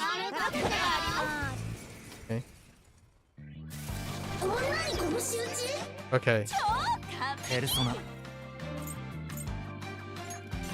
いただいていく Oh no, that's not the order I. 受けてみろ That was not the order I should have been doing that in. 踊れ。 That was not a good order. Whoops. いでよ。 Oh well. ペルソナデュオ。 Yeah, that's. アルビルダは止まらない。 That was bad. アルビルダ。 Guess I can take out the other 奮 ones. い立て。ペルソナ。 Wait. What? Oh, it's her shooting weakness. Can I get crit, please? I don't want to be punished. I was punished. バッチリかっこいいとこ見せちゃって。どうですか？どうですか？トリック言っとく？ペルソナ待てよ Oh my ペル gosh. ソナインキュバス受けてみろさすがワンダ手上げ。これでどうだ Oh wait, never mind. Actually, I couldn't have pulled it off. Yeah, I couldn't have pulled it off. 逃がさないから。 Although we could have just shot. やった決まり。超上げ。 That's fine. That's on me. Terrible. Okay. Sure. But what's behind this door? キューツ様を狙うべきよ。 You have a threshold. Do not cross thresholds. 一気に行くぞ。超完璧。ペルソナれでどうだ。 I don't remember what the cat is. I think it's lightning. やらせてもらう。おやすみなさい。これが本当の全員役。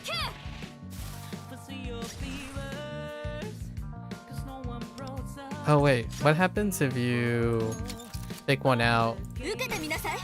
Okay, you can keep 超あげ you can keep firing. Okay. I wasn't sure if I remembered. Okay. Alright. Why is this room just a room? Okay. An S ranked thing. 貴重なもののようだ。 Okay, so now can I pop this again? I can.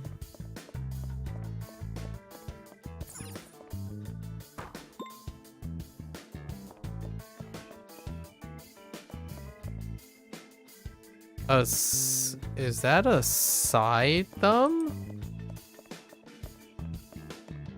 Okay, I guess I'm not gonna. That's a side thumb? Alright, I guess we're coming back here. 宝箱だわ。開けてみましょう。 Oh. Just kidding. Side thumb is side thumb.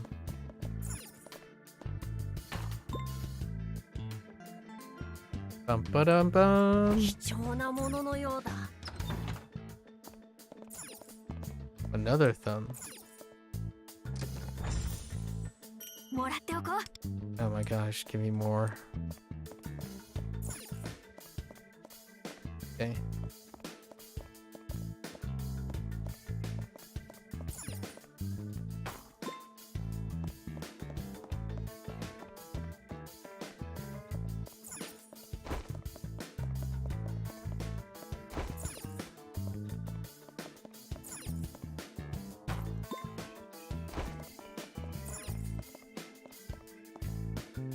Okay. You alright? 近くに宝箱があります。いただいていこう。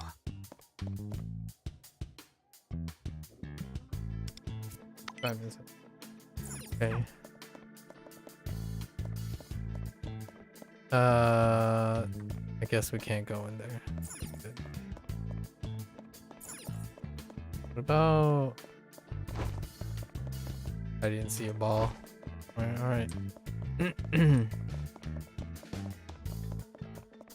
嘘でしょ。 Yeah, we got air vents. Let's go. Oh yeah, we're out here now. Okay, cool. 宝箱だわ。開けてみましょう。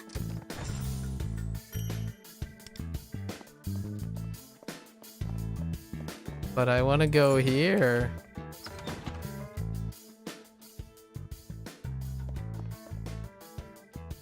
Oh, we're back out here again. Oh, okay.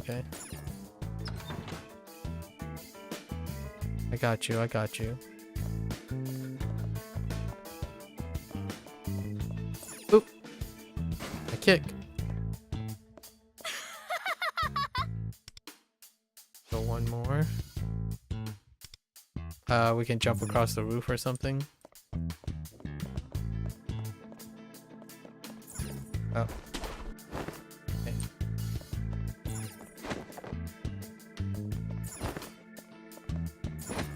近くに宝箱があります。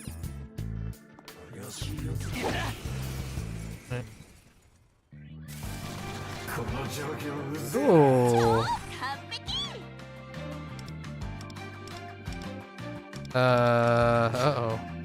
ペルソナ Oh. Oh, that's useful. いただいていく。 Fire? わしの覚悟の証だ。 Very nice. いただいていく。踊れ。テルプシコレ。Oh, I'm guessing then. ペルソナデュオ No, they're fine.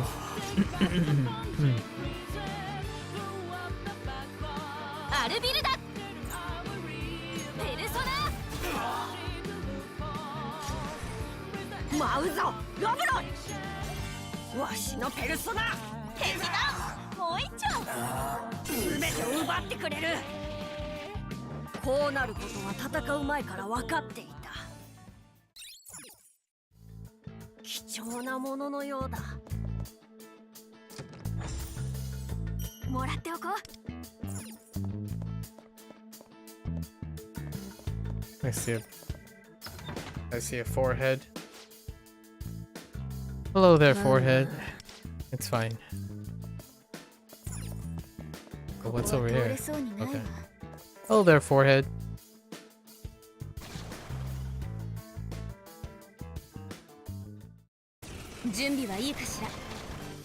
Oh, that's not good. 早く片付けよ That's not good. ペルソナ インキュバスこれでどうだ受けてみろさすがワンダ手上げ Hmm. 私らのとっておき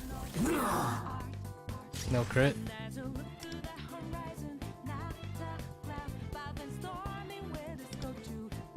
Just try to take him out.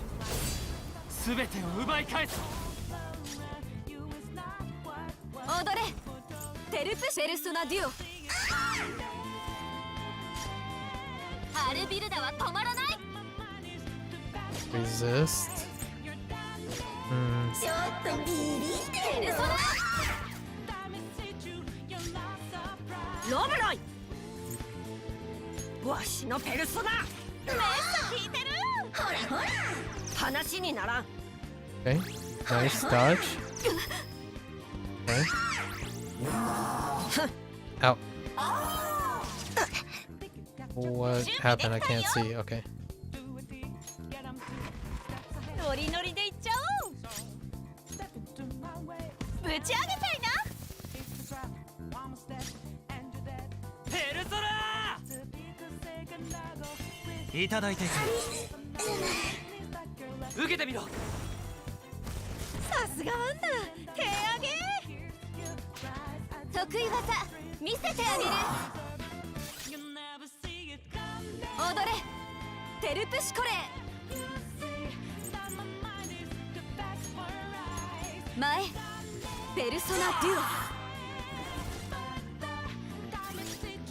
オ終わらせよアルビルダペルソ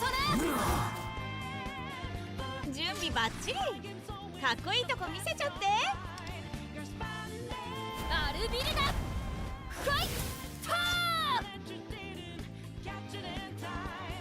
ロブロイ来るのだペルソナせーの Healing. Who said you can heal? これでどうださすがワンダ手上げ受けてみろ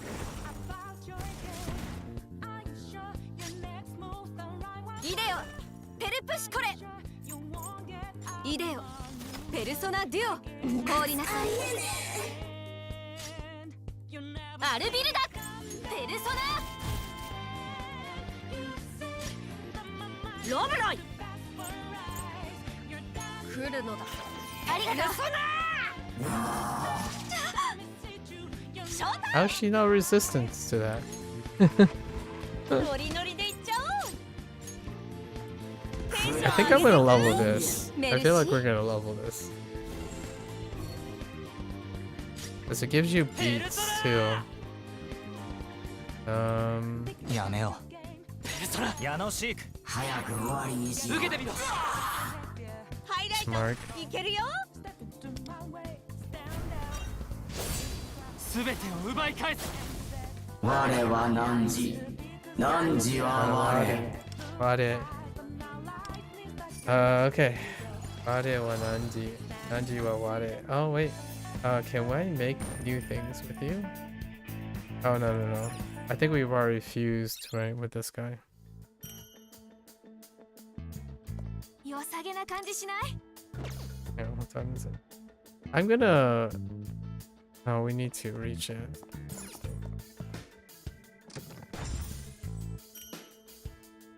Sweetie SG, that's... Oh.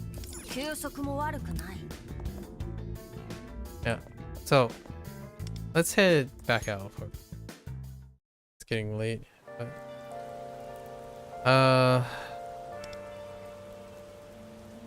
Let's do a few things beforehand. Oh, I don't know how to... I need to... Oh, wait. It's Q, right? Yeah.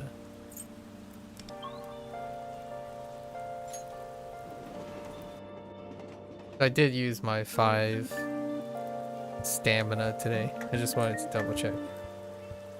Before that, let's go try to make this.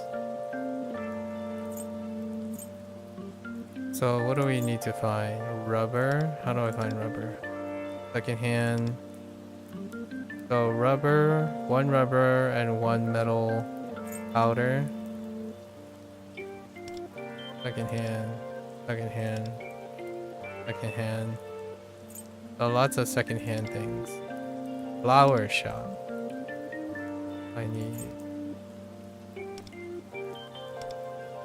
Okay.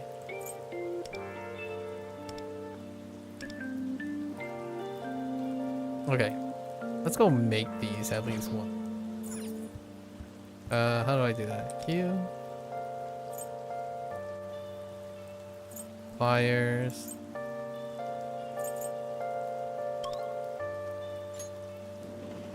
This is so nice that you can do this on the fly.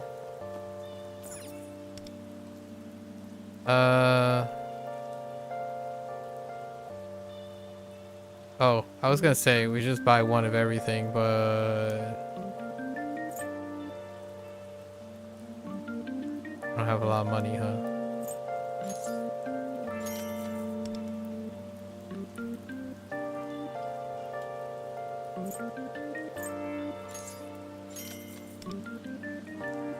I don't remember the list of stuff. Oh no. Load.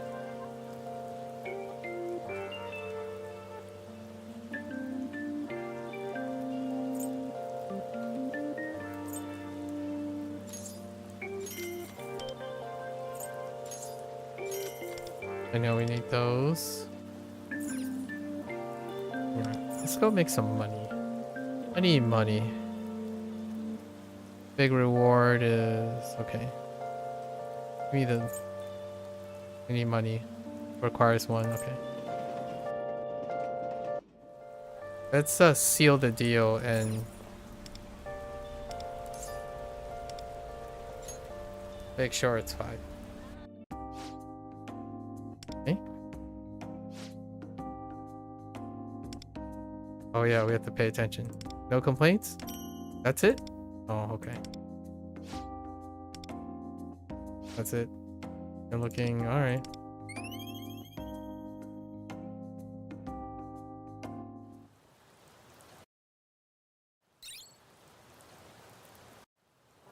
Because it's gonna reset soon. Like right now it's gonna reset. And I just want to know, I just want to see it happen live. If it's technically 4.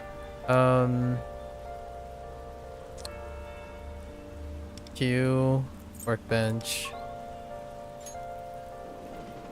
Oh no, you can't view the stuff. You have to go back to your workbench. I see. Alright, so let's craft this. One of these. What does this do?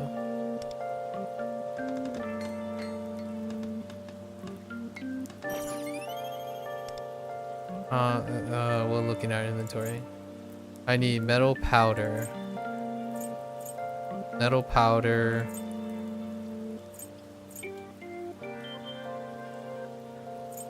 One jasmine, 2 daisies, and 3 sunflower. Okay. I know I have plants that I could plant them, but let's just go to the shop.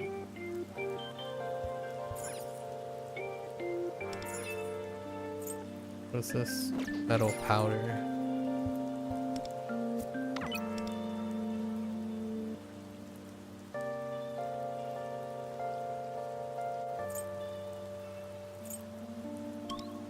Let's do the flower shop before I forget. Oh, dang.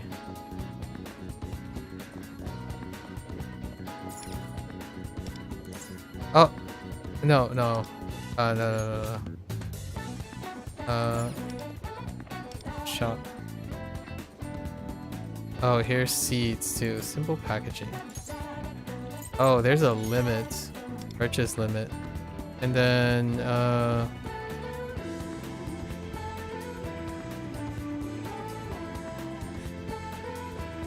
what? Wait. Was it seeds?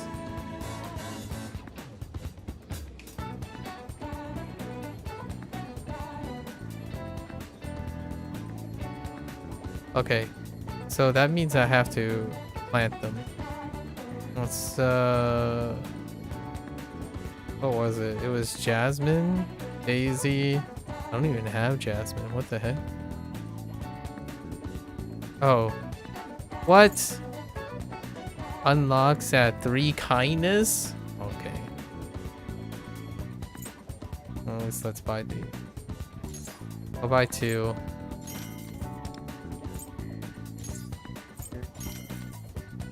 So we can go in. What does this do? A nutrient can shortly... Okay, that's fine. And sometimes secret... Okay.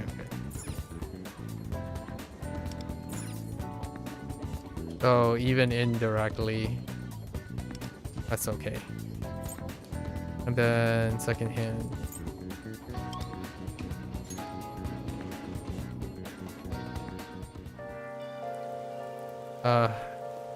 Environment music though. I need a metal.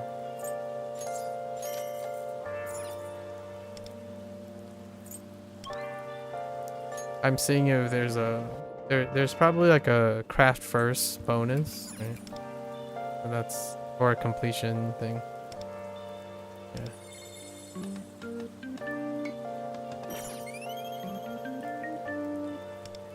Yeah. Okay. Nice. Or a bumbling. Bumbling, yeah. So we actually have to grow the plants. That makes sense now. How do you unlocks at 30? Okay. Intriguing.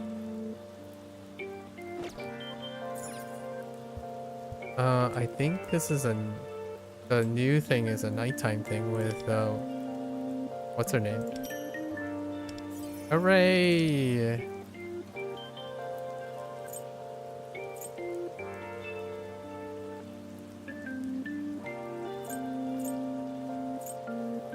Grab the ass stuff. That's where. Okay. Is this what's her name? New. What's new? I don't.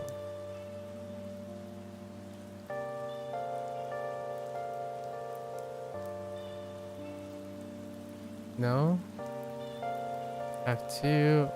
I mean...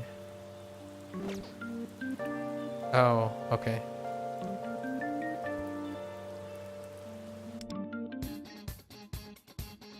Okay, so now I guess we wait for the...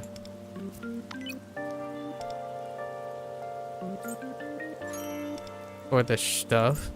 Oh, I guess we can do gacha, huh? Let's do the gacha. Oops, that's not it. So I'm pretty sure I have enough to get the 50 now, right? After 50 contracts, get one of the available 5-star. Right. And I think the dream pick is just a joker. Right. So let's... And it's probably like a 50-50. Like, it's... I don't know. It's probably... Oh, actually, it's probably one of these 3 guys, now that I think about it. So... That's interesting. Maybe I should wait. Why not? A fire one. Can I see the info on you guys? Okay, here it is. After 50 draws, okay, you can choose between the 3. After selecting, novice chief support will end.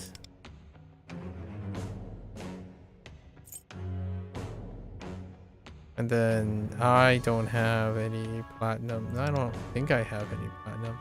Oh, I'm holding 2. 80 draw. Oh my, okay. And then I still haven't even decided what this is. And then what are these? Okay. This guarantees a 50, but that is still one of these 5, right? And the 3 are still in them. Okay, now I'm starting to understand how this works. Okay, and then we can look at these. Can I view them? Oh, she's an AoE.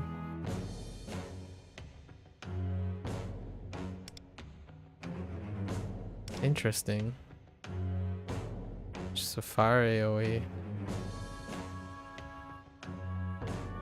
Kind of like that. So we can pivot from lightning to... Can I see your info? Okay.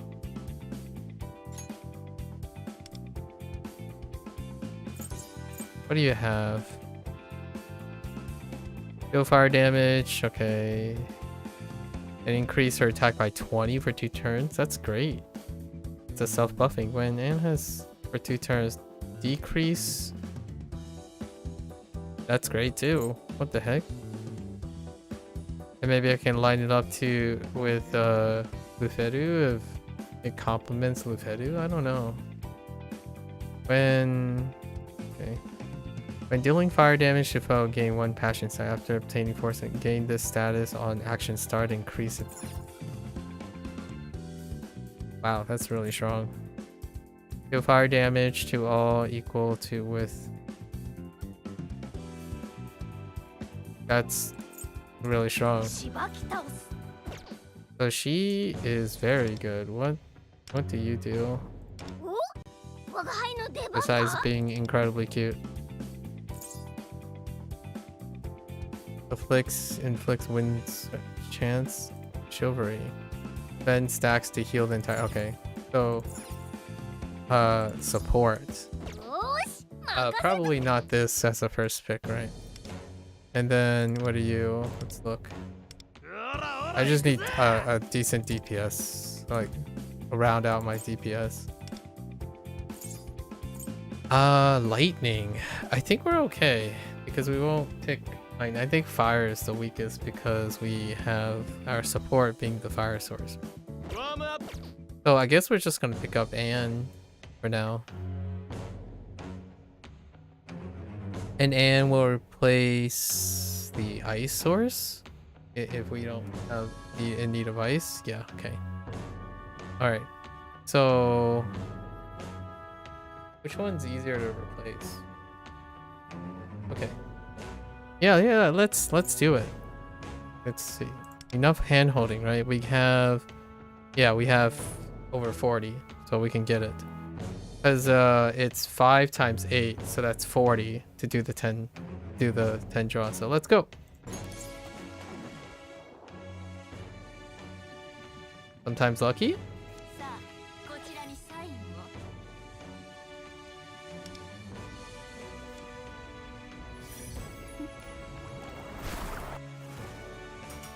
Aw, you're so cute. Koropo kuru.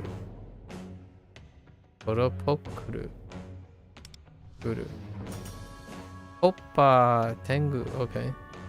Yeah, so these are fluffs. I see. Oh, persona? Personas too? I see.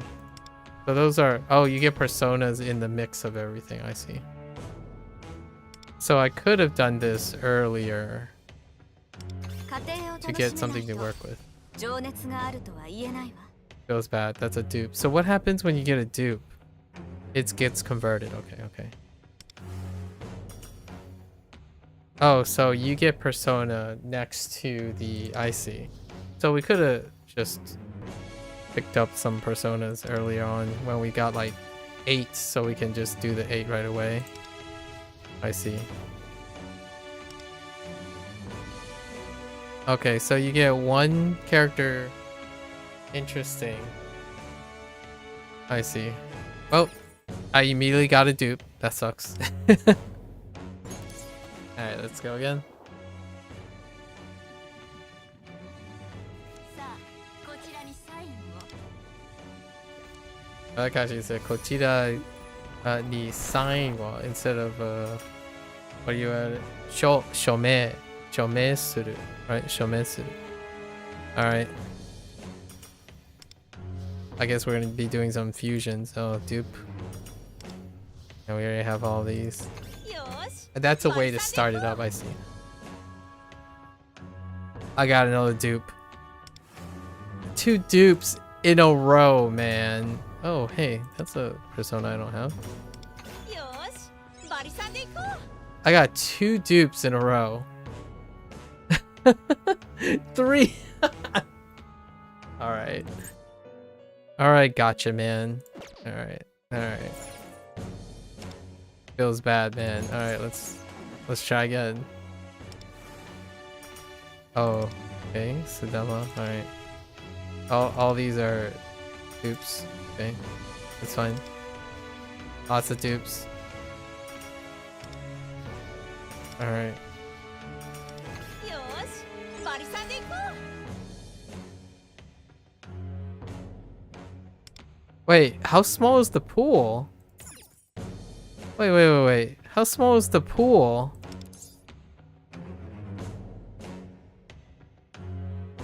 It's really big. The pool is very big. Like, I got the same 2 things. I think that's a little ridiculous. 心に愛を抱き Okay, スーパーヒーロー finally, something interesting looking. Okay, Leon Amiyama. Oh, that's interesting looking. So you can get more than 1 character in a draw. Okay.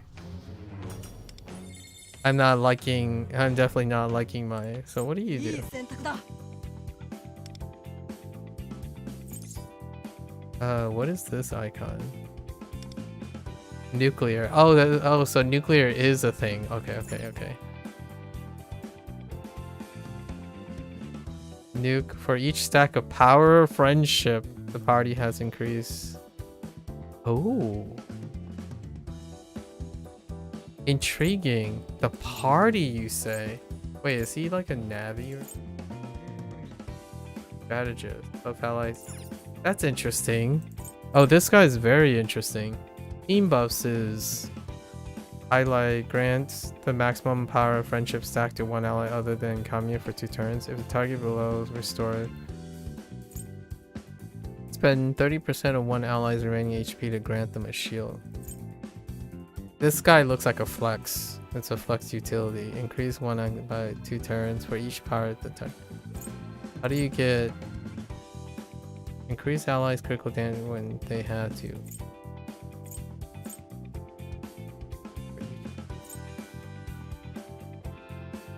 How do you produce?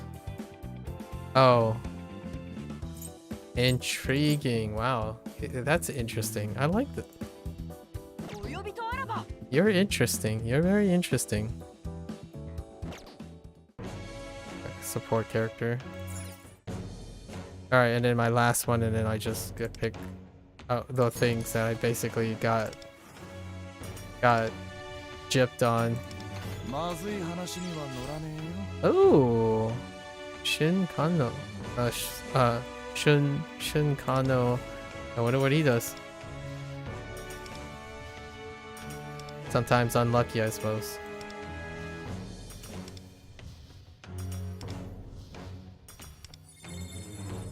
Okay. よし行くか。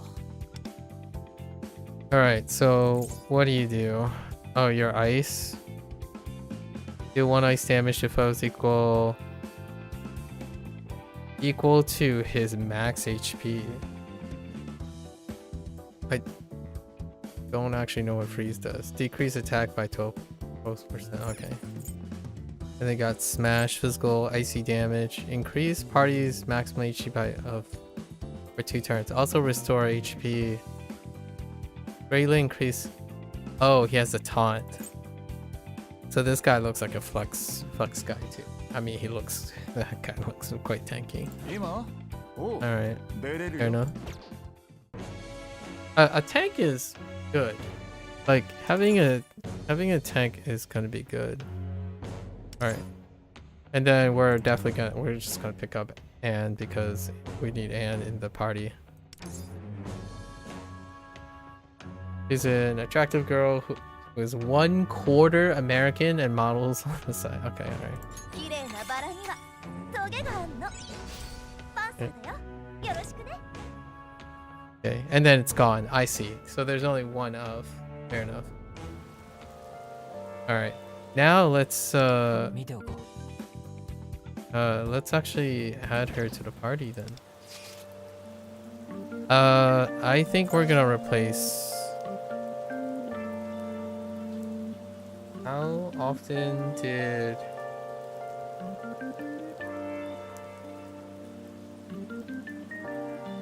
I'm trying to think how often. Yeah, we're gonna replace her. しばき倒す。いい選択だ。 Oh, they already organize. Oh, based on priority. I see. Okay. Alright. What? オッケー。任せて。 Yeah. So. And then this would be. Yeah, that's fine. For now. I see. So that's how. Yeah, and then this would be the flex spot for now. So let's see. Can I?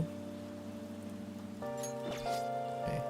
Let's 状態は introduce. 私の出番。いつでも Alright. いけるよ。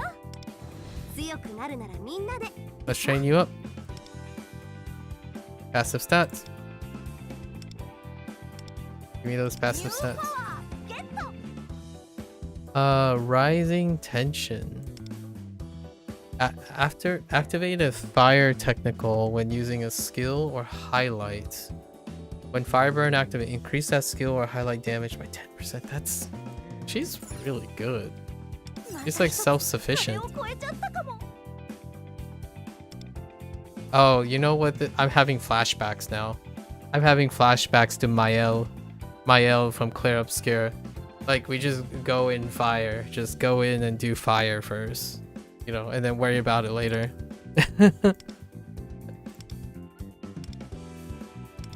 I'm having flashbacks. まだまだこんなもんじゃないからね。 Let's at least raise her up 一 to つ壁を越えちゃったかも。 attack percent. Yeah, okay. We'll get her up to speed since she's our 5-star.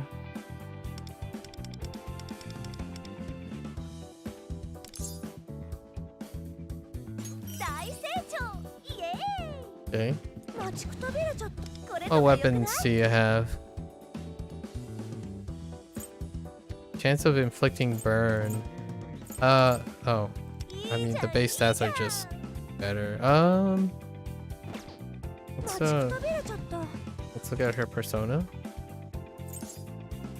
Yeah, so just on cursory look, she has self-propagating things everywhere. So she boosts her sub as well as, so she has self-perpetuating scale up while also providing dampeners when she's using her skills. So that's incredible, provided that the target we're fighting isn't immune to fire, right? So deal fire damage to all. So she has an AoE attack increase, and it increases her attack for 2 turns. That's fantastic.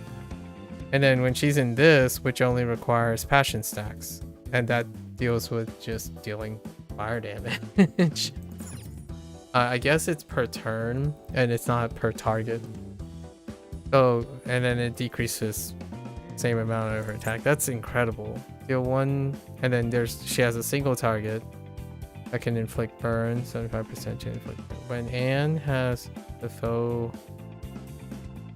I don't think fired at another multi-target. 30% chance to inflict burn. 30%, okay. And then this is our highlight. And raising tension. Activate fire when using a skill. When fire burn activates, increase that highlight. Yeah. And fire burn is extract. How did? Wait. When this ends, restore HP to the ally with a low. Yeah, and she stacks on healing too. Where? How is fire burn triggered? I actually have no idea what fire burn. But now the question is, when at least level the single target. And so there's burn.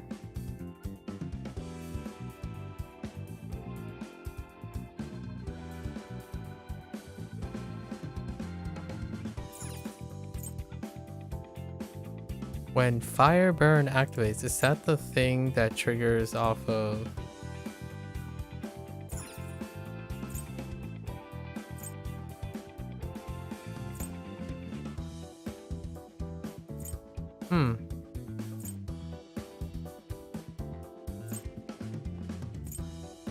So 63, 62 increase. I think it will likely, yeah. We'll level it twice. Okay. Alright, I think we just stick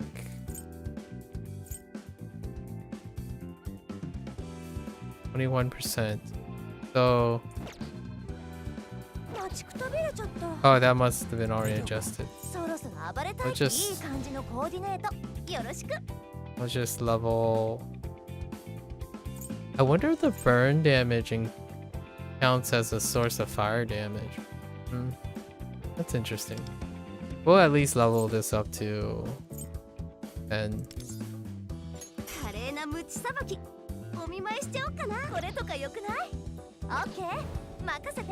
Alright, now she's up to a war, so oh, it's not 4 o'clock. So your stamina points is not 4 o'clock. Reset is not 4.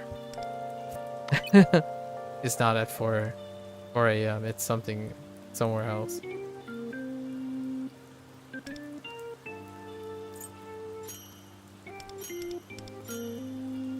Oh, it's definitely not 4 a.m. I thought it was. Maybe it's 5 a.m. Okay, and then now we get to go to the Velvet Room. I have no new fusion. Dang.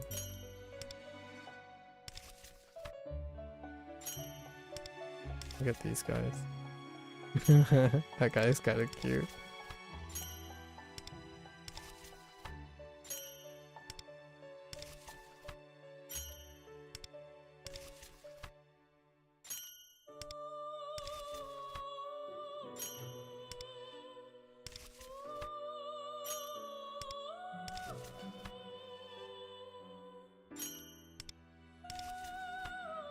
I should read about some of this lore. Like that will probably be what I do when I'm going through the Persona games. So yeah, no way of okay.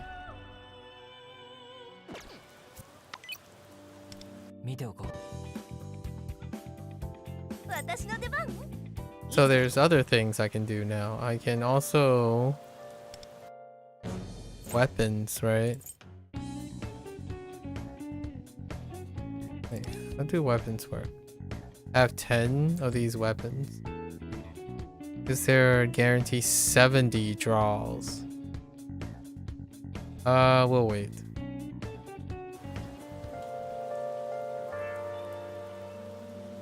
We'll wait for a weapon.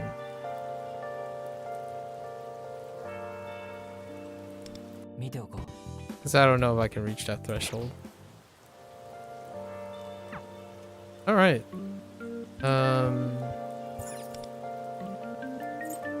That's... Oh yeah, we built those already. Okay.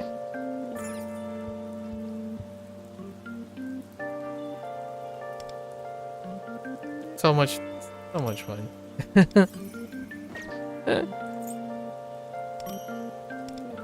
Okay. You'd be collecting stuff. Lands. Right. More stuff. Oh, my, I gotta check on my... Where do I go to check on it? It's my schema.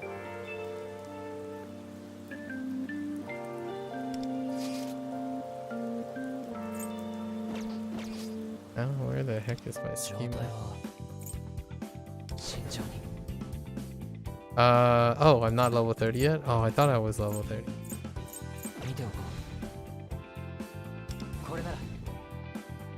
Did I pick up any? No.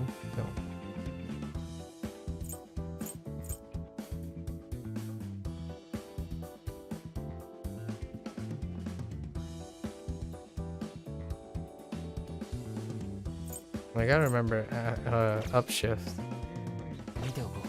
Okay. Alright. Familiarizing my stuff.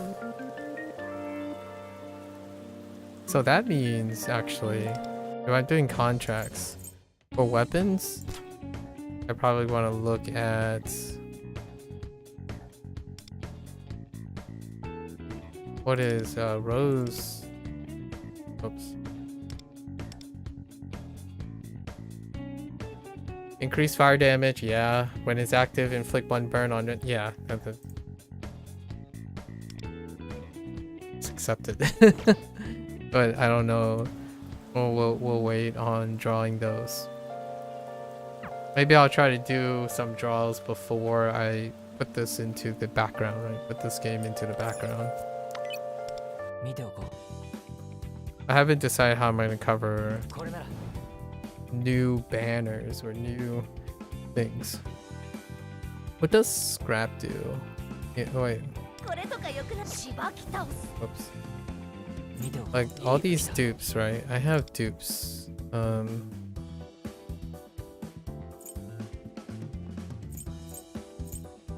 You can only scrap them. I'll see how I repurpose it. Okay, so I'm level 24. Interesting.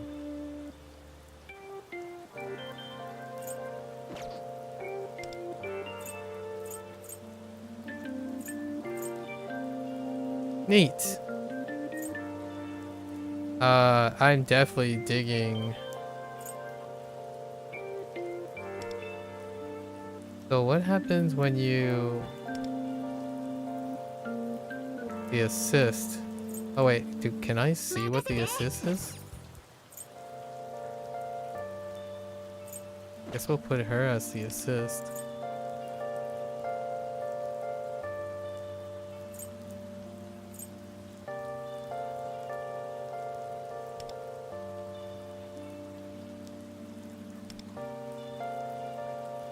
I don't know what this actually even does, but do I have any new display things? Oh, neat. No profile message. Oh, I could add profile. Okay.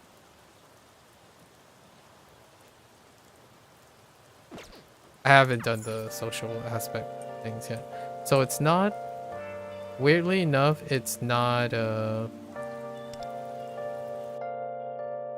at 4 a.m. Wait, okay. Interesting. Another sale. Okay. Item. Thing. Rating. Key level, get 100 when you increase fire and connects by, okay. Increase ally damage in the realm. Interesting. Ooh, fire damage. I'm getting flashbacks to Mael and fire damage. 777s. More passives. You can now place this item in the... oh. Okay. E level cap up to... up... Wait, there was a level cap? Allows 2 visitors. Okay. Wait. There's a P metal cap? No. Wait, I'm confused. What is the P metal cap for? Did I hit my P metal cap before? No, I don't think so, right?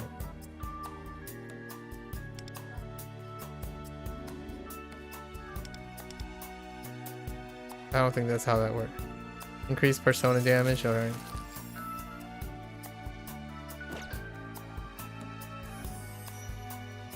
Very nice.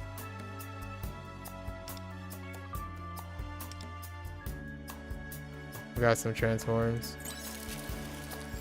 Give me this.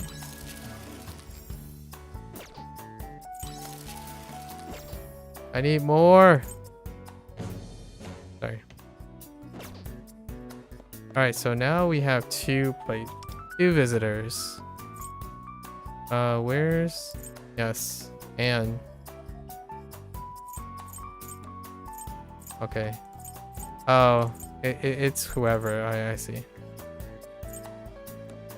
Remove max because I see. Okay.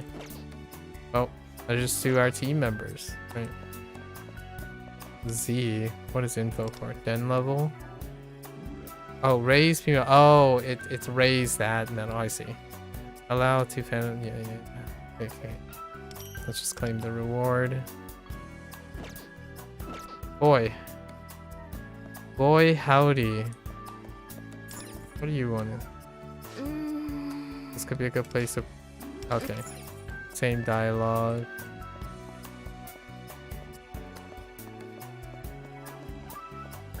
Same dialogue?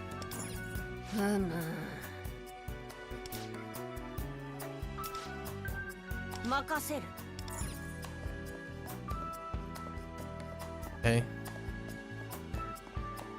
Why is it crooked like that? Oh, that kind of triggers me. But I get what they're going. Okay, same dialogue. Whoops. I want to grab her too. You know? Although not enough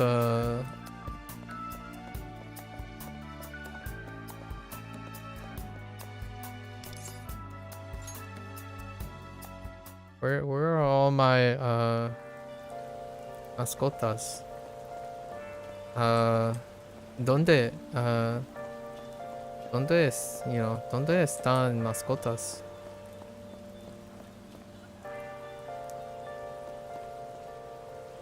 Okay. It's 4. Oh yeah, it's late. It's 4:20. Buddy. And then yeah, this is all I'm gonna do for today. Oh wait. Actually, I do want to do the metaverse stuff to push my points back down, right? So let's do that. I should have 19 tomorrow when I play. So let's go to a persona list.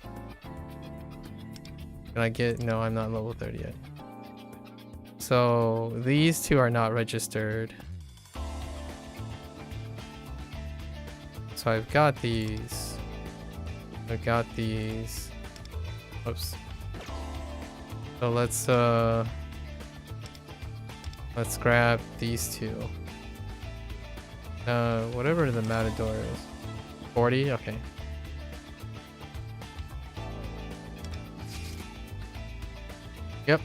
役に立ってみせるから。 Just go.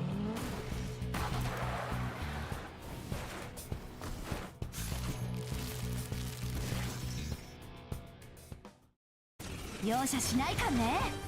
超なえぽよ。早く片付けよ。ペルソナ What are the インキュバスやめよ what are the chances that うヤノシークこれでどうだ okay, so you clearly are not. Oh, lightning. アル Nice. ビルだ。奮い立てペルソナ。これが本当の全員野球。ゲームセット。 Oh, that's it. Oh, I need to spin. Oh, still need to spin for that. Okay, I just want one. One's good enough. Don't worry about it later. Want to see what I can grab. Infusion. Grab the.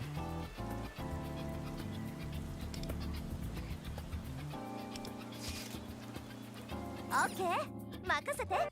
I can't believe I didn't get one of her already.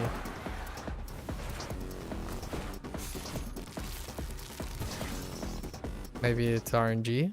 I have no idea. 超なえぽよ。早く片付けよ。インキュバスいただいていく受けてみろ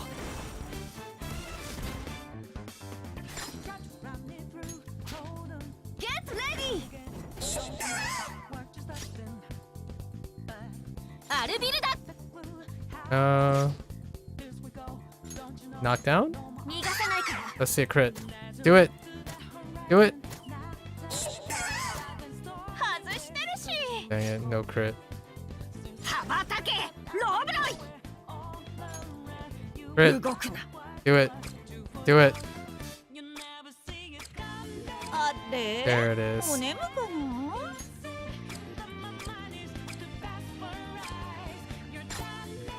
全てを奪ってくれる。こうなることは戦う前から分かっていた。 And then we'll just spin one. 我は何時？何時は我？ And then we'll see what I can fuse or anything like that. Oh, you get high quality versions of them. I see. Intriguing. They're 4 stars. Oh, and you can get multiples. Yeah, that makes sense. Alright, let's go to our velvet room. ご覧になりたいか？ But you do get higher quality versions of them. Intriguing.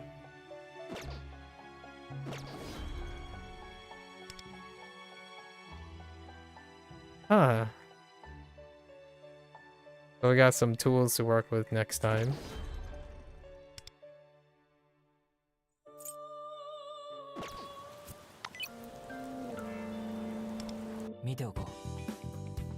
I'm not the biggest fan on it always constantly reminds me that I can expend resources to like enhance something and whatnot. I think that's okay. What does forge mean? Oh, I see.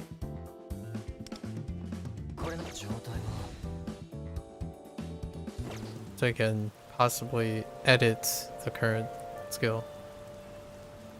Okay, and then now let's look. Oh yeah, and we can open these, huh? Oh right, we can. Oh yeah, we can look at what we kind of have an idea. Well, we can look at what Anne has. Increased chance of, oh, it's the spike. Oh yeah, that's right. These are weapons we already have access to after playing the game. Are they of different quality? Arms up. I can't tell.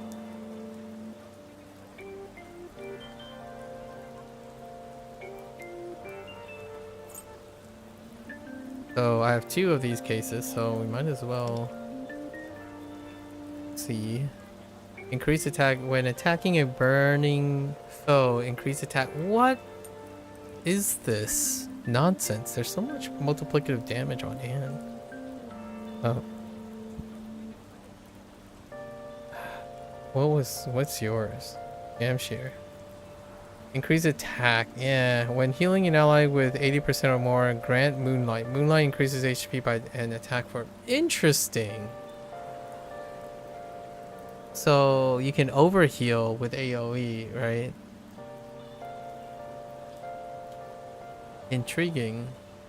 Am I just gonna be doing both of them anyways? Yes.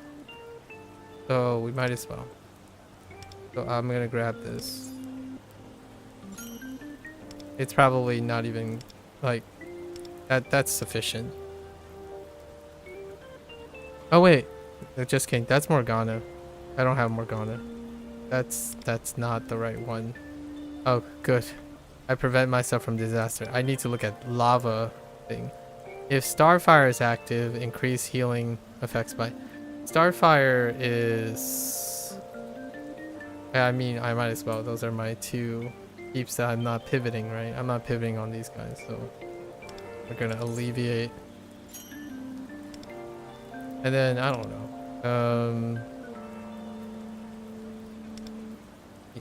I don't have anything for you that is interesting. Increase attack by. This is what's her name, right? Yes. Oh, I guess when an ally is shielded, that's not. Which one is Shun? Where are you, Shun?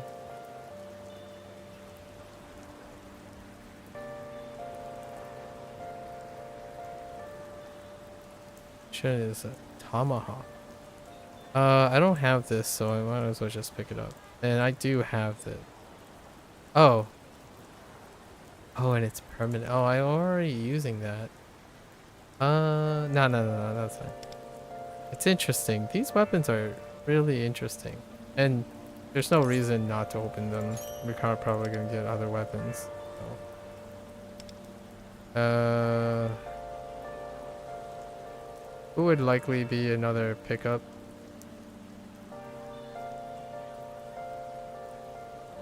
Well, it doesn't matter, huh?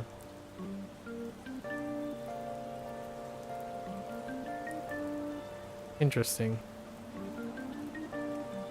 Yeah, all these are dropping regularly anyways. Just open them. Random gift. Used to obtain. Yeah, let's just open these.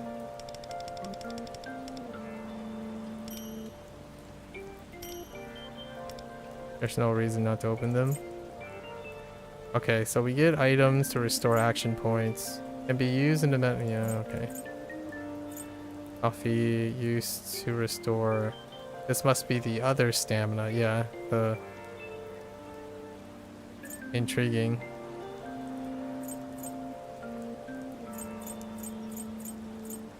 And then now I have to know how to repurpose all this. I wonder if there's a max. I don't know if there's a max inventory limit yet. And we had like. Okay, this is fine. These are. I know what these are. Yep. Okay. And then I got a bunch of seals because of, yes. Can be used in certain areas to raise. Interesting. Okay, so dupes are fine. And these are important. Very important. Okay, so what does this actually do? Can put The shadow in the area used and can be crafted at a workbench. Okay. Lowers the security level within the palace used into 0%. Interesting. I wonder, I'm guessing that's gonna be a mechanic at some point. Or I didn't notice security changes. Alright, now let's equip weapons before the day's over. 華麗に決めたげる。これとか良くない？ In general, this weapon is... Oh, and I just leveled that one. That's good. I think this one is really good, so いいじゃん、いいじゃん。 let's enhance it. How... また一つ壁を越えちゃったかも。 I didn't mean to... Oh, I guess you have to overclock it first? That's interesting.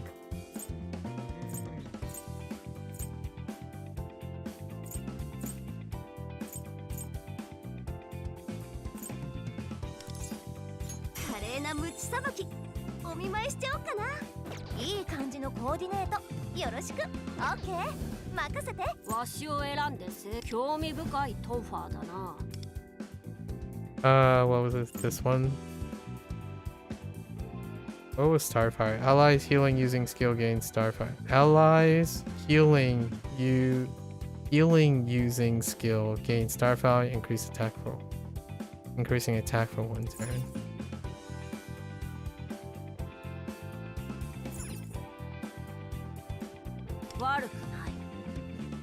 Oh, it's already level 10, I see. Yeah, well, at least overclock it. Why not? Use up the resources. At least I can do those. Starfire. Let me read. Oh, is that what? When using healing seals, grant Starfire 1 to the main target after Starfire 1 ends. I need to somehow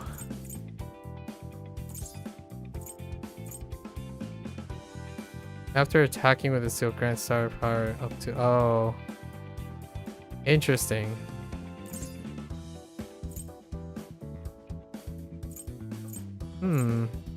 And this is his only attack skill? I can lean on fire. But I think we're just gonna use him as a defensive guy, so you can just tag really quickly, I suppose.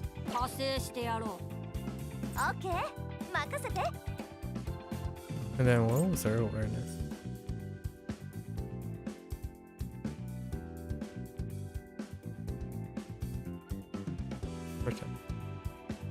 Oh, you just gotta do damage. That's crazy. What does this do actually? Deal fire damage to all equal to attack damage.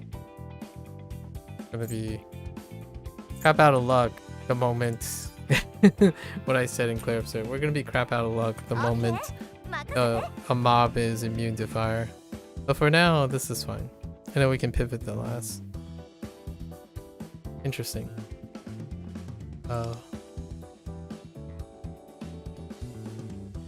Recommended party. Oh, having 3 fire dudes. Oh. More tickets. Oh. Oh. Is... Oh, no. Just kidding.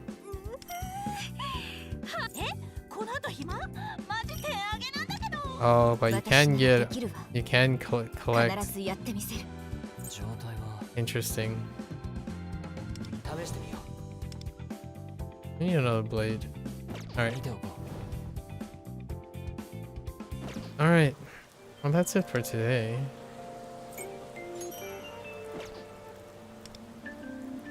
What is this? Sightseeing clear. Your begin...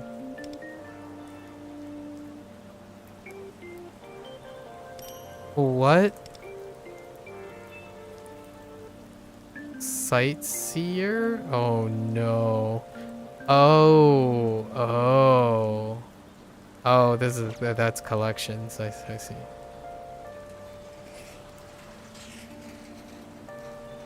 All right, that's a wrap for today. Man. Whew. Okay, now it's overlapping. Crazy. What a cozy game. Oh, this is super cozy though. Look at that. Wait, can I actually? Oh no, I can't.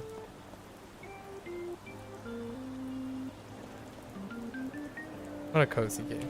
Alright folks, that's a wrap for today. If you're gonna watch this later, arigatou gozaimasu. Right. As always, feel free to follow along if you want. But pick up the game, it's free to play. Whatever I'm doing, I haven't invested anything yet.